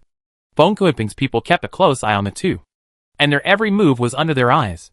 But they ignored the lethality of the 2. Without these 2, I don't know how much effort it would take. While eating and chatting, Jiang Ning asked curiously, Director Ling is not simple. With his eyesight, he can definitely see that the demise of the 2 bases is caused by a third force. How come the municipal government's report is so simple? The municipal government needs to maintain stability, and it is enough to report the good news to the people. If everything is reported truthfully, it will easily cause speculation and panic. It didn't say it explicitly, But the investigation will not stop. Jiang Ning was a little worried. Are we in danger? No. Firstly, the police force is in urgent shortage, and all modern communication technology has been destroyed. So it is impossible to conduct an in-depth investigation. Secondly, the people in the Qingyang base were turned into charcoal in the sea of fire, and it is impossible to identify them, even if they rely on the description of the surviving women. It is just a guess. Not to mention that the two people's makeup has been concealed. The police station has endless things to do. In this natural disaster apocalypse where order has collapsed, as long as there is no major vicious incident that harms the masses, they do not have enough police force and energy to pursue it. Everyone was running around, and there were more urgent things to do. After dinner, there was no entertainment. Jiang Ning continued to read medical books. Hui Yishan taught Dao to read, and the self-disciplined Guzi went out to climb the stairs for exercise. It was a bit monotonous and warm, but it was extremely rare in the end of the natural disaster. Getting up late during the day, not very sleepy at night, Jiang Ning took Hui Yishan into the space. These three safes were searched from Feng Kuiping's bedroom. What do you think is inside? Hui Yishan smiled. You tricked me into coming in to pry open the safes? What do you mean by tricking? If there is something good, just give him half. Hui Yishan, who was doing hard labor, had to use tools to pry. Chapter 206. 2 years after the natural disaster, the battery of the safe alarm device has been exhausted and no longer makes a harsh sound. 2 cabinets of gold. 1 cabinet of jewelry and jade. In the past, Jiang Ning would have been very happy. But now she can't laugh. Her premonition came true, and the space no longer devoured growth. Hui Yishan took it out and looked at it carefully. It's true. For Jiang Ning, this is already a great opportunity, and the materials that should be stockpiled have been stockpiled. So her mentality is much more optimistic. Since the space is not needed, she will accept it as a courtesy. More than 300 kilograms of gold, and a lot of jewelry and jade. I didn't have the money and opportunity before, but I can wear different things every day in the future. The space is already not small. The black soil garden is more than 20 acres. I haven't had time to sort out the materials during this period. They are piled everywhere, and there is not much place for planting. I have to sort it out in the next few days, and try to free up a large area for planting. After all, if you have food in your hands, you won't be worried. If you want to survive to the end, you still lack a lot of hardcore life-saving materials. Hui Yishan will get up early tomorrow to teach self-defense to the people of Ayuan. Although there are only more than 100 people, everyone wants to learn to protect themselves. It is said that a 70-year-old grandfather has signed up. It is difficult to achieve results with a mixed bag of good and bad people. He Tianming personally went to the scene to select people. Come in batches. Give the opportunity to the young and middle-aged first. They are the main force to protect our home. Even he was not in the queue, so naturally no one dared to say anything. It was very hot, and the sun rose early. It was already light after 5 o'clock. Hui Yishan got up, and Jiang Ning was no longer sleepy. So he got up and brushed his teeth and washed his face. Dao was sleepy and kept rubbing his eyes. Jiang Ning was puzzled. Dao, why don't you sleep a little longer? I want to teach them boxing with my brother, Hui Yishan explained. It's hard to teach those people without a foundation. So it's good for Dao to stimulate them. Since we want to create a god, we have to let the god stay on the altar. It's not good for him to have too much contact with people. Jiang Ning agreed with his idea and took out soy milk and buns for breakfast. Dao was very well behaved.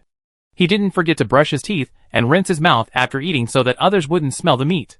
The dog was cunning, secretly following the little kid, trying to take advantage of the situation. Jiang Ning raised his eyebrows. Cola? The dog pouted, came back and squatted obediently, with a face full of grievance. There's nothing I can do.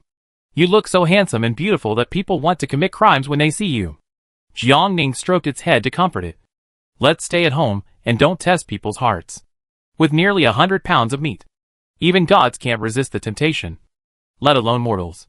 Be patient for now, and we buy a villa in the rich area later. And then, you can do whatever you want. The dog was well behaved, resting its head on her lap. After watching the medical video for an hour, Jiang Ning stretched out on the balcony, and saw He Tianming walking with a dog following behind him. The brown teddy bear was skinny, and weighed only a few pounds, but looked very energetic. For the first time in 2 years, Coke saw its kind, whining and scratching the glass with his claws. Do you want to go down and play? Or do you want to fight? Jiang Ning felt that it wanted to fight.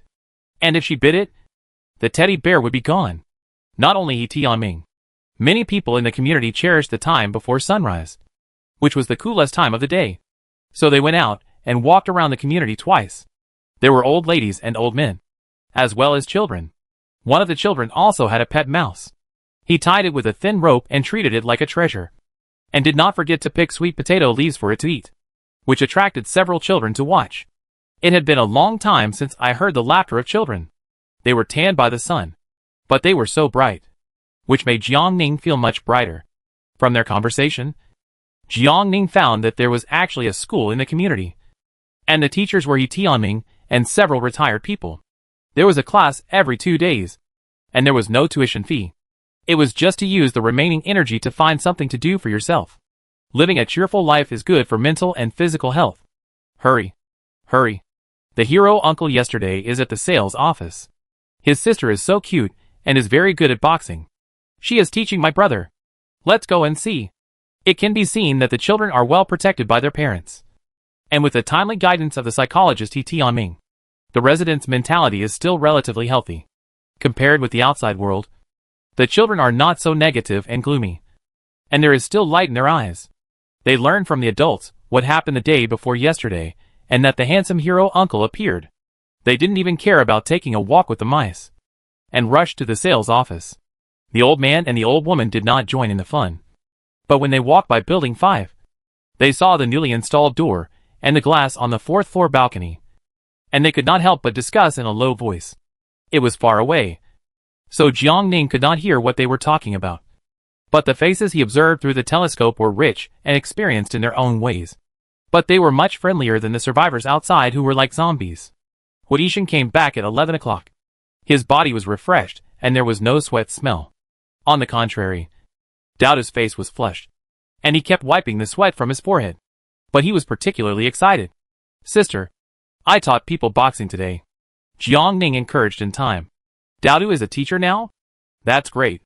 The little girl was even happier, and said, I taught them military boxing, but they couldn't do it well. So my brother asked me to correct them one by one. At first she was afraid, but her brother insisted on letting her teach. Daoda realized that she was better than adults, and they couldn't even beat her, and their punches were weak and not standard. At first, they looked down on her, but later everyone praised her. At the end, she turned several somersaults under their applause. Sister, someone wants to be my friend. Is that okay? When she said this, Daoda looked at Jiang Ning, her eyes showing a hint of desire and uneasiness. Jiang Ning thought for a while. Do you want to be friends with them? Daoda was a little confused. I think, but not really. People need to communicate, especially with people of the same age. What Daoda lacks most now is not the strength of the force, but the tempering and experience of life. However, people's hearts are unpredictable in the end times. It is easy to get into trouble if you get too close to others, especially those with different statuses. Besides, Jiang Ning has a secret that cannot be revealed. Although Daoda is very stable now and never asks questions that should not be asked, it is because he has met fewer people. What if he accidentally lets the cat out of the bag when he plays crazy with his peers? Jiang Ning kicked the ball to Hoarding. You ask your brother. If it is her child, he can play with his peers appropriately. But the time cannot be too long. While relaxing, he must also remain vigilant. It is better to teach the difficult problems of education to his own brother, so that she will worry less. When mentioning his brother, Daoda instantly wilted, lowered his head, and dared not speak again. She felt that her brother would not agree. Chapter 207. Hoarding did not evade the question and said carefully, next time during class, you can play with them for half an hour. Okay? Daoda's eyes were bright. Thank you, brother. When playing, you can't mention family matters, especially food and accommodation. If they repeatedly or intentionally go in that direction, cut off ties with others in time. Daoda nodded. Brother, I know. Wash your hands and eat. The weather is too hot, and it is easy to get heat stroke. Jiang Ning prepared mung bean soup, bitter melon and pork ribs, braised fish, and green vegetables. All of them were prepared before, so there is no need to cook again. Huishan only worked half a day and rested at home in the afternoon. During the nap, he took the initiative to chat. From today's perspective, they are relatively friendly and united except for their poor skills. Jiangning also felt so. Tianming has contributed a lot to their current state. If there is no problem, this will be our new home in the future. After waking up at around 3 o'clock, the two discussed and wrote down the things that were missing at home. Jiangning wanted to go to the trading street in the evening to find as many things as possible. Speaking of trading, I subconsciously thought of the sharp-mouthed monkey and Qin Chuan. The sharp-mouthed monkey often ran back and forth. And the tsunami came suddenly, and I don't know if he was at the beach in Yuecheng at that time. As for Qin Chuan, we agreed to meet at 10 o'clock at that time, and the probability of him being at the beach was much higher. If there really was a tsunami, what were the chances of survival? Jiangning sighed a little. If it weren't for his help, her space would not have been able to expand so quickly. But the end of the world is so cruel. Many relatives or friends were fine the previous second, and they were gone the next second. The sun was setting, and Jiangning was going out. Huishan was worried. I go with you. Jiangning could protect herself, so she felt it was totally unnecessary. This place is not far from the trading street. It won't take me an hour to ride my mountain bike. You can just rest at home. It was called rest, but it was not easy, because she had to train the dog and teach Dowdy to read and write. Huishan sent her downstairs. Be careful. Don't worry. If you can't beat me, run away. He got on his mountain bike and waved and left. It was about 10 miles to the trading street, and although it was still hot wearing a thermostatic suit, it was not to the extent of heat stroke. But as the sun sets, dangers will continue to emerge. Suddenly, two people jumped out from behind the tree and raised sticks to hit Jiangning back. If you don't even notice this, you will have lived in vain. Jiangning suddenly pedaled hard on the mountain bike, and the sneak attack with the stick missed, and the other party almost fell. It was just a little bit short. Seeing that she was not riding fast, the two people who were unwilling to give up ran after her. Zhong Ping's mountain bike is of good quality, and it doesn't take much effort to pedal. Jiangning is very relaxed, sometimes fast and sometimes slow, not knowing that the two people behind her are panting. Even when the sun went down, the mountain bike was still too hot for ordinary people, like being thrown into an iron pot and soaking in oil. This run was even worse. My heart couldn't take it. As they were running, one of them fell down. As for whether he got up again, Jiangning, who was going downhill, didn't know, but he didn't chase him anymore. When we arrived at the trading street, it was completely dark. As expected, there were a lot more people, and it was right not to drive the Hummer out. It was too conspicuous. Jiangning walked to a secluded corner and put the mountain bike into the space under the cover of night. The trading street is similar to the past. The most in demand is still food and water. The difference is that no one dares to sell them. Those who have water to trade put a few empty bottles on the stall, and those who have food put cloth bags. Anyway, those who know how to trade know how to trade. We have water. We sell water, sweet potatoes, and dried radishes. There are high-priced scalpers everywhere, and it is unclear whether they have goods. If you want to see the goods, you have to find another place. Jiangning asked curiously. A 500 milliliters bottle of fresh water can be exchanged for 1 gene of sweet potatoes or potatoes. Of course, this is the price offered by the scalper. There are also people who only charge half a pound of coarse grain for 1,000 milliliters. Do you dare to go with him? There is water in the space. Jiangning really didn't know that there was such a shortage of water outside. No wonder Aoyuan and the nearby villages were fighting each other. However, there are also people who bring sea water to sell. Many survivors, who are short of water, are queuing up with bottles. Jiangning thought it was Qin Chuan's people, but he squeezed past and found that it was a stranger. The water was brought from the seaside of Yuecheng. Since the two bases were taken down, there was no need to be robbed or collect passing goods. So more people made a living by driving sports cars. Although the price has not dropped, it has not increased much either. 1 caddies of grain can be exchanged for half a bucket of seawater. And the reseller will teach you how to distill and purify seawater into fresh water on the spot. The method is actually very simple, which is to boil the seawater and vaporize it, and then condense the steam into fresh water. Don't worry about it being unsafe. The boiling points of the components in seawater that cannot be ingested by the human body are all higher than 100. And they are soluble in water. So the seawater obtained by distillation is drinkable. There is no other major problem with this method, except that the distillation is slow and consumes a lot of firewood. After all, there are few mountains and forests along the coast, and it is also not easy to stockpile firewood. Anyway, survival is not easy. Live one day at a time. Not long after entering the trading street, Jiangning realized that she was being followed. Left, right, turn. The other party followed like a shadow. Jiangning walked to a place with few people, but Tail suddenly quickened his pace and patted her shoulder. He grabbed Tail's shoulder with his backhand and threw him over his shoulder. The other party screamed, and then a sharp dagger was pressed against his throat. Are you looking for death? Sister, it's me. It's me. The voice was a little familiar, and it felt like I heard it often. Jiangning turned on the flashlight and shone it over. Is it you? It was the sharp-nosed monkey. He was really everywhere. Sister, it was really you. The sharp-nosed monkey was extremely shocked. You're not dead. Nonsense. I never let you go even if I die or become a ghost.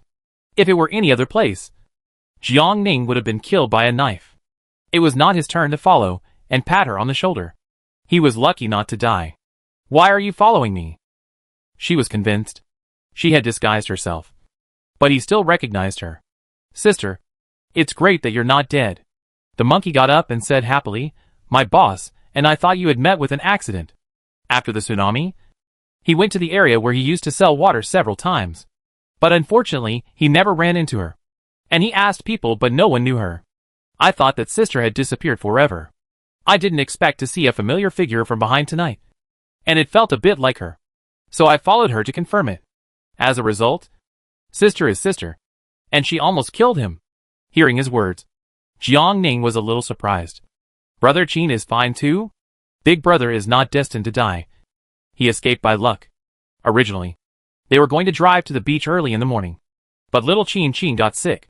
So big brother had no choice but to stay and take care of him. When his son's fever subsided, he hurried to Weicheng. But he encountered a tsunami just after passing the checkpoint. Qin Chuan quickly turned the car around and drove all the way, relying on the terrain and luck to avoid being swallowed by the tsunami. Big brother thought you were killed. And he was still regretful for a long time. He thought if you had family or something, he could give you some relief supplies. But we didn't find your address in Fengcheng. Jiangning sighed. We are also lucky to survive. Sister, what do you want this time? After reminiscing about the past, the sharp-mouthed monkey immediately entered the professional role. There is nothing I can't find. Only what you can't think of. Chapter 208. Well, actually he doesn't need to be so professional. Okay. We are old partners anyway. So it doesn't matter who we do business with. Jiangning took out the list. Do you think you can find all of them? Sliding iron door, awning, glass glue, removable wooden floor. Don't mention it. The things I want are always so special. The monkey promised. Give me 5 days. I promise to find all of them for you. But what do you want to trade?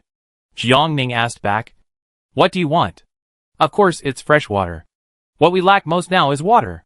Since my sister disappeared, the freshwater business was forced to stop, causing the boss to earn much less every day. His commission also plummeted, and his wife thought he was useless. After finally getting the chance, the sharp-mouthed monkey lion opened his mouth. Sister, your stuff is not easy to find. You need 2 trucks of water. Say it again? Jiangning gave him a look that said you are dreaming. Who did he think was the fool? The sharp-mouthed monkey immediately gave up. 1 truck. Hee hee. Give him another chance to live. Half a truck. No less. If less, we will lose a lot. You want a lot of things. Since he and Qin Chuan care about her. Jiangning reluctantly agreed. This won't happen again. You can bring the water truck over when the time comes. Okay. Another high commission has been achieved. Sister is here to make him prosperous. Sharp-nosed monkey strikes while the iron is hot. Sister, we can continue to do the freshwater business. No more. Jiangning refused. Now it's drought everywhere. And freshwater is not as easy to get as before. I have to find a way to get the half truck of water you want. In the past, it was to expand the space. But now the space is not long. Sometimes she even wonders if the water and electricity will be used up to a certain extent one day. It is better to be safe than sorry. Moreover, no matter how much fresh water is taken out, it will not reach the hands of the survivors at the bottom. What if there is another pool party? It is better not to do evil. She is afraid of being struck by lightning, knowing that the way to make money is gone. The sharp-mouthed monkey is full of regret.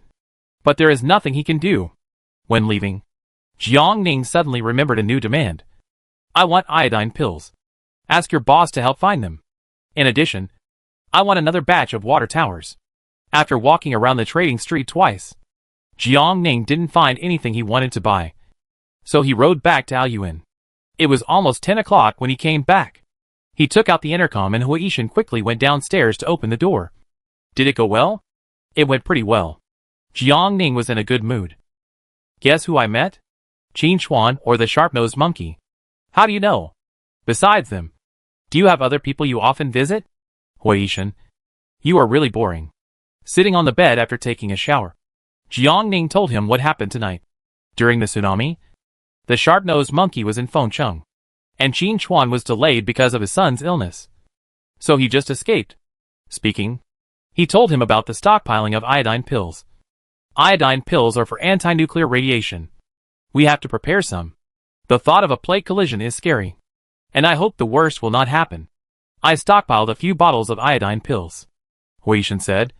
The medicines are placed together. You may not have noticed. Jiang Ning didn't really look through the supplies he had hoarded. It's better to be prepared. If Qin Chuan can find it, we keep it. If we can't finish it, we donate it. She counted the hoarded supplies. Do you think there's a way to stockpile a few sets of anti-nuclear radiation suits? Huishan had thought about it. These are emergency strategic supplies. Individuals can't buy them. They're kept by special units. If they can't stockpile them, forget it. We can only wait and see if there's an opportunity in the future. In addition, she also expressed her concerns about water and electricity, whether she was overly anxious or not. After all, rebirth and space are very mysterious. Nothing is impossible. Hui thought deeply. Your worry is not completely unreasonable. Since there is no shortage of space in the space now, we can fill the water tower. If there is really no water one day, we can also deal with it in advance. Jiang Ning also thought so. So he asked the sharp-mouthed monkey to help find a batch of water towers. If there is really a shortage of water one day, thinking about the baths I have taken and the water I have sold, I probably want to hang myself. The electricity is okay. After all, there are solar generators and several diesel generators. And the electricity in the space is almost not used except for charging the storage box. I promised to give the sharp-nosed monkey half a truck of water. But the trade materials are also quite a lot. So it's not a loss. The whole building belongs to him, with adequate defense measures, and a dog guarding the house. So he feels very safe. Jiang Ning has nothing to do. So he fills up all the water towers, and even the large plastic buckets. Many materials have been rearranged, and those that need to be kept fresh are placed in the villa first, and then those with a shelf life. There is a lot of space on the cruise ship, and all those that are not needed for the time being can be put there. The black soil garden has freed up several acres of land, which can all be used for planting. At lunch, the municipal government issued a message that in order to celebrate the Mid-Autumn Festival, the relevant departments have issued welfare benefits to citizens. Each person can go to the neighborhood committee with an ID card to get half a caddy of salt, 2 caddies of grain, and 10 liters of fresh water. Among them, the welfare distributed this time includes 60,000 caddies of grain seized from the Qingang base. Jiang Ning was stunned. He didn't expect that Director Ling was really selfless and returned this batch of grain to the people. Mid-Autumn Festival is coming soon, and the natural disaster has been going on for 2 years. After announcing the good news, there is bad news. The Meteorological Bureau announced that earthquakes may occur in the next few months. Citizens need to prepare in advance, pack valuable supplies, and prepare earthquake first aid kits if possible. Once an earthquake occurs, don't rush. Take the necessities to the nearest open place away from the floor to take shelter.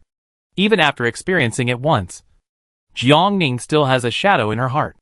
Time has a butterfly effect. No one knows when the earthquake will come, so we can only prepare in advance. She took out 4 earthquake first aid kits and added water, compressed biscuits, and medicines to them. One for each person, including the dog. Just put it by the bed. And if an earthquake happens, just grab it and run. In the evening, Jiang Ning went to fetch water with a bucket, and happened to meet He Tianming on the way.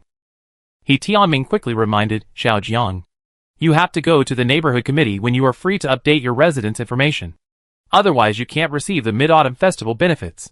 Jiang Ning didn't plan to go to get it. "Okay. Thank you, Captain He. Also, do you know that there may be earthquakes in the next few months?"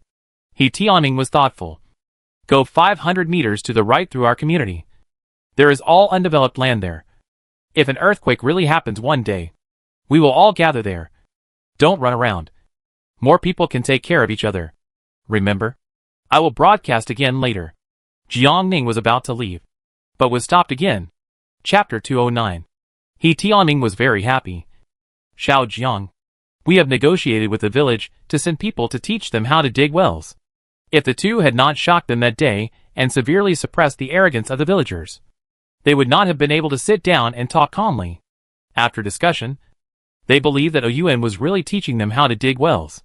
Jiang Ning admired He Tianming for not confronting head-on and being willing to bend down to negotiate and solve the problem when he was in an advantageous position. Although he was a little gentle, he was good at using wisdom. Very good. Jiang Ning was happy. But she reminded them, "But you should also pay attention to safety. If it weren't for your help, things wouldn't have turned around so quickly." Jiang Ning smiled.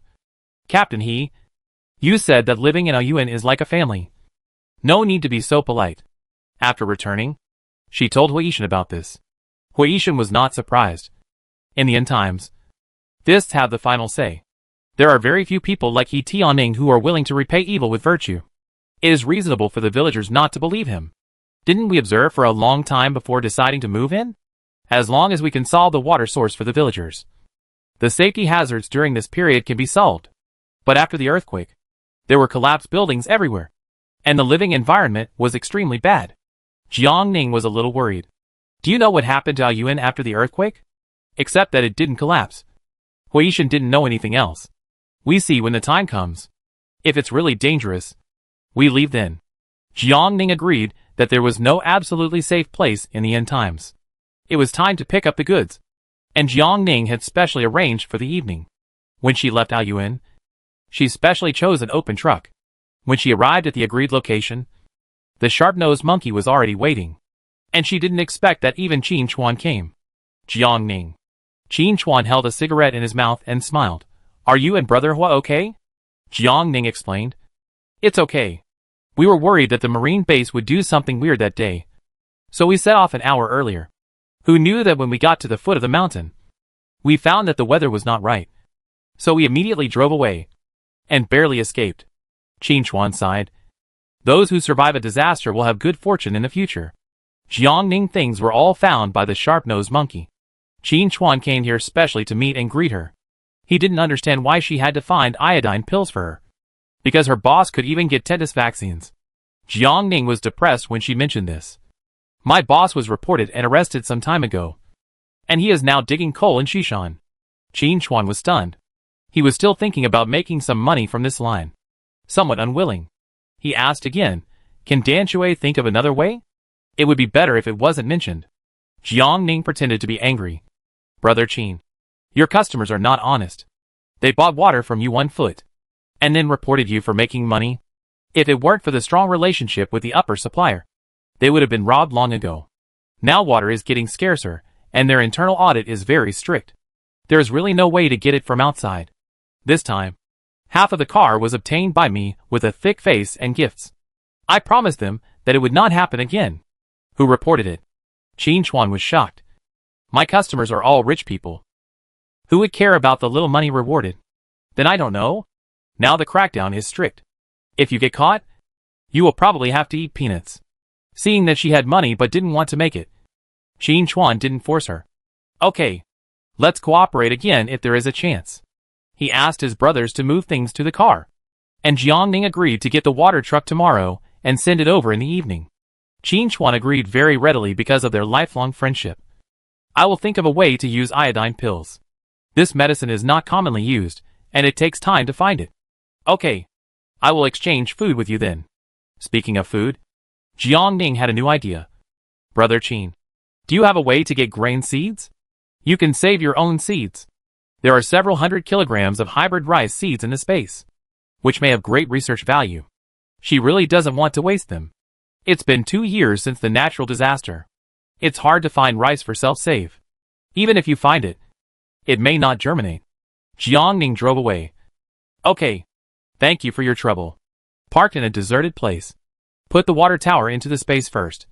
And sent the rest back to Aoyuan. After handing over half of Qin Chuan's water, Jiangning no longer went out. It seemed that he was lying at home every day. But in fact, he used his consciousness to turn the soil into space, intending to plant all corn. Huishan and Daodu were not idle either. In addition to the classes once every 3 days, they dug soil from the wasteland at the bottom of the building and moved it upstairs to the large terrace. The iron door of the terrace was installed. And then the sunshade was pulled up. And it looked quite decent. Daodu broke the soil into pieces and put them on the planting tray. Sister, what should we plant? Jiangning teased her. What do you want to plant? I want to plant sweet potatoes, peanuts, green vegetables, beans, and mushrooms. Mushrooms are not suitable, because they don't grow well in hot weather. But as for the others, they can be satisfied. Jiangning took out some seeds and asked Huishan to teach her a labor lesson. As a result, the brother and sister both didn't know how to do it. Well, Jiangning had to demonstrate it herself. Planting is very simple, but it is difficult to protect them from growing in extremely hot weather. While planting, Jiangning listened to the municipal broadcast about earthquake prevention and emergency measures, and reminded her, Daodu, did you understand the broadcast? I understand. And my brother also taught me. Jiangning tested her. Then what should I do? Carry the first aid kit, water and food, and leave the house immediately. Go to an open place. Don't crowd in crowded or dangerous places. As he was speaking, the community loudspeaker sounded. He Tianming broadcast the news on the radio directly through the loudspeaker, so that those families who did not have a radio could also receive the news in time. At the same time, the news and first aid methods were posted in conspicuous places in the community.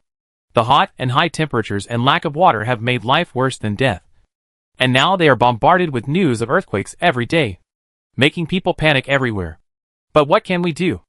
No one knows when the earthquake will come. If we conceal it for fear of causing panic, it will be too late to notify when it happens, and more people will die by then. Daodu, are you scared? Yes, but she wasn't particularly scared when she was with her brother and sister. After class, Huishan drank the green bean paste brought by Jiangning. Tomorrow is the 14th day of the lunar calendar. We just have to go to the neighborhood committee to handle the residents' information. He Tianming wants me to lead the people in the community there. Do you agree? Huishan nodded. The community needs to keep someone on duty, so they can only go in 2 groups. He is worried that the food and water they receive will be snatched away on the way. If there is a choice, who wants to be a bad person? Jiangning did not object. There is too much water shortage now. He went downstairs to get well water every day, but left the food and water distributed by the neighborhood committee. It would be strange if it didn't attract attention. Chapter 210. In order to avoid heat stroke, welfare distribution is divided into 2 time periods, from 5 to 7 in the morning, and from 7 to 9 in the evening. Huishan team was in the morning. They got up at 3 in the morning. Jiangning coaxed the dog with fried fish. Cola, the responsibility of watching the house is handed over to you. Wait for us to come back. The dog whined and finally agreed firmly. Carrying bags and buckets, the 3 of them arrived at the gate. The residents who set out in the morning had all arrived. A total of more than 70 people, including the elderly and children. They were worried at first, but when they saw Huishan and Jiangning, they were relieved. He Tianming called the roll and confirmed that everyone was right before setting off. After 2 years of training in the apocalypse, none of them were pretentious, and they hurried on in the dark with flashlights. They had no complaints. After all, Huishan had a car, but now he took them on foot. The neighborhood committee was a bit far away, and when we arrived at 4:30, we didn't expect that there were already a lot of people queuing up. After arranging the team, Jiangning and the other 2 went to another window to line up and update their residents' information with their certificates. At 5 o'clock, the welfare window was on time to distribute the benefits. There were police on the scene to maintain order. Although there were many people, there was no chaos. Hungry to the point of skin and bones. Thirsty to the point of smoking. Who still has the energy to cause trouble? Ao Yuan didn't come early. And it was not his turn after waiting for an hour. It was already dawn at 6 o'clock. And everyone was a little anxious. Wanting to get everything as soon as possible and rush back before the sun hits. You know, the extremely hot sun is not only hot, but also quite poisonous. When it shines on the skin, it will quickly turn red and itchy. Even if it's just for a while, you will get sunburned. If it's serious, blisters will appear, which can easily cause infection. Jiang Ning calculated that it would take about 10 minutes to get in line. It was estimated that she would be back before 8 o'clock, which was still ideal. However, she felt that something was a bit strange today. Usually, the east was already bright, but today it felt gloomy, and the air was getting hotter and hotter. Just as she was about to talk to Huishan, she suddenly heard a hurried voice. Puff, puff, bang, bang. Then, screams came one after another, and the crowd panicked instantly. Before Jiang Ning realized it, she suddenly felt a sharp pain in her shoulder. Hurry up. It's hail. Huishan shouted loudly, and pulled Jiang Ning to run to the neighborhood committee house. Countless hailstones fell from the sky, shaped like pigeon eggs, and even as big as fists. While dodging, Dowda slipped on the hailstones and fell to the ground. Fortunately, Huishan pulled his arm. Otherwise, he would be trampled if he fell. He carried his sister and Jiang Ning and squeezed forward. While fleeing, the huge crowd desperately squeezed into the neighborhood committee, and it was soon overcrowded. The team Huishan was in was not very far away, and his reaction speed was very fast. So he squeezed in quickly. The neighborhood committee office is not big, and those who are at the back of the line or slow to react can't squeeze in at all. Even if they can't squeeze in, they still have to squeeze in, risking their lives to squeeze in. And soon people are squeezed together. And some children are scared and crying. Some people yelled, pushed, were stepped on, and took advantage of the chaos to grab water and food. The scene was chaotic. Those who couldn't squeeze in could only hold their bags or buckets of water on their heads and go to the nearest eaves or sheltered places. The hail came without warning, and many survivors were hit. Those who were injured on their bodies were fine. Some had their heads hit and bled, and some were hit by fist-sized hail on the spot, and fell to the ground and never got up again, holding the bucket tightly in their hands. After entering the neighborhood committee office, Huishan did not stop, but squeezed through the crowd to squeeze further in. The innermost part was the toilet, which was a bit smelly due to lack of water. He kicked open the utility room next to it. The utility room was very small, with mops, brooms and other sundries, and it was barely enough for 3 people. Jiang Ning's shoulder hurt so much that he was about to touch it with gritted teeth, but he found that Dowda's forehead was bleeding. The blood had already flowed to his face. Dowda? Jiang Ning was shocked. Where are you hurt? Dowda reached out to touch it, and his hands were full of blood. The forehead was hit, and it hurt so much that she forgot to cry. My brother said, don't cry. Tears are useless. Huishan looked back and lowered his eyes. His pupils suddenly dilated. Jiang Ning didn't care about the severe pain in his shoulder, and quickly took out his bag and took out the medicine box from the space, and took out the medical cotton to help her stop the bleeding. Stop bleeding. Disinfect. Bandage. Dowda was shaky. Brother, I feel dizzy. Huishan held her in his arms and said nervously, Aining, how is Dowda's injury? Without medical equipment to check, Jiang Ning didn't know the actual situation. If it was a concussion, it would be okay. As long as the wound was healed and rested slowly, it would recover. If it was cerebral hemorrhage or effusion, it would be troublesome. Seeing Huishan's anxious expression, Jiang Ning didn't dare to say the worst result. It may be a concussion. Stop the bleeding first and use medicine. When the natural disaster started, although the hospital's medicine was quickly used up, many doctors still stayed at their posts, only seeing patients but not prescribing medicine. But there were too many patients, and some patients, or their families, who were dying due to lack of medicine became particularly extreme. They felt that the hospital had medicine, but was unwilling to give it out. They were only willing to give the medicine to those who had money and connections, or those who felt that the doctor had a bad attitude. And many vicious incidents occurred. Doctors are ordinary people. and many of them died in various disasters. Those who have the conditions will choose to go to the base. Therefore, the hospital has been completely closed. Even if it is open, those instruments can no longer operate. Jiang Ning hopes that it is not the worst. Otherwise she is afraid that Huishan can't bear it. Daodu, how do you feel? Daodu fell into her brother's arms. Sister, I'm in so much pain. I want to vomit. Jiang Ning comforted. You are injured, but it will be fine. Don't be afraid. Huishan noticed that Jiang Ning's expression was not right. You are also injured?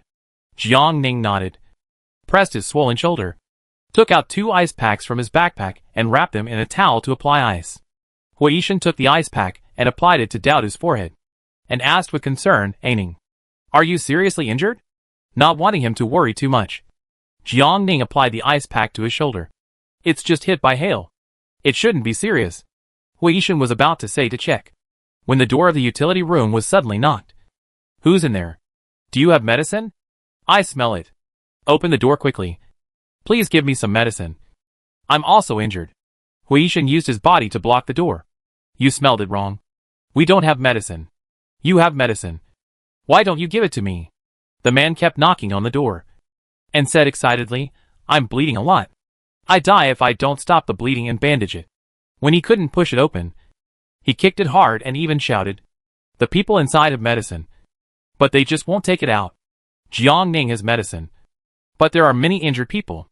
Even if he takes it all out, how many people can he save? If he gives it to them, what will he do in the future? Waiting to die? Daodu covered her forehead. Brother, I'm scared. Don't worry. Brother will protect you. I seem to see my parents. Huishan's face suddenly changed. No. Mom and Dad are dead. But you won't die. Brother won't let you die. As he said, he looked at Jiang Ning anxiously. Jiang Ning had no choice. Daodu, don't think too much. Don't sleep. Be more energetic. As he said, he took out a bag of dried tangerine peel, pinched a small piece, and stuffed it into her mouth. Try it. It's delicious. So sweet. Sister will let you eat delicious food every day in the future. Don't sleep. Always be with brother and sister. Coke is waiting for us to go back. Chapter 211. Daodu chewed on the dried tangerine peel. I miss my parents, but I don't want to leave my brother and sister. Huishan hugged her. Be good. Listen to your sister. Stay awake and don't sleep. The banging and kicking of the door outside was getting louder and louder. Everyone who surrounded the utility room had a ferocious look on their faces, as if there were vicious criminals inside who were wanted by everyone. Even though Huishan blocked it with his body, he was still kicked with a bang. Patients with concussion are most afraid of shaking. If they continue to be kicked like this, the door will soon collapse. Jiang Ning brought Daodu over and put her on the ground. Through the small window opposite the door, she saw that the ground outside was covered with dense hailstones, and the hailstones gradually decreased. Hailstones usually fall for 2 to 10 minutes, and a few last for more than 30 minutes. It has been about 20 minutes since it started, and it will stop soon. The shouting outside the door is getting more and more fierce, and the door will be broken sooner or later. Jiang Ning did not hesitate, took a few empty medicine bottles and put them in the bag, and then each of them put on a mask. Jiang Ning held Daodu and protected her head with his hands. The angry men were about to continue kicking, but the door suddenly opened, causing them to almost fall. Looking up, they met cold eyes and black gun muzzles. Huishan put the gun to the man's head and said with anger, Kick again. The man had no wound on his head, and was frightened by his fierce eyes. I am injured. I just want some medicine. I have no ill intentions. Huishan stepped forward, and he stepped back. Don't mess around. There are police here. The people around shouted. We are all injured. Please give us some medicine. Here are the medicines. There are not many left. Jiang Ning raised the bag in his hand, and then handed it to the leading man. If you want it, ask him for it. He handed it to him, and then left immediately with Daodu. Huishan had a gun in his hand, and no one dared to stop him. Some even wanted to stay away to avoid getting themselves involved. The man got the medicine, but before he could be happy, someone suddenly rushed over to grab it. This is medicine, 100 times more precious than water and food. And sometimes one pill can save a life. Seeing him get the medicine, Many people around him were jealous. The first one grabbed it, and soon the second one rushed over. Don't grab it. Don't grab it. The medicine is mine. The man's angry voice was drowned in the crowd, squeezing out of the crowded lobby. The hail outside had almost stopped, and the occasional hail that fell from the sky was not as big as before. Many survivors couldn't wait and ran out with buckets to pick it up. The weather was hot, and the hail melted quickly. They raced against time regardless of the danger. Even though many people were injured and bleeding on their foreheads, they just ignored it and desperately put hail into the bucket. There's water. Finally there's water. Ignoring the hailstones that were stained with mud, I picked them up and stuffed them into my mouth. Yes, after a long drought, who cares about getting hurt? I just want water to survive. Some plastic buckets were smashed, and I was so anxious that I almost cried. I blocked the holes with cloth bags and kept picking up water with my hands and feet. Some people lost their buckets in the chaos, and in a hurry they went to grab others and fought with each other. Several people fell on the playground of the neighborhood committee. I don't know if they were killed on the spot by the hailstones or trampled in the chaos. The end of the world is so cruel. They were happily queuing up and coming early to receive holiday benefits, thinking that they could continue to live with food and water. But no one expected that the next moment a natural disaster would come and they would die on the spot. It is said that the Mid-Autumn Festival is a day for family reunion, but they died the day before the reunion. However, it is difficult for everyone to live, and no one has time to sigh for the loss of life. Pick up more hailstones, and you can live a few more days. I am almost dying. So how can I care whether others die or not? Sometimes, death is a relief. Police. He has a gun. Someone in the crowd behind him suddenly shouted. There's someone with a gun here. Just as Waishan was about to leave, the police and the security patrol came over. Stop. They surrounded the three people and blocked them in the middle. Warning, it is illegal to carry a gun. Waishan shook the gun in his hand. Toy guns are also illegal? Yes. Jiangning gave him a high simulation toy gun. The police took a few steps forward and were relieved when they confirmed that it was a toy gun. But they were still worried that they would take it out to rob or bluff. This thing is dangerous. We have to confiscate it. Is it really dangerous? Jiangning asked back. It's made of plastic. But it helped us to escape 9 robberies. And we survived every time. And just now, if it wasn't for it, we wouldn't have had a chance to get out. Those people were unarmed but extremely vicious, like tigers out of a cage, rushing over to grab the medicine.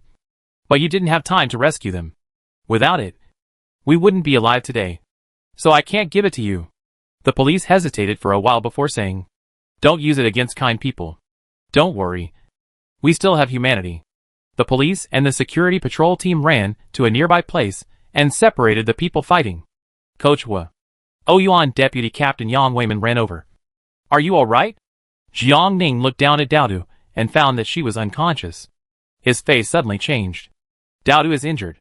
We need to find a doctor immediately. You gather the team and take her back. Okay. You guys go find a doctor quickly and be careful on the way. Huishan took Daodu and hurried out. Jiangning ran forward quickly. Don't worry. Hold Daodu steady. Don't shake her. Hui's eyes were red. Aining? What should we do now? This was the first time that Jiangning realized that he, who used to face life and death without frowning, was now so helpless and panicked. And she couldn't help but feel anxious and sad. She knew that the reason he chose a different path in his second life was just to let Daodu survive. If he didn't have a sister, he would still go on the path of his previous life without hesitation. Daodu was his spiritual pillar. If something happened to her, he was afraid that he would suffer for the rest of his life. Don't worry. Let's find a deserted place and enter the space first. The two hurriedly left the neighborhood committee, turned 2 streets to make sure there was no one around, and then walked into the deserted shop and entered the space under cover. The temperature and environment in the space were good, and Huishan put Daodu on the sofa. Jiangning found the receiver and hurriedly checked her. The pulse, heartbeat, breathing and pupils were all normal. But no one could tell the injury to the head. There was no better way except to wait. Chapter 212. Jiangning found some medicine, mixed it with water, and fed it to Daodu. She was not good at comforting people. Daodu is so strong. She will not leave you. Huishan did not speak, but sat quietly beside his sister, stroking her face gently. It's all my fault for not protecting you well. Jiangning sighed in his heart. He had done well enough. Who could have guessed that hail would suddenly fall at an altitude of 10,000 meters? And it was as big as a fist. In the previous life, there was no hail at all. He is a man, not a god. So there is no need to blame himself. In the apocalypse, who can truly protect whom? Daodu, wake up. You are the only relative left to me. Feeling Huishan's sadness, Jiang Ning gently put her hand on his shoulder. You still have me. We will be fine. Huishan held her hand tightly. Aining, thank you for staying with me. Perhaps it was Daodu's tragic death in his previous life that broke his usually calm emotions. Jiang Ning could feel his helplessness and despair. But there was nothing she could do except accompany him. Every half an hour, she checked Daodu, and Huishan stayed by his side all the time. At noon, Jiang Ning brought him a bowl of soup, but he was not in the mood to drink it. The brain was too complicated, and Jiang Ning had no idea what to do. She could only observe from the external characteristics. And the situation was relatively stable. At 3 or 4 in the afternoon, Daodu opened his eyes in a daze. Brother? Huishan was surprised. Aining, Daodu is awake. Jiang Ning came over quickly. Daodu, how do you feel? Daodu opened her eyes wide, staring at the person in front of her, and even reached out to touch him. Brother? Then, she retched and felt dizzy. Jiang Ning found that Daodu looked a little dull, with blurred vision, fatigue and sleepiness. But after a simple questioning, she was still conscious.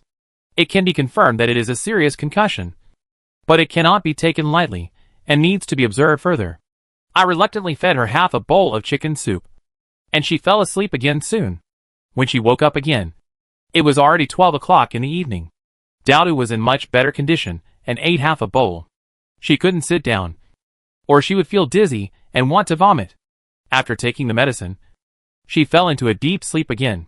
Huishan breathed a sigh of relief. Shall we go back? It was night time, and it was not easy to be noticed. Jiang Ning took him and Daodu out of the space. Hummer was in Aoyuan, and chose an off-road vehicle collected from the Qingying base. Huishan drove slowly and carefully, and Jiang Ning sat in the back seat to take care of Daodu. Aoyuan also had someone on duty at night, and Yang Weiman happened to be there too. He came out of the security room. Is Daodu okay? It's fine for now. I need to rest. Jiang Ning lowered the glass window. How about you? Several of us were injured, but fortunately nothing serious happened. We also received food and fresh water. I told the neighborhood committee about your special situation. They registered it, and said you can get it after the Mid-Autumn Festival. Jiang Ning then realized that the neighborhood committee was afraid that there would be chaos on the scene, and took strict stability maintenance measures. Food and water were locked in a warehouse with 3 iron doors. There were not many supplies in the distribution window, and they were replenished every half an hour. Not many supplies were actually robbed. And when the situation stabilizes, the welfare will be distributed as usual. In Aoyuan, after the hail stopped, He Tianming immediately organized everyone in the community to pick up hail. Due to the large area, a lot of hail was picked up. Yang Weiman brought out a full bucket of water. This is what Captain he left for you. Jiang Ning thanked him. Put it aside first. We will come to pick it up tomorrow. Back to Building 5. Room 401. Just open the door. The dog rushed over anxiously and enthusiastically. Jiang Ning said softly, Don't bother Daodu. Turn on the air conditioner and put Daodu on the bed. The dog was so anxious that he kept whimpering beside the bed. What happened to the little Doubting? Daodu is injured. From today on, you are responsible for taking care of her. Call us in time if there is anything. The dog quickly dragged the doghouse in the living room into the house and stayed there. Daodu's injury is still under observation. Huishan nerves are very tense. He eats something to fill his stomach. Aining, how is your injury? Fortunately, no bones are broken. It's probably a soft tissue injury. It will get better after ice compress. Just rub it with medicinal wine and apply a plaster tomorrow. Huishan was worried. Let me see. They slept together, and Jiang Ning didn't act pretentiously, lifting the clothes on her shoulders. There's nothing to worry about. We should be glad that we have passed another level. Tsunami. Hail. What else is unknown next? It was late at night. The 2 tired people took a bath, set the air conditioner to sleep mode, and fell asleep quickly. Huishan woke up very early, and the first thing he did was to go to Daodu's room to check the situation. The little girl was sleeping soundly. breathing evenly. It had been 24 hours. Even if there was a cerebral hemorrhage or effusion, it shouldn't be serious. He couldn't help but breathe a sigh of relief and gently stroked her head. The jealous dog came up and asked for a touch. When Dowdy woke up, her blurry vision was better. She got up to go to the bathroom, then sat on the sofa in a daze. Sister, I seemed to have a dream yesterday. The sofa was not like this. Jiangning asked. What was it like? Dowdy couldn't say it either, and her memory felt very vague. Can't think about it. It will cause severe headache. This is what concussion is like. Some people will have blurred or even disordered memories. Jiangning took the opportunity to educate her. Don't think too much. We will have good fortune after surviving a disaster. Dowdy will enjoy a good life in the future. The dog jumped onto the sofa, quietly snuggled up to the little bean, and rubbed it gently with his head. Dowdy hugged it and felt much better. Sister, my parents took me to the beach. I didn't want to come back after playing until dark. I seemed to hear you and brother calling me non-stop. And then my parents sent me back. Jiangning thought for a moment. What did mom and dad tell you? I forgot. Dowdy was a little confused. But then she became happy again. I also told mom and dad about my sister, saying that she was very nice and always took care of me. Do they like me? Yes. And they said that my brother has a good eye. Jiangning felt a little embarrassed when she said this. Dowdy ate something, but vomited again not long after. Jiangning fed her medicine and gave her a doll to coax her, and she fell asleep not long after. Huishan called Jiangning into the bedroom. I help you apply medicine and massage. After repeated ice compresses and taking anti-inflammatory drugs for a day, his shoulder was much better. Jiangning took out the medicinal wine and let Huishan massage him. Aining, do you still remember the time when Jihan helped me apply medicine? Jiangning laughed at himself. I didn't expect that the situation would change. Huishan felt guilty and blamed himself. I didn't protect you well. It has nothing to do with you. It was caused by natural disasters. We are lucky to be alive. At least this time. There was someone to accompany him. He had medicine for the injured, and he would not go hungry. Compared with most of the survivors, he was already very lucky. After applying the medicine, Jiangning sat on the sofa and read a book, while Huishan washed dishes and did housework. The sun was still shining outside, and it was not affected by yesterday's hail at all, as if it was just a mirage. Except for those who were injured or dead, almost all the survivors were beneficiaries. The hail gave them hope to continue to hold on. Chapter 213. On the Mid-Autumn Festival. He Tianming wished the community members a happy Mid-Autumn Festival on the radio. Whether they are happy or not, they know it in their hearts. But with the blessings of others, even if it is poisonous chicken soup for the soul, they can feel a touch of humanity in the end of the world. Moreover, he also shared a short chicken soup article. It may not be useful for people who are hungry or dying, but they just received the municipal welfare yesterday, and picked up a lot of hail to supplement the water source. And the sweet potatoes planted by each family will soon be harvested. Therefore, his blessings and sharing are quite timely. This is the power of psychologists. Jiangning felt that she should read more books on this subject. In the evening, 3 people and 1 dog celebrated the festival. Jiangning remembered that she had collected moon cakes. She searched for a long time before finding them.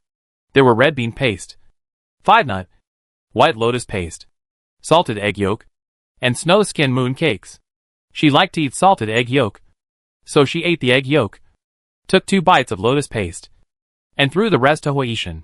Dowdy didn't eat much either. He took 2 bites of red bean paste and snow skin, and pushed them to his brother. Huishan, who was facing a pile of moon cakes, said, In the end, the dog was the best. It really liked to eat mooncakes. Click, click, click. It helped the trainer finish a few. This revolutionary friendship is really unique. Good dog. Huishan secretly rewarded it with a beef ball. After raising it for a few days, it was not allowed to do anything. Jiangning felt that his limbs were almost degenerated. He had to go downstairs to move around. So he carried a bucket downstairs to fetch water. When he walked to the well, he found that the water level had dropped again. The master who dug the well and 2 members were still digging at the bottom of the well. There was a lot of yellow mud not far away. The people above the well looked solemn. They had been digging for a long time, but not much water came out.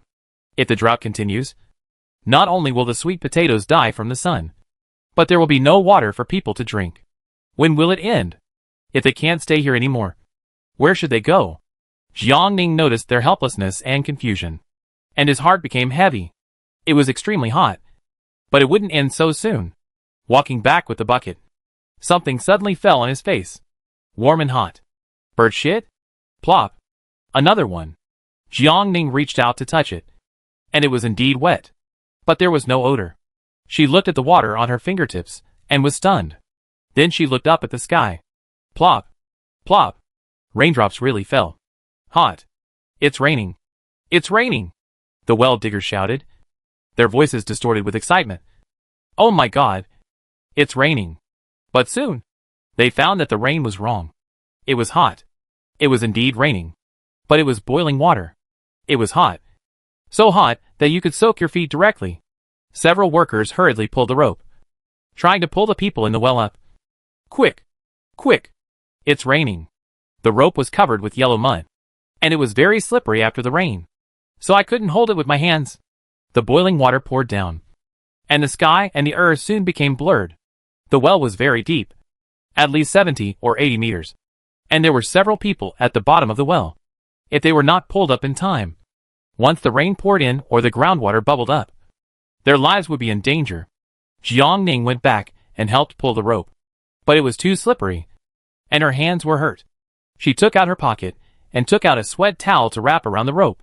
The rain slammed on people's faces, forcing them to close their eyes. The abnormal temperature made everyone even more afraid. What if it got hotter and hotter? Wouldn't it burn them alive? Fear surged in their hearts. Some people took off their shirts and wrapped them around the ropes. They pulled the ropes together. One person was pulled up, and the rope was thrown down to pull the second one. The community patrol team was looking for a place to shelter from the rain. Seeing everyone rushing for time at the well, they rushed over to help. There were 3 people in the well, and they were all pulled up. At this time, the sky was already overcast, and the rain was heavy. Everyone was busy running home with their coats on. Jiangning picked up the bucket and was about to lift it up to go home to avoid the rain. But her arm was suddenly grabbed. There was suddenly a big umbrella above her head. It was Huishan. Hurry up. The weather was strange. Who knew if it would really rain scalding water later? Huishan held her in his arms and walked hurriedly, subconsciously tilting the umbrella towards her. Be careful. The two hurriedly ran towards home in the heavy rain. Dowdu was waiting at the door of the apartment building, and the dog was wagging its tail desperately. Jiangning's eyes suddenly became wet. Her last life was horrible, but she didn't expect that in this life. Not only would someone risk their life to pick her up, but someone would also wait for her to go home. Jiangning went upstairs, soaked like a drowned chicken. Huishan took out clean clothes from the closet and wiped her hair with a dry towel. Change quickly. Don't get sick. Although he said that, he had no intention of leaving. Jiangning pushed him out of the door and quickly changed clothes. Huishan, who was pushed out of the door, after changing clothes, Jiangning wiped her hair, took out ginger soup and brown sugar from the space and drank it, and didn't forget to prepare a cup for him. When she came out, she found that he was also wet. So she urged him, you should change quickly too. The community loudspeaker sounded, and Tianming called on residents, who had the conditions to store water, as much as possible. Huishan came out wiping his hair. Aining, should we store water? Jiangning thought for a while. Yes. The stored water can be used for planting and irrigation, and can also be used for decoration. Let's decorate the house. To be honest, Jiangning has seen too much malice and darkness, and has developed the habit of being vigilant against light, and has always been wary of Tianming's identity as a psychologist. It is undeniable that he has the ability to cure people's mental illness, but at the same time he can also control people's hearts. But after this rain, Jiangning was touched. As the saying goes, the truth is revealed in the subtleties. If it were someone outside, they would have fled long ago when they encountered the boiling water rain. They were worried and afraid, but they still insisted on rescuing the people in the well. The patrol team was the same. If they all left, the people in the well would be drowned by the heavy rain. True selfishness and fear cannot be concealed. Tianming has made an indelible contribution to their good mentality today. Jiangning is looking forward to his new life in Aoyuan. The rainstorm outside the window was getting heavier, and the cracked earth finally welcomed the long-awaited rain. Looking at the heavy rain, Jiang Ning felt relieved. You can say it is nature's punishment on humans, but it still gives a glimmer of hope. She put on her raincoat and took out all the new buckets and basins she had exchanged from the sharp-nosed monkey. The large terrace has a sunshade, and the water flows down, so it is not difficult to get water. First fill it with a bucket, and then pour it into the water tower in the space when it is full. The strong dog wanted to help, but was driven back by Jiang Ning. Help? It's more like a hindrance than a hindrance. If it gets wet, I have to help it dry and blow its hair later, which takes a lot of effort. But Jiang Ning didn't expect that she would also be driven back by Huishan. You take care of Daodu and Coke. I do it. She called the two to the living room, took out snacks, and turned on the cartoons. You stay here and don't move. The rain kept falling, but the sun didn't disappear, still scorching the earth fiercely, constantly adding light and heat to the rain. The heavy rain and the scorching sun coexisted, and the sky reflected a very strange color, hazy and fierce, like an unknown foggy forest. Jiang Ning saw such a scene for the first time in her life, and she couldn't help but feel a little creepy. Apocalypse of natural disasters. Is there anything that is impossible to happen? Chapter 214. Jiang Ning took out his phone and recorded a video. He might live to see the end of the natural disaster someday. This is precious information. Huishan brought in a few more buckets of water. Jiang Ning checked it with his hand, and finally found that it was no longer boiling water. But the temperature was not much lower. The long-awaited rainstorm not only did not cool the air, but also forced the heat from the ground out. Jiang Ning looked at the heavy rain outside, but was sweating all over. This feeling was more uncomfortable than the simple extreme heat. Now she is like a dish of marinated taro ribs. Just put it in the steaming steamer. Steam it for 15 minutes, and you can eat it. Can't stand it. Turn on the air conditioner to save your life. Washed her face. Not burned by the hot water, but still red.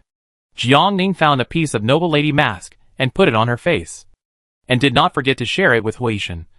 Do you want it? Huishan was not interested in women's masks. No.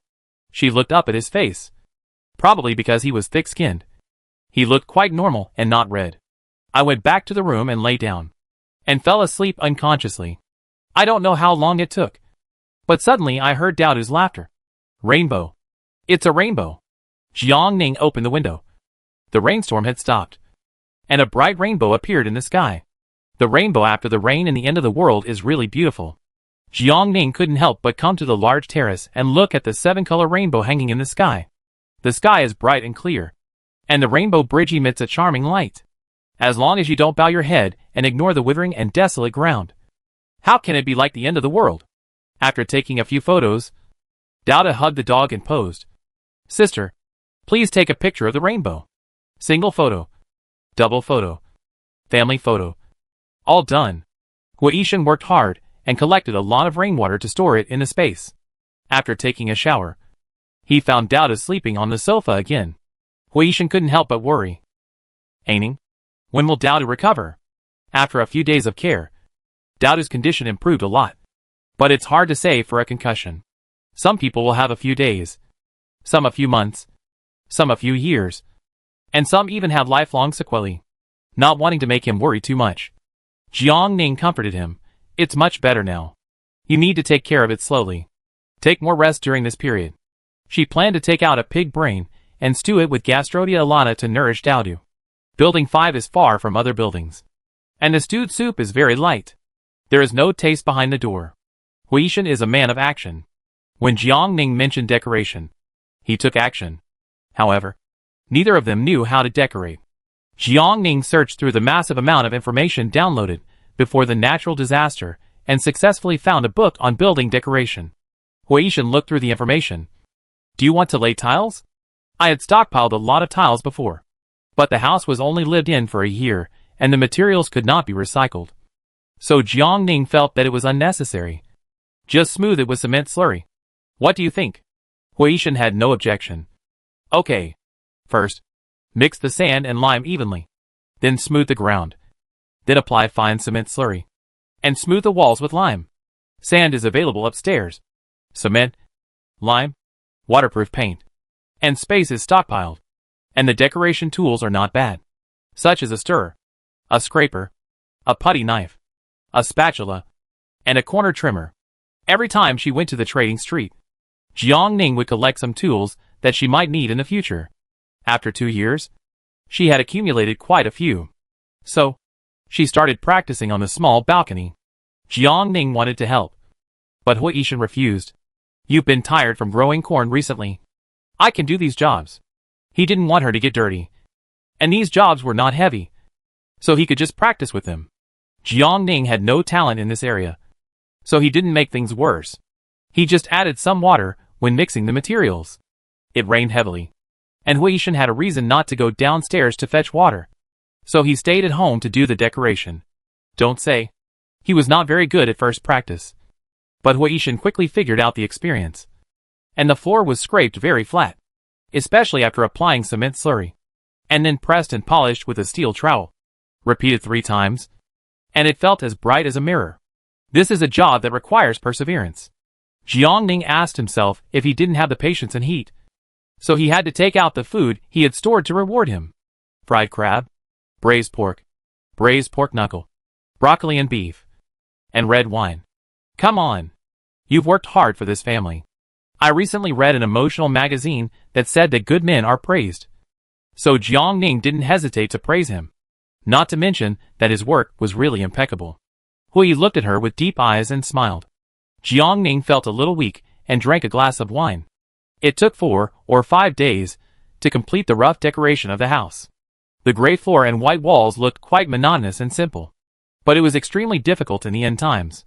Hui Yishan also moved red bricks to building 4 and built the kitchen stove. Jiang Ning took out some rice, flour, oil, food, gas tanks, gas stoves, pots and pans, in case of emergency. After completing all this, a ceremony for moving into the new house was held. After all, there is no shortage of food and drink now. Even if you stay at home and mess up, you have to find something to do.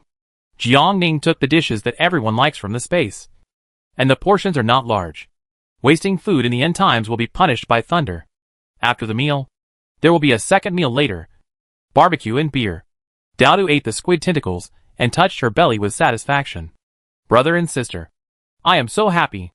Others ate sweet potato sprouts, but she had brothers and sisters to eat so well. Woof.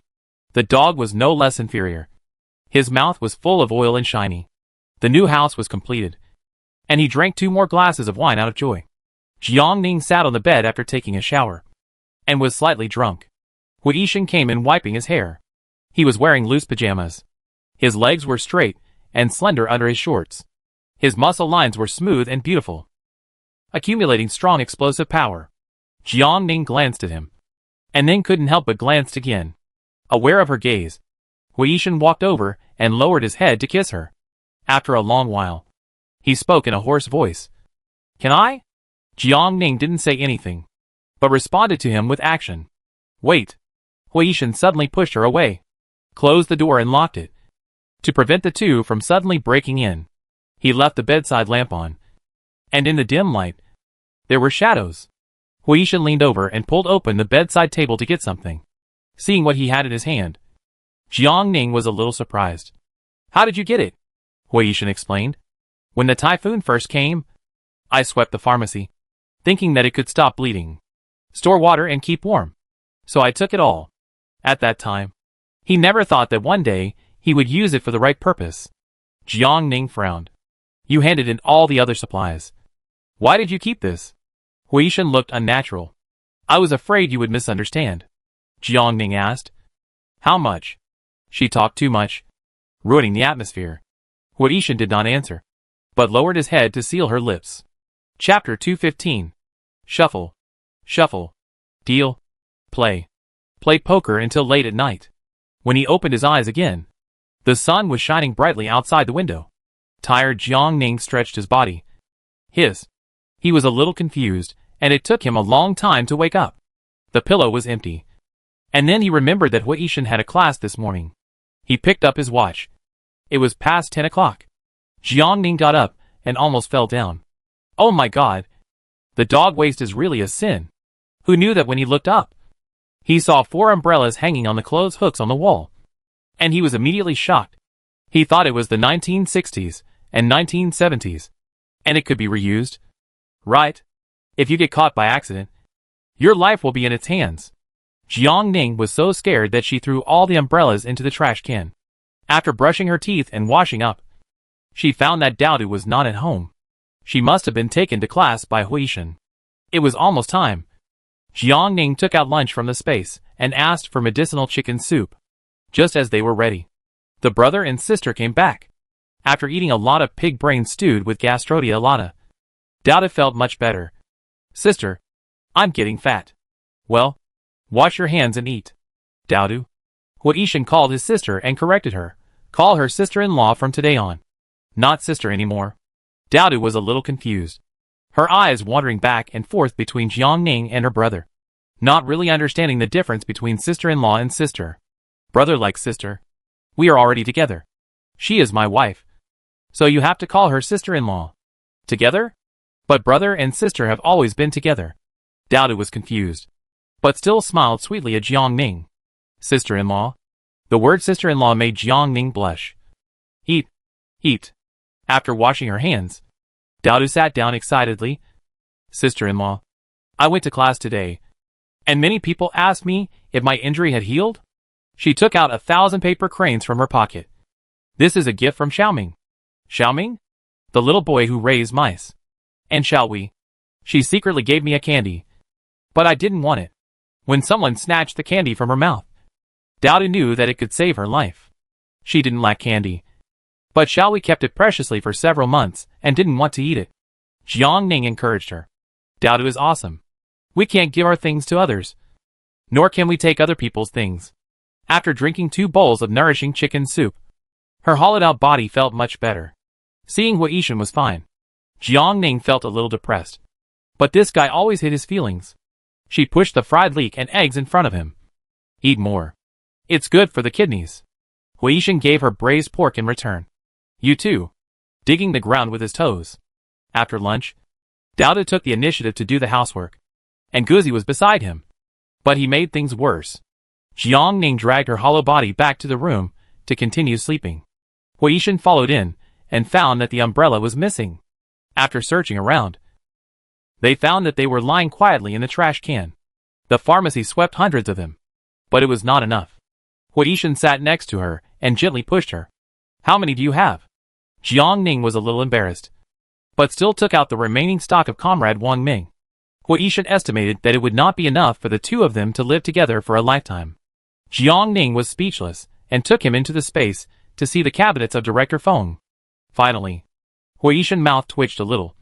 It was too much now. She was obviously very sleepy, but she couldn't fall asleep with him around. So Jiang Ning had to chat. How are the students you taught? Not bad. They know that they need to protect themselves and save their lives in the end times. And they are all very hardworking and serious, working hard every day without being lazy. Huishan had strict requirements on them. I selected a few people with standard movements and high comprehension, and asked them to teach other community members, so that they can quickly promote it, and I can also rest easy. He went to bed late and got up early, and he was really sleepy. So he hugged Jiang Ning and fell asleep quickly. When they woke up in the evening, they went to the well to fetch water. The rain lasted only a few hours. 2 days after the weather cleared up, the land dried up and cracked again, but it enriched the groundwater. With more water in the well, the amount of water distributed naturally increased. 401 could get 2 buckets of water. Jiang Ning came down every day and stored the water for irrigation. The large terrace was planted with drought-resistant sweet potatoes. Dowdu planted peanuts, green vegetables and the like. The little guy was very attentive, watering and shading every day, and finally waited for the sprouts to sprout. Who knew that in less than half a day, the tender sprouts were scorched by the scorching heat. The little girl was sad for a long time. Jiang Ning had to coax her and wait until the extreme heat passed before giving her seeds. After fetching water, Huishan was afraid of tiring her, so he carried a bucket in one hand easily. Jiang Ning didn't even have a chance to show off. The uncle who fetched water laughed with wrinkles all over his face. Xiao Jiang, you have a good eye for men. Instructor Hui is very good. Jiang Ning smiled and followed Huishan. Xiao Jiang, he Tianming shouted from a distance. Wait. He hurried over. Panting and sighing, something happened. Yang Weiman suddenly had a severe stomach ache and convulsions. Jiang Ning was the only one in the community who knew medicine, so he could only rely on her. In the end times, many rice, flour, oil and grains are expired, which will produce aflatoxin. It is very common to have stomach upsets, and serious cases may even lead to death. Yang Weiman is a good person. And He Tianming asked. So Jiang Ning planned to go and see him. After all, learning medicine requires practice. The deputy captain lives in building 1. And He Tianming are neighbors on the upper and lower floors. And they usually have a good relationship. His wife died in the extreme cold, and he was left with his son. When Jiang Ning arrived, Yang Weiman's face was extremely pale. He held his stomach tightly and gritted his teeth. No. It's okay. Just bear it, and it will pass. There was also sweet potato porridge on the table. There were not many sweet potatoes, and even fewer rice grains. It was so clear that it could be used as a mirror. A dish of chopped dried sweet potato sprouts was dark brown without any oily smell. If you didn't know, you would think it was pig food. Even so, the food was good in the end times. You have to know that many people outside can't even eat the sweet potato skin. Not to mention that there was a small plate of fried squid on the table. It is extremely hot now, and the dried sweet potato seedlings cannot get damp and moldy. The sweet potatoes were harvested just a few days ago, so it is even less likely that they will go bad. The neighborhood committee distributed old rice, which may have gone bad, but only a small handful was used to make porridge, so it is impossible to cause a strong food poisoning reaction. Jiang Ning asked Yang Weiman's son, "Does your father usually have other diseases?"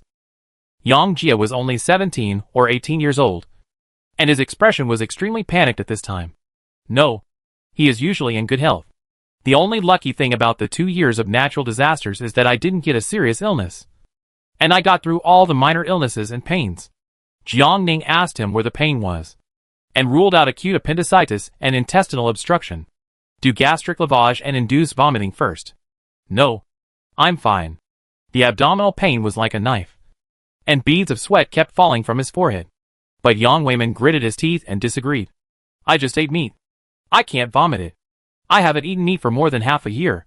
It would be a waste to vomit it. Yang Weiman insisted. The food is fine. My son and I ate it. Jiang Ning asked Yang Jia. Did you two eat exactly the same food? We ate the same food.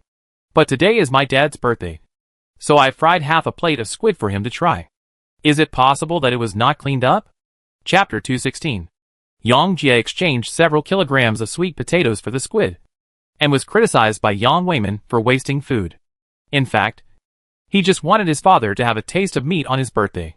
For fear of waste, he was reluctant to peel off the outermost purple membrane of the squid, but washed it repeatedly several times. Moreover, he deliberately hesitated and did not take the bowl, just to let his father eat more meat. Jiang Ning observed the fried squid and looked at the squid tentacles with chopsticks. Dried squid? Yes. It's a big squid. 1 kilogram. I cut it into a quarter and fried it. A dried squid weighing 1 jin? Jiang Ning was surprised. After ordinary farmed squid is dried, it is considered large if it weighs 30 to 40 jin, and a wild squid weighing 1 jin is considered large. Floods destroyed the aquaculture farms, and the wild squid in the sea is definitely not that heavy. Even if there are occasional squids, they have been salvaged long ago and have to be divided into 3, 6, 9, and 10 after landing. It is impossible for the good stuff to reach the hands of ordinary survivors. Yang Jia explained. No, the dried squid they sell is very big, and some weigh more than 2 jin. Jiang Ning frowned. Her heart suddenly startled. She remembered Huishan said that extreme heat would melt the polar glaciers, and ancient viruses would most likely invade the ocean. Where is the squid? Yang Jia hurriedly took out the remaining dried squid from the kitchen. Jiang Ning was dumbfounded. This dried squid was not only several times larger than the one she had stocked up before, but the purple membrane on the tentacles was thicker. The squid had a lot of raised meat bumps, but they were not particularly obvious after being dried. But they could still be distinguished if you looked closely. After smelling it, it was indeed dried squid, but the taste was much worse than the one she had stocked up, and the fishy smell was particularly strong. There's something wrong with this squid. Jiang Ning looked serious. Gastric lavage? Now, without a gastric lavage tube, They could only pour water into Yang Weiman's mouth. When he had enough, he would naturally vomit, and then continue. Yang Weiman didn't want to believe it at first. But Yang Jia was so scared that he cried and almost knelt down to beg him. Dad, just listen to Sister Aining. Mom is gone. If you leave again, what should I do? He was 17 or 18 years old. After 2 years of natural disasters, he had become very sensible. But at this time, he cried like a child. Yang Weiman didn't want to leave his son. Don't cry. Dad will listen to you. He tried his best to drink water and induce vomiting. Yang Jia was at a loss. He just wanted his father to eat some meat on his birthday. How could he harm him? He Tianming looked serious. Xiao Jiang, why did you say there was something wrong with the squid? Jiang Ning did not hide it, and told the story of the ancient virus in a speculative way. He Tianming was shocked. Over the past 10 years, the temperature has indeed been getting higher and higher, and the polar glaciers have been melting faster and faster. Scientists' concerns about ancient viruses have also been reported in the media from time to time. It's just that ordinary people think it's too far away, and they forget it after seeing it. Unexpectedly, it really happened one day, and it happened in the end of the world without medicine. Yang Weiman was fed half a bucket of water, and even bile came out. He Tianming asked with concern. Old Yang, how do you feel? Yang Weiman kept panting, and his body was still in pain. But it was much better than before. I didn't eat much. It's not easy to eat a bite of meat. So I thought about leaving more for my son. It hurts so much after just a few bites. If I eat it all, this family will be extinct. He Tianming was so frightened that his palms were covered in cold sweat. Unlike the inland or grain-producing provinces, the coastal areas here have developed industries and are not suitable for building strategic granaries. Since the natural disaster, many people still have food to eat because they ask the ocean for it. Salt, seafood, seaweed, etc. These are all infected with the ancient virus. What will the survivors do in the future? He Tianming's voice trembled. Xiao Jiang, are you sure? Jiang Ning shook his head. It's just a guess. But if it's true, wouldn't we have no hope of survival? Jiang Ning had no way to answer, and could only choose to remain silent. The Yang family had no medicine, so he could only bear it after gastric lavage. Jiang Ning had done everything he could, so he planned to leave. Unexpectedly, He Tianming stopped him. Xiao Jiang, this is a serious matter. There are so many seawater and seafood coming to Fengcheng every day. If there is really a problem, who knows how many people will die? How about we go to the neighborhood committee to report this matter? Jiang Ning said tactfully. Captain He, this is just my guess, and there is no evidence. If the investigation shows that it is not the case, wouldn't I be spreading rumors and causing trouble? Not to mention that the police station will give me a silver bracelet. I'm afraid those vendors will be the first to jump out and kill me. I'm glad that the deputy captain is okay. I'm going back first. Coming out of building 1. Jiang Ning sighed deeply. She didn't expect the virus to invade so quickly. In her previous life, she lived a miserable life, eating tree bark and chewing guanyin soil. How could she have the chance to enjoy seafood? She would hide when she saw the survivors, for fear of being slaughtered as a two-legged sheep. So she really didn't know about this. It's been less than 2 months since I came back from the beach, and I didn't expect such a big change. Jiang Ning was deeply traumatized. 40 tons of fresh food, as well as tens of thousands of kilograms of dry goods and sea salt. Dare she still eat? No wonder a bag of salt could be exchanged for 30 kilograms of food in the previous life. The situation must have been quite serious. She was a little worried. What will happen if the virus is infected? Huishan didn't know either. He was busy running around on the front line of disaster relief every day. Life and death were commonplace. He would fall asleep as soon as he had a little free time. He really didn't have the energy to pay attention to other things. Disaster relief has always supplied seafood rice balls. I guess they were stockpiled in the past. In short, there has been no poisoning and death. I didn't hear about it until a few years later. Maybe. But I didn't think about it at the time. Too many people died in the natural disaster, and life was too difficult. Who would have the energy to study the real reasons behind the deaths? Jiang Ning thought that 3 years after the disaster, salt became scarce along the coast, which was enough to show that the authorities noticed this problem and banned the consumption of sea salt. I just don't know if they have discovered it now. Seeing her frown, Huishan comforted her, Aining, We have done everything we should do, and the rest is up to fate. Jiang Ning pondered his words. Have you told the relevant departments about what will happen in the future? Huaishan did not answer, and took her hand home. After returning home, Jiang Ning disinfected with alcohol and did not forget to change clothes. At night, He Tianming knocked on the door of the Yang family. Old Yang, how are you? Yang Weiman's symptoms were much better, but he felt weak all over. He smiled bitterly and said, I'm lucky this time, but the King of Hell will not take it away. Yang Jia felt guilty and blamed himself. Dad, it's all my fault. I almost killed you. Yang Weiman comforted his son. It has nothing to do with you. It's all this end of the world that makes us live like neither human nor ghost. Seeing that he looked much better, He Tianming was sure that it was the squid problem. Old Yang, I didn't expect that things from the sea can't be eaten. It may spread to crops on land one day. You have to be careful about what you put in your mouth in the future. Who said it wasn't? God doesn't want us to live. You were able to escape the King of Hell this time, thanks to Jiang Ning. He Tianming discussed business with him. It's okay if we don't encounter this. But if we do, we can't pretend not to know. What do you think? Should we report it to the neighborhood committee? Yang Weiman thought. The neighborhood committee won't care about this. Right? Chapter 217. If the natural disaster hadn't come, we could have contacted the Food Safety Office or the Health Bureau. But now these departments are gone, and the neighborhood committee is too busy with its own affairs to take care of these things. The two were discussing, and Yang Jia suddenly said, Why don't we contact the police?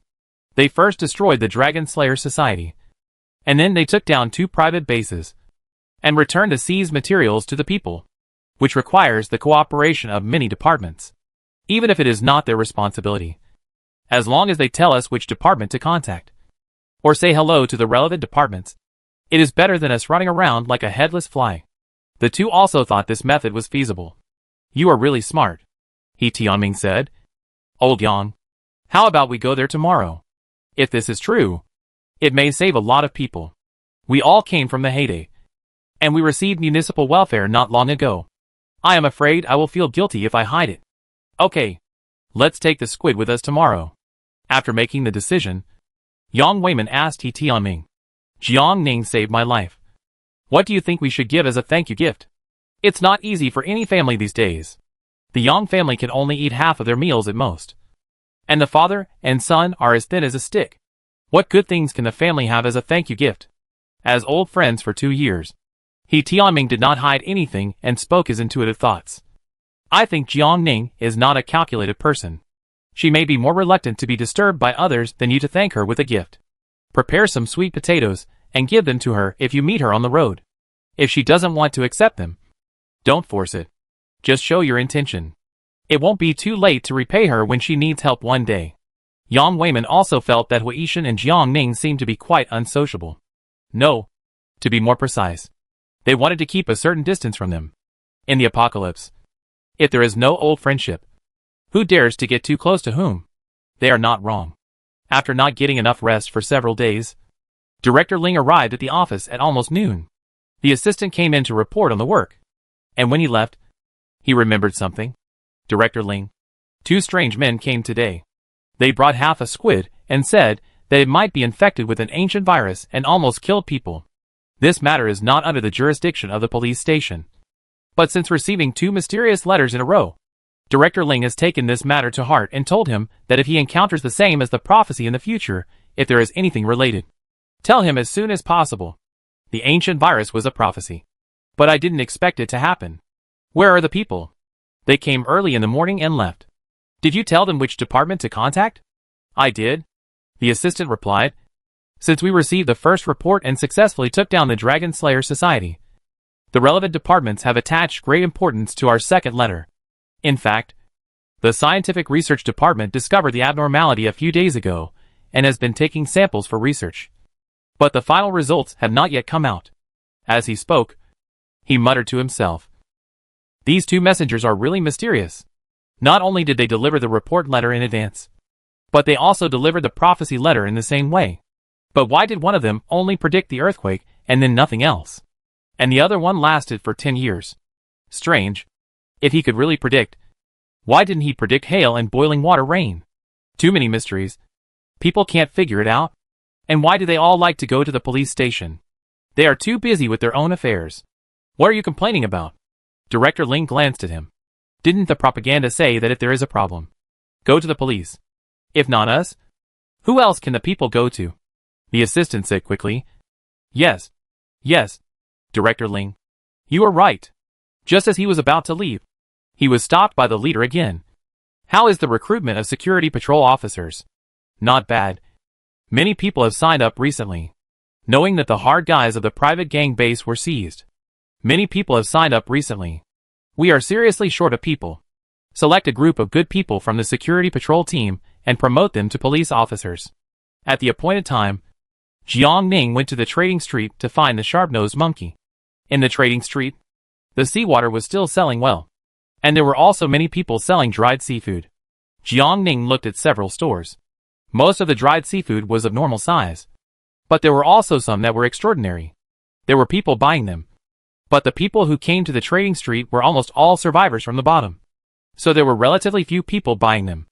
As for whether eating it would kill you, no one could really tell. Jiang Ning felt heavy in his heart, but he was not stupid enough to step forward to stop it. Unless he wanted to die. Even if she really didn't want to die, no one would believe her. Standing in the crowd, even with a mask on, the sharp-nosed monkey could successfully find her. Sister, Jiang Ning was a little curious. You don't sell seawater and dry goods anymore? The sharp-nosed monkey looked around, then pulled her aside. Sister, since the Tang Group's seafood industry is gone, the boss has stopped doing this business. In fact, it's not that he doesn't do it, but it's not easy to build new connections. The boss went to Xiangshan and Lingning. There is no shortage of seafood in these two places, but the distance is a bit far, and it takes time to observe the other party's character to avoid being cheated. We haven't started working together yet, but something went wrong. What happened? Seafood is divided into different grades. Overfishing in Lingding has depleted the seafood. But after the tsunami, seafood suddenly became abundant. The big and plump ones were naturally supplied to the upper class first. As a result, something went wrong. Several people in the rich area died in succession. The eldest brother had a keen sense of smell and felt that there was something wrong with the seafood. So he cut off his own way of making money. Sister, it's true that we buy and sell, but we never make money by doing something dishonest. The eldest brother doesn't do it himself, and he doesn't let us do it privately. The monkey with the sharp mouth did not forget to remind Jiang Ning. There are problems everywhere now. Seafood cannot be eaten. It's hailstorm and boiling water. We don't know when the earthquake will come. Sister, you have to pay attention. I still want to continue trading with you. Alas, life is too difficult. He doesn't want to be unable to find his sister one day, or his sister to be unable to find him.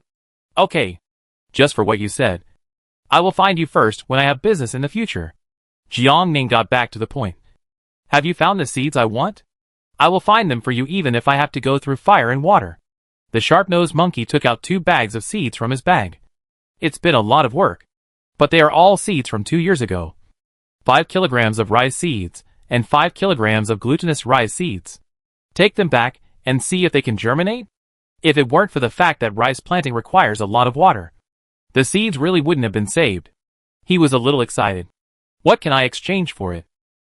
Jiang Ning weighed it and found that the weight was still okay. The seeds were not infested by insects. She took out 10 kilograms of things from her bag. I won't let you suffer a loss. The sharp-nosed monkey was immediately happy when he saw it. Chapter 218. I didn't expect Jiang Ning to give me wheat seeds, and they looked fresh and well preserved. Wheat seeds are good stuff, and they require far less water than rice, so they are easier to grow. The sharp-nosed monkey was very happy, and it would be profitable to sell them. Putting the wheat seeds into the space, Jiang Ning rode home. After returning, he told the sharp-nosed monkey what he knew. It seems that the mutation of seafood is not only known by the middlemen in the channel, but also by many rich people. It's just that they didn't disclose it to others because of their own interests and safety. Huishan nodded. In the end of the world, it's good enough to be able to take care of yourself. Why would you care about other people's affairs? Jiang Ning leaned on his shoulder. We have stockpiled so many seafood. Are we still going to eat them? Huishan hugged her. We don't eat enough? That's right. We have been eating for several months. But I still have to be more careful in the future. Don't touch anything weird. The extreme heat continued, but the sweet potatoes on the large terrace survived tenaciously under the sunshade and watering in the morning and evening. It was all Dowdu who took care of it. The little guy was very active. Although the concussion had not healed yet, the symptoms were not very obvious, and he always liked to find things to do for himself. In fact, the sweet potatoes on the terrace are just a cover. If they really depended on them, they would have starved to death long ago. Jiang Ning spent a lot of mental energy, and finally planted the 6 acres of cornfields in the space. At noon, while eating, the radio came with the latest news from the municipal government, suggesting to stop eating mutated seafood. Due to the extreme heat disaster, the polar glaciers melted, and the ancient virus polluted the ocean, causing the seafood to mutate. The mutated seafood will grow rapidly, expand several times in size, or become deformed. Not only seafood, but also sea vegetables are the same. Sea salt is still under research and is not recommended for consumption. There are many types of viruses, and the dangers are still unclear.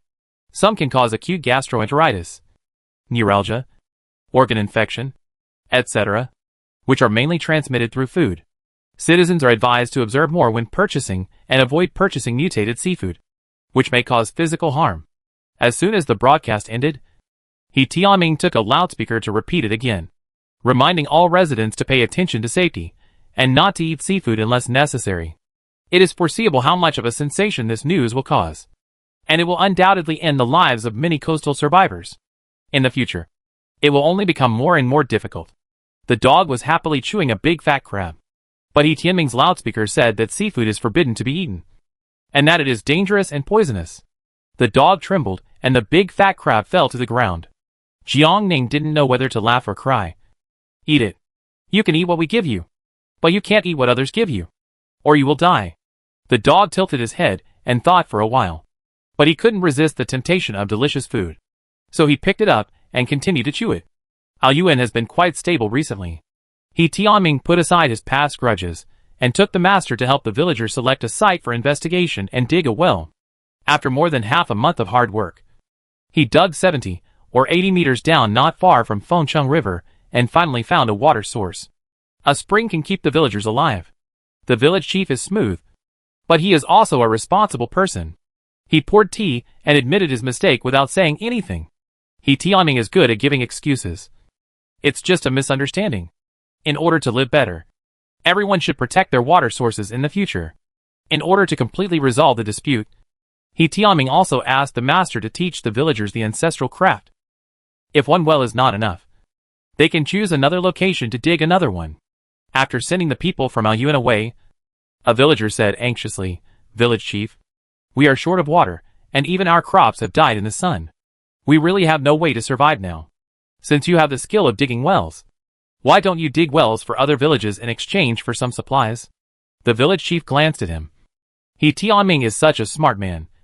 Why doesn't he use this skill to make money? What's smart about him? He's just stupid. If it were me, I wouldn't hand over this skill. I think you're stupid. Your brain is full of shit. Village chief, why are you scolding people? Who else should I scold if not you? If you don't wake up, you don't even know how you died. It's true that digging wells can earn a lot of materials. But who has an easy life now? Natural disasters are only natural disasters for the poor. Those rich people can still eat, drink, sing and dance. If you earn money, you have to get it back. They coax you to dig a well, and after you finish digging it, they may cook you together, not to mention giving you supplies. Even if you get it back, can you keep it? Everyone around you is starving, but you are eating so much. Who else is he scheming against? He Tianming is willing to teach in order to share the risk. You all keep your mouths shut. If anyone dares to leak the news that there is a water source in the village, get out of the village. Aoyuan has a wall, but they don't have one here. If someone comes to rob, the village will be the first to suffer. The conflict was temporarily resolved, but Hui Yishan was not at ease. He drove out whenever he had time, hoping to find an open and secret place before the earthquake. There were too many people around, and it would be easy to be discovered if he hid in the space during an earthquake. Moreover, Dowdu had not recovered from her concussion, and sometimes she would be in a daze. Hui Yishan did not dare to give her sleeping pills anymore. She grew up and made friends in Aoyuan. This was a good thing for Dowdu, but it invisibly increased the risk for him and Jiang Ning. The space must not be exposed. Huaishan searched for several days, and finally found a safe place. An abandoned suburban factory, with a large space behind the factory. And it was far from the mountains and forests. It would take about 20 minutes to drive there. He observed for several days, and found that there were no people nearby. Another month passed in a flash. The extreme heat continued, and the water level in Aoyuan continued to drop. From 2 barrels per household after the heavy rain to less than half a barrel again. This time point was very close to the earthquake he experienced in his previous life, which made Jiang Ning a little nervous. Huaishan got up early to fetch water. But this time, he only got less than a quarter of it. Jiang Ning frowned. So turbid? What's the difference with muddy water? The weather was unusually dull. And Huaishan's constant temperature clothes didn't work. And sweat kept coming out. He had a bad feeling. Yesterday's water was also turbid. But not as turbid as today. When I just came up, I met Xiao Ming. He came out to walk the mouse. But the mouse kept squeaking, as if it was particularly anxious. Is it possible that an earthquake is coming? It would have been better if he hadn't said anything. Jiang Ning choked. Coke was also very agitated today. He just bit the sofa desperately, and I told him off. Look! He's tearing the sofa again, growling from time to time. Jiang Ning happened to have a severe stomachache due to her period, so she didn't notice his abnormality for a while. The water was turbid. The mice were squeaking. And the dog was restless. Doesn't this fit the signs of an earthquake? Regardless of whether it is or not. It's always right to pack up. Jiang Ning threw things into the space. And Huaishan took out the intercom to find He Tianming. Captain He, how is Ming Ming at your house? Ming Ming is He Tianming's Teddy. He didn't answer. And Huaishan heard Ming Ming's barking from the intercom. When Teddy barked, Coke roared at the intercom. Back and forth. Dog talk. Both sides are addicted. Chapter 219. Huaishan spoke briefly and to the point, expressing his suspicions. He Tianming pondered, and it seemed that something was indeed wrong. Don't worry. There is a retired employee of the Institute of Geology in Building 2. I will contact him immediately. You guys pack up first. After hanging up the intercom, Huaishan quickly packed up his things. Daodu, carry the first aid kit. Daodu wanted to help pack up, but he didn't let her. Stay in the room. Don't move. The two of them were not slow, and they packed up the furniture and other things quickly, and Huaishan took care of the air conditioning. After packing up, the intercom suddenly rang. Comrade Hua, Xiao Jiang, pack up and gather outside immediately. There is a high possibility of an earthquake. After hanging up the intercom, He Tianming immediately found Yang Jie. You ride my bicycle to the neighborhood committee and inform them that there may be an earthquake. They will find a way to contact the municipal government. Aoyuan has well water, rats and dogs, so it can detect earthquake precursors in advance. But others may not know. Yang Weimin chased out of the house. Be careful. Go quickly. He Tianming immediately broadcasted and notified residents to evacuate urgently. Only take emergency supplies and evacuate to the designated open space outside the community immediately. The things at home had been packed long ago. He put on his bag and hurried downstairs with Ming Ming in his arms. And did not forget to use the loudspeaker to continue notifying. Hurry. Hurry. Save your life. Don't take messy things. Just after coming out, he saw Huaishan driving a Hummer over. He Tianming was stunned for a moment. Brother Hua, the earthquake may come soon. Why are you still driving? There are elderly people in my relative's house who are unable to move. We have to go there. He Tianming organized it well. And there was nothing to worry about Aoyuan. The Hummer drove away from the community quickly. The shelter had been selected long ago. Huaishan's driving skills were beyond doubt. And he sped along the road scorched by the scorching sun. Fortunately, the tires were resistant to high temperatures and friction. Otherwise they would have melted. The car drove through the provincial highway and the national highway to a secluded place. The whole journey took less than 20 minutes. And the car drove into an abandoned factory. Huaishan got out of the car, pulled Daodu in front, and walked through the factory to the large wasteland behind. Jiang Ning took the opportunity to store the car in the space. The weeds were overgrown and became crispy under the scorching sun, breaking into pieces with a slight touch. The dog looked alert and patrolled around the wasteland. Huaishan and Daodu were no exception, and they did not dare to relax at all. Jiang Ning turned on the radio, which repeatedly broadcast the emergency news of the municipal government. saying that a major earthquake could come at any time, and asked residents to evacuate quickly to an open place in the wild. After a triple check, it was confirmed that there was no human presence around, and Huishan and Jiangning stood together, and the dog teased a little doubting. Doubtu turned around and saw a huge orange escape pod behind her, the same one used in the last tsunami. She was used to it, and looked up at her brother. Huishan opened the hatch. Doubtu, I have to admit that the family version of the escape pod is really user-friendly, even taking child seats into consideration. Huishan helped her fasten her seat belt and put on the anti-collision cushioning cap. Don't be afraid. Brother is by your side. Doubtu nodded. Brother. Sister-in-law. I'm not afraid. There was no special seat for the dog, but Jiangning specially sewed a dog head cap for it, made of coral fleece and cotton, to protect its head from being hit in case the earthquake impact was too strong. After some effort, he put the dog hat on it, leaving only its mouth and eyes exposed. Ugh! It was so ugly. Doubtu was stunned, then laughed unkindly. Jiangning took out his phone and took an ugly photo of the dog. The dog noticed something was wrong and protested by scratching the hat with his paws. The protest was ineffective, so Jiangning fastened his seat belt. Halfway through, he felt his body suddenly shake. The escape pod has a center of gravity shock absorbing device, and it is heavy, so ordinary vibrations are difficult to detect. Unless an earthquake is coming. The two looked at each other and fastened their seat belts quickly. Coke. Huishan gave the order. Guzi jumped up and was hugged tightly in his arms. Doubtu, hold on to the handrail. There was a vibration under his feet, and Jiangning's body was wrapped in the soft seat, and his hands tightly grasped the handrail. The escape pod was like a tumbler, swaying left and right, forward and backward without any rules, and the vibration continued to escalate. Jiangning could even feel that his muscles were vibrating through the round glass window. The scene in front of me kept shaking and cutting the screen, and the picture flashed very quickly. I glanced at it from the corner of my eye, and saw the abandoned factory building in the distance shaking. When I looked back the next second, it was collapsing with a bang. The 4-story factory building with thousands of square meters, after floods, extreme cold, and extreme heat, was like a shoddy project in the earthquake. It said it would collapse 1 second, and it collapsed the next second. The wall cracked quickly, like a picture fast-forwarded 100 times. The concrete beams broke, and the bricks and stones fell down. The overwhelming force hit, and the escape capsule suddenly flipped forward, flipping 90 degrees. Fortunately, there were universal gyroscopes in the inner and outer cabins to adjust the gravity. Otherwise, several people would have to hang upside down. Woo! Animals are most sensitive to danger.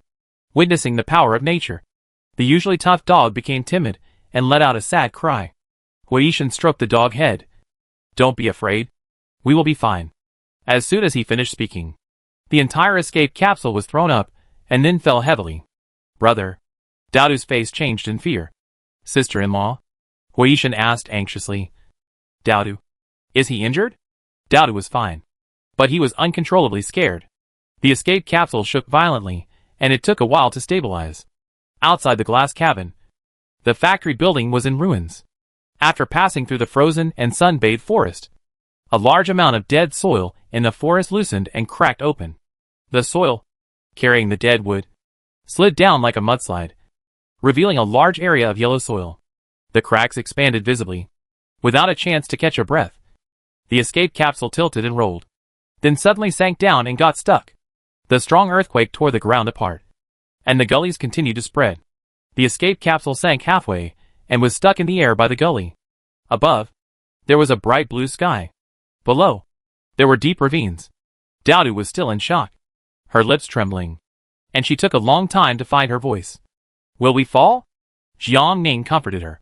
Don't be afraid of falling. We can live in the escape pod for a month, and someone will come to rescue us.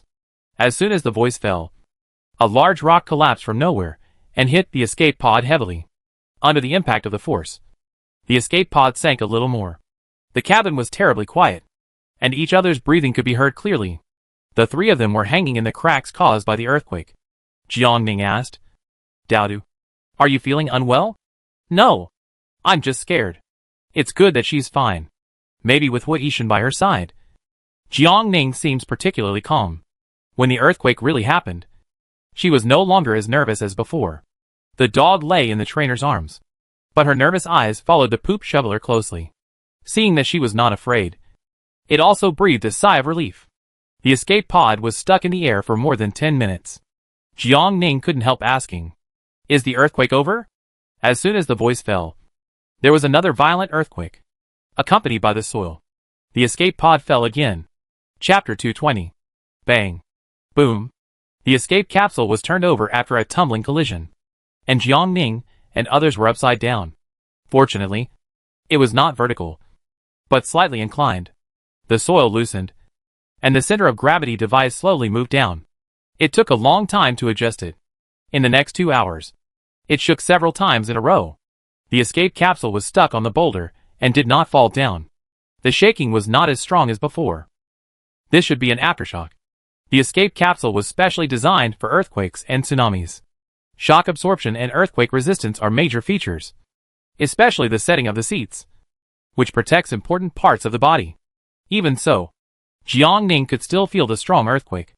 Even the escape pods were thrown up, and the survivors without any protective measures were scorched by the scorching sun and devastated by the earthquake. The scene was unimaginable. The cabin was silent. Jiang Ning deliberately tuned some soothing and relaxing music to calm the tense nerves for fear that the two were worried and scared. It was already noon, but aftershocks could come at any time, so she was not in a hurry to go out for the time being. "Are you hungry?" "Woof. The world is big, and dogs are the most active in eating. Forget about soup or water, or an aftershock would spill all over the escape pod." Jiang Ning gave it steamed buns.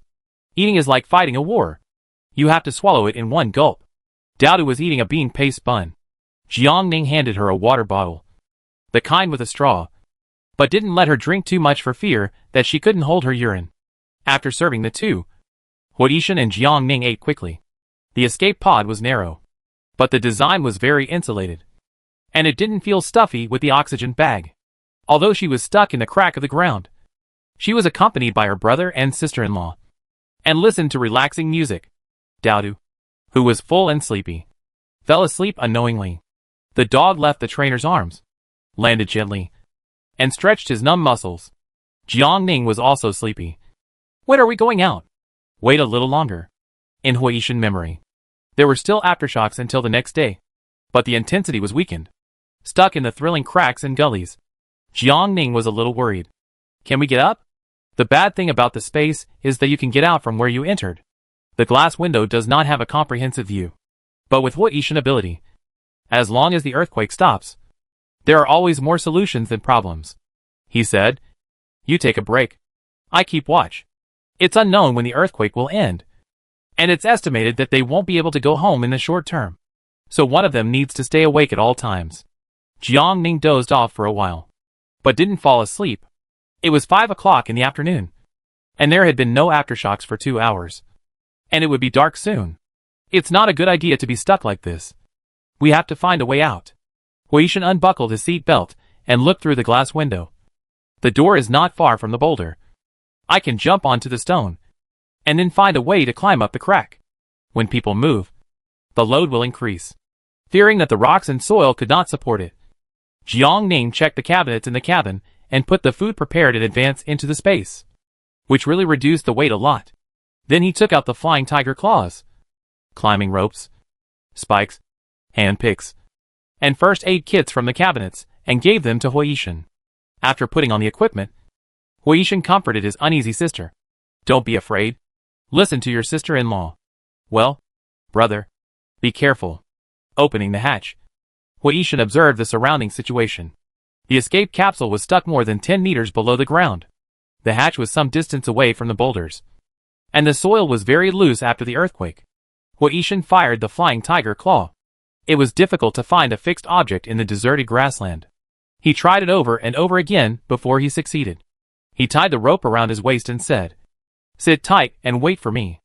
After saying that, he jumped. Jiang Ning's heart was stuck in his throat. He was hanging in the air. If he failed to jump, there would be a crack of dozens of meters below. Fortunately, he was good at it and landed on the boulder without any danger. When his body landed on the boulder, Hoishin felt the looseness. He took a deep breath to stabilize his body. He calmly said, Aining. The stone is unstable. Close the hatch. Be careful. Don't be too stubborn. Seeing that he was stable, Jiangning returned to his seat and fastened his seat belt. But he was worried. I hope nothing will happen to him. The soil was loose, and it was not easy to step on it. But Hui had experience in high-altitude climbing and rescue. So he climbed up carefully with spiked shoes and a pickaxe. Halfway up, there was a loud noise under his feet. Jiangning's eyes followed his body. But his body suddenly sank. The boulder fell, and the escape pod fell again. Brother, Daodu blurted out in shock. The escape pod fell more than 10 meters before it got stuck again. Jiangning hurriedly comforted. Don't be afraid, Daodu. Brother will be fine. Within the visible range of the glass, only mud and sand were seen rolling down. Hearing the sudden sound under his feet, Huishan couldn't help but look down. Seeing the escape pod falling down, he was worried but didn't stop climbing. The escape pod can withstand the attack of boulders or mudslides, and there will be no problem in the short term. The only thing he has to do now is to rescue them out. The climbing rope suddenly showed signs of loosening, probably because the fixed object could not bear it. In a flash, Huishan pushed hard with his feet, grabbed the ground with his hands, and climbed up with the help of his extraordinary waist strength. The ground at the edge collapsed, and the soil kept sliding into the deep ditch. Huishan walked to a safe place, hammered the fixed nails into the ground, tied the rope on it, and threw the rope down at the edge of the cliff. Noticing the light shaking, Jiangning looked at the glass hatch and noticed that the rope was swinging. She tied the climbing safety belt to Daodu. Don't be afraid later. Don't look down. Brother will pull you up. Sister-in-law. What about you? You go up first. I wait. Open the hatch. Hook the rope and tie it to the safety belt. Daodu, whose body was suspended in the air, looked up at her brother who kept pulling her up in the scorching sun, and tears suddenly flowed out. Daodu landed safely, and it was Guzi's turn next, and he was quickly hoisted up. Huishan told the two, go to the back and help pull the rope. The two obeyed obediently. One pulled with both hands, and the other bit with his mouth. The moment Jiangning's body was suspended in the air, he put the escape capsule into the space. It was almost 30 meters away. She was afraid that the people above could not hold her back. So she used her hands and feet to step on the soil and finally climbed up after a lot of effort. She was greeted by Huishan's embrace. Are you okay? No. Are you scared? Jiangning wanted to say that she was not scared. But then she thought, I was scared at first, but I am not scared anymore with you here.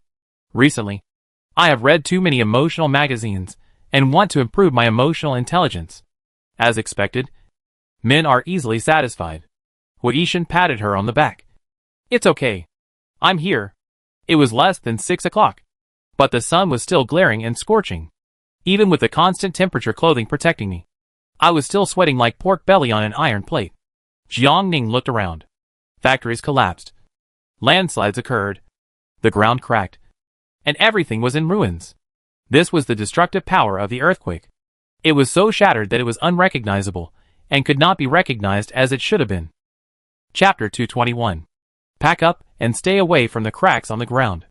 Estimated to have aftershocks. The two gave up the idea of going back, and planned to continue to spend the night in the wild. They found a place more than 100 meters away from the cracks and the factory. There were no dangerous obstacles around, which was very suitable for setting up camp. Jiangning took out a compressed tent from her backpack. 3 people and a dog.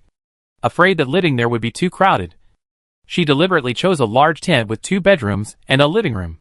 Huishan called Daodu over and taught her how to set up a tent in the wild. Jiangning walked to a higher place and took out a telescope to look at the city. The city area with tall buildings was gone. Under the scorching sun, the air was gray, and the observation tower that represented Fengcheng architecture, more than 300 meters high, and could overlook the entire Fengcheng, no longer existed. Just like that, it was quietly wiped out from the earth. There were ruins everywhere, and human industrial civilization was almost destroyed. Even if she experienced it again, Jiangning was still terrified and her palms were sweating. Fengcheng, where she had lived for 20 years, became lifeless, and there was no vitality left before the natural disaster. Inside the escape pod and outside the escape pod, it was like 2 different worlds. She hid safely in the escape pod, and when she came out, everything outside was turned upside down. Jiang Ning stood under the scorching sun, unable to recover for a long time. Before the sunset, Hui Yishan successfully set up the tent with the two and filled the air cushion with an air pump. He told the two not to run around, and walked towards the lonely figure bathed in the golden glow. What's wrong? Jiang Ning gave him the telescope. Hui Yishan looked at everything in the distance. And after a long time, he said, the municipal government has an early warning. I believe many people can survive. It won't be as tragic as the last life. With bloody corpses everywhere. The tent is well ventilated, but it can't withstand the high temperature. Jiang Ning took out the air conditioning fan, added some ice cubes into it, and gave each person a glass of ice juice to cool off. Come on. Let's survive. Noon is just for fun. And dinner is a little better. But it's all light meals.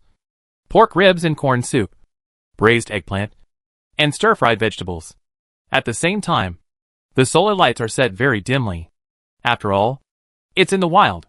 What if the food smells too strong or the lights are too bright and attract others? After dinner, Dowdu washed his hands and feet and stayed in the room to watch cartoons. The two of them sat outside the tent to enjoy the cool air. Jiang Ning was a little curious. How did you spend the day of the earthquake in your previous life? It was too long ago. Hui thought for a long time. It happened suddenly without any signs. I hadn't rested for 2 days and was sleeping in the dormitory. Suddenly, the ground shook. He fell off the bed and couldn't stand up. His body was hit by the fallen furniture. I remember that my forehead was broken and blood was flowing out. But with the reaction he had developed over the years, he quickly rushed out of the dormitory. And the next moment the house collapsed. As soon as the earthquake was over, they hurried to dig out the comrades buried in the house. During this period, aftershocks occurred one after another, and many people involved in the rescue were injured one after another, and most of the comrades dug out with bare hands. High temperature, earthquake, suffocation. Too few can survive. They didn't even have time to feel sad for the sacrificed comrades, and immediately started the task of rescuing the survivors. And they didn't rest for several days in a row. Speaking of the past, it seemed like it was just yesterday. Hui Yishan was in a very heavy mood. He held Jiang Ning's hand. Aining? What about you? His words made Jiang Ning stunned for a moment. Sure enough, this guy had known that she was also reborn. But he just never revealed it. Jiang Ning's eyes were a little empty, but she still looked into his eyes. I was alone at that time, and I went out to find food and happened to be not in Jinrong community. I was hit by flying rocks during the earthquake, and the wound was infected. I was unconscious for a long time before I woke up. It must be a miracle. I don't know how she survived.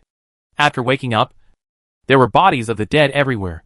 She searched for a long time to find some food and continued to survive. But in the end, she still couldn't escape the tragic death. Jiang Ning gently leaned on Hui Yishan's shoulder and looked up at the starry night sky. Look! What a beautiful starry sky! Shining like diamonds. In my impression, the industrialized Fengcheng no longer has such a charming night sky. The sky is so dark. The stars are so bright. And the moon is not stained with dust. Who could have imagined that under the beautiful night sky, mountains and rivers would collapse, buildings would fall, bodies would be buried under the ruins, and countless survivors would lose their homes. The topic was too heavy. Hui Yishan did not speak, but stayed by her side quietly, holding her fingers tightly. Suddenly, the world began to shake again. It was not particularly intense, but the ground could be felt to be shaking. The aftershocks came again. Jiang Ning suddenly woke up and released the escape pod. Hui Yishan got into the convertible and found that the dog had bitten Dowdu's clothes and was pulling hard. 3 people and a dog entered the escape capsule again. There were several aftershocks at night, so they simply stayed in the escape capsule. Although it was a little narrow and there was no room for movement, it was safe enough. What did they need a bicycle for? It was almost 5 o'clock in the morning. Hui Yishan patted Jiang Ning, suggesting that she should pack up.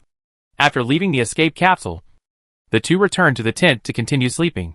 Jiang Ning put away the escape capsule, stretched her arms and legs to relieve fatigue, and then went into the tent to sleep. She thought Hui Yishan was too close to her, so she pushed him away with disdain. Stay away. It's hot. The big man who was despised was a little depressed, muttering, Have you forgotten the time when you hugged me tightly? Jiang Ning understood immediately, blushed, and kicked him lightly. Hui Yishan grabbed her feet. Be gentle. Don't wake up Kayleigh. I should let it bite you. As soon as she finished speaking, a green eye suddenly appeared in the darkness, scaring her. Coke! Get out! Coke felt like 1,000 arrows pierced his heart, and returned to the living room with a wrong dog face, silently curled up. The shit shoveler doesn't love it anymore. As expected, she doesn't love it anymore after finding a man. Not long after sleeping, the sky in the east began to turn pale. Huishan woke up the two dogs, rinsed his mouth and ate breakfast, packed up the tent and planned to go home. An earthquake that caused landslides and cracked the ground. Gullies everywhere, and the roads were destroyed. The closer to the city, the more serious the damage. For safety reasons, Jiangning did not take out the Hummer, so as to avoid having to store it in the space when the road was blocked.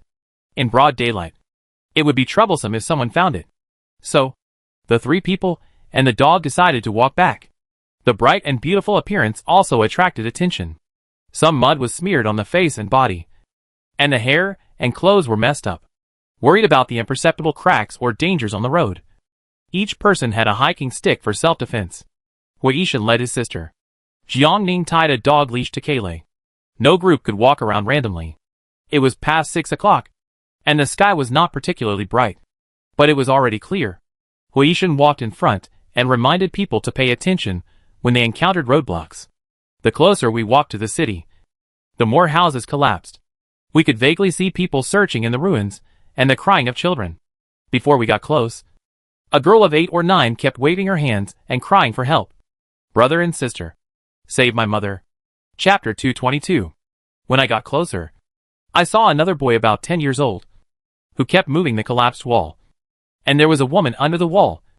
Her blood had long dried up. Her body was stiff and cold. The 10-year-old child already knew what death was, but he stubbornly moved the broken wall.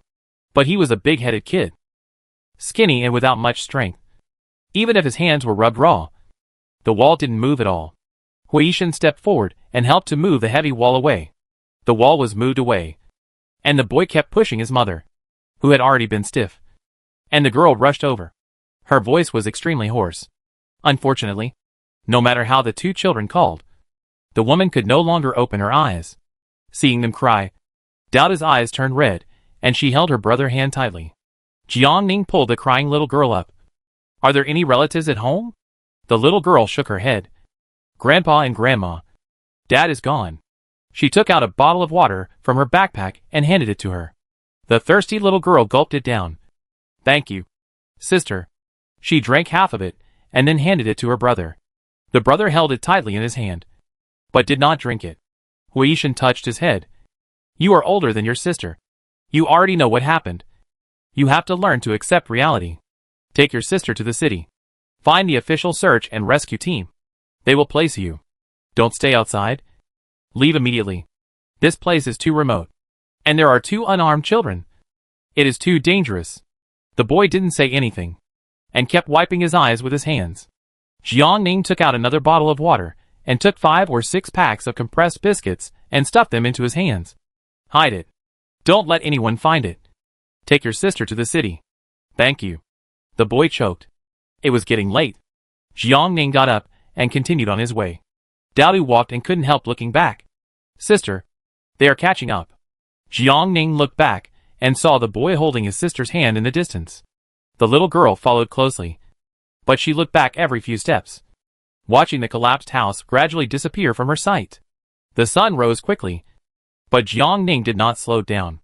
As they approached the city, more and more survivors appeared, some seriously injured and some slightly injured. Most of them were homeless, and some were stubbornly searching for their belongings in the ruins. Several people stopped Jiangning and others to ask for food and drink. We are injured. Do you have water? Please be kind. They were really injured and pitiful, but their eyes were estimating something. Jiangning ignored them and continued to move forward. Some people wanted to catch up with them, so she took out a crossbow from her bag without saying a word, and said with cold eyes, Stay away. They were afraid of the crossbow in her hand, and did not dare to get closer. This delay was caught up by the little boy and girl. He pulled his sister with a dirty face, avoided the survivors who wanted to stop him, and hid behind Huishan vigilantly and fearfully. Jiangning frowned, but said nothing. Along the way, as the sun continued to rise, Lu Jianqiang began to emerge. But only 1 in 10 survived. The scene was too tragic. Even if it still stood on the ground full of holes, it was already in danger. It was hard to say whether it could withstand the next test. But at least, its existence gave some survivors a glimmer of hope. But most of the survivors were desperate, with numb faces like zombies, and empty and desperate eyes. There was no food, no water, and now even no home. The municipal government had started warning of earthquakes several months ago, broadcasting them over and over again. But even so, there were still many victims. They had a chance to escape, but they were reluctant to leave their belongings behind, taking water and food with them, and even wanted to take their bedding with them. They were reluctant to let go of even the quilt. Don't ask Jiang Ning why he knew that the rescue team had just carried a body out of the ruins. The old man, who was in his 50s or 60s, was slower than the young people. But he was still holding the quilt in his hands, unwilling to let go even if he died, and held it tightly together. This is definitely not an isolated case, and it is estimated that there are many such cases. Jiang Ning didn't know what to say except sighing.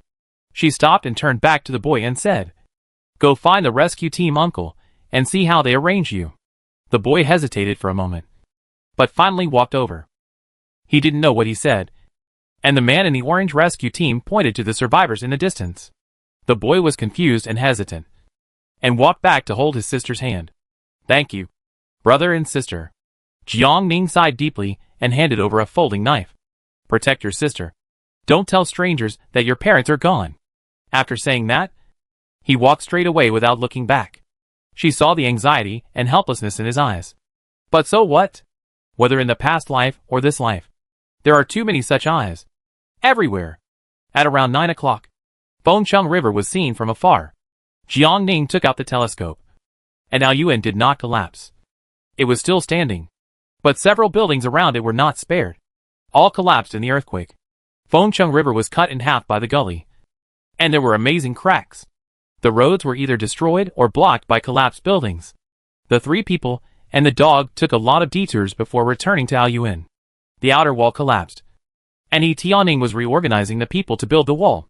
"Hurry up, everyone. Work harder. Only when the wall is built can we be safe." Yang Weiman saw the two and rushed over. "Are you okay?" "Fortunately, I was slightly injured." Jiang Ning asked. "How are you?" Yang Weiman was injured, but it didn't look serious. "I didn't expect the earthquake to be so serious. The riverbank where we took shelter cracked and many people were injured. 70% to 80% of the people in the community were injured from falls, abrasions, collisions, and panic collapse. Fortunately, most of them were slightly injured, but more than 10 people were in serious conditions. 3 of them fell into the cracks and were buried. When they were rescued after the aftershocks, they were already dead. The only thing to be thankful for is God bless Aoyuan. The surrounding buildings have all collapsed. There is no other developer with such a conscience." Seeing the 3 people return safely, Tianming hurried over and asked the 2 to sit in the security room. He was also injured, with scratches on his forehead and elbows. "Comrade Hua, if you hadn't reminded us yesterday, we might not have been able to discover the earthquake in time. Most people in the community are safe, but there are still many people affected in other places. There are too few official rescue workers, and the municipal government calls on private rescue organizations. There is no home without a country. The municipal government recently distributed welfare to the people. I discussed with Lao Yang and wondered if our community could organize a rescue team to help search and rescue survivors in the surrounding area." Jiang Ning had heard from Hui Yishan that Tianning organized a rescue team. So when this happened, she was not surprised at all. She did not rush to speak, but fell into thinking. Chapter 223. Seeing her silence, Tianning explained, "The rescue team is voluntary and will not force anyone." Jiang Ning thought for a moment. In a 60-degree high temperature, even if a normal person takes protective measures, he cannot withstand 2 hours in the sun. I wonder how Captain Yi plans to organize and arrange the rescue. Voluntary is the principle. While saving people, we must also protect ourselves. Bring a sunshade. When the rescue team members are tired, they can rest. They cannot be strong just to save people. Tianming already had a plan. The rescued people can be sent to the temporary shelter arranged by the municipal government. Jiang Ning was a little surprised. He didn't expect his arrangement to be rational and sober.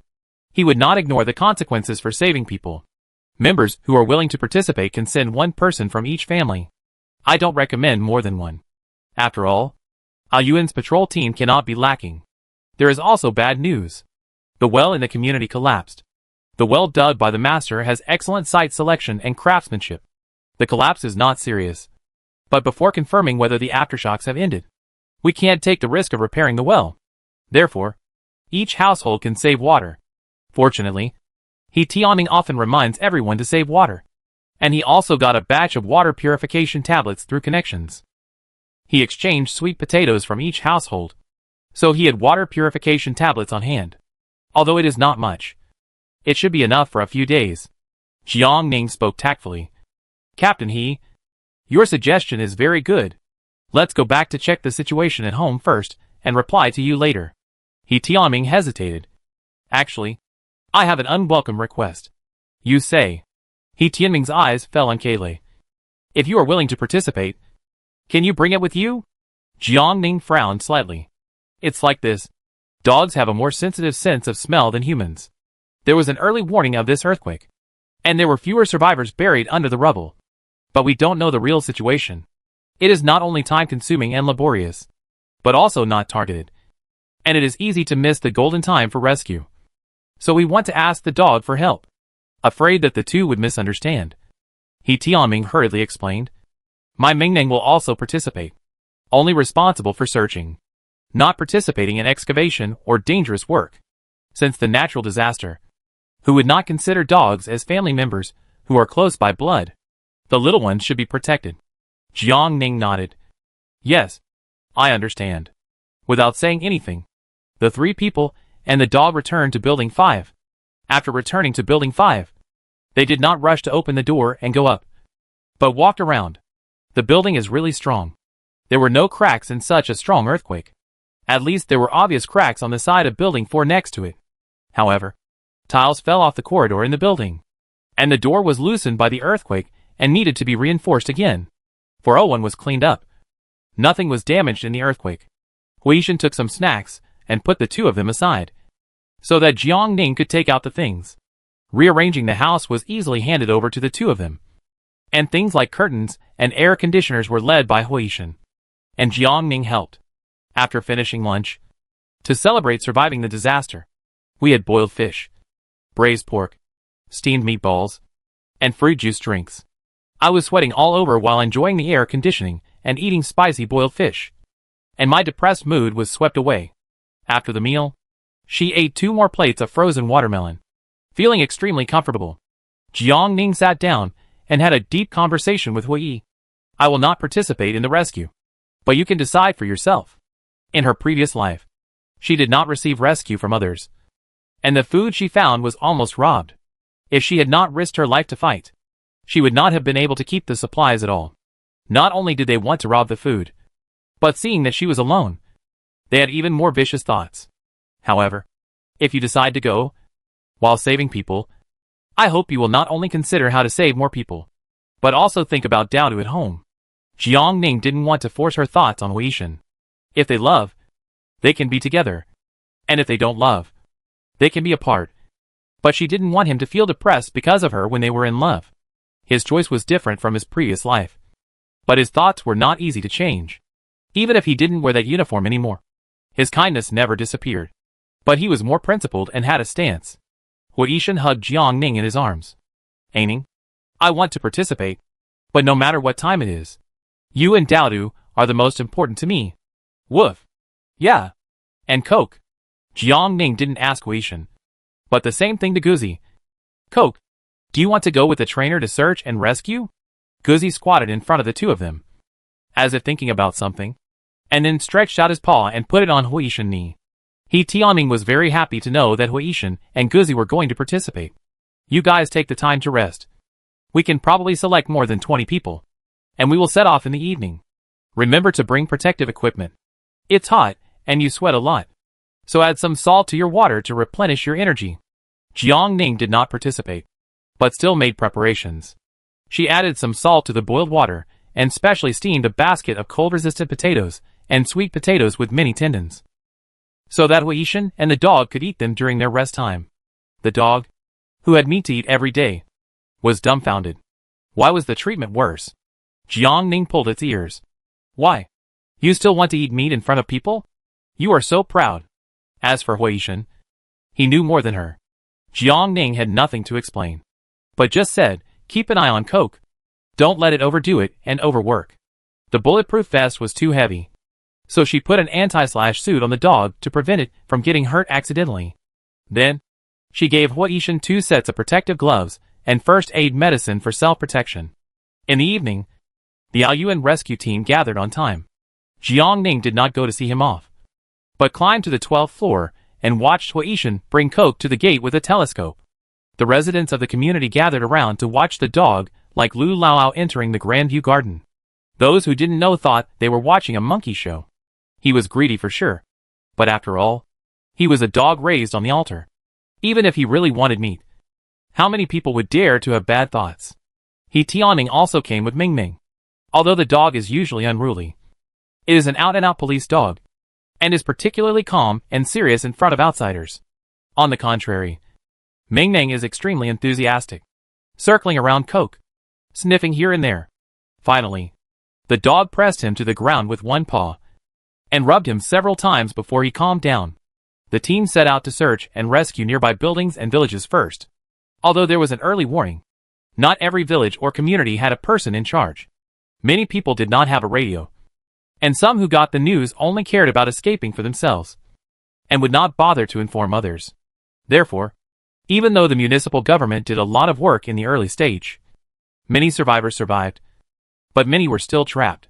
Back in the room, Jiang Ning flipped through the medical books, but she couldn't calm down. Only she and Daodu were there, and they simply ate plain soup noodles at night. Daodu was bored. Sister-in-law, when will brother and Coke come back? I don't know. It will probably be until dawn. Daodu was also self-disciplined, washing the dishes and doing homework, and then exercising on his own. Although Jiang Ning was lying still, his consciousness was cultivating the black soil garden. He had to find something to do for himself. Otherwise time would pass very slowly. He woke up and slept at night, but Huishan never came back. At around 5 o'clock, there was a noise downstairs, which made Jiang Ning alert instantly. Chapter 224. The movement was very light, but the alarm did not sound. Jiang Ning pricked up his ears. The footsteps sounded familiar.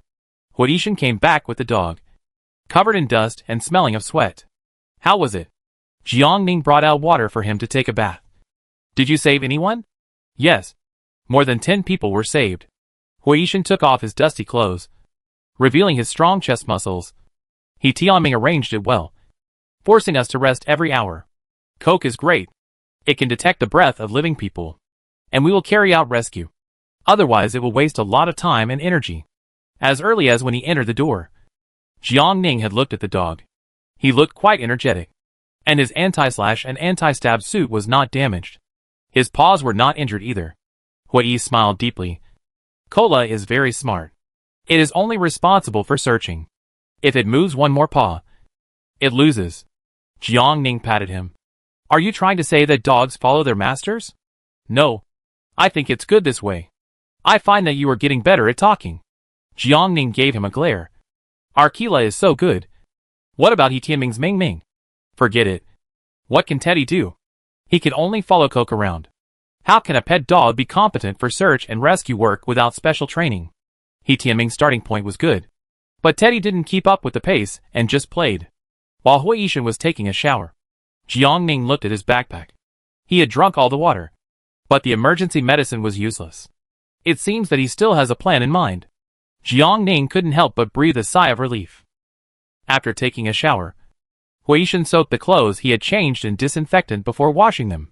Jiang Ning brought a pot of chicken soup to comfort the two heroes, and also corn and steamed buns for breakfast. After breakfast, Jiang Ning thought Huishan wanted to rest, and was about to give him the room. Unexpectedly, he locked the door with his backhand and hugged her. No, he was busy all night. Sure, he wasn't tired. As a result, after playing several rounds of poker, he really fell asleep this time. Jiang Ning was very tired, but also very energetic and extremely relaxed. The end of the world is too depressing. and the comfort of the body can relax the depressed and tense spirit. After a nap, Jiang Ning didn't get up until noon, sitting on the sofa eating corn and watching TV. He was tired and didn't want to move. Huishan got up in the evening, had dinner with Jiang Ning and Daodu in advance, and then set off on time with the dog. When he came back the next morning, his finger was hit by a stone, but it was not serious, and it was disinfected and bandaged in time. Jiang Ning was not very reassured, and reminded, take some anti-inflammatory drugs and antibiotics. She checked the dog, and there was no external injury. But the weather was hot, and even with a constant temperature coat, it couldn't stand it. Hurry up. Use air conditioning to keep it alive, and give it more mung bean soup. The search and rescue lasted for 3 days, and He Tianming terminated the project. It's not that he didn't want to continue saving people, but it's very dangerous for normal people to be deprived of water for 3 days. What's more, a strong earthquake occurs in extremely hot weather.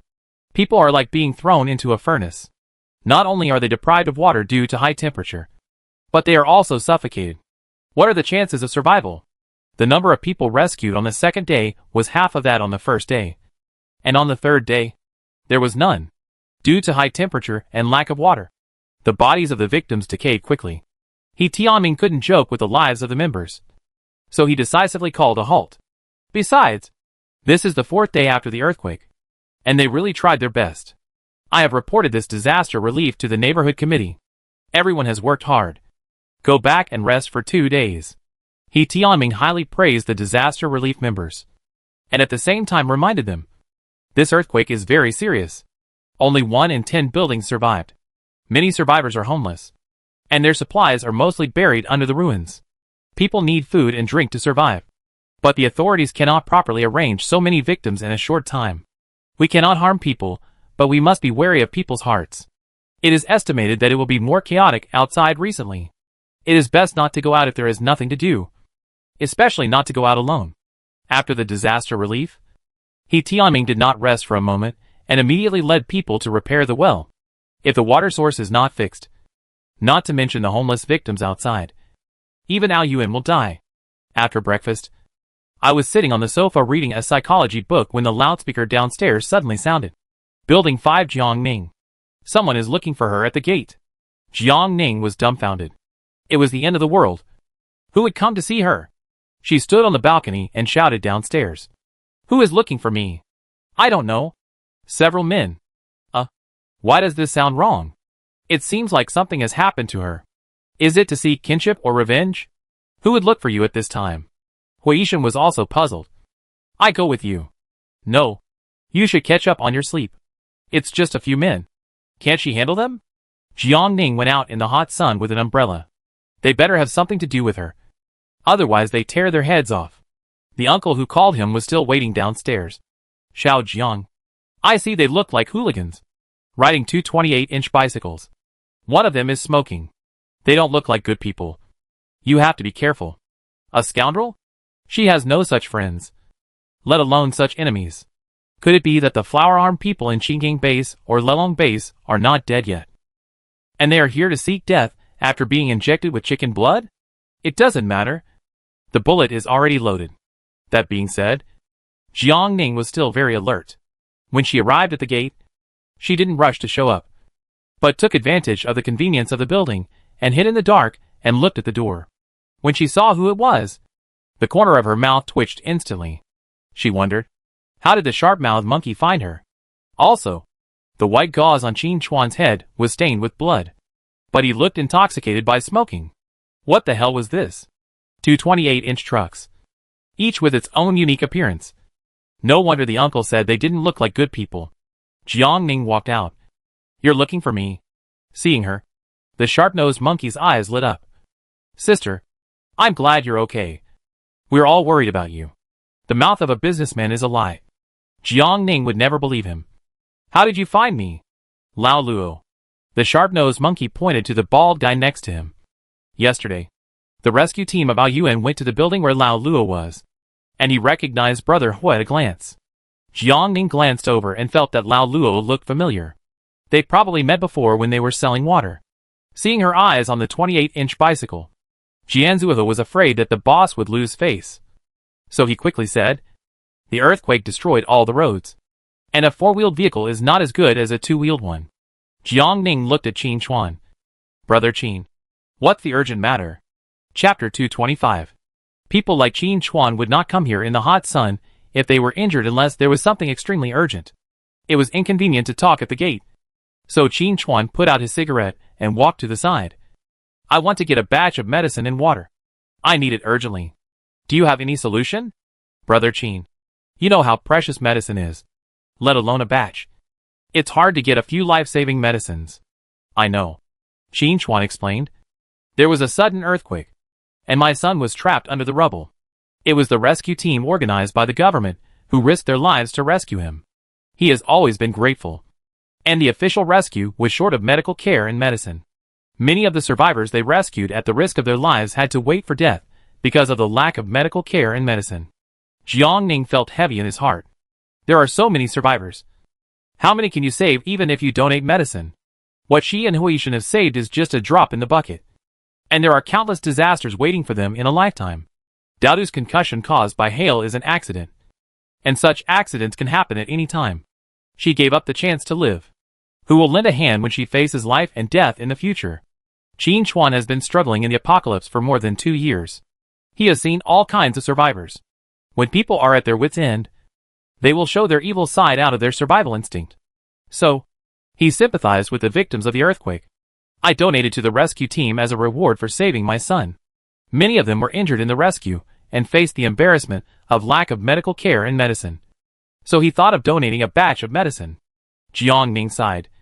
My father went to dig coal. And the medicine he had was confiscated long ago. Qin Chuan frowned. Okay. I think of other ways to deal with the medicine. Can you get some water? In addition to medicine, lack of water is also one of the main causes of death from heat stroke. Jiang Ning was silent for a while before speaking. How about this? I find a way to give you a truckload of water. And you can donate it. As for who will get the water in the end, it's hard to say. I can only say that I've done my best. Qin Chuan breathed a sigh of relief. Okay. What do you want? The water quality is not as good as before. But it is guaranteed to be clean and can be drunk after boiling. Jiang Ning did not discuss the trade of materials. It is my personal anonymous donation. If the relevant departments ask, you can't expose me.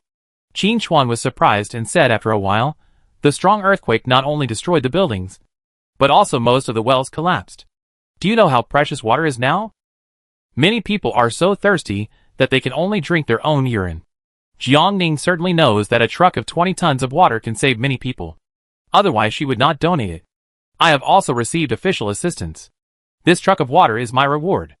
Qin Chuan thought for a moment and lowered his voice. Do you know about the reconstruction after the disaster? Jiang Ning shook his head. Qin Chuan is doing business with the rich. And his information channels are more informed than ordinary people. The authorities knew about the earthquake very early. And they confiscated steel, factories and other materials as soon as the floods receded. They have made a promise to entrepreneurs who are willing to donate, and will count the confiscated assets as points. The subsequent supply of materials and the points can be used to offset the reconstruction. And they have many priority options. Now, the authorities have not announced the reconstruction plan. But the donation of materials or rescued during the disaster will be included in the calculation of points.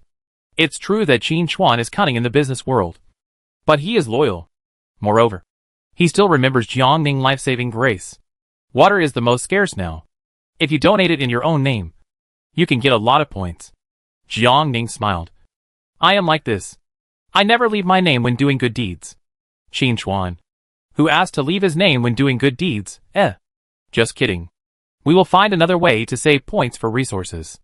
The main thing is that we don't want to get into trouble because of water. Jiang Ning said frankly. If you want, I will pay for this truck of water. If you really want to thank me, why don't you help me keep an eye out for radiation protection clothes? Radiation-proof clothing? Qin Chuan was surprised at first. Then his eyes changed when he saw her. We are old friends. Do you know something? You should let me know in advance so that I can prepare. The more he thought about it, the more he thought it was possible. She is not the kind of person who will suffer losses. But the things she hoarded are very strange. You think too much. Jiang Ning laughed. In this situation, any disaster can happen. I am just in case. Qin Chuan thought for a while. Do you suspect that the earthquake will cause a nuclear leak? Don't dare to talk nonsense. If you spread rumors, you will be arrested and sent to coal mining. Qin Chuan understood. Seafood has been contaminated and mutated by viruses. What else is impossible? If there is a nuclear leak one day, will humans really have a way to survive? Thinking about it, I feel very heavy. No matter what, let's take care of the present first.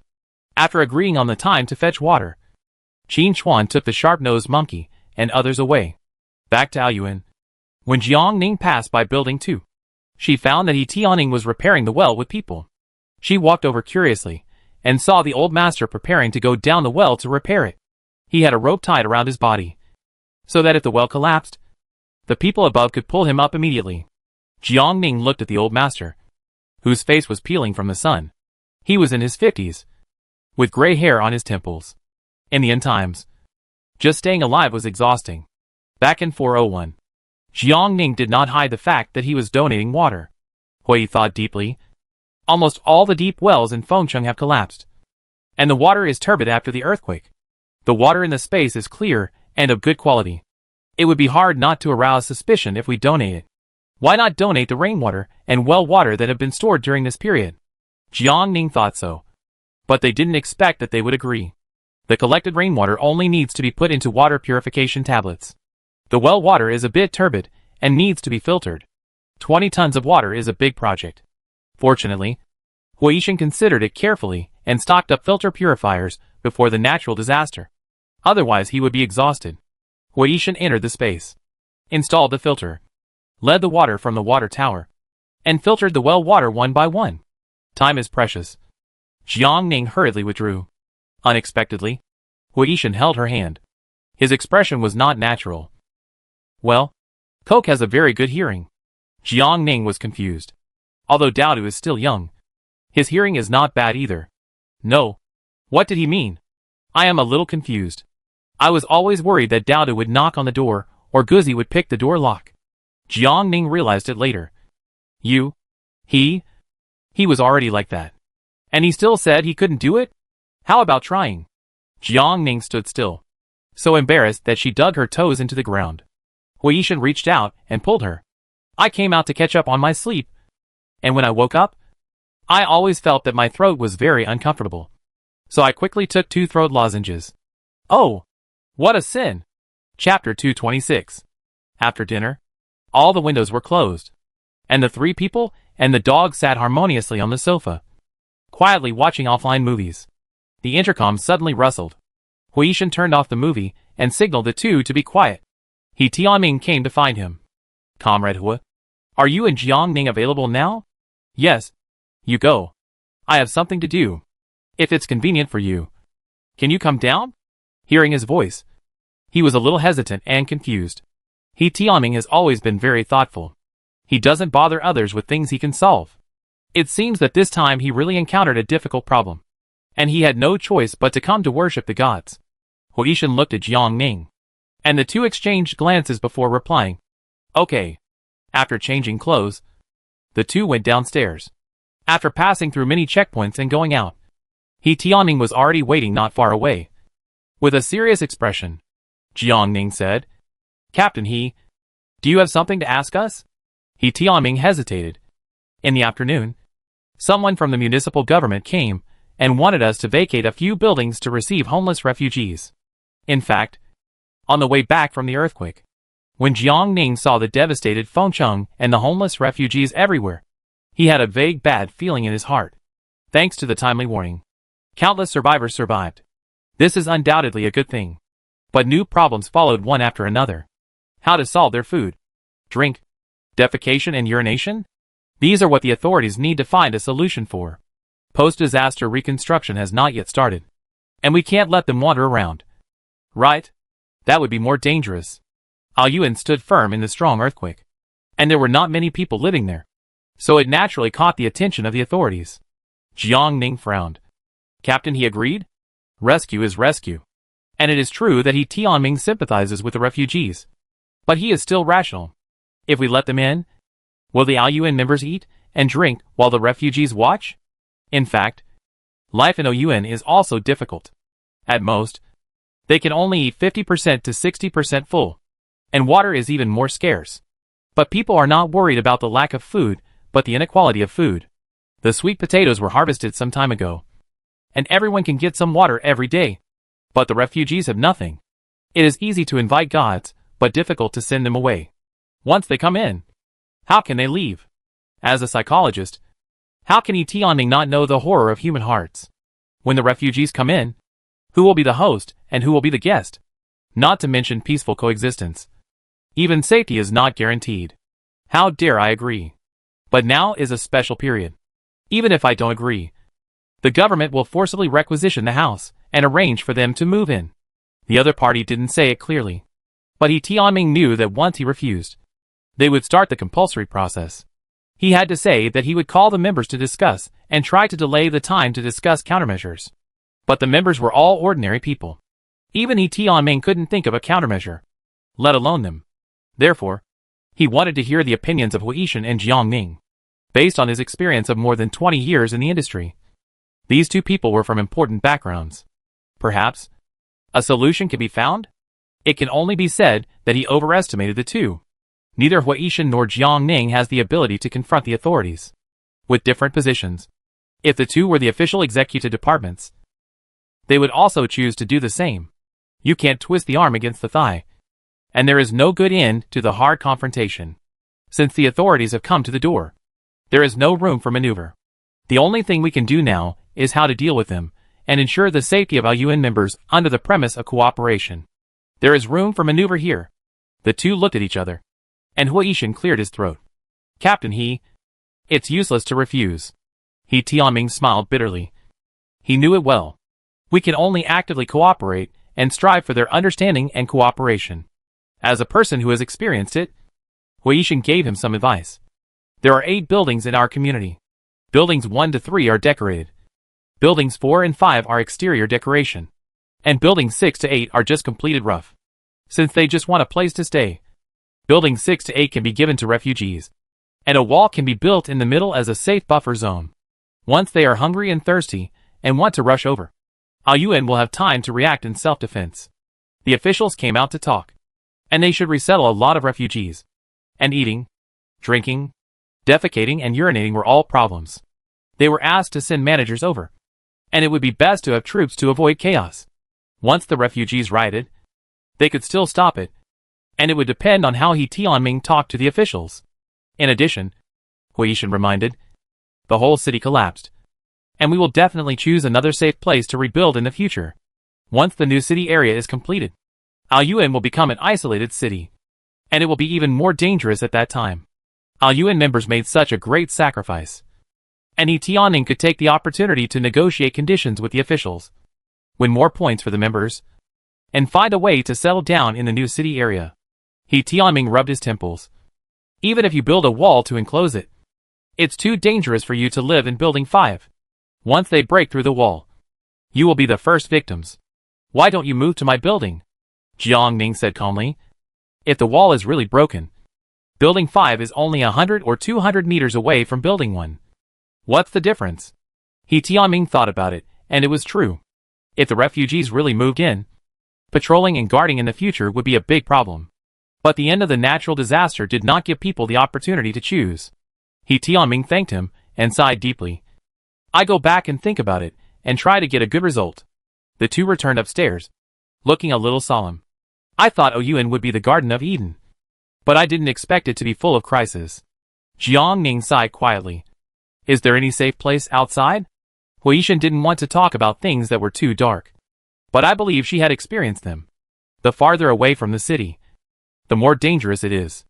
In places where official forces cannot reach, not only are there evil forces, but there are also a large number of people who have been forced into monsters by the end of the world. Killings can happen at any time. And there is no place to hide. Thinking of the days of hiding like a rat in the previous life. Even if she was reborn once. Jiangning still shuddered. And fear kept seeping out of her bones.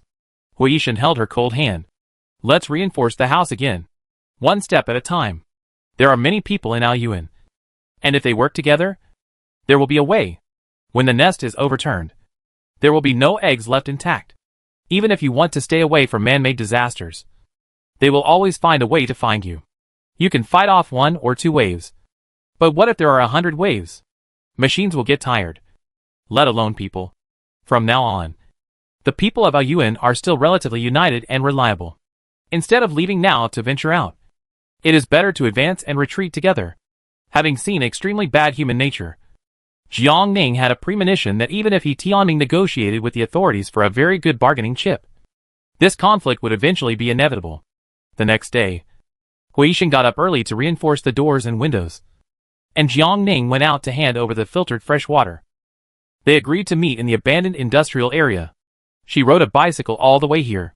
There were broken bricks and tiles everywhere, and the road was severely damaged. Chapter 227. After waiting for about half an hour, Jiang Ning was almost boiling hot, and the sharp-nosed monkey finally arrived, driving a hazardous goods truck. "Sister, I'm sorry to have kept you waiting." He jumped out of the car panting. The road was so bad. It took a long time to get here. You drove this car. Aren't you afraid of sending others away? Well, there's nothing I can do. The sharp-nosed monkey wiped his sweat and explained. "Sister, this is actually a water tanker. The boss specially asked someone to repaint it to make it look old, and put a hazardous chemical sign on it. If we drive the water tanker out now, those thirsty refugees will tear the car to pieces." Jiang Ning checked the vehicle and made sure it was okay before speaking. "I want to ask you for a favor." "Help?" "I actually said help." It felt like the sun was rising from the west. The monkey was flattered. "Sister, you said, I will do it for you even if I have to go through fire and water. Help me find a high-power sprayer." "Sprayer?" From what I heard, I knew she was not professional. "You want an agricultural sprayer, right?" Jiang Ning thought for a moment. "It's the kind with strong jet power." Sharp-nosed monkey frowned. "This kind of machine is large, heavy, and difficult to move. It was submerged in water and damaged during floods. It's very hard to find now. You have to give me at least half a month." "No. I want it now." "Sister, even if you chop me up, I can't be this efficient." Sharp-nosed monkey felt wrong. "The machine must be broken. I have to find a few more to piece together and modify for you. All this takes time. I don't want the machine. Just find a way to modify the spraying device." Jiang Ning didn't have time to wait, so he threatened her directly. "I give you 5 hours.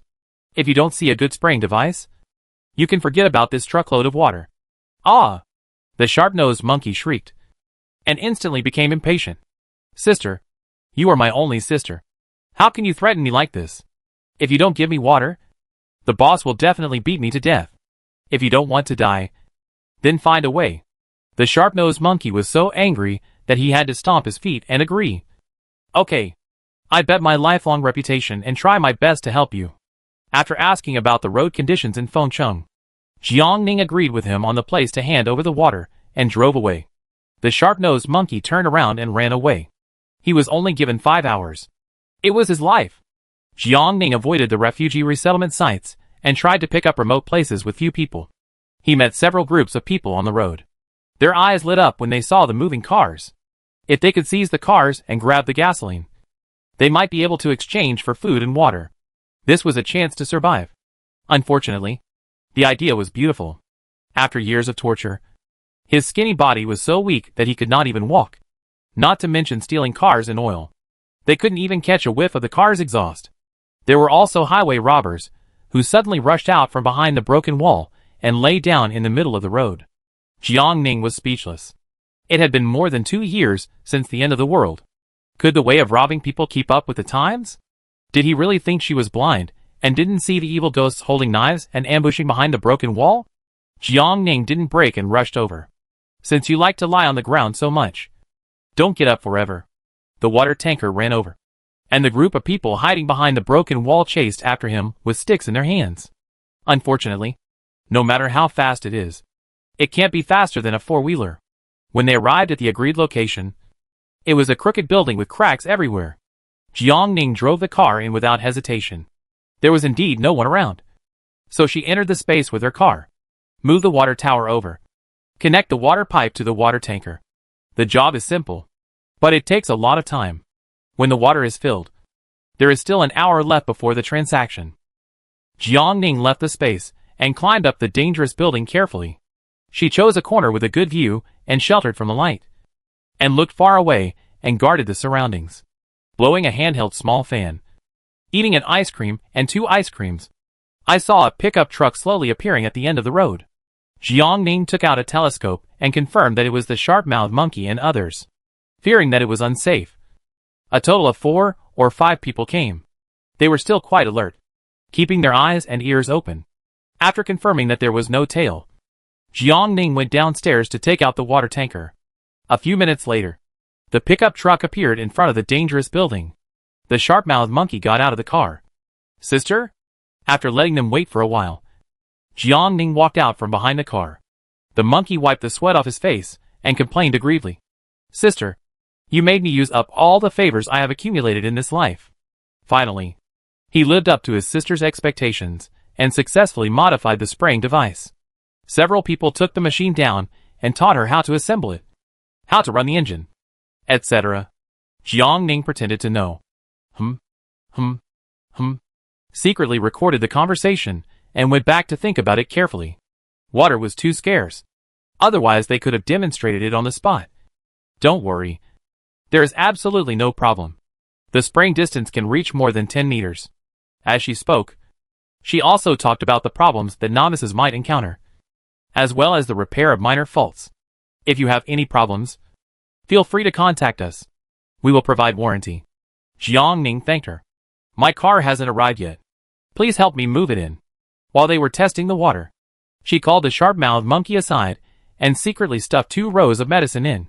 1 row of cold medicine. 1 row of antibiotics. Not much, but according to the current market, it is definitely worth a lot. It's for you. Don't tell anyone. The sharp-mouthed monkey didn't see it, but he could feel that it was medicine. His eyes couldn't help but turn red. It turned out that his father and mother were not as close as his sister. There was no problem with the water, so the group drove away in a water tanker and a pickup truck. Jiang Ning put the spraying device into the space and waited for more than 20 minutes before driving away in an off-road vehicle. It was already evening when he came back, and there was news from Tianming. After his weak argument, the official said that he understood Aoyuan's concerns and agreed to the request.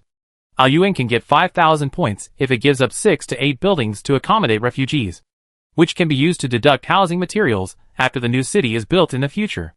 In addition, the government will send resettlement personnel to provide certain relief to the refugees.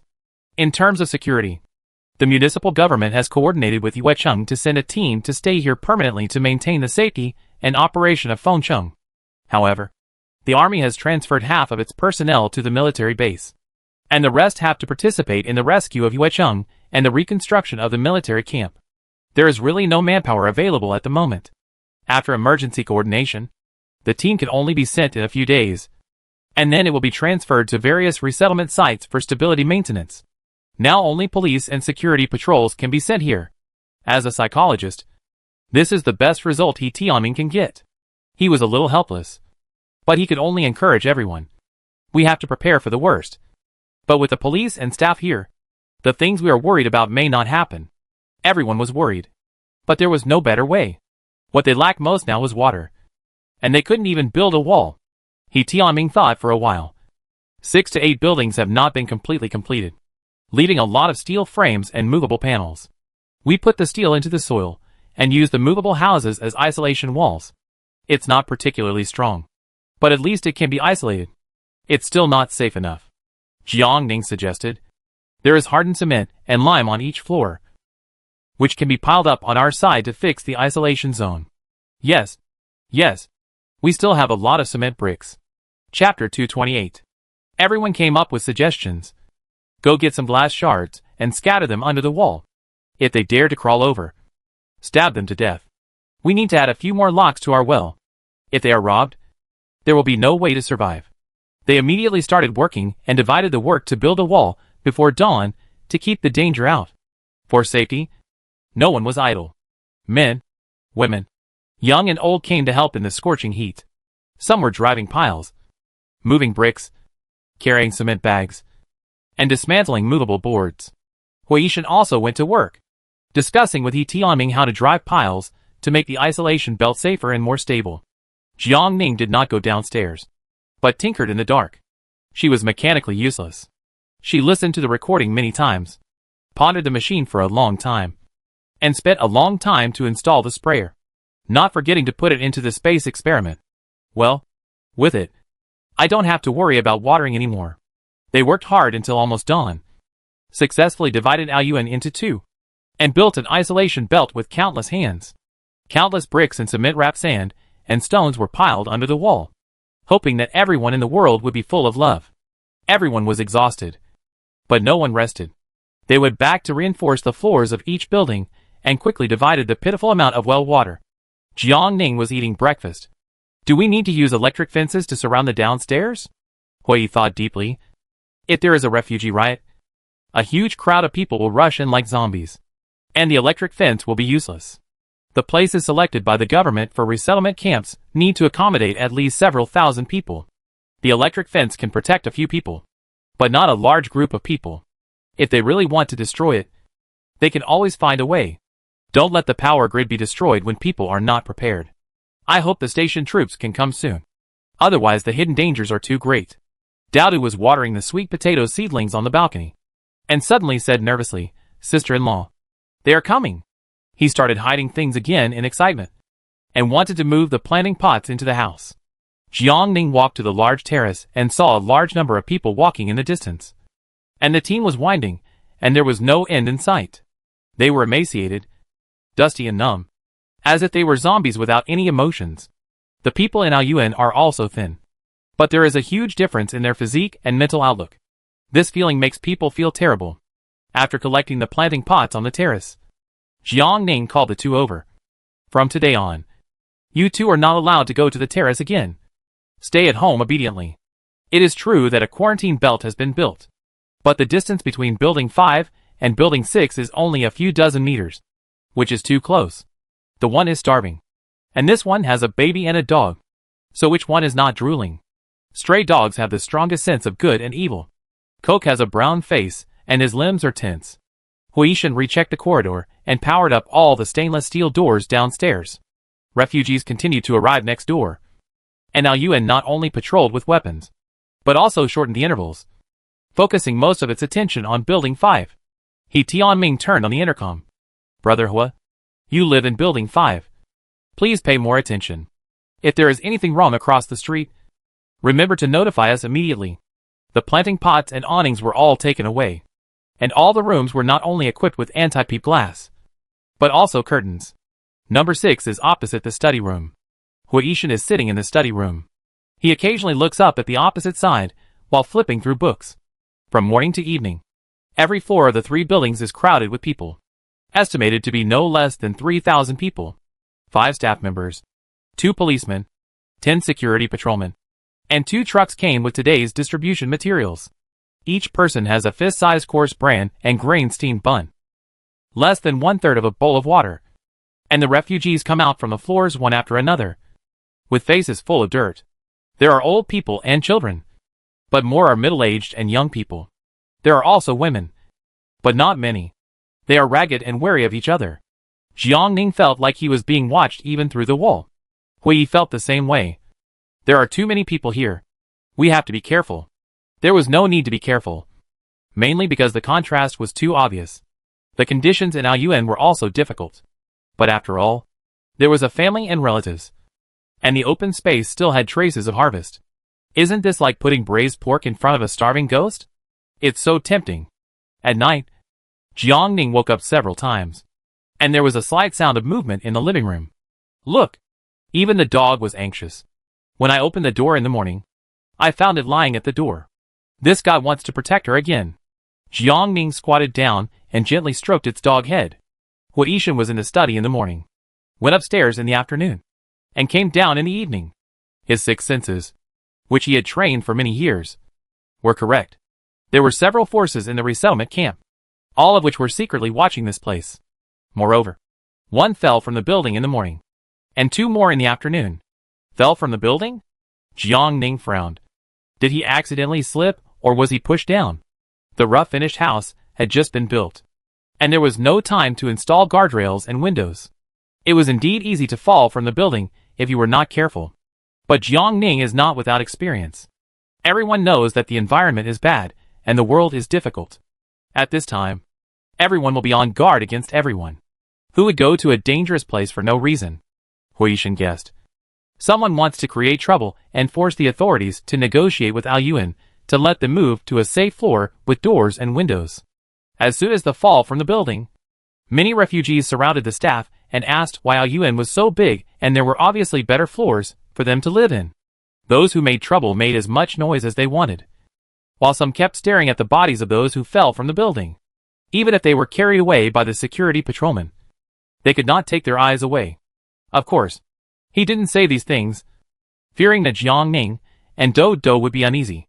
But he still told He Tianming the truth and asked him to communicate with the authorities to urge when the army would arrive. In the middle of the night, he was suddenly awakened by screams. There was only one scream, and it disappeared very quickly. Jiang Ning was awakened and found herself sleeping in Huishan's arms. Huishan hugged her. Go to sleep. It's okay. They had just arrived. And even if someone among them had bad intentions, they would not act rashly before finding out the details of this place. Jiang Ning took out his gun and put it on the bedside, and continued to sleep.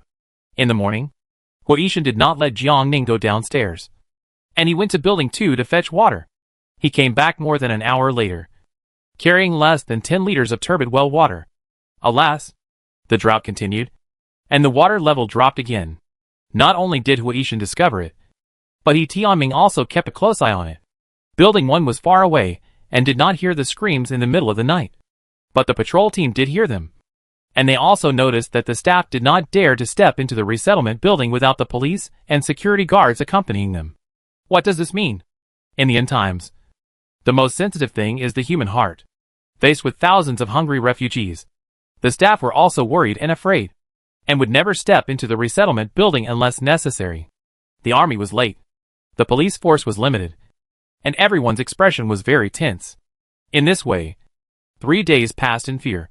He Tianming withstood the pressure, and the officials also had concerns, and did not agree to the refugees' proposal to change buildings.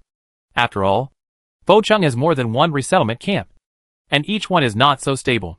They have to consider not only the refugees, but also the safety of ordinary people. At sunset, Huishan saw in the study that a car suddenly came and hurriedly took away 2 police officers and 5 security patrolmen. There were few people to maintain stability. Why did they suddenly take them away? Without special circumstances, the police station would not take away police officers and security patrolmen unless something big happened. Huishan had a bad feeling. Aining, it may not be peaceful tonight. Chapter 229. Yes, the sudden departure of the armed police is a great opportunity for the vicious people. If they really come to attack Building 5, she can hide in the space in a critical moment, or even wait for the army to support. But what about the other people in Al Yuan? More than 100 lives. Jiang Ning drank juice. If they really do this, what will be the consequences? Hui thought deeply. Occupy this building. Take other refugees and Al Yuan members as hostages and reserve food. And set up a private base to fight against the authorities. Even if there is a shortage of official personnel, the army will come sooner or later. Can they resist? After asking this question, Jiang Ning felt a little stupid. The end of the world has blackened people's hearts. They dare to kill and set fires and commit evil deeds repeatedly. But they can't live a life of hunger and suffering, as long as they seize the time and completely occupy Al Yuan before the army arrives, and hold a large number of hostages as human shields. The army will not ignore the safety of the hostages and benefit from mediation. Moreover, they are just evil people at the bottom, and they have greatly underestimated the strength and iron-blooded tactics of the army. How to describe them? In short, they don't care about life and death. They just fight if they don't accept it. And if they want to eat meat and drink, they have to make a small bet for the big. In the end times, there is no shortage of desperate criminals. Dinner. The food is very rich. Not only is there a seafood feast, but also chicken, duck, fish and meat. It is more abundant than the New Year, which makes the 2 of them confused. Jiang Ning picked up the chopsticks. Eat enough. When talking with He Tianming, Huishan expressed his concerns. If they really turn over in the middle of the night, the patrol team can't stand it. You just need to take care of yourselves, and don't have to come to building number 5. Avoid hurting innocent people. After hanging up the intercom, Jiang Ning asked with a smile. Comrade Hua, do you want to go big? No matter how big or small. We can't let them hurt you. There are bombs and fuel bombs. And a few assault rifles. If it really comes to a point where it can't be resolved, just leave at night, and don't make things difficult for Tianming and others. But I didn't expect that they couldn't even wait until midnight. And they couldn't wait until 9 o'clock. The dog suddenly found a low roar warning. Then, screams came from outside. Probably because someone covered their mouths. Jiang Ning's heart suddenly tightened. It was an innocent victim. She put on night vision goggles and came to the terrace. Sure enough, she saw people on the opposite side. A dark figure came out of the mobile house with a knife. The mobile house was where the staff lived. Soon, the isolation belt vibrated. Some people piled up and turned over. And some cut the steel wire. Hundreds of people gathered under the isolation belt. Like evil wolves in the dark. No matter how high and strong the isolation board was, it was vulnerable in front of them. After climbing over the isolation board house and standing on the hardened cement slab, they pulled and pushed. And soon a big hole appeared in the isolation belt. And a huge crowd of people rushed over. Huishan warned. They are coming. Be careful. After saying that, he hung up the intercom. The other party had a leader. And after a few days of observation, how could they not find that there was only one household living in Building 5? And it was the easiest to take down. So, they rushed to Building 5 and reached out to push the unit building. Ah! A burst of screams rang out. And several people fell down in succession. That's right. Jiang Ning adjusted the current to the maximum. And he would not be responsible for electrocution or fainting. They soon realized that it was the switch. So some wanted to climb up to the second floor with a ladder. And some wanted to find a dry wooden stake to hit the door. Bang! Bang! Bang! Brilliant fireworks suddenly appeared on the roof of Building 1. And there were several consecutive ones, which were particularly beautiful in the dark night sky. This was Tianming's inventory. He made an agreement with the relevant departments that if fireworks were set off continuously, it would mean that they were attacked by refugees and needed emergency rescue. Now is the critical moment. He stood on the roof and saw hundreds of people surrounding Building 5. He was so anxious that his forehead was covered with sweat. This was organized and premeditated. Once they broke through Building 5, they would then swallow Buildings 1 to 3. The fate of the members could be imagined. As the fireworks burst, he kept shouting into the intercom. But there was no response. Seeing the fireworks, the thugs were not afraid, but accelerated the collision. Tonight is the best opportunity. They must completely take over and occupy Aoyuan before the military arrives. They found an insulated wooden stake and rammed it hard against the unit door. Seeing that the crowd had almost gathered, Jiang Ning lifted the things covered with sunproof canvas, a sprayer, and a cylindrical iron oil drum. 200 liters of mixed diesel and gasoline. Cheap for them. Pulling out the telescopic nozzle, Jiang Ning stood on the 4th floor terrace and pressed the switch without hesitation at the huge crowd gathered below the building. The diesel and gasoline sprayed like mist and rain in a fan-shaped manner for more than 10 meters, falling from the air. It must be said that the sharp-nosed monkey is very honest in doing business. The quality of the sprayer is very good, and the spraying is very even. Next time I see him, I will give him a thumbs up. The cool liquid fell on his face and body, and the thugs below were suddenly stunned. It was raining. No. Why did this rain have a pungent smell? Damn. It was gasoline. The smell of gasoline. They never thought that gasoline would fall from the sky. They looked up a little late and found that someone was spraying gasoline upstairs. Gasoline. It's gasoline. Get out of the way, someone shouted.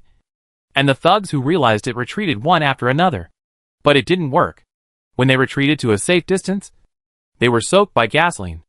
Jiang Ning continued to spray, trying to be as fair as possible, so that all the thugs would be sprayed with gasoline, so as to avoid being accused of favoritism. After spraying the gasoline barrel, she threw away the nozzle, lit the torch she took out from the space, and sneered at the crowd of people downstairs. Come on. Keep ramming. Why don't you ram? Hundreds of people can't even ram a door open. You are really stupid. Even pigs are smarter than you.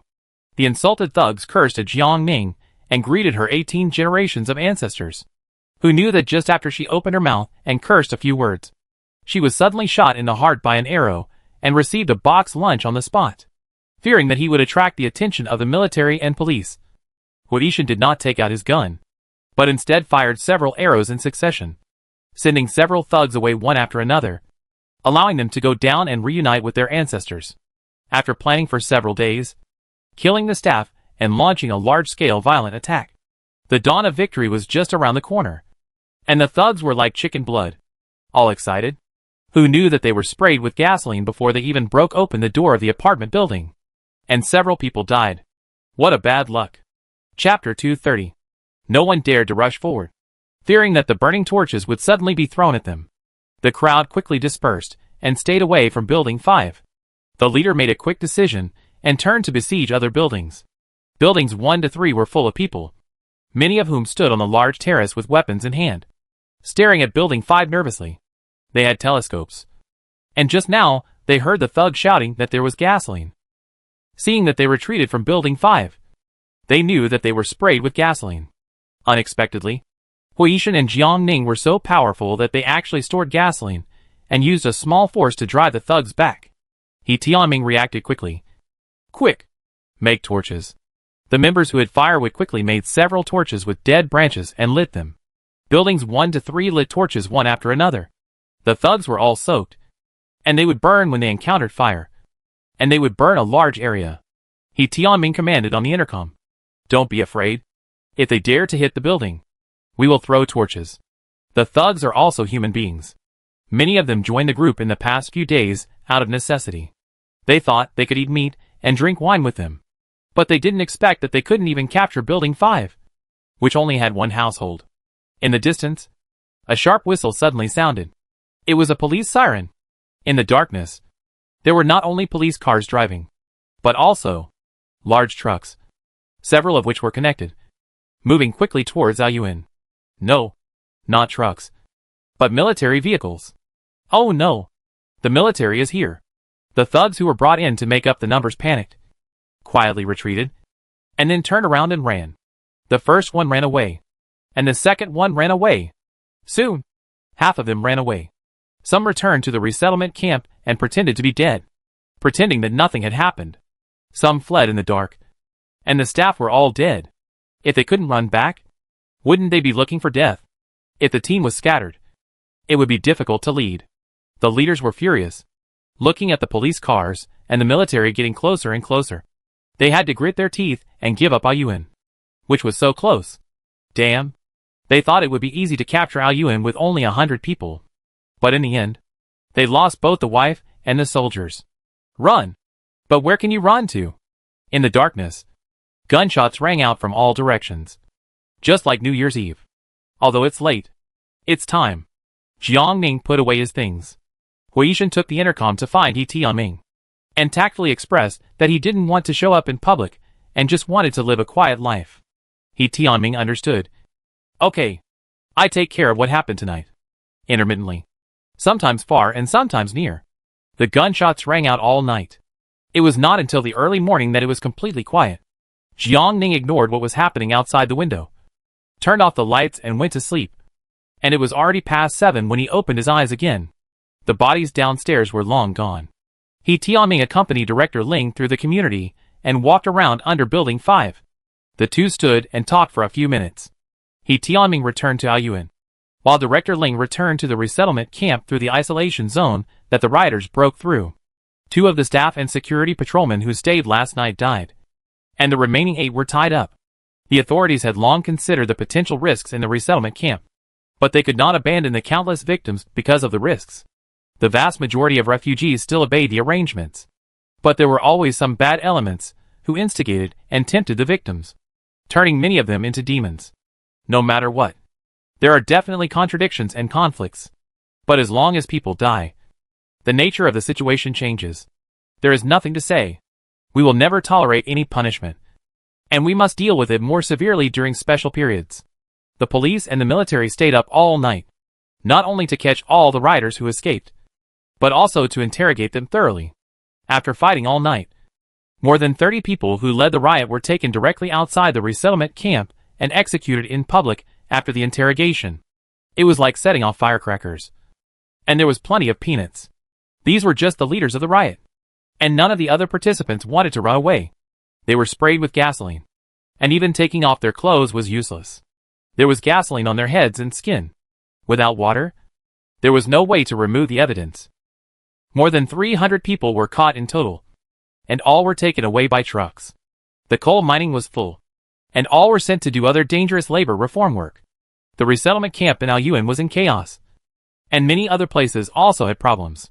Director Ling was too busy to handle everything. He hadn't slept for 2 days, and the riot during the day hadn't been dealt with yet. Since the Aoyuan side had calmed down, he didn't have time to investigate further. He handed it over to the army and left, anxious to deal with other important matters. The military left behind a squad of people, and the rest were assigned to other resettlement sites and to maintain the stability of Fengcheng. After Director Ling left, He Tianming called Huaishan intercom and said that the matter had been roughly handled. The gasoline was stockpiled by Aoyuan when he went out to look for supplies.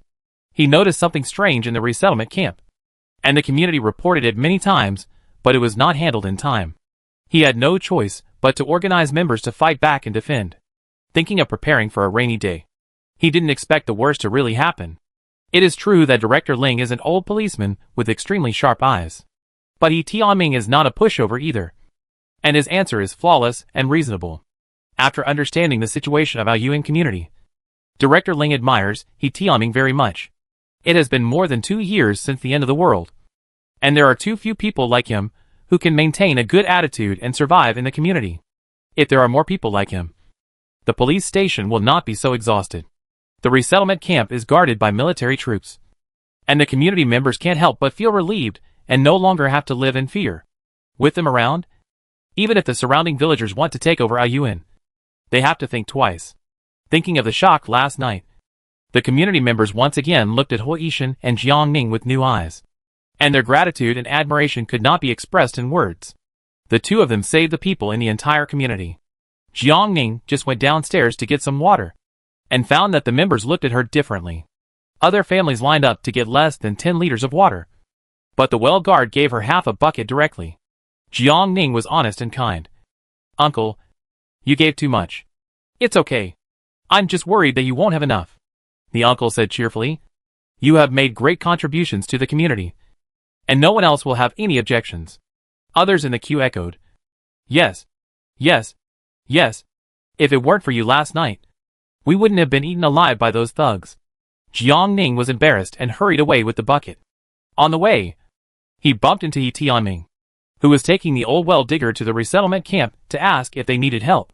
First, neighbors need to live in harmony.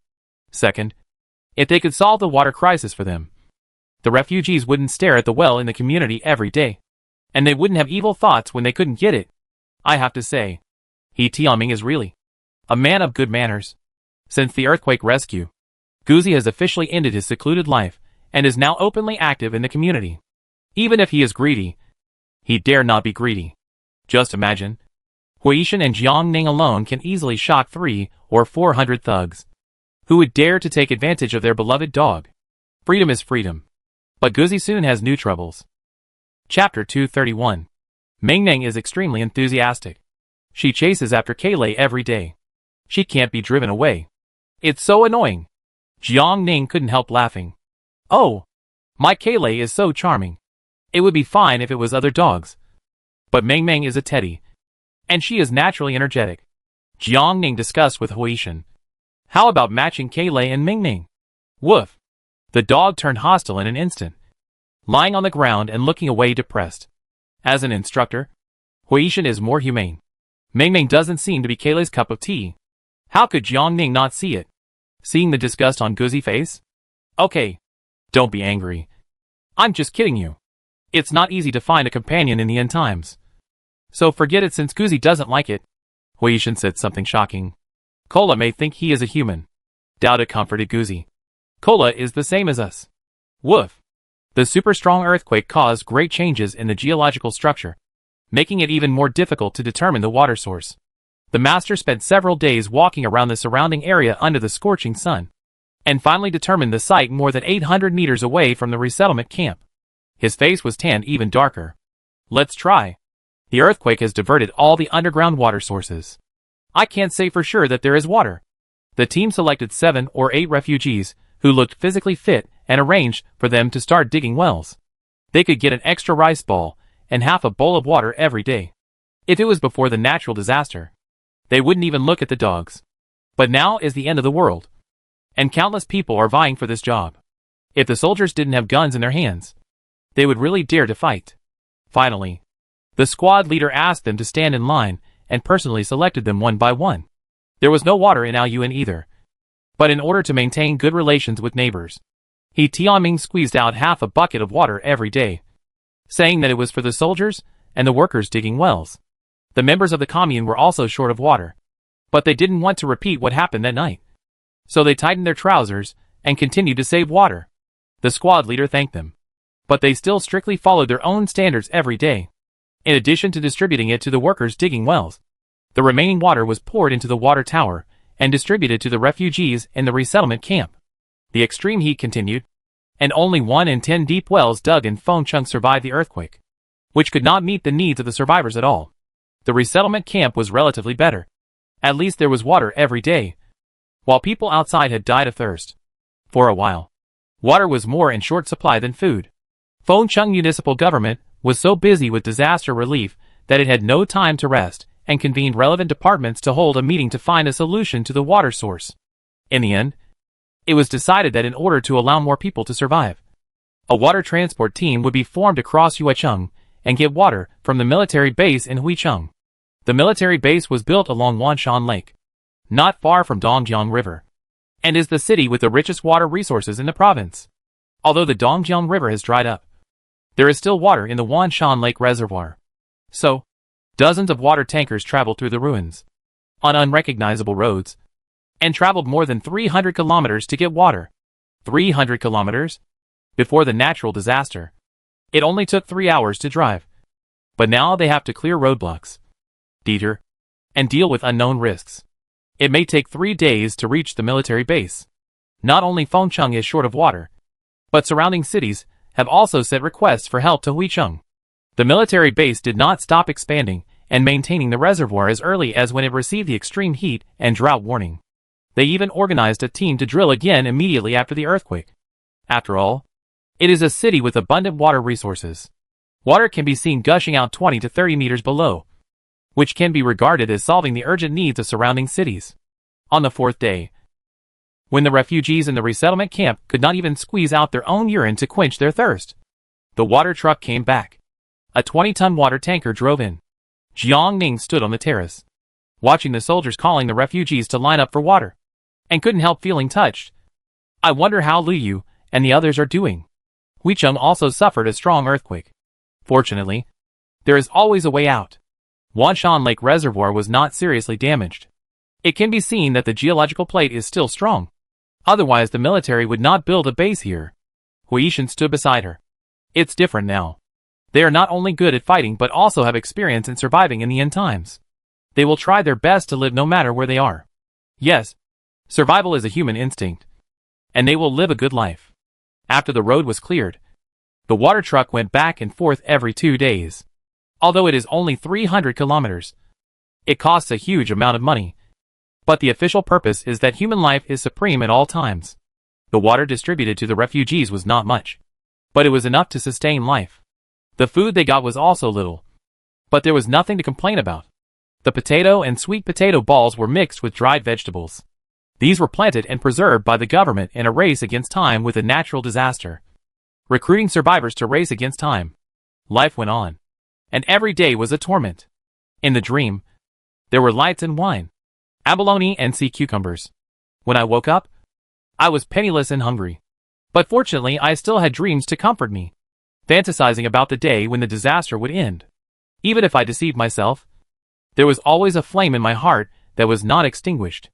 In the afterglow of the setting sun, Dowdu watered the sweet potatoes under the sunshade. The little guy is very smart. Even if his family is not short of water, other families are very short of water. So he dare not waste water, and water the roots carefully. Jiang Ning was just thinking about what to eat in the evening when she suddenly heard Dowdu's cry. Ah! She thought Dowdu fell. So she hurried out. As soon as she arrived at the terrace, her arm suddenly felt very hot. And then her face. Hot bean-sized raindrops fell from the sky. Damn. It was boiling water rain again. Without caring about being shocked, she hurriedly pulled Dowdu into the house, and almost bumped into Huishan. What's wrong? It's raining hot water again. It was even hotter than last time. This time it was not a foot bath, but a foot scald. The child's skin was tender, and Dowdu's arm was scalded red. Huishan took cold water to wash her, and Jiang Ning went to find a scald ointment. Aining, are you scalded? I was scalded, but it's okay. After applying the medicine to Dowdu, Huishan insisted on applying it to Jiang Ning's arms and face. Just for prevention, Jiang Ning thought it would be better to put on a lady's mask. The water came quickly, but it was already a heavy rain in a short time. The sunny sky was soon covered with dark clouds. Huishan did not rest and started to carry buckets to store water. The rain was too heavy, and He Tianming's loudspeaker was useless. So he used the intercom to notify everyone one by one. When Jiang Ning answered, a thunderous thunder happened to sound, and the intercom made a rustling sound. She quickly turned off the intercom. Otherwise it would be troublesome if it was damaged by thunder. Apart from the thunderstorm at the seaside, this was the first thunderous thunder since the extreme heat. Even the dog was frightened. The sun was shining brightly one moment, and lightning was dancing wildly the next. That's right. The sun disappeared at a speed visible to the naked eye, and blue lightning kept flashing in the thick dark clouds. And then there was a loud thunder, tearing the thick clouds apart and striking down heavily. Last time, it was a scorching sun and heavy rain, but this time it was a thunderstorm, and the sky and the earth were terribly gloomy. Facing the lightning, Jiang Ning didn't dare to let Huishan continue to collect water. What if lightning struck the terrace? Rainwater is conductive, and a large number of people would be electrocuted to death. Wipe your feet and put on your slippers. Brother, why did it suddenly get dark? Chapter 232. Facing his sister's doubts, Huishan explained. The sun is covered by dark clouds. The lightning in the apocalypse is extraordinary. For safety reasons, Jiang Ning simply did not even use the solar lamp, but took out the kerosene lamp from the space and lit it. The light was dim and yellow, but it was also a bright light in the darkness. Dowdu was curious. Sister-in-law, what is this? This is an antique from the past. Jiang Ning told her about the hard times of an old grandmother. Outside, the sky was covered by dark clouds and thunder was flashing. And inside the house, the candlelight was swaying and the shadows were overlapping. Dowdu snuggled in Jiang Ning's arms. The dog, frightened by the thunder and lightning, burrowed into the trainer's arms. Woo woo woo. The little bean occupied the poop scooper. The thunder and lightning lasted for half an hour, and then the heavy dark clouds retreated. The light soon reappeared, but the rainstorm continued. The water temperature dropped, no longer scalding like before, but a little cool. The water storage continued, and the brother and sister were responsible for fetching water. The dog ran happily in the rainstorm, which made Jiang Ning almost want to stop. The refugees in the resettlement camp did not have much belongings. They rushed into the rainstorm with thirst, looking up and drinking water desperately, washing their dirty and smelly bodies. It's raining. It's finally raining. Some were laughing, some were crying, and some were spinning in the rain like crazy. Dowdu squatted in front of the planting pot, her little face full of worry.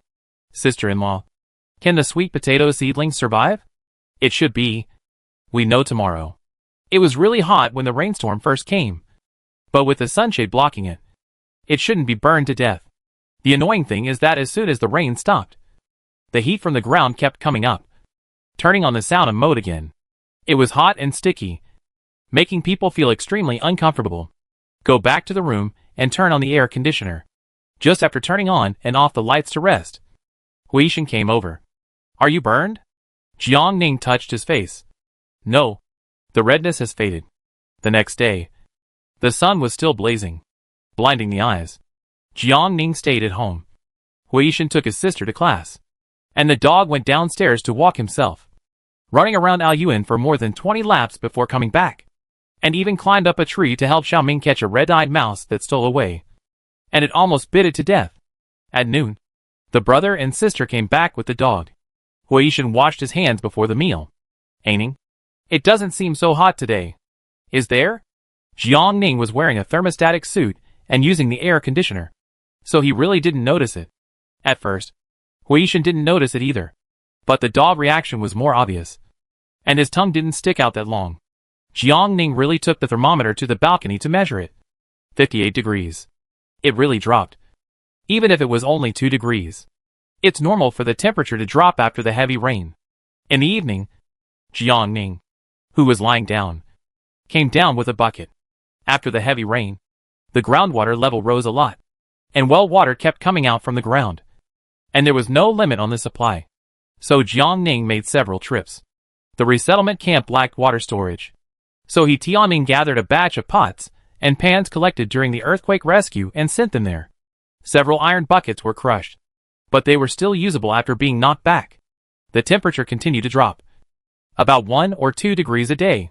When it dropped to 55 degrees, the survivors who had been suffering in the high temperature of 60 degrees for a long time felt much more comfortable. Human life is really tenacious. They miraculously persisted. And they had no shortage of water for several days. And their bodies actually got better. Some people even went out in teams to collect supplies from nearby collapsed buildings or villages, picking up some clothes or bowls and basins. The high temperature continued, but the water level dropped less significantly than before. The government reorganized people to dig wells. And the large-scale project of getting water from Huicheng came to an end. The earthquake relief was completely over. The municipal government replanned a new direction and announced to all citizens that the city would be rebuilt. After investigation and exploration, Fengcheng Wangwan was the least affected by the earthquake and will become a new urban area in Fengcheng. Wangwan is close to Huicheng, more than 40 kilometers away from the old city, and is a semi-developed remote urban area. Jiang Ning was curious. Is Wangwan a new urban area? I had heard of the reconstruction plan in my previous life, but she was massacred before the project even started. Huishan nodded. It is a new urban area, but the scale is far less than 1/5 of the old urban area. However, it is not far from the new urban area of Yuecheng, so it is considered to be in the same city and can take care of each other. 1/5. It's not bad.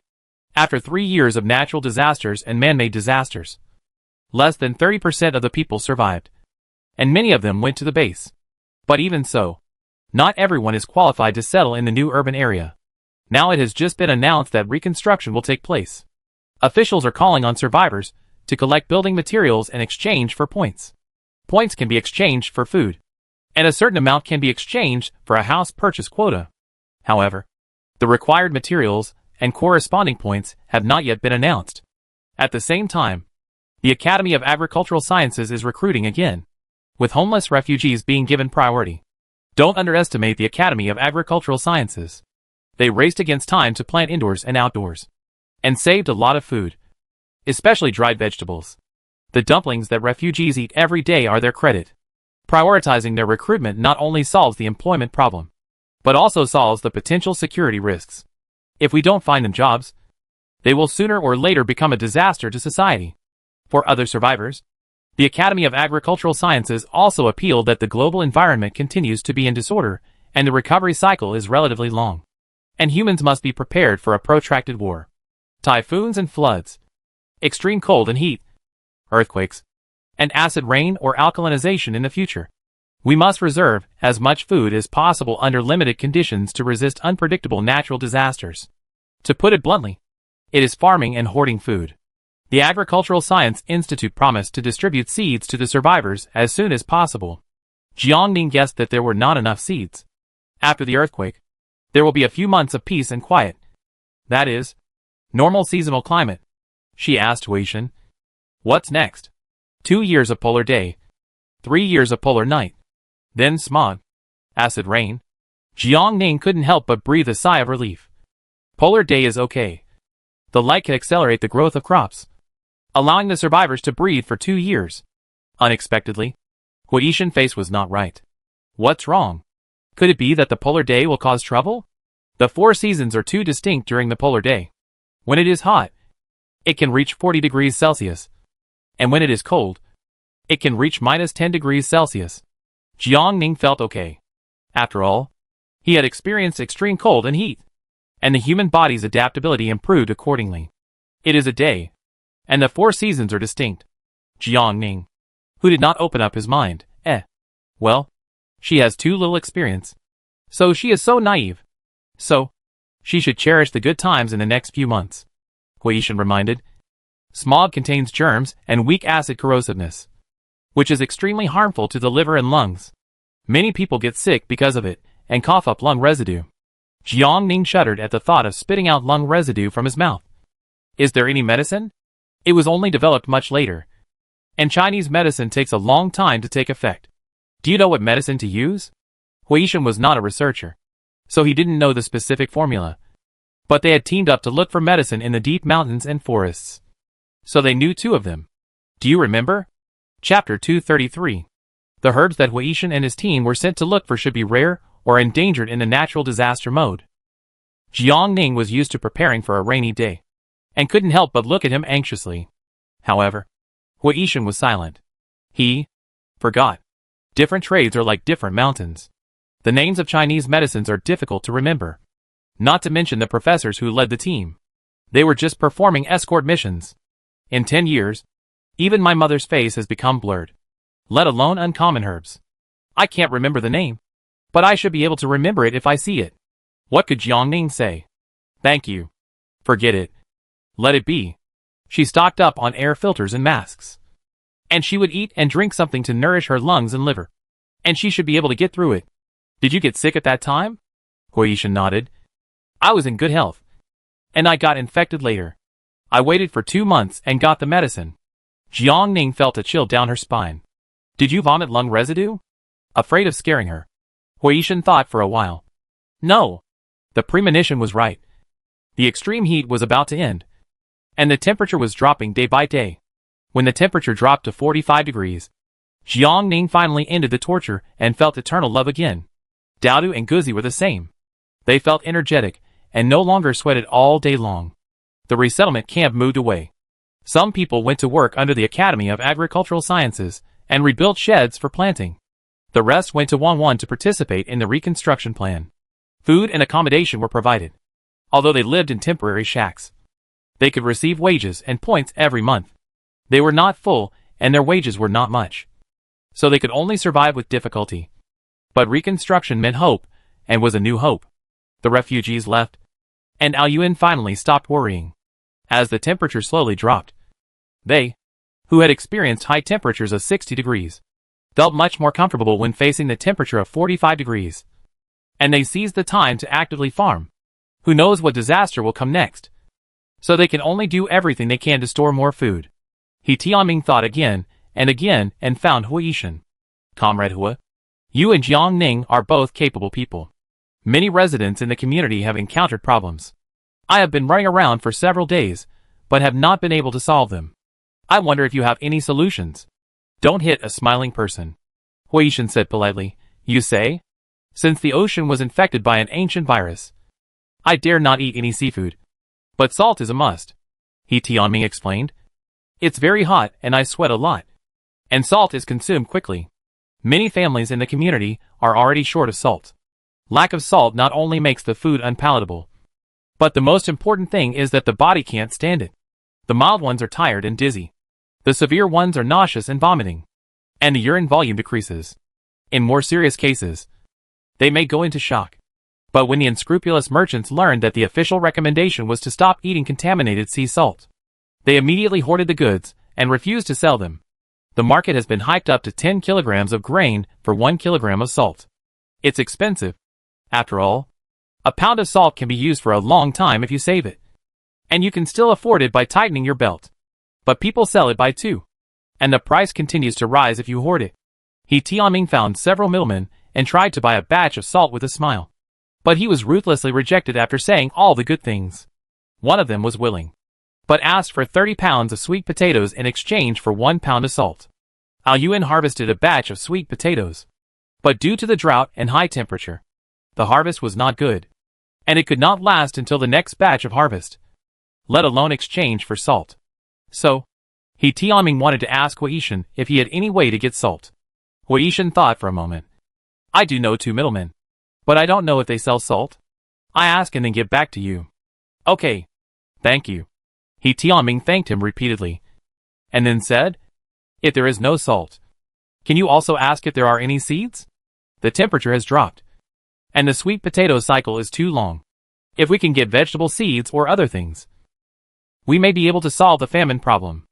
Huishan only agreed to help ask. But it might not work. Even so, He Tianming was relieved. Back at 401. Huishan told He Tianming about the salt he was looking for. I didn't agree. Do you think we can trade? If not, I get back to him. The two of them had hoarded tens of thousands of kilograms of sea salt. But the space belonged to Jiangning, so he couldn't make decisions on his own. Jiangning thought for a moment. How much does he want? There are more than 100 people in Aoyuan. Even if everyone wants it, at most each person can only have a few kilograms. More than that will easily arouse suspicion. The space has several tons of refined salt, including what he hoarded and bought for free. So the sea salt will have to be exchanged sooner or later. It's just that the residents of Aoyuan are poor, and they don't have what Jiangning wants. However, the government also made plans in advance and stockpiled a lot of salt and seafood before the tsunami. As long as the rich have connections, they will not lack money. Therefore, sea salt is valuable only in the sinking market. A few hundred kilograms of salt is just a drop in the bucket for Jiangning. It is impossible to give it away for free. And how much coarse grain to exchange is also a problem. If they exchange too much, they will feel pain. If they exchange too little, it will not only be a question of whether it is cost effective, but also easily arouse suspicion. If you get it too easily, you will only ask for it frequently in the future. The salt is for both of them. Jiangning asked, how much grain do you think 1 gene of salt can be exchanged for? The current market price is 1 gene for 10 gene of coarse grains. But the middlemen are reluctant to sell. Hui thought deeply and said, how about collecting 10 gene of coarse grains, and let He Tianming calculate the specific amount? Our bottom line is that each person cannot exceed 3 gene at most. Jiangning thought about it and agreed. As for seeds, she can also give them 5 gene of corn seeds, and 1 gene of vegetable seeds. A lot of green vegetables were planted in the black soil garden. The ones that could not be eaten were allowed to bloom and keep seeds. After 2 years, a lot of them were stored. The second generation of green vegetables may not be as good as the original seeds, but it is good to have them in the end times. What else do you need a bicycle for? Besides, seeds like eggplant, bitter gourd, pumpkin, etc. are absolutely no problem. Seeds are scarce resources. But Jiangning decided to give them, not for their sweet potatoes, but to admire people like He Tianming in the end times for 3 years. She couldn't do it, but she admired him in her heart. This Garden of Eden exists because of him. Even if they move away from here in the future, I hope they can live well. However, the real test is to give it away without people suspecting it. The next day, the two went out for a walk and came back to give He Tianming 1 gene of salt. This is the goods they stocked up before. You can try it first and make sure there is no problem before talking. He Tianming was embarrassed. Okay. Thank you for your trouble. Jiangning was a little curious. Captain He, although this company has a life and death friendship with my Ashen, they are also very honest in doing business. He promised that it was the goods they stocked up before. But there is no way to check it. If there is a problem, we can't afford it. I wonder how you plan to check the goods. Unexpectedly, He Tianming said easily, viruses are generally afraid of high temperatures. I will boil them in boiling water for an hour or 2. Or fry salt in an iron pan. You are kind enough to help me. But if anything goes wrong, I will never trouble you. Of course, he was referring to salt, not mutated seafood. This is just his idea. Salt may not be risk-free, but wanting to survive in the end times is a risk in itself. Chapter 234. Dealing with wise and reasonable people is so relaxing and pleasant. Jiangning was in a good mood and said goodbye and returned to Building 5. He Tianming's family was also short of salt. He came back and used an iron pan to stir-fry the sea salt for half an hour. Then soaked it in warm water and drank it. It would be a lie to say that he was not worried. But thinking that it was given by Huishan and Jiangning, it was at least more reliable than finding it outside. He had seen a lot of salt while running around outside these days. But in terms of color and crystallization, it was not as good as the one given by the two. And there were a lot of impurities. After eating for 3 days, he felt much better from his fatigue. He was so happy that he turned on the intercom to find 2 people, trying to buy as much as possible. Captain He, the other party doesn't have much. Originally, they wanted 1 caddy of salt for 12 caddies of sweet potatoes. Ashen bargained with them, and brought up the life-saving grace. The other party finally agreed to give in. It's probably a few hundred caddies at most. Women are good at this kind of thing.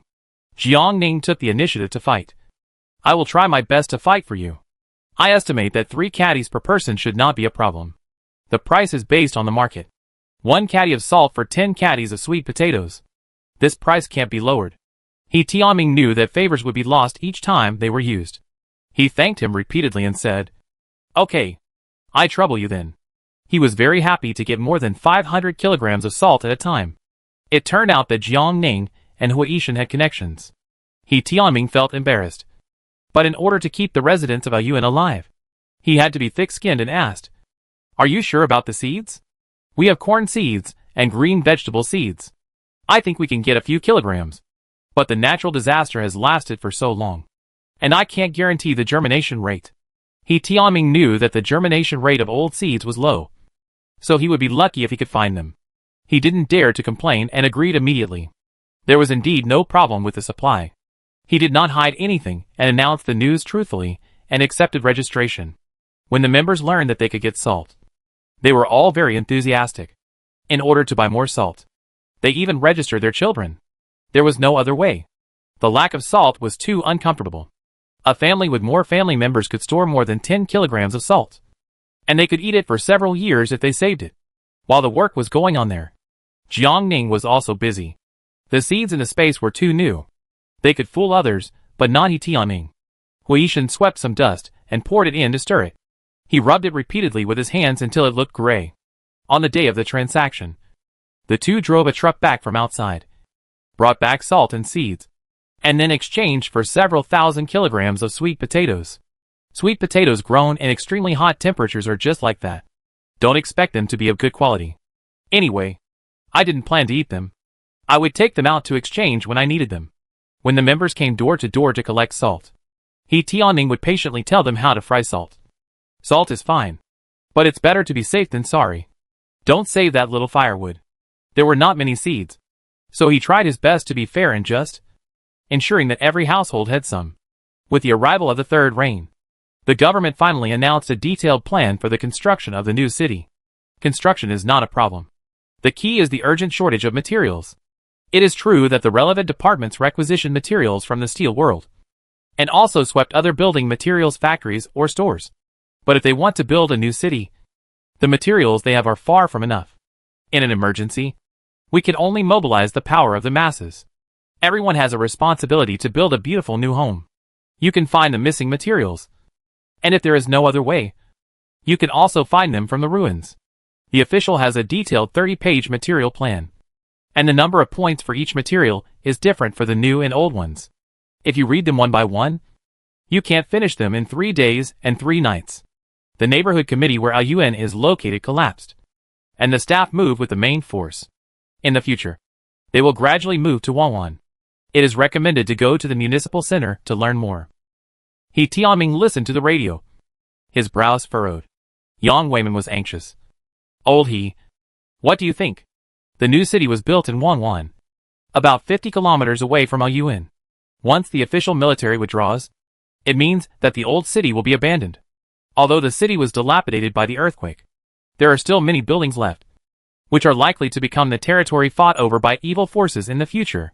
Even if the people of Aoyuan are united, they cannot compete with them, and they are likely to become their reserve food or criminal accomplices. But living is hard enough. How can we have the energy to settle down safely in the new urban area? If we don't want to die, we must follow the official. It may be difficult, but it is safer than being alone. But we have nothing. How can we save points? Even if we save enough points to be eligible to buy a house, we can't get the exchange materials. Don't worry. We will go to the municipal center tomorrow to find out. As long as we unite as one, there will always be a way. Although the temperature has dropped, the sun is still very strong during the day, and the two set out on foot at 5 o'clock. The destructive power of a super strong earthquake is strong. Many survival resources are buried underground. Very few are dug out, which means that the living environment has become worse. The government has resettled a large number of refugees, leaving fewer opportunities for evil forces to fleece. So, going out means risk. For safety, He Tianming not only put a knife in his pocket, but also a few handfuls of sand in his pocket. Even so, the two did not dare to relax their vigilance at all, looking left and right all the way to guard against danger. Some died, some escaped, and refugees were relocated and resettled. The city that was once full of vitality is now a wasteland with cobwebs and broken walls. The fog had not yet dispersed, and the sky and earth were gray and lifeless. Along the way, not to mention the shadow of a person, there was not even a ghost. Yang Weiman was horrified. Lao He, if the government really wants to relocate us, we will be beaten to pieces in Aoyuan, and no one will know. Aoyuan did not collapse in the earthquake, which was both their luck and misfortune. If the government forces can no longer deter it, it will definitely be taken away by others. The home being taken away is secondary, and it is hard to say whether people can survive. This time, He Tianming felt the same way. Let's go to understand the situation first, and then make plans when we come back. They went to the municipal center. Hua Yishan and Jiang Ning also had plans, but they got up late. The road was not easy to walk on, and walking was too slow. Jiang Ning took out the electric donkey, put on a helmet, and took Hua Yishan off. A pair of long legs that had nowhere to go made Hua Yishan sitting on the back seat of the donkey very uncomfortable. But he didn't say anything, but stared at the surroundings vigilantly. It was more than 9 o'clock when they set out, and scavengers could be found from time to time in the ruins. Most of those who dared to come out to scavenger were not pure and simple characters. Just then, a stone was thrown from behind the ruins and hit the two of them. Chapter 235. Jiang Ning was quick-witted, and the donkey dodged quickly.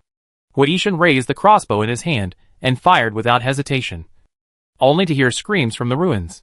He did not stop the car and continued to set off. The closer to the municipal center, the more people there were, and the work hall was crowded.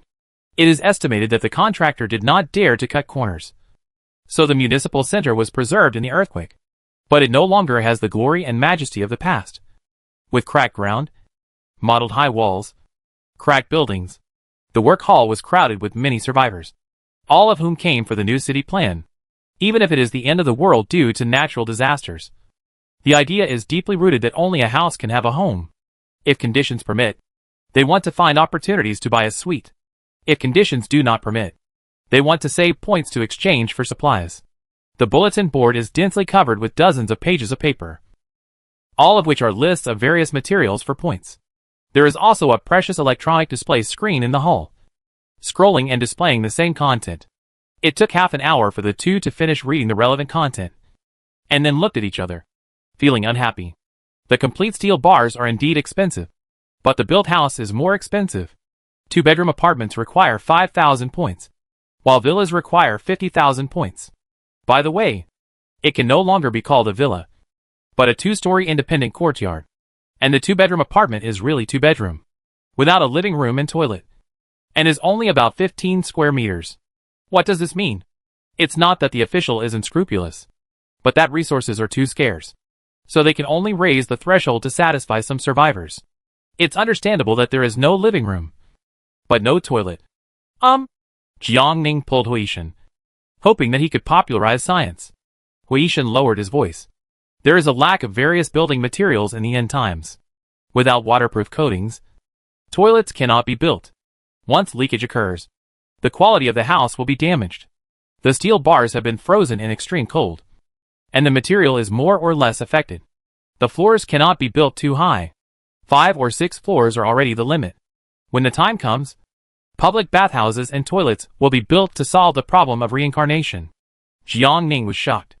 Wouldn't it mean that she would have to run out to the toilet in the middle of the night? Or she could put a poop bucket at home. Remembering the key points, Hua Yishan pulled her away from the crowd and found a quiet place. The villa requires 50,000 points and 2,000 kilograms of food, but it comes with a yard and toilet. He calculated that if he took out all the steel bars and tiles they had hoarded before, plus 2,500 kilograms of food, he could buy a villa and a 2-bedroom apartment. Why do you need so many points? Jiang Ning frowned. Was the house so expensive in the previous life? Of course not. At least 1 zero should be removed. Hua Yishan didn't understand at first, but he soon figured it out. In the previous life, few people survived the earthquake, but this time the official early warning. Most people survived, which means that resources are more scarce and the competition for survival is more intense. You mean? The government intends to increase the points for buying houses in exchange for more resources to allow the survivors at the bottom to survive. So many people survived. Almost all of them could not afford to buy houses. So the government could only raise the housing prices and cut the leaks of the middle and upper classes. In layman terms, it is to rob Peter to repair Paul. Jiang Ning counted the building materials in the space and shook his head. We can't donate all the materials. We have to decorate the villas when they are completed. In addition, it is very nice to be neighbors with rich people. But when the environment is extremely bad, the villa area is also unsafe. For example, in the polar night, the cost of committing a crime is very low. If the villa is occupied, where can we retreat? Even if we have an extra 2-bedroom apartment, we can't afford to take care of Dowdu and the dog, and raise rabbits. So, we need not only the villa, but also at least 2 2-bedroom apartments. But in this case, the stockpiled building materials will not be enough. Precious materials are not used. Steel bars are more valuable, and tiles can be exchanged for few points. As for glass, it has to be kept for decorating the villa to prevent acid rain. Jiang Ning had a new idea. We can stock up on other building materials with relatively high points and try to exchange for another 2-bedroom apartment. Sand and wood? These two are in the greatest demand. Jiang Ning nodded and said, There is Fengcheng River next to Aoyuan. As long as you are willing to dig, there will be no shortage of sand. For wood, you can go into the mountains. For others, these two are not difficult. But how to solve the transportation problem? But Jiang Ning has a space cheat. And if he wants wood, he just needs to go into the mountains. It was still early when they left the municipal center. Jiang Ning didn't want to go back and lie down. How about going for a walk? Everywhere was dangerous, and the two had no friends in Fengcheng. Huishan suggested, Go visit Grandma Zhong? Jiang Ning had no objection. Okay. The Zhong family survived the extreme cold. I wonder if they survived the super strong earthquake. It wasn't very far away. I could ride a donkey there. There were ruins everywhere, which made people feel very depressed. Especially when they saw the collapse of the family building of the Scientific Research Institute. The building where Grandma Zhong lived collapsed. Jiang Ning stood in front of the ruins, somewhat bewildered. A woman who was scavenging not far away looked up. Little girl, who are you looking for? Jiang Ning was stunned for a moment, and then said after a while, I'm looking for Zhong Ping's family. Zhong Ping and his family. The woman thought for a long time before pointing to the distance and said, It seems to be over there. 200 or 300 meters away. There were densely packed tents, wooden houses and the like. Only one building of the research institute collapsed. But the research work had to continue. So the family members had to be wronged. Jiang Ning asked, Is their family okay? The woman sighed deeply. My son is in the same group as Zhong Ping's father. I heard him mention it a while ago. The old lady seemed to be injured in the earthquake and is not in good condition. After thanking them, the two went to the temporary shantytown, fearing that it was unsafe. Jiang Ning smeared 2 handfuls of dust on his face and clothes. The air in the shantytown was polluted. Garbage and filth were everywhere. The survivors were unkempt, and the shabby supplies collected from the tents or wooden houses were piled up next to them. After asking several times, she finally found the shabby tent. Mother Zhong squatted in front of the tent, boiling herbs on a clay stove. Mom, the medicine is almost ready. A cough came from the tent. Don't waste food to exchange for medicine. I've lived to this day and have lived long enough. Mother Zhong added firewood to the pit. Mom, don't let your imagination run wild. If Zhong Ping hears, he'd be worried. You're fine. It's just that you're old and your recovery is slow. When she got to Jiang Ning, Mother Zhong was particularly surprised. Why are you here? I'm doing something nearby and came to see you on the way. Mother Zhong was very happy. She wiped the handle and led the person inside. Come in. The tent was cramped, but it was clean and there was no peculiar smell. Grandma leaned over. Xiao Jiang and Xiao Huo are here. She looked a little depressed and listless. She looked several years older than the last time she met her. Her cheeks were thin. Jiang Ning sat on the ground. Grandma, what's wrong with you? Nothing. I just hit my head in the earthquake. Just as Grandma Zhong was about to sit up, she felt dizzy. Mother Zhong helped her lie down and explained to the two. Zhong Ping made an iron box to absorb shock. When the earthquake happened, our whole family wrapped ourselves in thick clothes and got inside. But we didn't expect the earthquake to be so severe. The sky was falling, and the earth was cracking. And the weather was extremely hot and humid. If we were not killed by the earthquake, we would have suffocated to death. Grandma Zhong escaped the earthquake, but not the aftershocks. She was in trouble as soon as she got out of the iron box. The old lady was not flexible and fell to the ground and was injured by flying rocks. The external injuries were barely healed by exchanging supplies for sky-high anti-inflammatory drugs. But she was left with headaches and dizziness. And no matter how she took the medicine, it didn't work.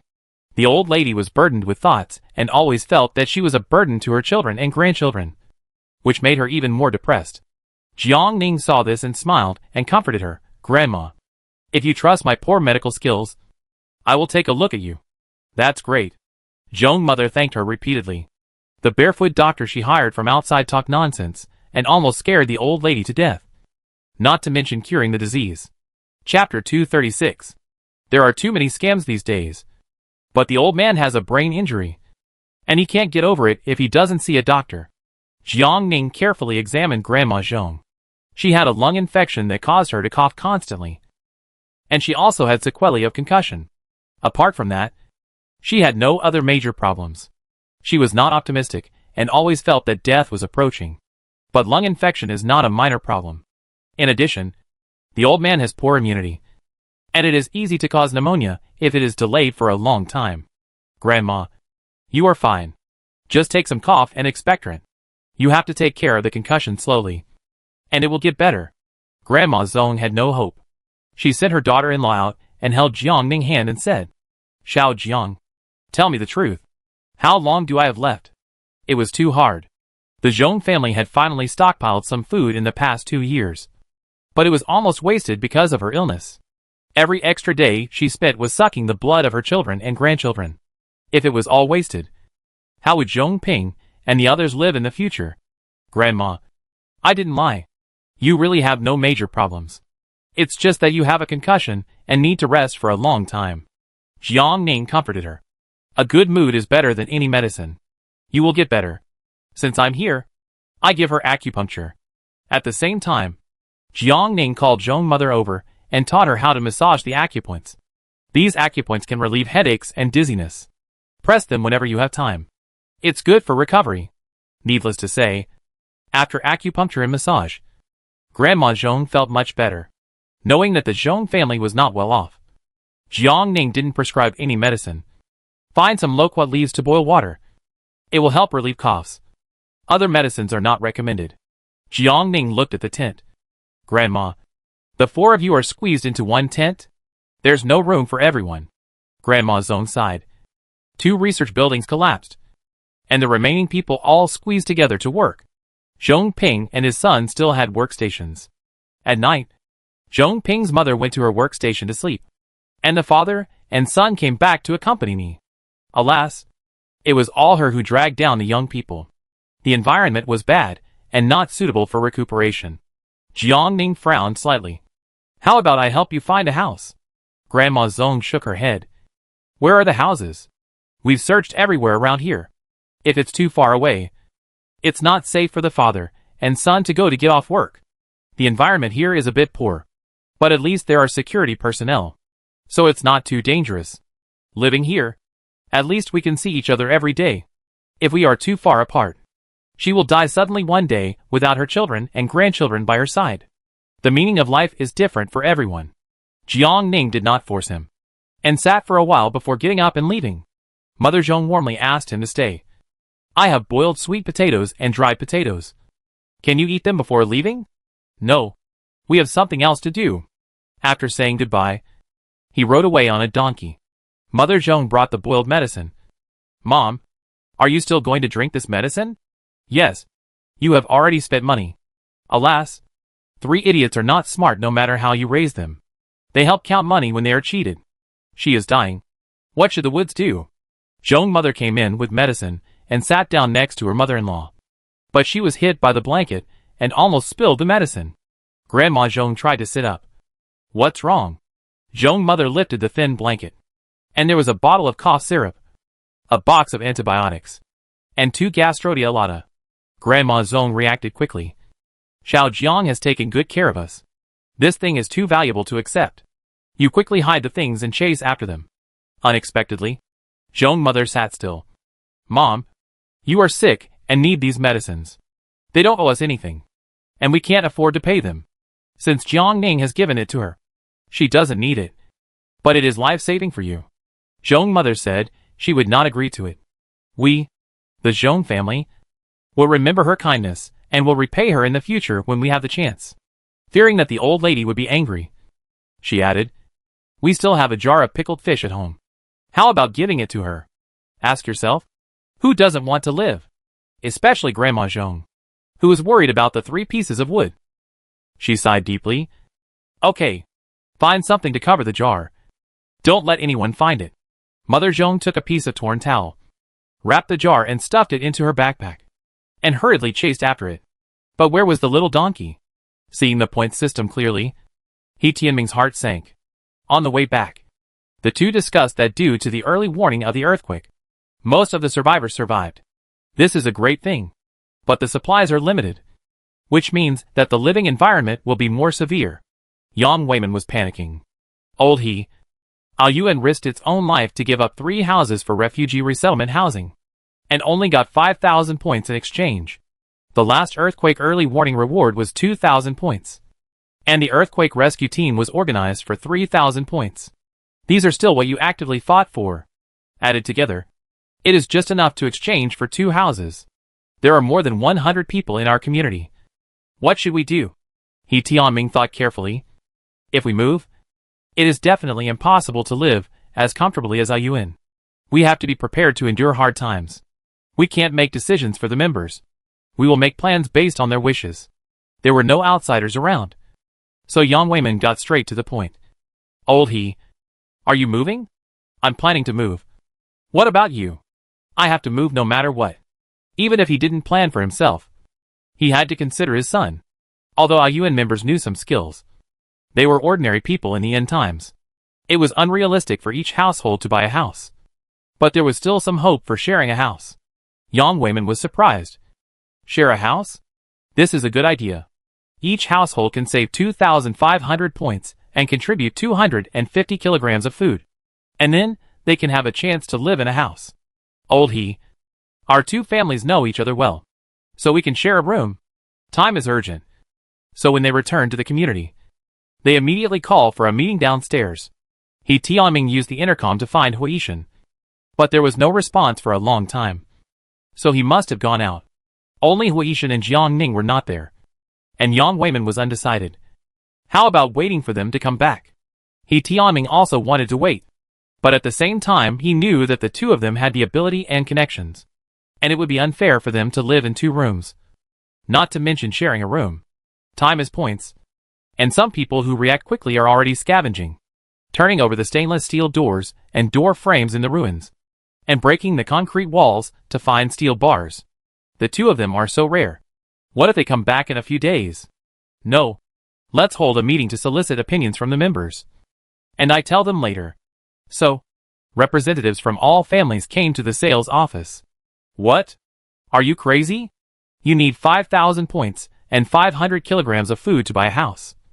And there's no living room or toilet? Sharing a room? How is that possible? Living in your own house is too cramped. A family squeezed into 1 room. And you can't even stretch your legs straight. 500 kilograms of dry food? Sweet potatoes and potatoes have to be doubled. That's 1,000 kilograms. After hearing the news, each family exploded instantly and expressed their dissatisfaction.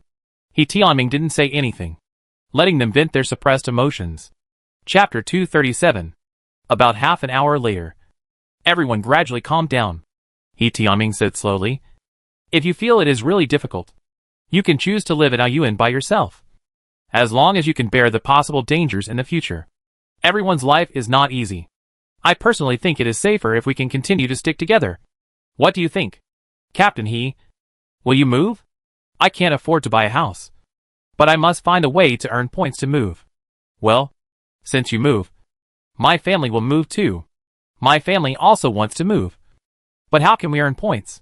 Seeing He Tianming's firm attitude, the others who didn't want to move couldn't help but panic. After thinking about it, They raised their hands to agree. Most people moved in within the past 2 years and still trust He Tianming. That is to say, they moved into Aoyuan. If they were outside, they might have died long ago. Therefore, even if they want to form a group, they have to find people who know each other well. They all remember the evil people who formed a group in the resettlement camp in order to grab the houses in Aoyuan. They just picked up the weak people and threw them down from the downstairs. More than once. Even the staff dared to be killed. It was too dangerous to stay alone or go out. In reality, there was no choice. They had to agree even if they didn't agree, just to survive. So, except for Hui Yishan and Jiang Ning, Aoyuan unanimously decided to move. Next, it was a question of how to accumulate points. On the way back, He Tianming was thinking about this problem. And now he has an idea. It's too dangerous to do it alone. So it's suggested to form a team to earn points. We are divided into several groups. The young and strong men go to the ruins to pick up steel or iron products. Those with less strength go to Fengcheng River to dig sand. Aoyuan has no car. He will come forward to communicate and see if the relevant departments can send a car to pick it up. The rest are women and children, who are responsible for clearing the land and planting corn and sweet potatoes. They will plant as much as they can and use it to offset the housing materials. Green vegetables grow the fastest, so they can plant more crops and store them after drying. The division of labor is clear. The tasks are clear. And the team leader is selected. No one has any objections. They believed in He Tianming and hoped to settle down in the new city through everyone's efforts. Living in a shared room is miserable. But living on the streets as a refugee is even worse. When Jiang Ning came back, the meeting was just over. He Tianming stopped the two of them and briefly explained the content of the meeting. Just as he expected, the two of them had no intention of sharing a room. Captain He, we will not participate in this mission. He Tianming understood and expressed his gratitude again. I really trouble you about the seeds. Fortunately, we spoke up in time.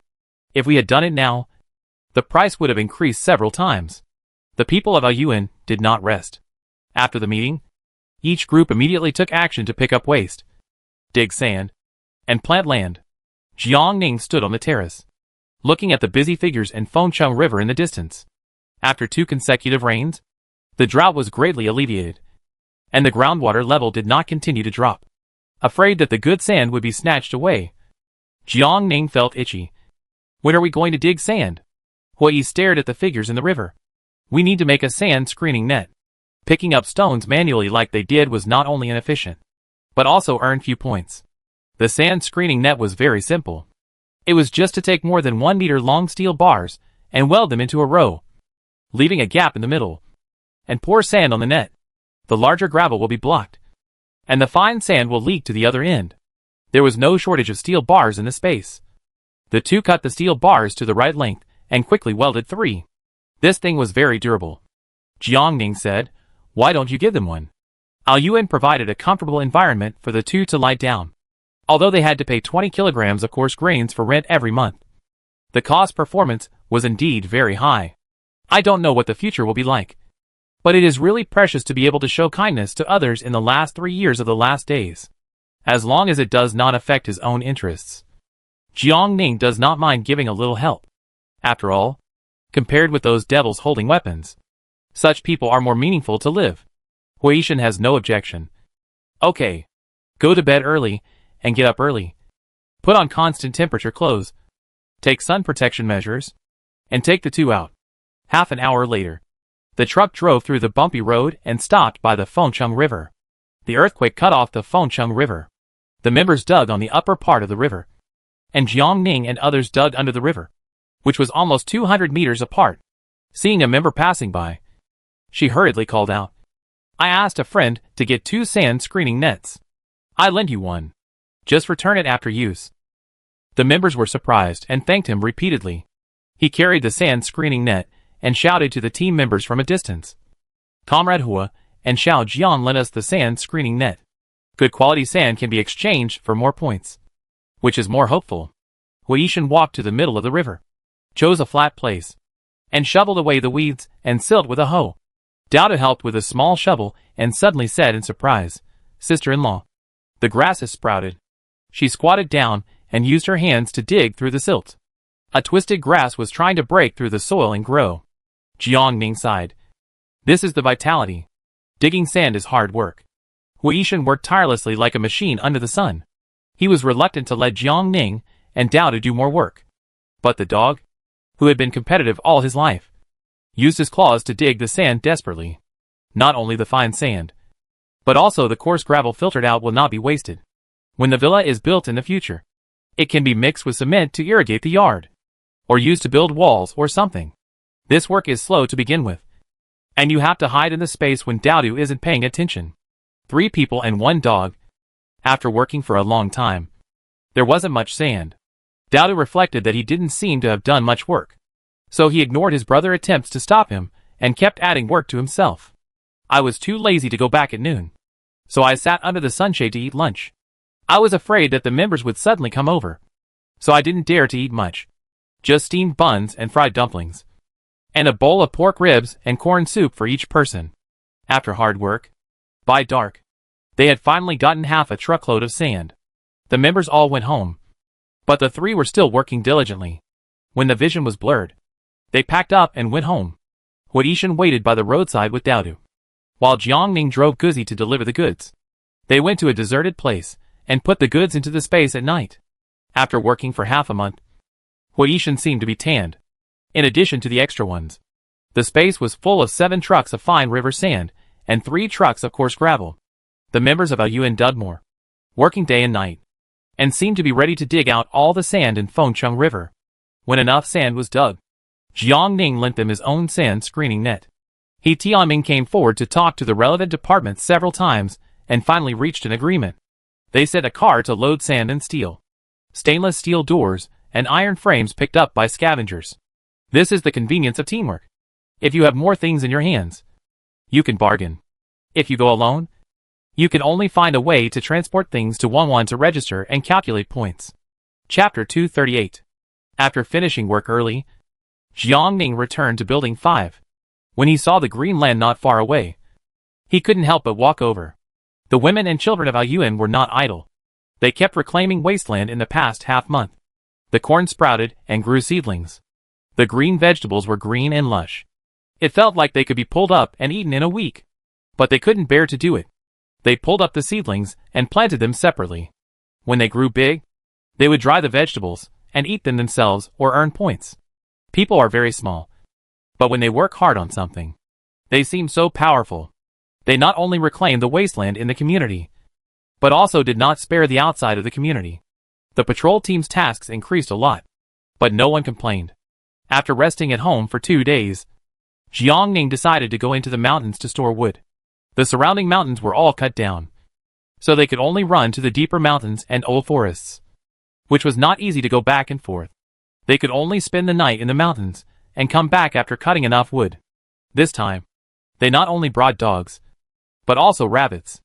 They still only brought the first and second generations, as well as the rabbit cubs that had not grown up yet. As for those adult rabbits that reached the required weight, they were all killed and placed in the space, not in front of Xiaobai and Dahui. They were carried to the next room for execution. Xiaobai and Dahui would not speak. Otherwise they would have hit Jiangning in the face. Damn. He didn't let a single blow go, and only took brother go with him for eating, drinking and having fun. You are so noble. You are amazing. Finally I know to take them with me. I put the important things at home into the space, put the rabbits in the trunk, and drove the Hummer off. There are not many deep mountains and old forests along the coast. So after thinking about it, I decided to go to the villa halfway up the mountain at the junction of the city. Along the way, all the forests we saw were bare, and the villa halfway up the mountain was destroyed in the earthquake. Looking at the destroyed villa, memories came to my mind. During the period when the flood began, 18th floor came here many times to look for supplies. The fish I stockpiled were still in the space. It has been almost 3 years. The mountains and rivers have really changed, and things and people are no longer the same. Carrying the rabbit, I climbed 7 or 8 mountains and was exhausted. Standing on the top of the mountain, I can finally see a whole forest of frozen or sunburned trees in the distance. The edge is not safe, so I have to continue walking deep into the mountains. After climbing the mountain for almost a day, We finally reached the uninhabited deep mountains. The deeper we went into the mountains, the more we could feel the miracle of life. Many dead trees sprouted green buds under the nourishment of rain. We chose a flat mountain forest, took out our tools, and started working. Jiangning had an electric saw, and Huishan had an oil saw. The two of them couldn't help, but they couldn't be idle, so they were sent to the high ground to stand guard. So, Dowda took the telescope and squatted on a big rock with Guzi to look around vigilantly. The felled trees are dead, and those with green buds are allowed to live a few more days. Neither of us is lazy. It feels like most of the forest is gone. We stopped when the sun went down and started to cut off the branches and put them into the space in the twilight. We didn't let go of the branches either. We tied them all up and threw them in, so that we can use them as firewood in the future. It was dark before we finished the work. We originally wanted to bring the RV over, but what if someone else went into the mountains to cut trees? Forget it. We should be careful when we go out. And take out the 2-bedroom, 1 living room tent. Dowda had set up a tent before, and Huishan let her practice on her own. It was a little slow, but she actually set up the tent under the blue sky, in the deep mountains and old forests. The lights were turned on, and a sumptuous meal was laid out to reward herself for a hard day. The rabbits also had rewards: fresh grass and a bowl of crunchy peanuts, which were delicious. After dinner, they sat in the tent and watched TV. The dog stared at the tablet, but her ears were erected to listen to the movement outside. Not only was it alert, Huishan set up obstacles outside the tent and tied bells on the thin wire. If someone sneaks in at night, they will step on the wire and trigger the bell to ring. Late at night, turn off the lights and go to sleep. It is colder in the mountains than outside. It feels a bit cold in the middle of the night.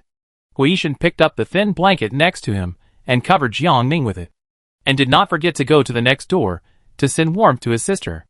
The next day, he woke up early, washed up, had breakfast, and continued to repeat yesterday's work.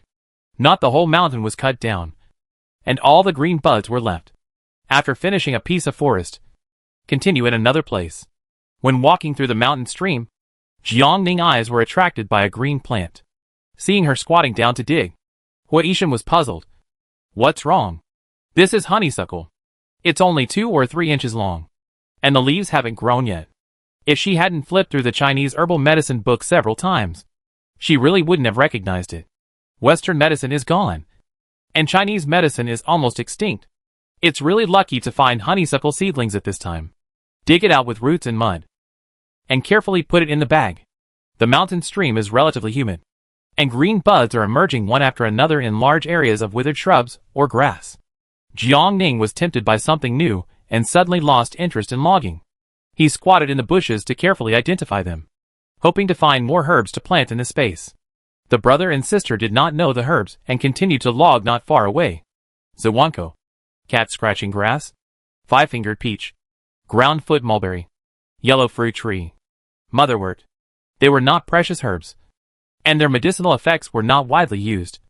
But they were a big surprise for Jiangning. He squatted for a long time and found a total of more than a dozen. At noon, he found a cool place and called the brother and sister and the dog to come over for dinner. Huishan's hands were full of mud, and he was holding a piece of grass. His always cold and handsome face was unconsciously filled with a smile. Aining, I found it. What? This guy has always been cold and handsome. If you don't know him, you would think he picked up 2 boxes of gold. No, gold is not valuable now.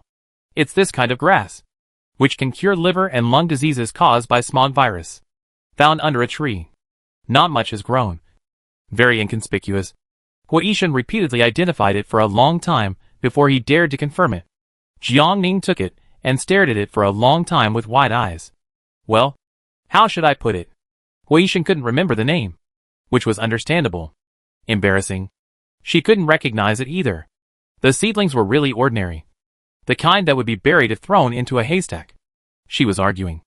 And after lunch, she didn't even bother to take a break, and took out the rare edition of Chinese herbal medicine encyclopedia from the school library. Huishan sat next to her and accompanied her to look through the medical books. After flipping through for almost an hour, he suddenly pointed to one of the pictures and said, "It should be this." "Brother, don't say should be. You have to be 100% sure." Otherwise it will kill people. Jiang Ning stared at him, feeling that he was quite smart before. Why has he become dull recently? Hui Yishan was not sure. It looks like it, but not quite. Dragon grass, which can clear the liver, nourish the lungs and kill bacteria, is mainly distributed in the southern mountain streams and has high requirements for the growth environment and water and soil. No wonder it has not been promoted on a large scale. It turns out to be difficult to keep alive. Jiang Ning compared the real thing with the picture. The picture was a mature dragon grass, which was not a little different. There was simply no similarity. It should be right. The young plant is very different from the mature seedling. Seeing this grass, Hui Yishan's vague memory gradually became clear. At that time, he asked the professor and picked it only after confirming that it was correct. However, he always felt that there was still a difference between the picture and the real thing. Is it possible that the plant has also mutated? Chapter 239. Plant mutation? Experiencing all kinds of bad weather in order to adapt to the new environment and then mutate. It is indeed in line with the theory of evolution. Never mind. Throw it into the space and grow it up. Wanting to find a few more plants, the three of them conducted a carpet search. But unfortunately nothing was found. Continue to cut wood and look for herbs when tired. After staying in the deep mountains and old forests for 5 or 6 days, the two cut several pieces of wood, leaving 5 or 6 carts of wood for themselves. And donating more than 10 carts is no problem. There was no hurry to leave, but to look for herbs in the deep mountains and old forests. After a few days, I found about 50 or 60 items, most of which were common. The expensive ones included a ginseng seedling, a few wild ginseng plants, Polygonum multiflorum, and wolfberry. In order to find them, Jiang Ning's eyes almost popped out. It was a great test of eyesight, and I was very tired. I needed a rest. The logging trip ended like this. I took the dog and the rabbits out of the mountain and planned to return to the city. Ah! A shrill scream suddenly sounded in the deep mountains and old forests. It was so scary that the dog hair stood up instantly, and his face was full of ferocity. Hui Yishan pricked up his ears and listened. It seems to be in another forest. Even after 3 years, Jiang Ning was still very familiar with this kind of voice, which was shrill and desperate. It was not an ordinary distress call for help. In the past 3 years, whether it was Lu Yu and his friends or Hui Yishan, Go Zi and Do Do, they were slowly healing her. But when the voice sounded again, Jiang Ning's blood rushed to his head, and he immediately drew his gun and loaded it. Hui Yishan noticed her emotional fluctuations. Don't worry. Let's see what's going on first. Jiang Ning nodded and took a deep breath to calm himself down. Guzi led the way in front, taking a shortcut to another hill. Don't be nervous, Doubtu. Watch your step. And speak softly. Little Doubting was not nervous, and was even more cautious than Guzi. But her brother Care made her particularly well behaved. Yeah. Guzi listened to all directions and looked in all directions, leading the two-legged beast and his men to start the road to hunt down the murderer. After crossing the col, a winding mountain road appeared. Hui Yishan was good at tracking, and the road in front of him could not actually be considered a road, but it could only be said that many people walked on it. He observed the traces left on the road. There are probably more than 10 people following the inconspicuous road. The three quickened their pace and soon turned over another mountain. In the distance, they saw 4 men with knives and 6 people tied up with ropes. Jiang Ning took out the telescope. 2 skinny girls, and the remaining 4 were children around 10 years old. One of the children was so hungry that he couldn't stand, staggered twice, and fell to the ground, tied to the same rope. They fell one after another. Several men were angry and rushed up to punch and kick the child. Does his mother think he has a long life? Fuck. I kill you first when I get back. The girl rushed over and blocked one of the children. Don't hit my brother. Fists and kicks rained down, and the shrill screams rang out again. The dog bared his teeth, his face showing murderous intent. Hui Yishan was calm. They should have a hideout. And he didn't say anything else. But Jiang Ning knew it well. Hui Yishan reached out and brushed away the grass on her temples. Aining, do you want to continue? This kind of thing is not uncommon in places where official power cannot reach, and it even became the norm later. Jiang Ning stood there in silence for a long time. Her blood was boiling, and she couldn't calm down. This was a nightmare, and even if it happened again, it still trapped her. Jiang Ning took a deep breath and walked in the direction where they disappeared. If she turned around and left at this time, she might not be able to find inner peace for a long time. Hoarding stared at her back, with a slight smile on his lips. Dodo was a little puzzled and looked up at her brother. He raised his hand and touched his sister's head. Dodo, no matter whether your brother and sister-in-law are there in the future, you must have the ability to protect yourself. And don't end up like them. Dodo understood, but not too much, and nodded, yeah. They followed quietly all the way, climbed over 2 mountains, and saw a bamboo house at the foot of the mountain, and a cave house next to it. A few men came out of the house when they heard the noise outside. Jiang Ning counted them, and there were 10 people, including the 4 who came back. This group of people, no, they can no longer be called human beings, but devils. They surrounded the 2 girls, made moves on them, and said with disgust, no 2 tails of meat? I say, Lao Lu, can't you get a few more powerful ones? Second brother, I want to do something exciting, but there are starving people everywhere outside, and the rich have bodyguards. It's not that easy. It's fine as long as it's fun. Don't be picky. You end up in the pot sooner or later anyway. 2 men came up and grabbed the girl's hair roughly, regardless of their pleas and cries. They dragged them to the stream behind the bamboo forest, wanting to wash them clean before having fun. It was almost dusk, and the men left a boy with a bruised face and nose, and locked up the rest in the cave on the right. Jiang Ning held a telescope and saw everything that happened very clearly. There were people locked up in the cave. On the left was a woman, and on the right was a man. It was dark and damp inside, and people ate, drank, defecated, and urinated inside. The environment was worse than a pigsty. These people were smart. They knew that the government had sent troops to patrol the city, and it was not safe. So they moved to the deep mountains and forests. As the saying goes, the higher the mountain, the farther the emperor is. I believe there are more demons hiding in the deep mountains. My heart was stabbed with discomfort. The pot was boiling in front of the bamboo forest. Hoarding didn't want Jiang Ning to see the scene, so he installed a silencer on the gun.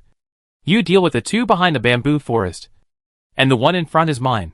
They probably don't have guns, but you still have to be careful. Jiang Ning nodded, and took out the bulletproof vest and put it on just in case. Dodo and Guzi also participated, and asked the 2 to take the rabbit to find a safe place to hide. The rabbit has been locked in a cage without a bulletproof vest. You are so noble. You are amazing. As soon as Jiang Ning left, Guzi came up. It wanted to protect the shit shoveler, Dodo, who was abandoned countless times. She also wanted to help. Jiang Ning quietly went around the bamboo forest, and saw 2 men pressing the girl into the deep pool and choking her with water, with hideous smiles on their faces and dirty words in their mouths. Perhaps he had not considered the dangers in the deep mountains and old forests, and he did not even notice that Jiang Ning was standing by the pond from a high position. As the sun set, the gorgeous rays of light shone over, dragging the shadows on the shore long. Seeing the reflection in the water, the man did not care at first, but then he found something wrong. The shadow was thinner, and it seemed to be a woman. He subconsciously stood up and looked back, but the next moment his chest was stained red. It was a waste of bullets to deal with such scum, so Jiang Ning used a crossbow. He stared at the masked woman on the shore with disbelief, and those were a pair of cold eyes. He lowered his head and looked at the arrow in his chest, and fell into the water with a bang. The other person did not realize it, and was still pressing the girl's head to choke in the water. Chapter 240. Blood gushed out of his companion's body, shocking him and turning his head subconsciously. After a few seconds, he fell down with a splash. The 2 girls were choked and lost consciousness. They fell into the pool, gasping for air. Seeing the body in the water, they were so shocked that their lips and teeth trembled, and they couldn't even speak. They realized it later, and looked at the fully armed people on the shore whose faces they couldn't see clearly. Jiang Ning was worried about Hoarding, so he turned around and left. The girls reacted and climbed up the pool with their hands and feet, trembling and looking for a place to hide. When she returned to the bamboo forest, Hoarding had easily dealt with several demons. The room was in chaos, and the air was foul and smelly. The 2 of them searched a few times and found several kilograms of grain. Jiang Ning pulled out his tang sword and cut off the padlocks of the 2 cellars on the left and right. There were 6 or 7 women imprisoned on the left, with disheveled hair and ragged clothes. They sat on the ground with empty eyes, like zombies without any reaction. The boys were imprisoned on the right. From their frightened eyes, it can be seen that they have not been captured for long. As for the utility room, Huishan didn't let Jiangning in. The two didn't stay long. Threw the grains they found on the ground, and turned to leave with the dog. Wait. The two girls who were choked by water came out trembling, begging in their eyes. Can you take us out? No. Jiangning raised the crossbow in his hand. You have hands and feet. You can walk by yourself. But, the girl begged, there are only bad people outside. Please help us. I am a human, not a god. Jiangning refused coldly. I saved you not because you are pitiful, but because I can't stand them. If you keep pushing me, I will send you down to keep them company. Seeing her hard-heartedness, they subconsciously looked at Huishan again. They were shivering with their bodies soaked through, and their eyes were pitiful.